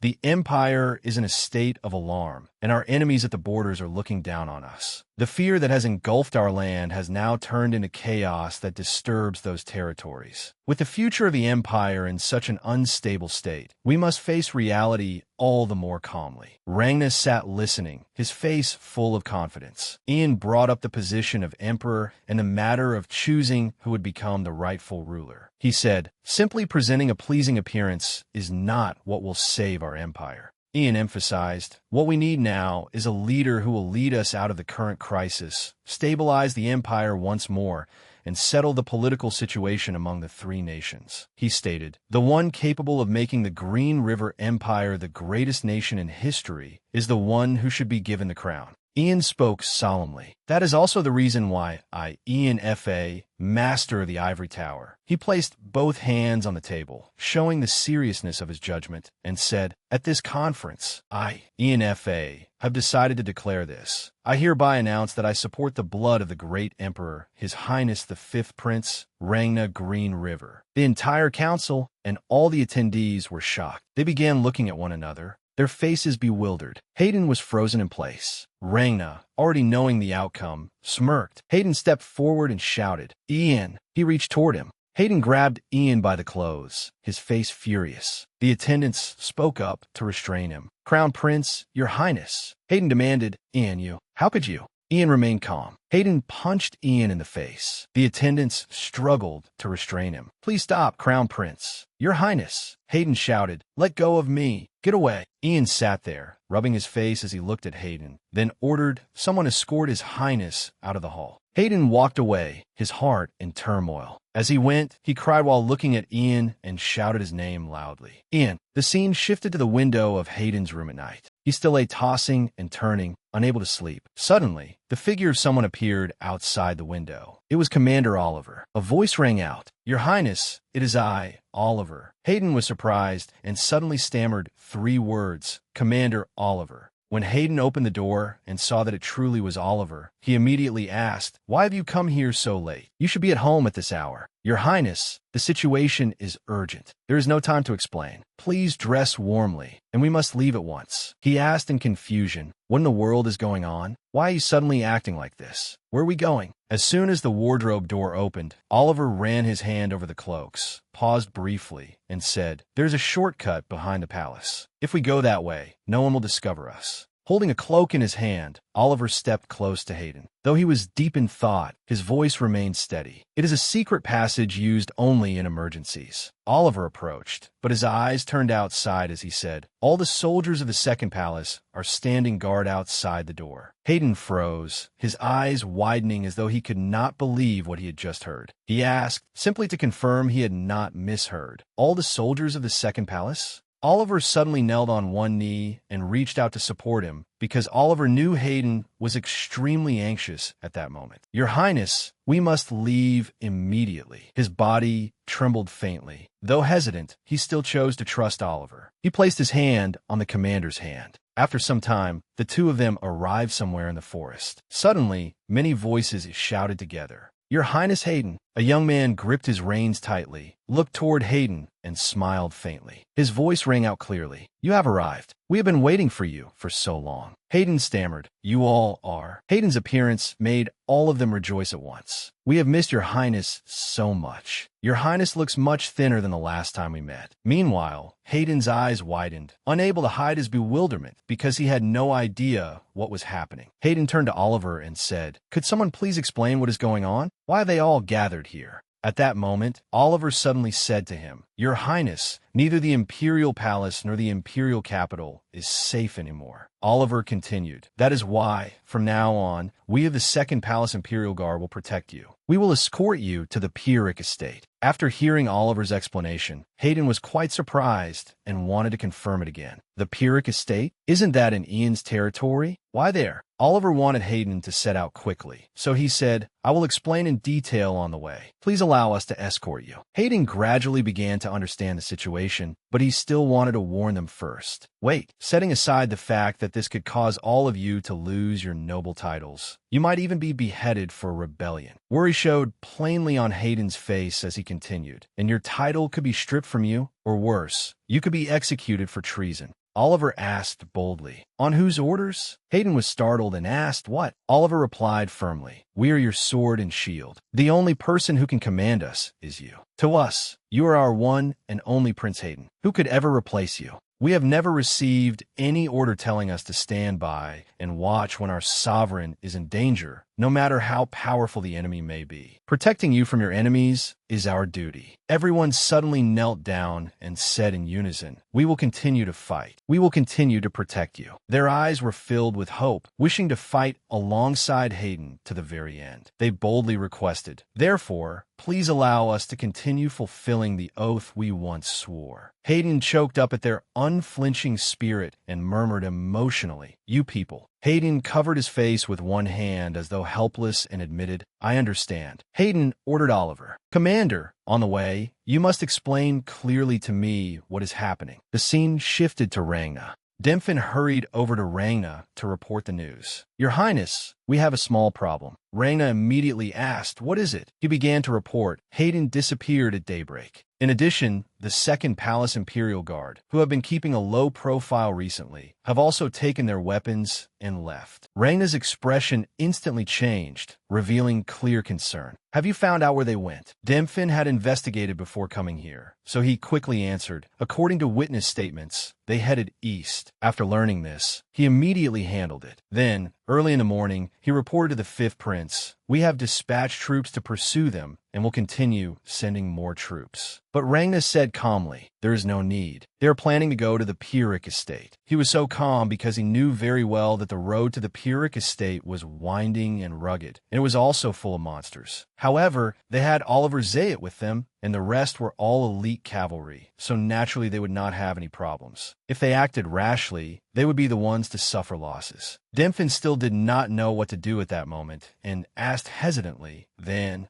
Rangna understood his reaction and ordered, "Leave them be. Finding Vanessa F.A.'s whereabouts is more important than chasing that Hayden." That cunning mage even prepared for the possibility of dark magic interference when he hid his mother. No matter how long we questioned him, he refused to say anything about her. Then he thought silently, "There is no way Avantis has not already brainwashed him. Besides, it seems he also erased his own memories by his own hand." Hearing that, Demfin wondered and respectfully said to Rangna, "With all due respect, may I ask why we are still deliberately searching for the Ivory Tower Master's mother? She is also a very powerful person." Rangna answered bluntly without hesitation, "Ian's weakness is his mother. Isn't it strange that someone so cunning suddenly came here and agreed to become my puppet? Even if dark magic was involved, he is definitely plotting something. We must find Vanessa F.A. at all costs to prepare for any unforeseen situation." Demfin placed a hand on his chest, bowed his head to show he understood, and said, "Yes, I understand." Only after Demfin left did Rangna let out a sigh of relief. Rangna thought anxiously, "Everything is going far too smoothly. I feel uneasy. What exactly are you scheming, Ian F.A.?" At that moment, inside a magnificent castle filled with dazzling sunlight, Hayden and Oliver were standing in the corridor, discussing something. While their conversation was still unfinished, a voice suddenly rang out from behind. "So you were here?" Both of them turned around at the same time. It was Pierrick. As he walked over, his gaze turned toward Hayden, and he said, "Are you feeling uncomfortable anywhere?" Hayden smiled and replied, "No. Thank you for your hospitality despite my sudden arrival. I will remember this." Carrion's face brightened visibly as he continued, "It is nothing, Your Highness. This is the honor of my lifetime." Suddenly, his eyes lowered, and he spoke with regret. "To be honest, I was somewhat surprised when I received Ian's letter. I am deeply sorry. I hope His Majesty the Emperor will recover." Pierrick and Carrion bowed their heads and placed their hands on their chests. Their voices were calm, yet solemn, as if affirming the completion of their duty to protect the Crown Prince. At Ian's request, the Pierrick family of the East will join the Crown Prince's side. "Please rest. We will ensure your safety." After the two of them left,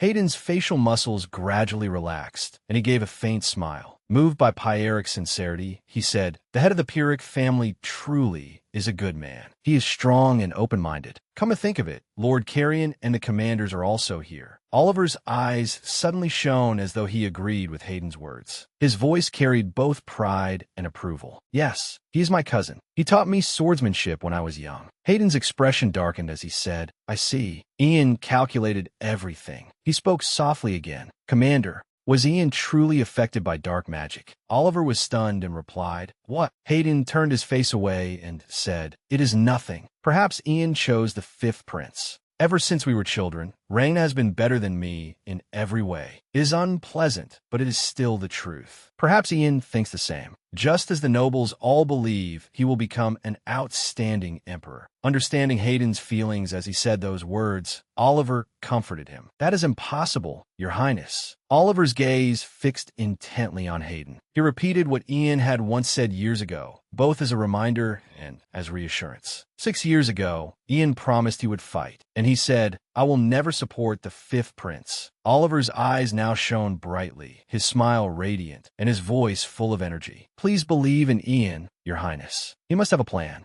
Returning to a few days earlier, rain poured outside, droplets splashing against the glass, while wind whistled through the cracks of the door. The sound of rain echoed evenly like a heartbeat, making the space inside even quieter and more tense. Oliver seemed unable to believe what he was hearing and wanted Ian himself to repeat it clearly. "Ian, could you say that again?" Ian's gaze was calm, and his voice was low and clear. Every word he uttered was distinct, every sentence unwavering. "I will go meet Ragna and allow him to perform dark arts on me. If the Crown Prince finds out, I am certain he will stop me. You must not tell him about this." The moment Oliver understood Ian's plan, he did not want Ian to fall into danger alone and could not restrain himself. Oliver shouted, "That is too dangerous. You cannot do that." Ian remained calm, as if he had considered this for a very long time and had already prepared himself to face every danger ahead. He kept his voice low as he said, "Ragna will not kill me immediately because he wants me alive more than dead, since I will be useful to him." Ian's gaze became sharp and resolute like a blade. He placed one hand on his chest, the movement firm, as if carving his own oath deep into himself. His voice rang out, "I'm a 6th class mage, the master of the Ivory Tower. The position I hold has great influence over the kingdom's politics and diplomacy. Ragna will use this to seize the throne." Ian emphasized each word in a forceful voice. "I did not want to be used by him again." But Oliver seemed to be trying to understand the deeper meaning hidden in Ian's sharp words. He was somewhat confused and surprised as he thought to himself. Again, Ian seemed to have already laid out every step and wanted to carry out this plan himself. He said thoughtfully, "If I do this, I will be able to learn Ragna's plan and the people who are in contact with him." Ian's deep eyes looked toward Oliver, and his brow furrowed slightly, as though he had already accepted that he was stepping onto a dangerous path only he could bear. Every word he was about to say carried the weight of an order. "If I announce my support for him, then for safety, you must go east of the Pierrick family with His Highness the Crown Prince. I will send a letter to the master of that land. Although Oliver fully understood Ian's plan, he still could not hide his anxiety. Sweat fell in streams over his troubled face as he said, "But Lord Ian, we need someone to dispel that dark art from you. There is no longer any royal authority or any place we can trust." Ian's eyes, which had been stern all this time, suddenly flashed with a strange light. The corner of his mouth lifted into a faint, meaningful smile, as if he held a secret only he knew. "No, there's still one person. Someone Ragna would never expect. A friend we can trust."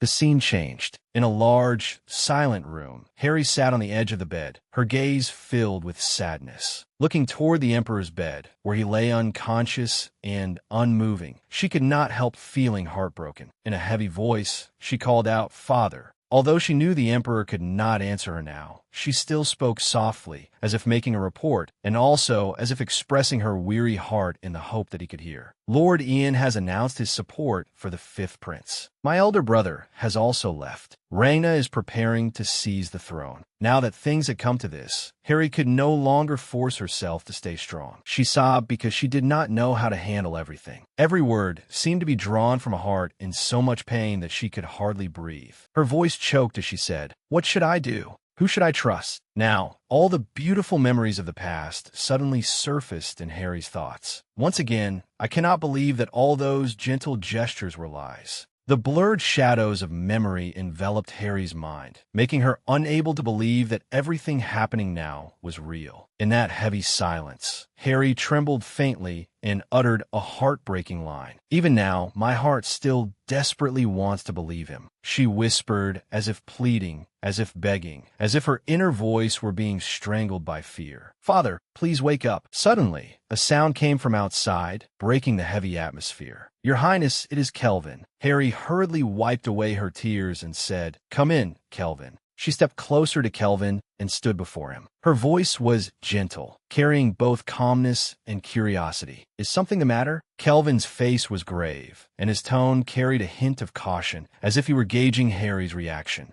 "Your Highness, may we speak?" Confusion showed clearly on her face. Kelvin held out a box toward her. His eyes remained serious, and his voice was calm and steady. "Your Highness, please accept this." Harry's gaze fixed on the box before her, full of questions as she asked Kelvin, "What is this?" Kelvin looked straight at Harry, both hands still carefully holding the box, as if safeguarding a precious treasure. His voice was slow as he explained, carrying a heavy responsibility. "A few days ago, the Master of the Ivory Tower asked me to protect it. He instructed me to give it to you." Harry's eyes widened, revealing clear confusion and incomprehension. Without thinking, her voice burst out and echoed through the room. "Ian." Kelvin was startled and gently raised a finger to his lips, signaling for Harry to lower her voice. "He instructed me to give it to you in secret." Kelvin bowed his head and placed one hand on his chest in a respectful gesture as he bid Harry farewell. "It is time for me to go, Your Highness." Her hand held the box tightly, but her eyes still followed Kelvin, filled with questions and curiosity. Without hesitation, she sat down at the table and gently opened the box. The glittering light of the necklace revealed that it was no ordinary necklace. Beneath, it was also a vial of liquid, and under the vial, a letter from the owner of the box could be seen. Harry picked up the letter, opened it, and read, "Dear Princess, I am certain you must be very surprised. By the time this letter reaches you, I may have become a completely different person because of dark magic. The reason I am writing this letter to you is because I need your help. The Emperor's poisoning incident was not caused by the intentions of the deputy commander of the First Imperial Knights Order, but because of dark magic and an unknown high-ranking mage. The fifth prince is cooperating with them in a plot to poison the emperor and inherit the throne. In order to discover the truth and the real culprit behind this matter, I will become the fifth prince's puppet. The necklace in the box is something left behind by the late empress. It bears an anti-curse incantation from a mage of at least the lower 8th class, capable of destroying dark magic. If you're reading this letter, please put on me. The incantation on the necklace will destroy the dark magic placed upon me." Each line of the letter became heavier and more dangerous, making Harry unable to help feeling anxious and afraid. "That liquid is a poison made from the flower of Landier, a special medicinal herb. It has the effect of neutralizing the mana in the body, and it is also a deadly poison capable of killing a mage. If this necklace cannot destroy the dark magic on me. Her hand, which was holding the vial of beautiful colored liquid, trembled non-stop, and she nearly dropped it. Please use it to kill me. The sound of footsteps grew closer and closer. It turned out that Rangna and Ian were approaching. Harry calmly greeted them. It has been a long time, Rangna. She added, have you met father? Rangna found it amusing and spoke arrogantly. He is my father as well. Since I am no longer imprisoned, I must fulfill my duty. Harry replied calmly, I see. Turning to observe the expression on Ian's face, she maintained her usual composure. It has been a long time, Tower Master. Have you been well? Ian did not answer Harry. This made the suspicions contained in the letter seem likely to be true. Rangna, may I speak with Lord Ian for a moment? He said indifferently, of course. The fifth prince did not forget to remind Ian, Lord Ian, after you finish speaking, come to me immediately. After the fifth prince left, she spoke, Lord Ian, this way please. After arriving at Harry's place, she thought for a moment, then said, I remembered that day, Lord Ian, but you probably are not happy to see me. Do you remember what you asked me to do? I came here to return the item you entrusted to me. Could you lower your head? After he lowered his head, Harry placed the necklace from the box around Ian's neck. A few seconds later, the necklace took effect, causing Ian to collapse in pain and cough up blood. Terrified, she called out, Lord Ian,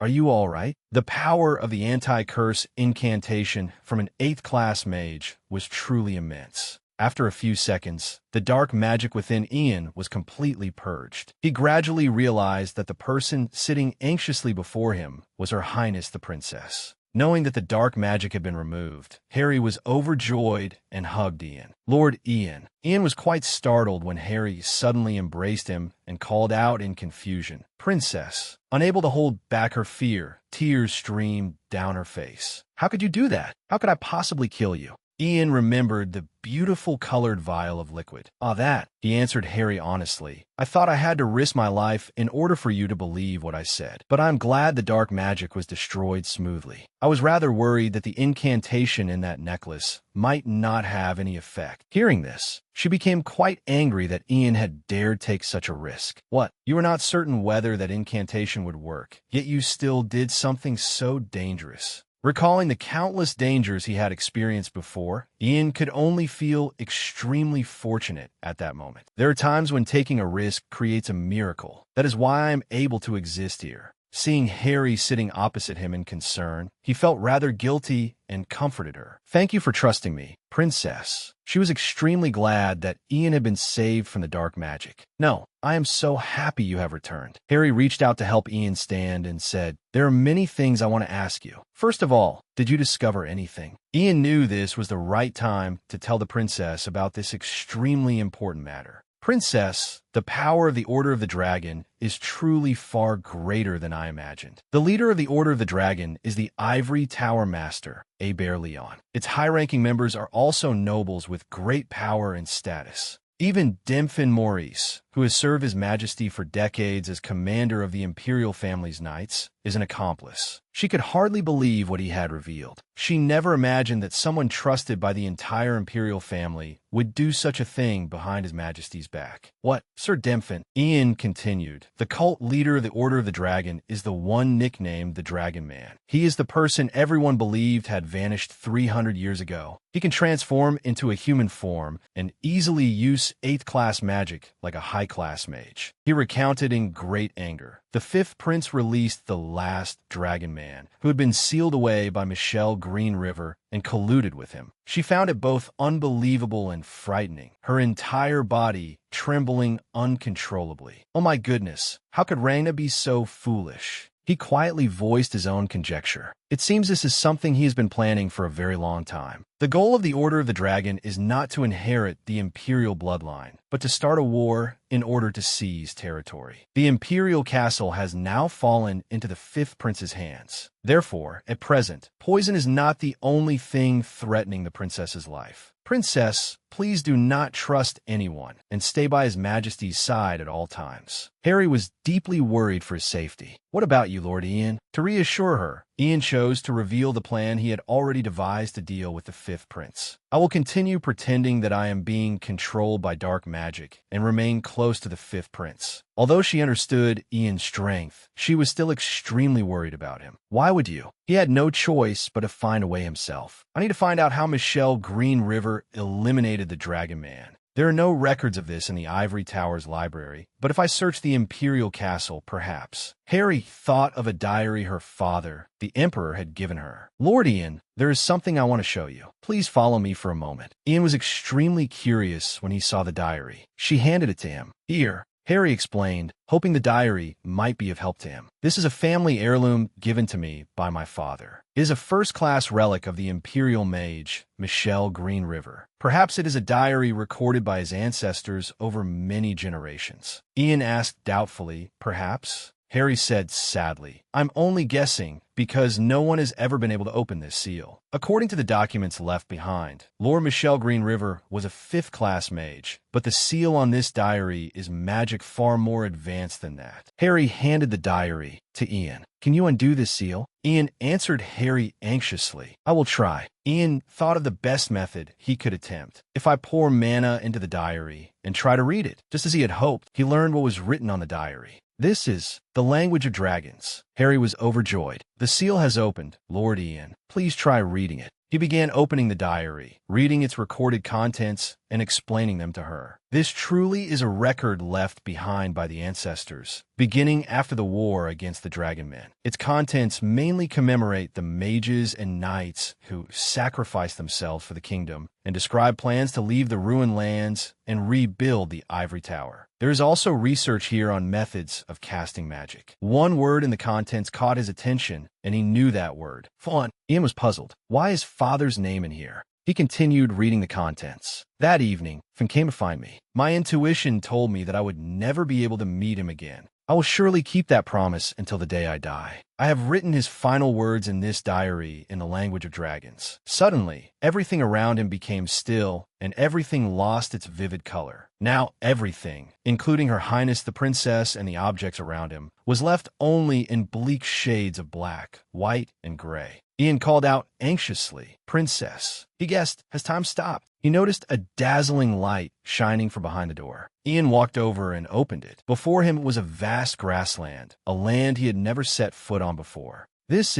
Noticing someone sitting on a rock in the distance ahead, he could not help feeling curious. Who is that? He approached while asking, excuse me. After that call, a man wearing a black cloak turned his head to look back. Ian hurried closer and asked, I want to ask, where is this place? Who are you? A calm, deep voice rang from the mysterious cloaked man's mouth. This place is the record of time, a place outside the dimensions of space. Ian repeated his words doubtfully. The record of time? He added, it is difficult to explain using human definitions. So to put it simply, Ian, this place preserves all time from your space. Ian's eyes widened more than before, revealing an astonishment unlike anything he had ever shown. After only a few seconds, Ian regained his composure. His gaze was resolute, as if he wanted to probe the other party. You know who I am? Who are you? How do you know my name? Still wearing that mysterious expression, the man said, as for my identity, humans call me the First Mage, or the Golden Dragon. As soon as he finished speaking, Ian seemed to freeze slightly. His eyes suddenly widened in surprise, because the Golden Dragon in his mind was something that appeared only in legends, the one who controlled time. The First Mage, recorded in history as the person who developed magic.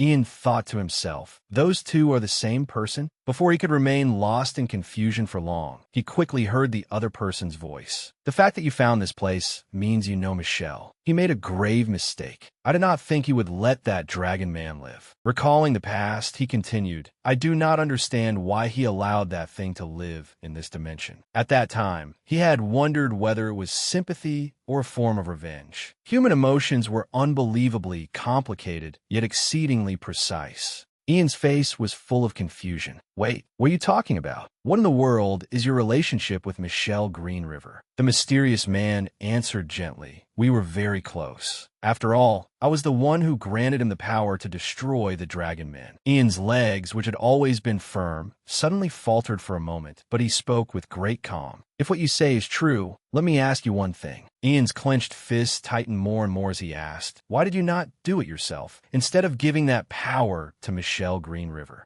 The man in the black cloak remained where he was. He slowly answered, long ago, humans suffered because of dark magic. He continued explaining that power which conquered all, the power of dragons, was coveted, and so a deep, primal sort of power was created, dark magic. According to him, the dark magic created by the dragon men was as greedy as its origin. It twisted human souls and destroyed the balance of the world. As a result, disaster followed disaster. At this point, his tone became even more helpless, because even after countless people suffered, I still could not interfere. Dragons do not meddle in the human world. That law has existed since the moment this world was created, the mysterious man said, but that did not mean we could simply sit still. The source of that suffering came from the power of dragons. Suddenly, he unconsciously turned in another direction. I broke the rules and interfered with human history. At this moment, Ian seemed to understand everything. He slowly answered, the first mage. So to oppose dark magic, you passed magic on to humans. The man quickly continued, that is correct. But even that was not enough. When a great calamity struck, humans fell from their place. They needed a hero to raise them back up. That is why I share my power with a human. Half believing and half doubting. Ian voiced the suspicion in his heart. Was that hero Michelle Green River? The man added, he was an intelligent and compassionate child. Although he himself was of imperial blood, he always placed people above power. In slight remembrance of Michelle, he made the regret in his words clear. Michelle devoted his entire life to trying to eliminate dark magic. However, a single mistake made all his efforts meaningless. He continued to explain and analyze for Ian. Humans are imperfect creatures, and I, who had lost my memories as the price for interfering in the human world, could not resolve this problem. Hoping that I would one day remember my duty again, I sealed all the remaining time within a human body with no memories of anything. I wandered the world, going wherever my feet carried me. Compared with the time that had passed, it was only a fleeting instant. And yet, every second and every minute was radiant and full of life. As he said this, he unconsciously removed the hood of his cloak and continued. And it was the same when I met that girl. Ian's face was full of surprise when he heard him say a name. Vanessa. The man seemed to come alive once more through precious old memories that had passed. She was an honest and lovely person. The time I spent with her was the most beautiful time I possessed in my long, long life. And I was granted another gift. Each word he uttered struck Ian's ears like a nail. My child. His gaze fell tenderly straight on Ian as he spoke 4 words. My son. It turned out that he was Fun F.A., Ian's father.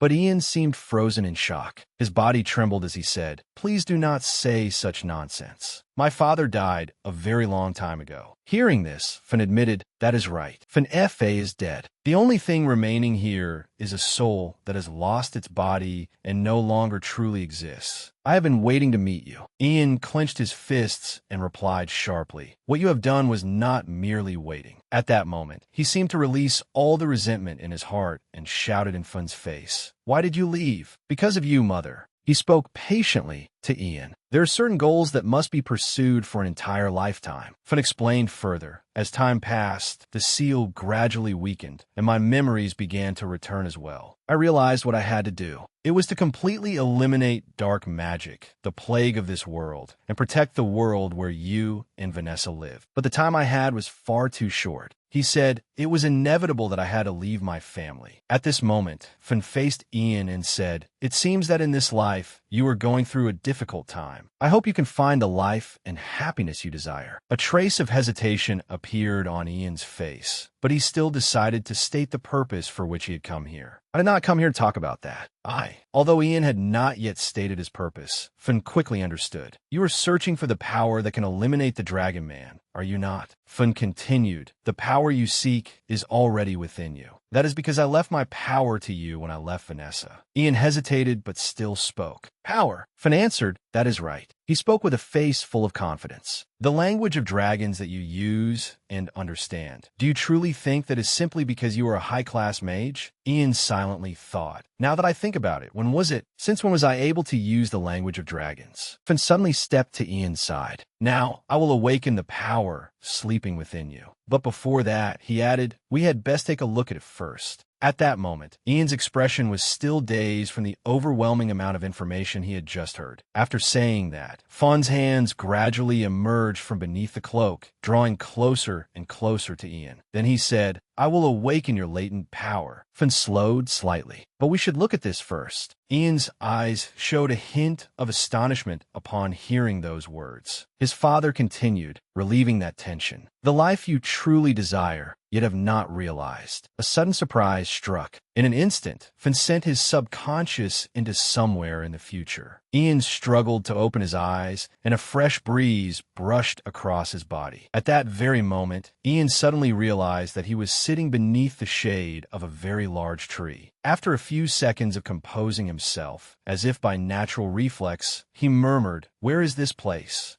Ian awkwardly stood up little by little, his steps unsteady, while he still thought to himself, I was definitely just with fun. At that moment, a girl with familiar blonde hair appeared. Ian looked more closely and saw that beside her was a very lovely little girl. Before he could realize who it was, the girl turned to look at Ian affectionately. It turned out that she was Princess Harry. All his thoughts suddenly scattered when she spoke. You are awake? Seeing Ian standing still, Harry gently raised her hand to Ian's hair and continued scolding him in a coquettish tone. Really, we rarely have time to go out together as a family, yet you fell asleep. Seeing him still standing there with an innocent expression, she continued, You said you have been very busy lately. Have you been overworking yourself? I will give my brother a scolding and tell him to lessen your workload. Hearing this, Ian seemed to settle down somewhat. Sweat rolled down his face, and a call escaped his mouth. Princess. Hearing this, Harry answered with a smile. Why are you calling me that? Are you still not awake? She continued to smile, then choked a little as she replied, Princess? It has been a long time since I heard that. Ian's face was full of panic as he thought to himself, a long time? Before he could receive an answer, Harry turned sharply behind her and called out loudly, Hannah, your father is awake.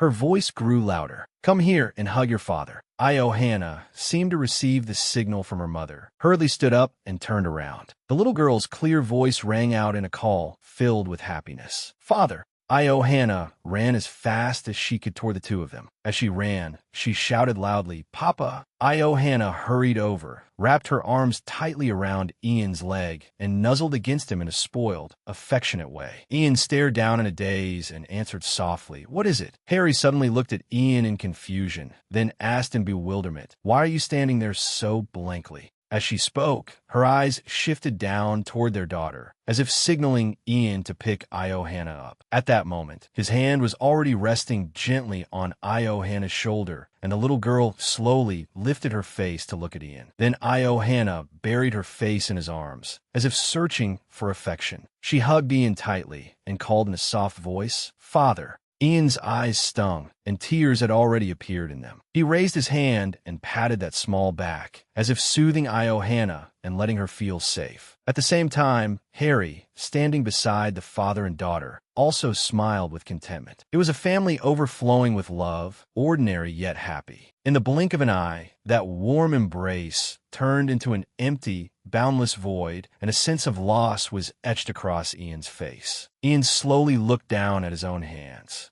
As he was lost among the threads of his thoughts, his father spoke and cut in. What did you see? Still in that dazed state, Ian's eyes had not yet left his hands. He answered, a child. There was a child with eyes and hair the same color as mine. Ian trembled slightly, and only after a while did he utter a name. Hannah. He continued, When I held her, her scent, her voice, and that weight made me feel warm. That embrace from just now still seemed to linger in Ian's mind. He asked doubtfully, What was that, really? Before Ian could think of an answer, his father quickly replied, That was love. He looked straight into Ian's eyes and calmly explained it to his son. It is a powerful spell that raises people, and it is also something extremely ordinary. Ian seemed to feel some emotion boiling up in his heart as he listened attentively to Fun's words from the depths of his heart. People will do anything for those they love, fight to protect that love, and gain the courage to keep living. What you desire is the greatest thing of all, and also the bond of an ordinary life. A look of confusion appeared on Ian's face once more, and he asked, "An ordinary life?" But at that moment, that beautiful, dreamlike image appeared in his mind again. A tight embrace for his little daughter, his wife's peaceful and happy smile, a happy family of 3 gathered together. Ian suddenly murmured in awe, "It is too peaceful and beautiful to be my dream." His hands clenched tightly. Half believing and half doubting, Ian said to Fun, "Did I just see my future?" Fun answered very quickly, "Perhaps, or perhaps not." He said, "Everything depends on your decision." Looking up at that vast sky, Fun suddenly fell silent for a few seconds. Finally, he said, "It seems it is time for you to go." As he stepped a little closer to Ian, Fun said firmly, "I will awaken the dragon majesty within you."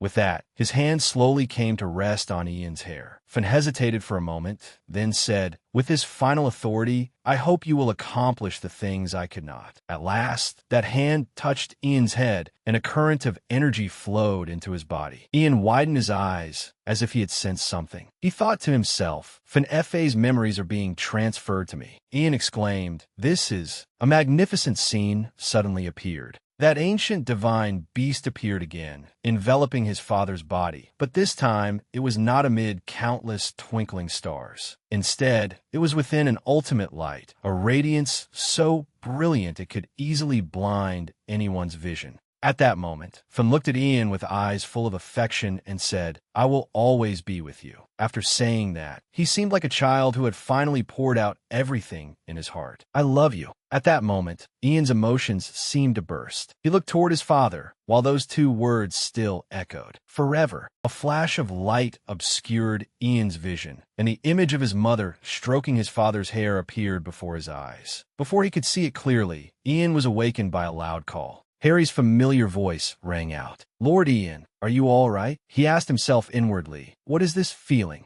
He immediately rubbed his eyes, trying to determine whether this was reality or a dream, then answered, "It is nothing." Something flew into my eye. Suddenly, Ian's eyes widened to their limit. Panic began to appear on his face when he saw the blank page lying on the table. Ian thought to himself, "The dragon words have disappeared." With that, he hurriedly looked toward Harry and asked in an extremely bewildered tone, "Princess, do you remember the contents that were written here?" Harry replied, "What? I do not remember." At this point, she seemed to begin sensing that something was not quite right. That page was blank to begin with. After thinking for a while, Ian seemed to understand everything. He said, "I see." Seeing his somewhat strange expression, Harry asked, "Well, have you found a way to defeat the Dragon Man?" Ian answered at once, "I think I have found it. There is a way." Harry's hands suddenly took his, and her shining eyes stared at him without wavering as she said in surprise, "Truly? That is wonderful." Ian's face suddenly changed color. It was no longer the blank white from moments earlier, but instead flushed pink with embarrassment. With that, he tried to suppress his awkwardness, turned back to look at the princess, and said, "It seems I need to speak with Rangna. Please stay by his side."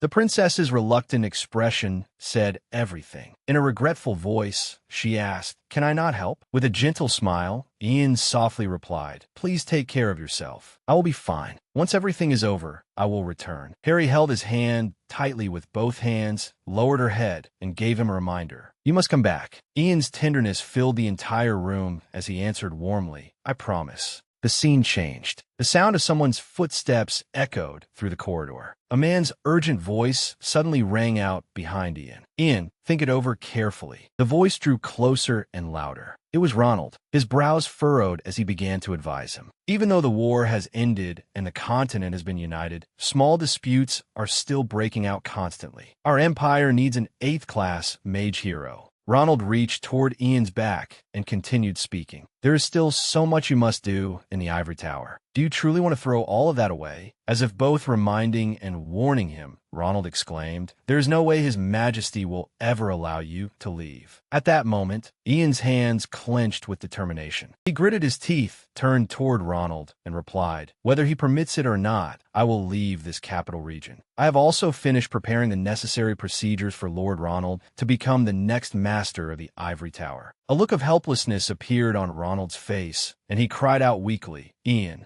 Ian turned away coldly and said outright, the person standing before you is not some 8th-class mage hero. He is only a monster. Ian firmly asserted it that way. After saying that, he turned and left. A while later, Ian arrived at a room. He slowly opened the door and entered. As soon as Ian stepped inside, Ragna called out in a strained voice, Ian, come in. Ian lowered his head, clasping both hands together to show respect. Then he heard Ragna sigh and say, I have read the letter you sent. With a face full of doubt, he asked Ian, why? Why are you suddenly leaving? Ian lowered his head and listened to Ragna's next questions. Do you need rest? If so, you may rest for a few months or even a few years. He sighed and continued, I know very well how much hardship you endured to unite the empire as it is today. I know that better than anyone. I will agree to any request you make and give you time to rest. A series of benefits were then mentioned in an attempt to make Ian stay. He closed his eyes tightly and continued speaking as if trying to compromise. I can entrust your title as Tower Master of the Ivory Tower to someone else while you are away. Can I not? Since you have recommended Ronald, I will appoint him acting Tower Master of the Ivory Tower. Only then did Ian answer softly, Then I thank your majesty. I shall accept. After that, Ragna tore the letter in two right in front of Ian. I will also recruit new personnel and adjust our policies so that when you return, nothing will feel unfamiliar. Therefore, after you have rested enough, you must return to this empire. Ian called out loudly, Your Majesty. He dropped to his knees on the floor. Ian tried to suppress the choking emotion in his heart and pleaded, I will not return. A bead of sweat rolled down his face as Ian spoke slowly but decisively. My existence is no longer of any benefit to the future of this continent. Instead, it will only become the source of discord and ignite division within this empire. He raised his voice. For that reason, I asked to relinquish all the positions I currently hold and return to my hometown. I will no longer use magic. Instead, I will spend the rest of my life atoning for my sins. Therefore, please. Before he could finish speaking, Ragna shouted loudly, I will not allow it. With that, Ragna suddenly sprang to his feet. His face was full of anger as he said, Sins? I will not let you belittle yourself. Ragna's brows furrowed slightly, and he said loudly, In this entire empire, your contributions are the greatest. You should be proud of yourself. As he spoke, Ragna walked toward Ian and said, Who would dare doubt your achievements for this empire? Not a single citizen of this empire would even dare think such a thing. When he arrived before Ian, his voice gradually slowed, and the angry expression from before suddenly became somewhat flustered. So forget such petty and meaningless things. At that moment, Ian was still kneeling on the ground. He slowly answered Ragna, Even if your majesty orders me to forget, my hands are already stained with blood. How could I possibly forget? Seeing Ian's helpless expression, Ragna changed to a gentler tone and said, Ian, those were merely a few unavoidable sacrifices. Ian bowed his head and silently acknowledged that painful truth. Yes, and those unavoidable sacrifices all died by my hand. Ian clenched both hands on his thighs, recalling everything that had passed. Then, choking with emotion, he said, With these very hands, I killed them. I truly cannot endure it anymore. After hearing this, Ragna fell silent and did not answer. Seeing that, Ian seized the chance to speak further. As Your Majesty's friend, I beg you, please let me atone for my sins. Ragna replied, Just because of something like that, you thought of abandoning me after placing me on the imperial throne? After saying that, he took a step forward and passed behind Ian. We have been together for so long. We are such close friends, and yet you ask this of me. Ian lowered his head and did not dare answer. Ragna continued, Ian, I never imagined that we would have to part from each other like this. As he spoke, he walked farther and farther away from Ian. Only Ian's back remained in that magnificent, splendid hall. Ian kept his posture of respectful bowing toward that young man and slowly said aloud, "I am sorry, Your Majesty. I am truly sorry." Before the echo of his voice had faded, an extremely loud sound came from the other side. A man with a fierce expression full of murderous intent hurriedly spoke. "Your Majesty, are you simply going to let Ian F.A. leave like that?" He continued his attack. "The remnants of our enemies and the rebels of the Alliance are still eyeing our borders. If the news that he has left leaks out at a time as unstable as this, our position will be shaken." Another man added, "We must also consider the possibility that he could join those rebels. If he changes his mind, then it will only be a matter of time before he seizes this throne." Several slanderous remarks happened to follow. There is a group of commoners who worship him as a war hero and even say that he should ascend the throne. His very existence is far too dangerous. If Ian F.A. is not our ally,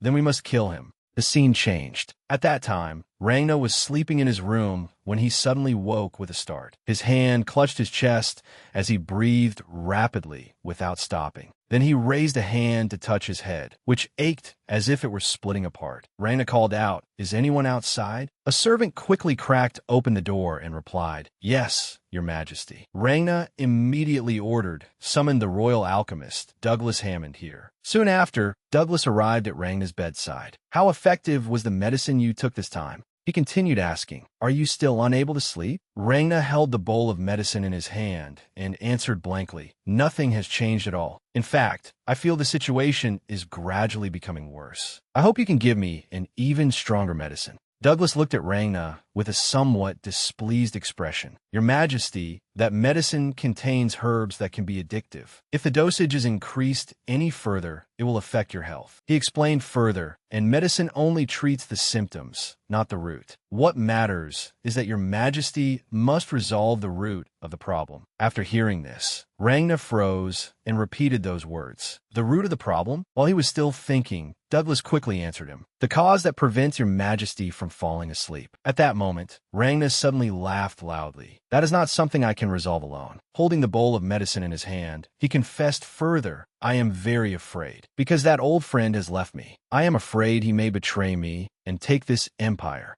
It turned out that the thing Rangna feared was Ian, and the scene from before was the darkest shadow in his heart. He was afraid of him. Then Rangna continued, "When he was still by my side, I could trust him. But after he left, I came to understand just how much of a monster he could be." At this point, he imagined Ian holding the divine staff of the great source. That was what he feared most. Douglas's face suddenly grew sharp. "If that is the case, then Your Majesty can only kill that monster." Rangna looked at the alchemist with a stern gaze. "Are you telling me to kill my own friend?" Douglas's tone was somewhat doubtful as he said, "I truly doubt he is Your Majesty's friend if he makes Your Majesty worry this much." Rangna said in distress, "He is an 8th-class mage. There is no way to kill him. Even if all the mages of the Ivory Tower joined forces to attack him, they would not be able to kill him." After pondering for a while, he turned and asked further, "What should I do, Douglas?" As if catching the signal, Douglas said, "There is still one way to kill him." Hearing that, Rangna's face briefly showed surprise, but Douglas said with full confidence, "I can create a poison capable of killing him." The scene shifted to a simple wooden house covered in white snow. In contrast to the gloomy appearance outside, the inside of the house was extremely warm. At that moment, Ian was leaning back in a chair, holding a book in his hands and reading. Suddenly, there was a knock at the door outside. He took off his glasses and wondered to himself, who could it be at this late hour? With that, he went to open the door, muttering, "May I ask who it is?" Ian's eyes suddenly widened. A bead of sweat rolled down Ian's cheek, and he stammered, "Your Majesty."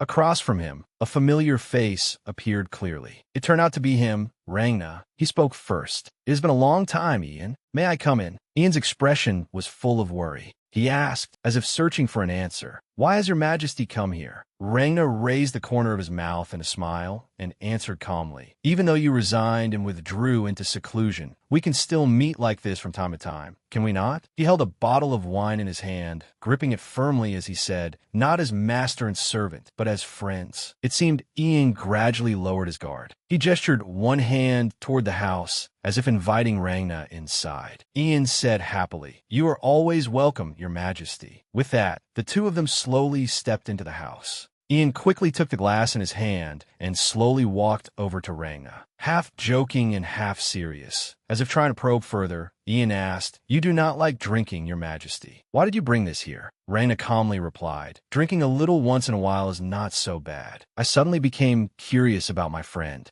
and wondered what he was doing. After saying that, he handed Ian the glass of wine he had just poured. He added, "Take it." Ian hesitated slightly then, but in the end he took the glass and politely said, "Thank you, your majesty." Rangna also lifted his glass and immediately asked after him, "How have you been lately, Ian? You look much brighter than when you were in the capital." Ian looked down at the floor and slowly replied, "I have been to the unified lands of the Empire." Rangna raised the cup to his lips, but he stopped there and listened to what Ian said next. "I met people from every walk of life and observed how they lived. It was a meaningful period for me." Even then, Rangna did not move. He silently listened as Ian spoke. "I also learned many things after returning to my hometown. When I thought about it, magic was the only thing I had ever known in my life. When winter passes and the snow melts, I am thinking of having a small garden." As he said this, Ian's face was filled with joy and happiness. Ian began to take a sip of the wine in his glass and heard Rangna answer him, "You must be living far more simply now, considering you are a hero who fought for the unification of the land." A faint trace of sadness crossed Rangna's face. Ian remained silent and listened. "I am very glad that you are satisfied with what you are doing." Rangna placed one hand on his thigh and continued speaking at length. "Many things happened after you left. After we successfully stopped the Guder forces in the north, this unified empire finally found peace." Ian hurriedly clutched his chest. A strange sensation was spreading through his body. Ian thought to himself, "What is happening to my body?" Rangna paid no attention to his strange condition. His expression was unnaturally calm, as if he had already known Ian would show symptoms like this. He closed his eyes, ignoring Ian's abnormal state, and Rangna's tone grew stronger and stronger. "The daughter of Duke Bynett, the ruler of the Duchy of Ro, will soon announce her marriage to the Crown Prince. With this marriage, we can establish peaceful relations with the people of the powerful Duchy of Ro." A mysterious smile appeared on Rangna's lips. "It is wonderful to see the Crown Prince. It feels like only yesterday he was a child, and now he is getting married." He sighed. "I think I finally understand how my father must have felt back then." By this point, Ian had lowered his head. His limbs seemed to have lost all strength, and he had to brace one hand against the chair just to keep himself seated. Rangna still ignored Ian and continued speaking in a provocative tone. "The ivory tower has not grown too powerful because you're not there. The territories are becoming stable as they balance their value and influence with the imperial family." In an instant, Ian collapsed to the floor. Pain gradually spread through his entire body, but Rangna remained seated without moving. Because this was his plan, he continued speaking rapidly. "The restoration of what had once been destroyed is because the world is changing quickly." Ian's voice was weak. "Your Majesty." Rangna gave a cruel smile, then growled loudly. "Everything is being settled smoothly, and the Empire is entering its greatest days." He slammed his wine glass down on the table and shouted, "If you disappear." Blood suddenly gushed uncontrollably from Ian's mouth. He covered his mouth with his hand, but he could not stop the flow. Rangna said coldly, "This poison will neutralize the mana flowing through your veins." His face was as cold as ice, without the slightest tremor. "It would only last for a short while. For you, I mean." He abruptly stood up and declared, "That is why I had to mix in another poison as well." Ian, with his faint breath, forced out two words. "What?" Rangna glanced down at Ian. He was extremely calm, and even threw the question back at him. "You do not understand?" The wine glass in Ian's hand had spilled onto the floor. Rangna slowly answered, "Because your power will threaten the unified empire that is now growing." Ian looked up at that familiar face, which now felt completely unfamiliar. He watched closely as Rangna spoke each word. During the war, that source of power was excellent, but now it is no longer needed. That is why you returned to your hometown, to atone for what you had done for the rest of your life. Ian went still for a few seconds. Rangna continued, "Those were your words." Rangna looked at Ian and confessed, "But Ian, do you know?" A trace of fear flashed across his face. He spoke very slowly. "I'm afraid of you." He abruptly turned his back, so he would no longer have to look at Ian, and spoke louder. "I'm going mad from fearing this old friend of mine." The fear in Rangna's heart surfaced. An 8th class mage. If he wished, he could seize the empire from my hands. Ian still listened intently. A small, futile hope still held in his heart. Perhaps what Ian was waiting for was an explanation from Rangna's own mouth. But no, Rangna took away even that last remaining sliver of hope. How could I let that monster live freely? Immediately after that, a chill suddenly ran out from Ian's heart, and cruel reality struck his faint hope like a slap. Rangna growled, "My old friend." At that moment, Ian's tears truly began to fall. He was not crying because of the pain he was enduring, but because his faith had been extinguished, because of the betrayal by the person he had trusted most. Rangna looked at Ian and said,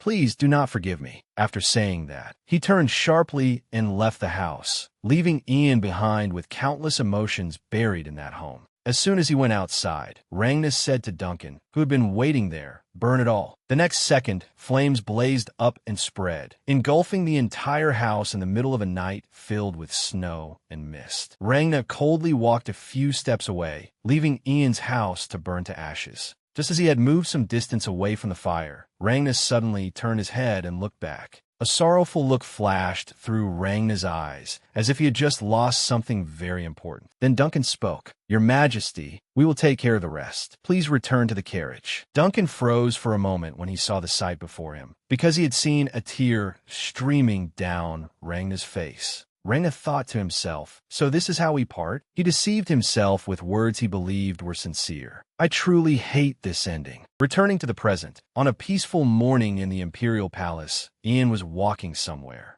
It turned out that he was going to Rangna's office. Rangna greeted him gently. "Ian, you have come." He continued asking, "What did the princess say?" Ian answered, "The princess asked me why I betrayed you." Rangna's face was full of satisfaction. "And how did you answer?" Ian calmly replied, "I told her I had no obligation to answer the princess." Suddenly, Rangna laughed loudly. "She really is pitiful. It seems she likes you quite a lot." As he spoke, he folded his arms in front of his chest, clearly pleased with himself. "Whenever anyone proposed an engagement with that girl, my royal father was displeased and refused immediately." A hint of confusion appeared on his face. "It is truly strange. I do not know why my father hated those men so much. For people like us, marriage is basically just a transaction for the benefit of the family and for power." Ian suddenly fell silent as he listened to him speak. I never expected he would hide her away simply because he did not want such things to happen. Rangna gave a faint, mocking laugh. How ridiculous. He is exactly the kind of person who would make use of those transactions. As he spoke, he rose from his chair. "When the right time comes, I will help arrange your engagement to a young lady from a worthy family." While speaking, he stepped closer to Ian. "It will not be long." Rangna spread both hands as though savoring what he was about to say. "I will soon inherit the throne and become a king stronger than my father. I will become the first to unify these 3 nations and lead the Green River Empire to its golden age."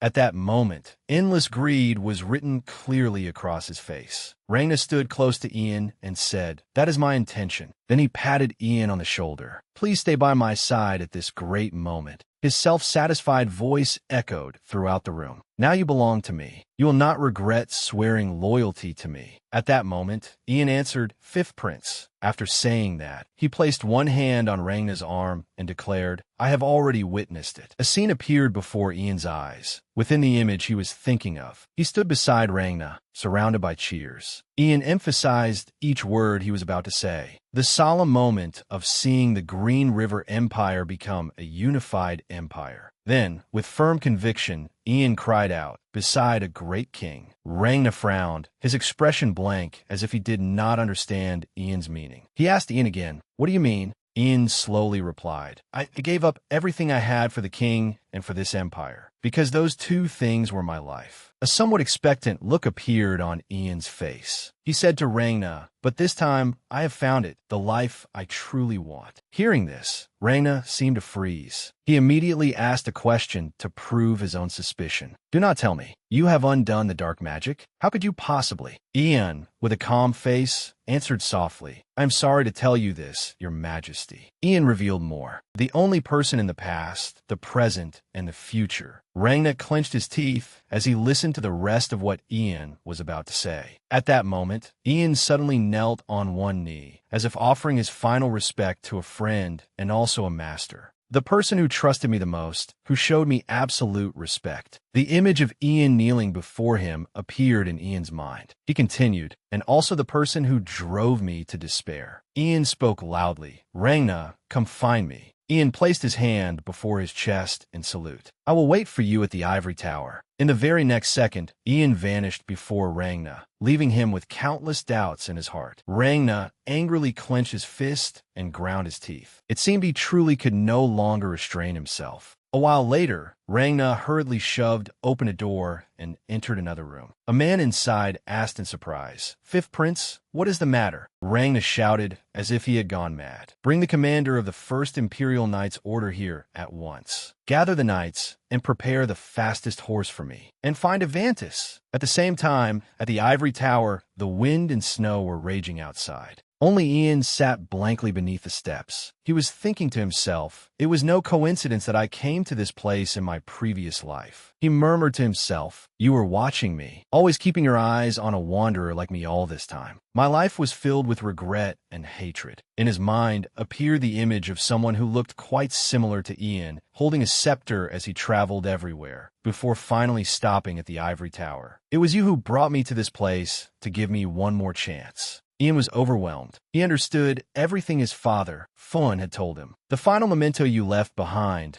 was the dragon tongue of regression." "I think I know why I was able to understand the dragon tongue." His eyes were filled with sorrow then. "And how to use the authority you passed down to me as well." After that, a sound drew his attention. It turned out that the 5th Prince's people had arrived. Rangna glared at Ian with eyes like bullets. But in response, Ian stood up and greeted him politely. "Welcome, Rangna." Rangna looked at Avantis and called out, "Lord Avantis, this time you must kill him. Can you do it?" Avantis's furrowed brows looked hideous. He closed his eyes and spoke in an arrogant voice. "We should have killed him from the very beginning, instead of allowing ourselves to fall into this heap of trouble. He is only a 6th-class mage. I will deal with him in an instant." At that moment, Avantis's cold eyes looked straight ahead, and he added, "But it seems there is another problem." Hearing this, Rangna turned to him in irritation and asked, "What problem?" The wariness in Avantis's eyes was clear. "I sensed the dragon majesty of the golden dragon. The being is nearby." Upon seeing Avantis and Rangna, Ian slowly walked down and greeted them. "It is good to see you, Rangna." But Rangna replied with great anger, "Are we close enough for you to call me by name?"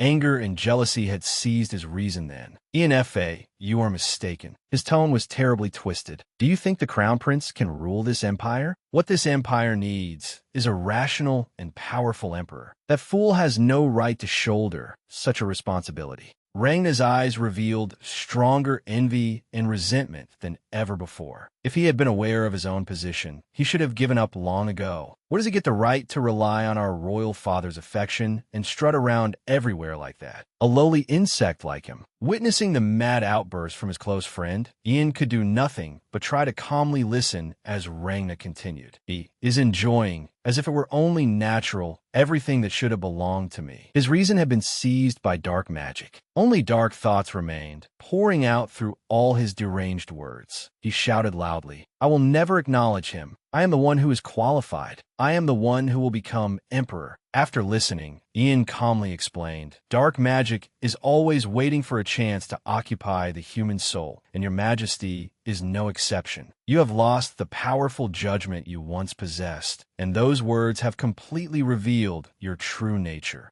Ian knew clearly that his closest friend could no longer be saved. At that moment, Ian said to him, "Rangna, you can no longer return to how you were before." Rangna found it ridiculous that Ian could calmly say such meaningless things. He answered in a mocking tone, "Say your last words, then. This is the final chance you have to speak those empty, foolish words." After that, he turned back and signaled for Avantis to carry out the plan. Perhaps there were no words left between them anymore. Then Rangna called out to Avantis, "Lord Avantis." After receiving Rangna's order, Avantis knew it was time to act. He began unleashing attacks meant to take Ian's life. Sensing the powerful force of the attacks coming from Avantis, Ian knew the situation could no longer be salvaged. He had no choice but to strike back at him. At that moment, Avantis was still very confident. As he attacked, he said, "I heard he was one of the more intelligent humans, but rumors are not always true, are they?" To rush so eagerly toward death. Suddenly, Avantis's pupils widened, revealing clear astonishment. How is this possible? He sensed that Ian's power had become incredibly strong. He had never expected Ian to be able to neutralize his attacks. He wondered, Ian F.A.? His level should not even be comparable to mine. No matter how special he is still only a human. He cannot outdo a dragonkin who has lived for over 5 centuries. Avantis struggled through those thoughts, then considered countless possibilities. Then how are all of my attacks being neutralized? And not only that, he could not help but recall the energy he had sensed when he first entered the ivory tower. The energy Avantis had felt upon arriving here, the pressure of the golden dragon. Avantis could not believe it as he watched Ian launch an attack so effortlessly, yet with such immense power. "I can feel that energy from him." Avantis immediately grew somewhat frightened by his own conclusion and hurriedly asked Ian, "Who are you?" Ian looked at him and replied, "Contemptible dragonkin. You lusted after the power and authority of dragons so much that you harmed your own ancestor. But now, your kin are gone, and you're the only dragonkin left. Michelle Green River gave you the most painful punishment possible." Ian softly uttered the punishment Michelle Green River had given him. Worthlessness, hatred, rage, and pain. The ultimate powerlessness of being unable to do anything, living with that humiliation all the way until now. "You have done very well." These were the hateful words he had never wanted to hear in his entire life. He shouted, "Shut your mouth." The only reason left in Avantis now was to destroy the one who knew the filthy past he had been trying to hide. He opened his mouth, revealing sharp fangs and long claws, then spoke. "I will kill you."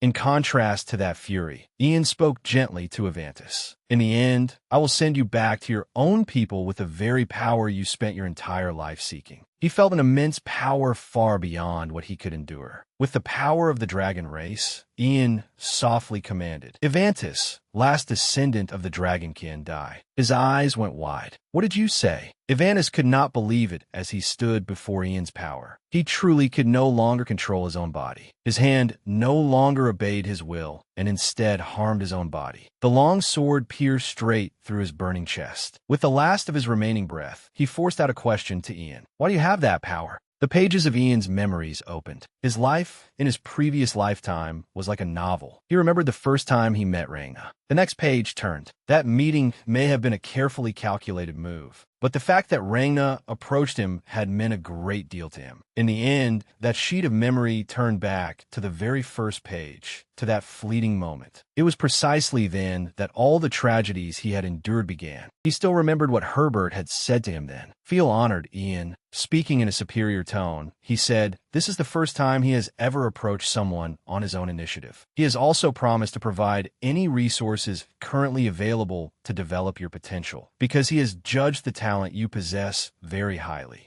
Ian timidly followed behind the Tower Master, silently listening as the man instructed him. "Be careful with your actions and words. Behave properly. The person you are about to meet is the one who will inherit the throne in the future." Ian felt somewhat pressured upon hearing that. After a while, Herbert led him to that person's room. A guard's voice rang out, announcing them to Rangna. "Your Highness, the Master of the Ivory Tower, Herbert, requests an audience with you." Rangna immediately ordered, "Let him in." At his command, the door slowly opened. Herbert and Ian stepped inside and faced Rangna. At first, he greeted them very politely. "Welcome, Master of the Ivory Tower and Mage of the Ivory Tower, Ian F.A. Ian was rather frightened at the time, so he could not answer. After that, Rangna added, I have heard a great deal about you from the Tower Master. You possess a talent the Academy has never seen before, and you have astonished everyone. Faced with those words of praise, Ian responded humbly, I am not worthy of such a claim. Hearing his answer, Rangna let out a sigh. Then he directly mentioned something that had caused Ian grief. I heard that your mother passed away from illness a few days ago. Seeing that Ian's face still had not recovered from the pain, he said to him, Because I also lost my mother, I can understand a little of how you feel. Rangna's voice softened slightly. You will still feel sorrow no matter what I say, but I still want to express my deepest condolences. After saying that, he slowly stepped forward. Then he stopped in front of Ian and said, Raise your head, Ian F.A. Ian obeyed and raised his head. Rangna continued, Right now, I'm not the prince of our empire. I want to meet you as one human being. At that time, he had clearly spoken in the sincerest tone possible. Rangna hesitated. I want to become your friend. That gaze, filled with expectation, was fixed directly on Ian. Returning to this lifetime, in the cold snowstorm of the Ivory Tower, Ian walked forward step by step, passing through each icy snowflake. Those feet stopped when he stood face to face with Rangna. A flash of astonishment crossed Rangna's eyes, or perhaps it was fear. Perhaps only he himself knew at that moment. Then his eyes suddenly shut tight, as though he were preparing himself to face his end. He took a deep breath and spoke first. I will not beg you not to kill me. Kill me. I would rather have you kill me here and now than be dragged to the execution ground. Ian merely lowered his head slightly without answering him. Perhaps he himself was hesitating. Rangna tried to speak in an arrogant tone. What is it? Don't you hate me terribly? He questioned Ian again and again. Then why are you looking at me like that? Do you pity me? Suddenly, Rangna could no longer keep his composure. He began shouting madly. Someone like you should have been killed by me from the very beginning. He stared straight at Ian and spat out venomous words. You monster! In the face of those insults, Ian still answered calmly. Is that how you feel? Are you that afraid of me? A member of the imperial family, the fifth prince of this nation, an arrogant man, was now helplessly kneeling before Ian. Ian continued, In the final moments of your life, I want to show you this. He lightly touched Rangna's forehead, and a stream of magical light flowed into his head. To show you who I am. The moment Ian finished speaking, that light grew stronger and stronger. From this moment on, every truth would be exposed inside Rangna's mind. A series of Ian's memories appeared like a sorrowful film, from the first times they met in his previous life, to how Ian supported him and the very words Rangna himself had spoken back then. Even the time he happened to run in a Hayden by chance, and Rangna's cold, hateful gaze were shown in perfect clarity. Yet despite all of this, Ian had still followed him with unwavering loyalty. But everything began to change one day. Ian blindly followed him and did everything, even when it was wrong. He devoted all his strength to helping Rangna. And in the end, he helped Rangna successfully ascend to the throne as emperor. From then on, arguments and conflicts followed one after another, growing more and more frequent. Perhaps Rangna no longer remembered the sincere words that he wanted to become Ian's friend. Rangna's gaze had now become unfamiliar and bitter as he looked at Ian. Then he heartlessly brushed past Ian, who was still kneeling on the ground, denying all of Ian's previous achievements. Each of his cold steps seemed to crush Ian's heart. The sins Rangna committed still did not end there. The peak of it all was when Ian cast aside all his honor and knelt to beg him, only for Rangna to look at him with eyes full of disgust and mercilessly drive him into a corner. At that time, he himself had been the one to say, Please, do not forgive me. After learning the truth clearly, Rangna finally snapped back to his senses. He stood frozen for a moment, as if he still could not accept that enormous flood of information. Rangna's lips moved slightly, as if he wanted to say something. In the end, he softly called out, Ian F.A. You are. Rangna's hesitant voice rang out that way. At that moment, Ian had already cast magic and created an ice spear in his hand. In the very next instant, Rangna was seen collapsed on the ground. His 2 lifetimes filled with sin finally ended so quietly. Ian remained silent for a while. His expression was completely emotionless. It was unclear whether he was happy or sad. Yet immediately afterward, he resolutely turned and left, abandoning everything that had once made him suffer. After that day, when the Dragonkin and the fifth prince died, a large-scale purge was carried out against the Order of the Dragon and all those connected to it. The order was enforced starting with Demfin, the commander leading the Imperial Knights, and extending to all the nobles who had aided the fifth prince in his rebellion. Thanks to the princess's devoted care for Emperor Terry Green River, His Majesty was able to recover quickly and regain his senses. Terry sat haggard on his sickbed, speaking with Princess Harry. After learning the truth, tears streamed down the Emperor's cheeks. He had heard of the fifth prince's death and was deeply saddened by it. Bolin, who had attempted to assassinate the Emperor because he himself had been placed under dark magic, was determined to have returned to his normal state and was judged innocent. His grave was honored, and he was allowed to rest with the other Imperial Knights. The fifth prince's uprising, which involved the use of forbidden dark magic, was recorded in the history books as a rare case among the most horrific crimes in history, and the records concerning the Dragonkin of Vantis were sealed by Imperial order. His existence was kept secret from the world forever. Time passed, and the death of the fifth prince Rangna was gradually forgotten by the people in silence. Thus, Ian's revenge and the journey through the uprising, which had felt as though it would stretch on forever, came to an end. One morning at the Ivory Tower, it was the day of the trial to judge the princess for the crime of using magic illegally. Harry sat anxiously alone in a chair. Suddenly, Ian spoke from somewhere. "Are you worried?" She immediately called out, "Lord Ian." Ian, dressed in the attire of a judge, walked over. Harry expressed her feelings to him. "To tell the truth, I am very worried." Ian asked seriously, "You do not regret your decision, do you?" Harry's small hand clenched slightly with determination. "That is right. I do not regret it."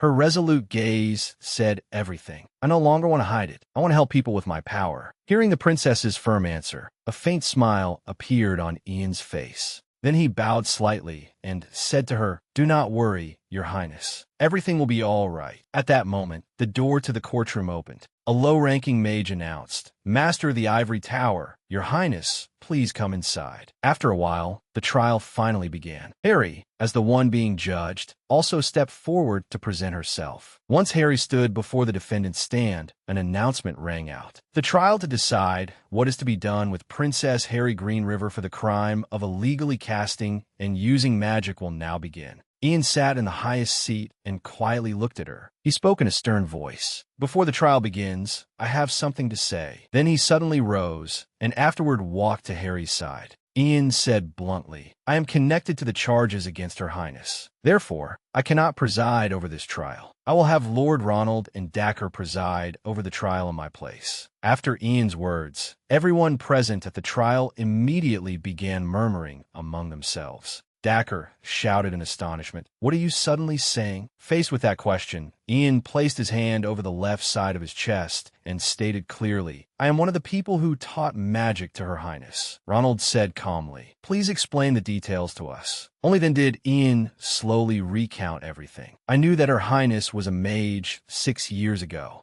Everything gradually became clear through his account. "I saw Her Highness use magic right before my eyes." At that time, Harry said to Kevin, "Why is my magic so poor?" Kevin answered, "It is because you have only just begun learning magic." Ian continued, "I overlooked the matter because I was certain Her Highness had her own reasons. Years later, I had to secretly investigate the Order of the Dragon. At that time, the organization, which was closely connected to dark magic, had already infiltrated quite deeply into the imperial family, because a fair number of nobles in the capital had been planted among them. The existence of the Dragonkin became an extremely great threat." Ian's voice rang out steadily. "That was because he was a high-ranking sorcerer, someone who could instantly turn the entire empire into a sea of blood if he wished. Naturally, I had to act very cautiously to ensure everyone's safety. But human strength has its limits, and there was only so much I could do by myself." Everyone attending the trial was stunned by Ian's next words. "I needed help, someone inside the imperial palace whom I could trust, and that person also had to possess political authority and influence." Then he turned to look at Harry. "That is what I proposed to Her Highness. In exchange for teaching Her Highness magic and developing that ability in secret, Her Highness would help me whenever I needed it." A trace of surprise passed through Harry's eyes. Ian said, "Therefore, thanks to Her Highness's help, I was able to escape the influence of dark magic and later find a way to defeat the Dragonkin. Finally, Ian ended with one sentence. Fuller details on this matter can be found in the report on the Fifth Prince's Rebellion incident and the investigation into the Order of the Dragon. That is all I have to say. After listening, Ronald immediately asked the princess, "Your Highness, I would like to ask you one question. Is what the Master of Magic has said the truth?"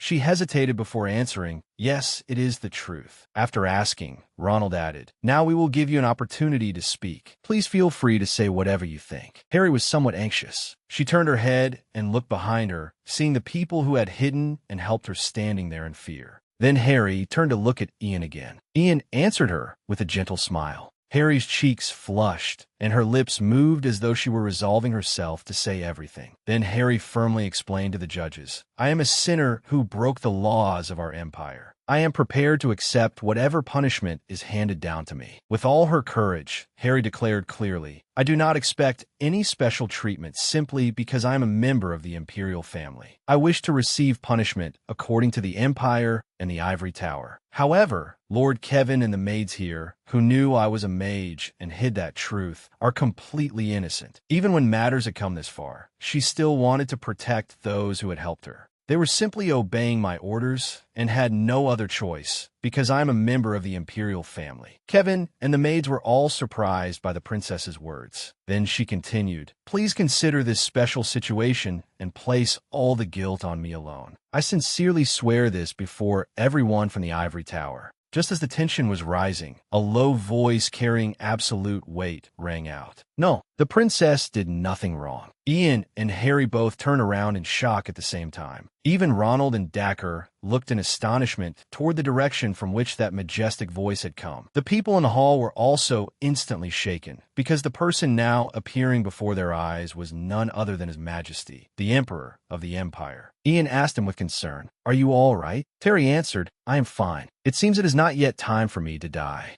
After that, Terry strode forward with dignity and said to the judges, "I want to say this to the mages of the Ivory Tower. The princess did nothing wrong. She was simply obeying my orders." He recounted everything. When Mage Kevin told me that the princess was a mage, I ordered them to keep this matter secret because I wanted her to live as a member of the imperial family, not as a mage. At that moment, Terry also acknowledged it. Although it is true that the child later became more guarded toward the Ivory Tower, I am certain that I played an important role in influencing that decision. He considered everything that had happened to be the result of the wrong decision he had made, together with the love he held for her. In the next moment, Terry made a request. "I sincerely swear before all of you, please place all the blame on me and give the princess the opportunity to become a mage." Dacre silently looked toward Ronald, and the two exchanged glances. Ronald nodded, indicating that he understood that intention. Then he began to speak. "Ordinarily, we would only announce our decision after discussing it with the Master of the Ivory Tower. However, because the Master of the Ivory Tower is also involved in this matter, I will be the one to announce our decision." Ian and Harry listened intently to Ronald's ruling. This trial is to judge a serious offense, namely illegally teaching magic and training a mage. We acknowledge that this is a special situation.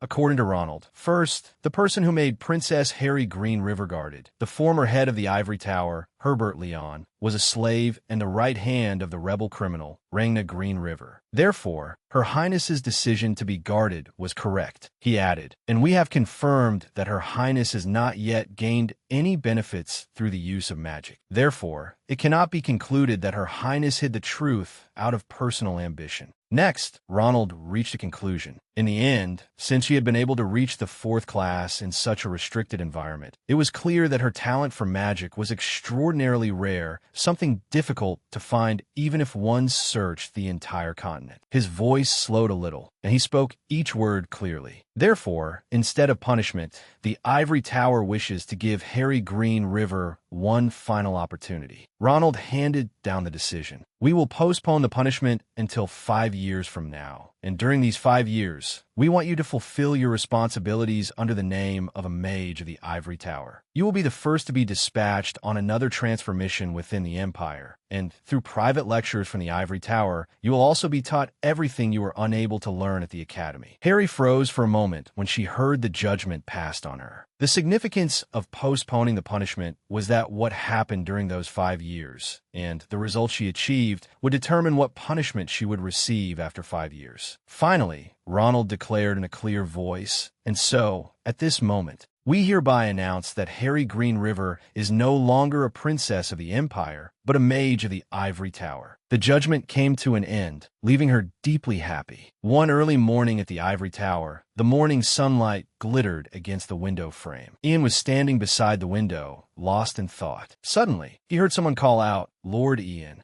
When Ian turned around, he saw that it was Her Highness. Hearing the way he addressed her, Harry hurriedly explained in embarrassment, "I am no longer a princess. You can just call me by my name." Ian smiled back at her as well. "All right, Miss Harry, do you like life at the Ivory Tower?" She answered shyly, "I like it very much. At first, everyone was a little distant, but now they have gradually accepted me." Knowing full well that everything she had gained was thanks to Ian, Harry sincerely thanked him. "This is all thanks to you. Without you, I could never have become part of this Ivory Tower. I truly thank you," he replied. "As long as you're doing well, I am happy. There is no need to be so formal." Harry hesitated again for a moment. Seeing this, Ian said, "It seems there is something else you wish to say." Then she mustered her courage and spoke. "I heard that you intend to step down from the position of Tower Master. Is it because of me? Because I asked you to teach me magic?" Ian immediately denied it. "No, it has nothing to do with you," he explained gently. "It is just that there is something I need to do. But as long as I remain a member of the Ivory Tower, I cannot carry it out. So I wanted to meet you in order to return this to you." After saying that, he touched the chest beside him and opened it. Inside was the cloak the Emperor had once lent him. Harry was somewhat surprised when she saw it. Ian said, "This is Michelle Green River's cloak, the one His Majesty lent me." According to Ian, this cloak was originally supposed to be passed down to the royal family's mage. He had merely borrowed it for temporary use, and now it was his responsibility to return it to the one worthy of it. After that, he took out one more item, and this is the staff I used. The staff Ian was holding was the divine staff of great origin. It was made from a material extremely rare outside the kingdom, and it had the effect of increasing the efficiency of mana use. Ian said that the staff was very light, so even a woman could use it easily. Harry accepted it, and she immediately sensed that it was an excellent item. Excitement was clear in her eyes. Seeing that, Ian asked the princess, "Do you like it?" Harry answered eagerly, "I like it very much." Seeing her so happy made Ian unconsciously feel happy as well. After hesitating for a moment, Ian finally said, "And lastly, there is something I would like to ask of you." Harry replied, "What is it?" Ian said, "Soon, I will leave the capital. I am afraid this journey will be very long, perhaps even several years. While I am not here, please look after my family and my place, so that they may remain safe and sound in the capital." After hearing this, the joy that had been on Harry's face disappeared, replaced by surprise. "What?" she asked hesitantly. "You are leaving? Where do you intend to go?" Ian shook his head slightly and answered, "At present, I cannot tell you, because even I do not know where I must go." All he could say in broad terms was, "There are still many dangers lurking out there in the world. I will seek out those dangers that only I can find, and resolve them." Harry's eyes could not hide her sadness upon hearing this news. Her two hands tightly gripped the staff she was holding. "Lord Ian, I have been able to live the life I wanted to live." Harry tried to persuade Ian. "With the authority I now hold, I will do everything I can to help those in hardship and distress. I will establish foundations with my brother to raise donations for those in need." When Father learned of my plan, he was very pleased. He is always ready to support me. So, at this point, her words seemed to catch in her throat, and she could not speak. Harry paused for a second to regain her composure, then directly stated her wish. "I very much hope that you can stay by my side. Please do not go." In Harry's tone, one could hear utter helplessness. Ian also understood that very well. He closed his eyes and thought for a while, but in the end, the words he spoke disappointed her. "I am sorry." The next day, at the Imperial Palace. At this moment, Hayden shouted in shock, "What? You are leaving the capital?" Ian calmly replied, "Yes, Your Highness the Crown Prince." Hayden said in confusion, "Do you know how surprised I was when I received the news that you were stepping down as Tower Master? And now you're saying you are going to leave as well? It is not as though all the troublesome matters have been completely resolved yet." Then he thought of his younger sister. "And Harry has been crying nonstop too." After that, Hayden questioned Ian with displeasure. "Did you dump her?" Ian stammered in reply, "What? No, that is not it." Hayden gave a low growl, then said seriously, "It is a little embarrassing to say this, but Harry really is a woman with a lot of character." He listed Harry's good points one by one. "She is kind, just like our mother. On top of that, she is a high-class mage and extremely talented. You will never meet a second person like her." But Ian did not understand Hayden's meaning and calmly replied, "She is indeed a lovely girl with character. That is why I sincerely hope she can meet someone better than me and live a truly happy life." Ian's frank answer made Hayden irritated. "Why do you become so dense whenever feelings are involved?" After that, he also gave up on this romance and asked about something else. "Fine, what did you want to say to me?" Ian said seriously. "Before Lord Palance passed away, he asked me to do something. He wanted me to relay a message to the Crown Prince and Commander Oliver, that he was sorry and that he was very grateful to everyone." Hayden was dazed for a moment when he heard this news. After saying that, Ian bowed respectfully. "That is all I can do. I ask your highness the Crown Prince for forgiveness." Looking at the person before him, Hayden replied, "Ian, you have helped me so much." He sincerely expressed his thoughts. "If not for you, even now, I would still be a useless puppet of a crown prince, always belittling myself." Hayden added, "From now on, I will certainly work even harder. I will definitely become a worthy successor and not betray the hopes of those who have placed their trust in me." Hayden's trusting gaze was fixed entirely on Ian. "So once you have finished the things you must do, come back here and help me, Ian." Seeing that Hayden supported him, Ian also happily replied, "Of course, your highness the crown prince." Only then did Hayden continue, "All right, let us move on to the main matter." Ian asked curiously, "What main matter?" Then he called out, "Oliver, Commander." Oliver immediately brought something over. It turned out to be a sword. Hayden received it and slowly drew it. He showed it off to Ian happily. "Do I look cool swinging a sword? I practiced really hard to get this good." But Ian still did not understand his intention. So he asked, "What do you mean, your highness the crown prince?" In the next second, Hayden finally explained his intention clearly. "I grant you this eternal pact as a gift to a friend, a teacher, and also a benefactor." The tip of the sword lightly touched the floor, symbolizing a firm declaration. The Imperial family will always keep its doors open to welcome Archmage Ian F.A. should he ever need the royal family's help. Our Imperial family will spare no effort in providing support. Ian was somewhat surprised after hearing this. He had not expected the Crown Prince to do such a thing, and did not stop there. Hayden declared loudly once more, "This pact shall remain in effect through the future generations of both our families." Then Hayden and Oliver placed their hands over their left breasts and said solemnly, "Before the sacred Green River, I swear to uphold this pact to the end." As soon as he finished speaking, Hayden said shyly, "When I was young, I often saw lords do this. It looked really cool, so I wanted to try it once too. Do what you must do. We will wait for your return." Those words once again moved Ian deeply. 2 tears welled at the corners of his eyes. Ian gently leaned his head against the Crown Prince's shoulder and said, "Thank you, your highness the Crown Prince." One evening at Ian's mansion, he was in his study organizing documents when he heard a knock on the door. Vanessa stood outside the door and called in, "Ian, may I come in?" Knowing it was his mother, Ian replied, "Come in, mother."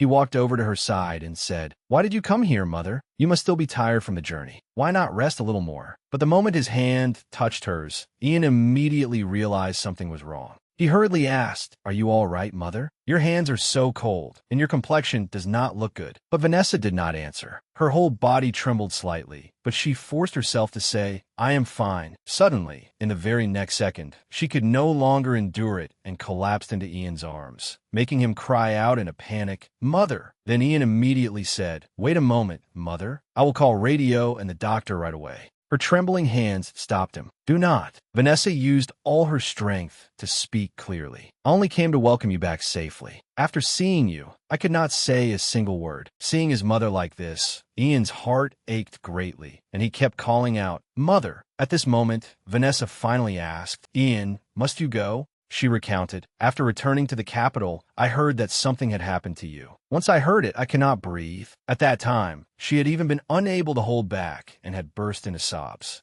Vanessa blamed herself. Why did such a terrible thing have to happen to you? Why did you have to overcome such a different kind of trial all alone? It is all my fault. My heart felt as though it had been torn apart, knowing that his mother was worried about him. Ian hurriedly explained, Mother, about that. When I was in Morian's territory, I was very afraid I would never be able to see you again. Her eyes revealed clear shock. Ian, if something went wrong with you, even if only something went wrong with you, I would not be able to live. Because to this mother, aside from her missing husband, Ian was the only family she had left. So Vanessa said, I do not want to lose my family ever again. Ian was silent for a while without saying anything. After that, he gently took his mother's hands and began to speak. Mother, perhaps you will not believe this, but I met Father. Ian said it calmly. She was completely astonished by it. What? But Ian quickly continued. There will be time to explain everything in detail, but he told me that even if I cannot see him, he is always in my heart. Ian's father had said that to him. Ian continued. I hated him so much, but in truth, I realized that everything I have is the love Father left behind. With a sincere tone that came from deep within his heart, Ian told his mother, So I will follow the path that man walked. He said, I want to know more about a heart and what it means to protect you and myself. Finally, Ian said, Please allow me to complete the request Father asked of me, the first and also the last. In that moment, Vanessa seemed to see the image of her husband in this son of hers. She stood frozen for a moment, and tears began to well up. Tears rolled down her gentle cheeks, but at this moment, she said very calmly, You truly have grown so much. I still thought you were my little child. Ian reassured his mother. Please do not worry too much, Mother. Do not think that you are alone,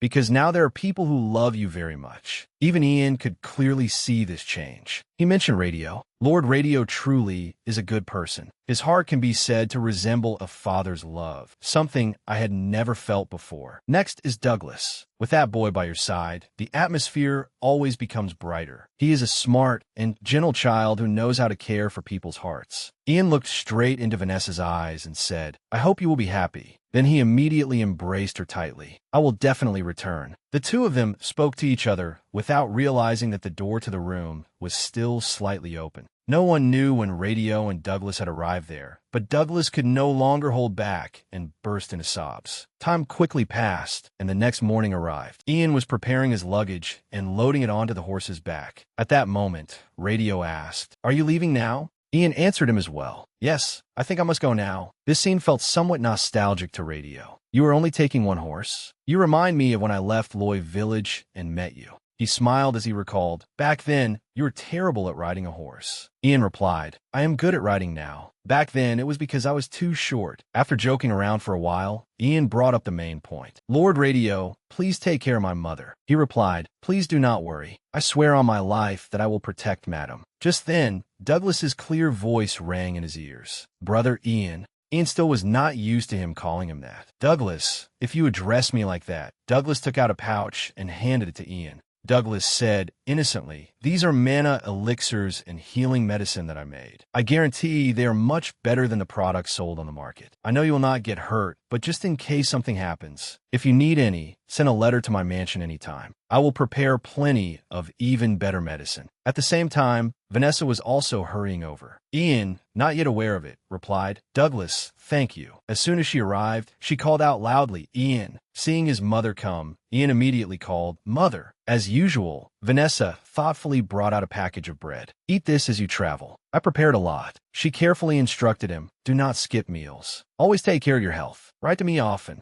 Ian replied, Yes, Mother. Please take care as well. After saying his farewells, he walked toward the horse and said to them, Then I will be going. The horse slowly walked step by step under Ian's guidance, and one man and one horse headed straight forward just like that. But after taking only a few steps, those feet stopped. Ian turned his head and looked back at everything he had gained over the past years. Looking at the mansion where he had lived for so long, he thought to himself, My home, a place I can return to at any time. A smile carrying boundless happiness appeared on Ian's lips, because he knew that this home, that place, always had his family waiting for him to return. After looking at them one last time, Ian gently turned around. Then he looked away and headed straight forward. Time gradually passed. Douglas wrote a letter to Ian. Leader, are you well? In a letter, he wrote, It has been 8 years since you left. Many things have happened. I graduated from the Imperial Alchemy Academy with top marks. Douglas's desk was now piled full of trophies, and he wrote about that in the letter as well. I found a way to cure an incurable disease, the wish I had since I was young. I was recognized for it and became a royal alchemist. Father, who researched with me, was also invited to become a royal alchemist, but he refused. He said it was because of the pressure, but I think the truth is that he does not want to be away from Mother. According to him, the two of them had been a little awkward at first, but now they were very happy. Then he told Ian about matters in the palace. His Majesty was unable to fully recover from the poisoning incident 8 years ago, and the Crown Prince is now acting in his place. Douglas added in surprise. The current Crown Prince has become so capable that he is almost unrecognizable. Recently, he signed a peace treaty with Prince Ron. Thanks to that, trade has been very smooth, and the Empire's economy and technology have developed greatly as well. Douglas then mentioned the princess. Lady Harry's 5-year punishment had also ended, and she had now been recognized as a high-class mage of the Ivory Tower. She had founded an organization to help people in difficulty and was very popular with the public. She was the strongest candidate to become the next Tower Master of the Ivory Tower. Sitting by the window in his study, Douglas wrote with deep emotion, "We are all doing our very best, and we miss you very much too. Please come back soon. We are waiting for you. P.S. The next time we meet, may I call you my brother?"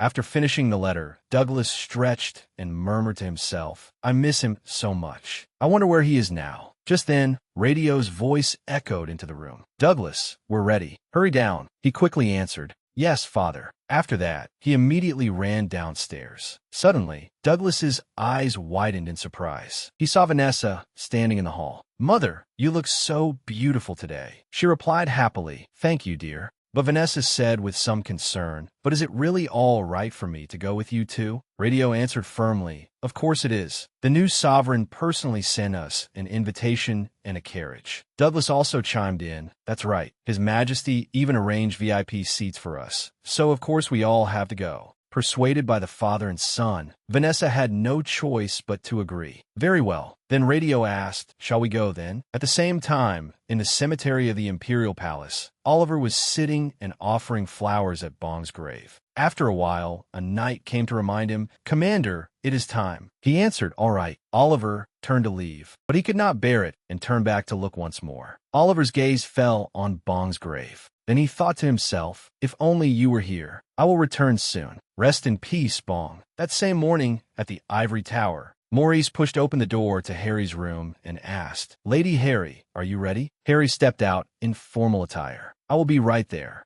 She looked toward the staff Ian had given her, walked over to it, and gently touched it with her hand. Then Harry resolutely took it with her. "Then let us go." Once she had finished preparing, she said, "To my brother's coronation." At that moment, in the Imperial Palace, everything had been decorated with great splendor, and every detail had been carefully prepared for this day. Everyone was dressed neatly and beautifully to attend the ceremony, and the atmosphere all around was extremely lively and joyful. At last, that important moment arrived. The current emperor, Terry Green River, slowly stepped down. He began to announce, "My beloved subjects." Vanessa, Radio, and Douglas were also present, listening intently to the emperor's speech. "I wish to use this occasion to pass this noble throne on to my son, Crown Prince Hayden Green River." Harry stood to one side with Ronald and the mages of the Ivory Tower, happily accepting this moment. Terry continued, "Ordinarily, this throne would be passed on after my death, but after careful consideration,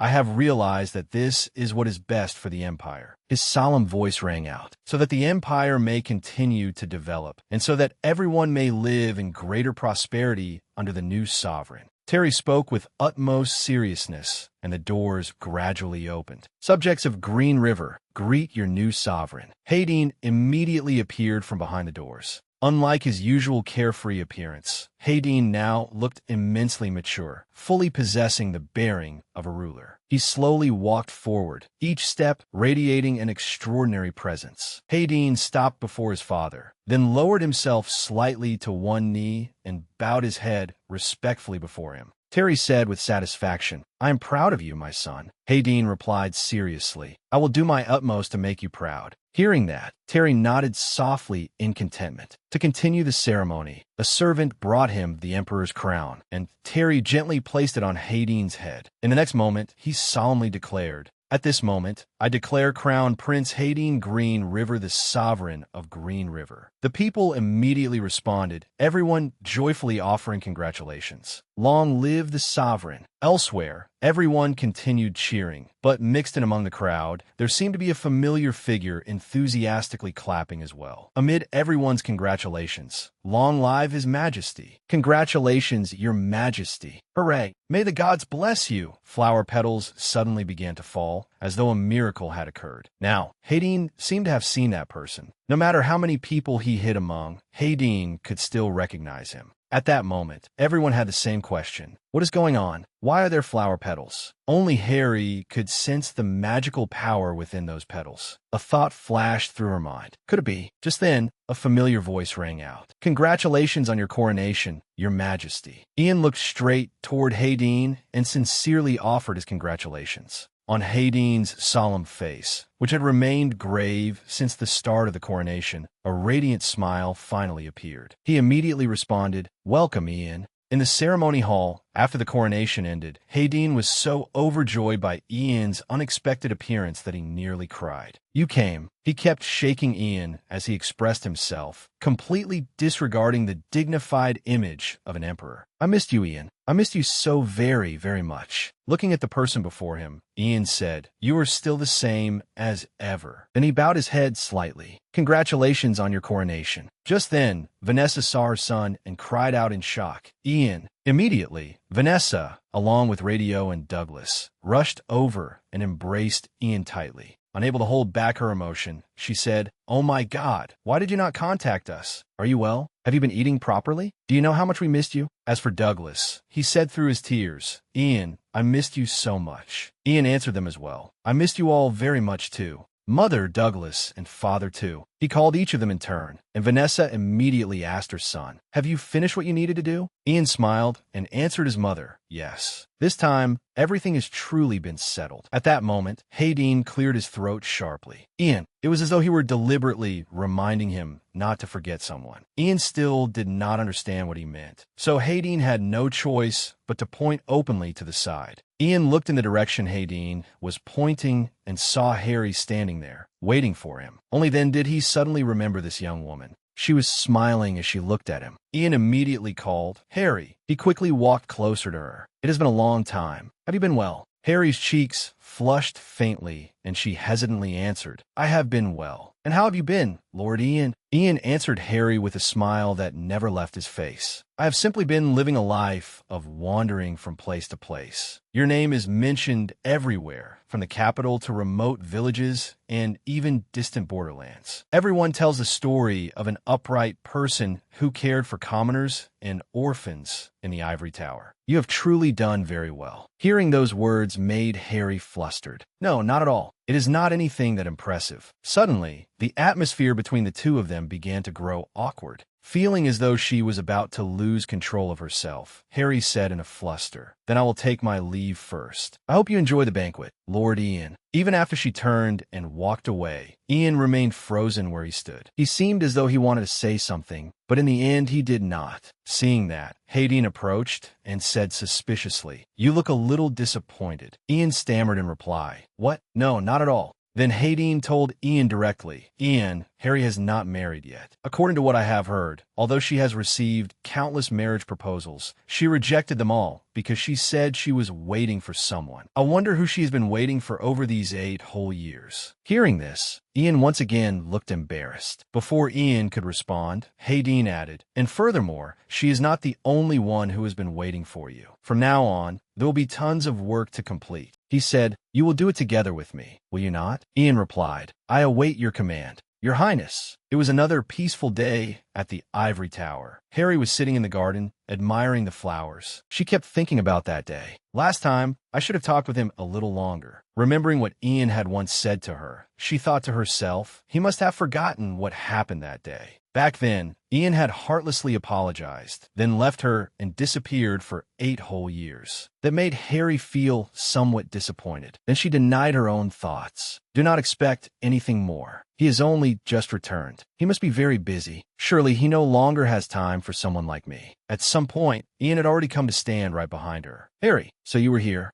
Suddenly hearing Ian's voice startled Harry, and she let out a loud cry. Lord Ian, seeing Harry so frightened, he hurriedly explained, I did not mean to scare you. I am sorry. Harry slowly stood up and asked, It is all right. What are you doing here? Ian replied, I came here after greeting the mages of the Ivory Tower. Everyone told me that you would probably be here at this hour. She thought to herself in some confusion. Everyone. After that, Ian looked around and praised the surroundings. The garden of the Ivory Tower has become much more beautiful. When I was here, this place was nothing but a pile of weeds, Harry shyly explained. After becoming an official mage, I began planting things here. I thought it would be wonderful if this place could become a peaceful resting place for the mages. Hearing that, Ian answered her with a smile. That is a good idea. Then he continued, If you do not mind, could you show me the garden? Harry immediately brightened and replied, Ah, of course. The two of them strolled together around the garden grounds, chatting constantly as they walked. Ian comfortably shared with Harry, Although landier flowers are rarely seen in Green River, I was very surprised that they were treated like weeds in Koust. There were people who suffered greatly because they could not obtain those flowers. Next, he told her more about his travels. I heard there was a lake that shimmered like golden light in the west of the Duchy of Zone, so I went to visit it. But when I arrived, it looked no different from an ordinary lake. Yet the moment the sun began to rise, it truly reflected a golden radiance. Back then, Ian had witnessed that beautiful sight alone. Remembering the lake's surface reflecting that glittering light, he could not help feeling moved even now. That scene was truly magnificent. It was a moment I will never forget for the rest of my life. Hearing the fascinating things Ian told her, Harry replied, You had a wonderful journey, did you not? A lake illuminated by golden light. How splendid it sounds. I hope I may go there someday too, she said happily. Ian looked at her and thought in silence for a moment. Suddenly, he said to her, I can take you there, or anywhere else you wish to go. Those words startled Harry slightly. Ian held his hand out toward her and said, All you have to do is take my hand. He named them one by one, from the lake of golden light to a glittering forest, a scorching desert, or the vast, boundless sea. Every sincere word he spoke at that moment was meant entirely for one person. I've been everywhere in this world, but the first thing I thought of whenever I set foot in those places was you, Harry.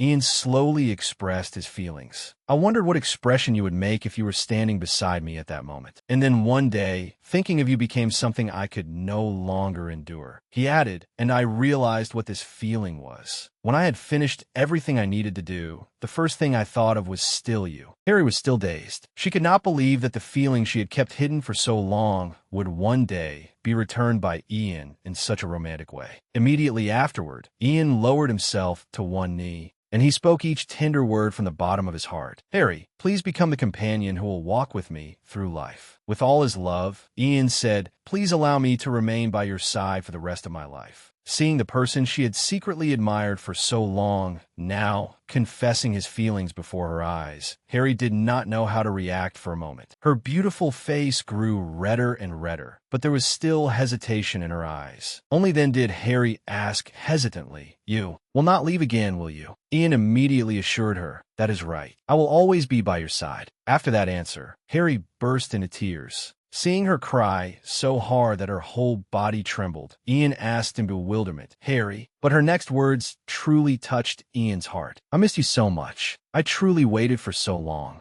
Then Harry gave him a certain answer. I accept. She gently placed her hand in Ian's and said, I will gladly allow you to do that. At last, all the hardships Ian had endured across both of his lives came to a close with a happy ending.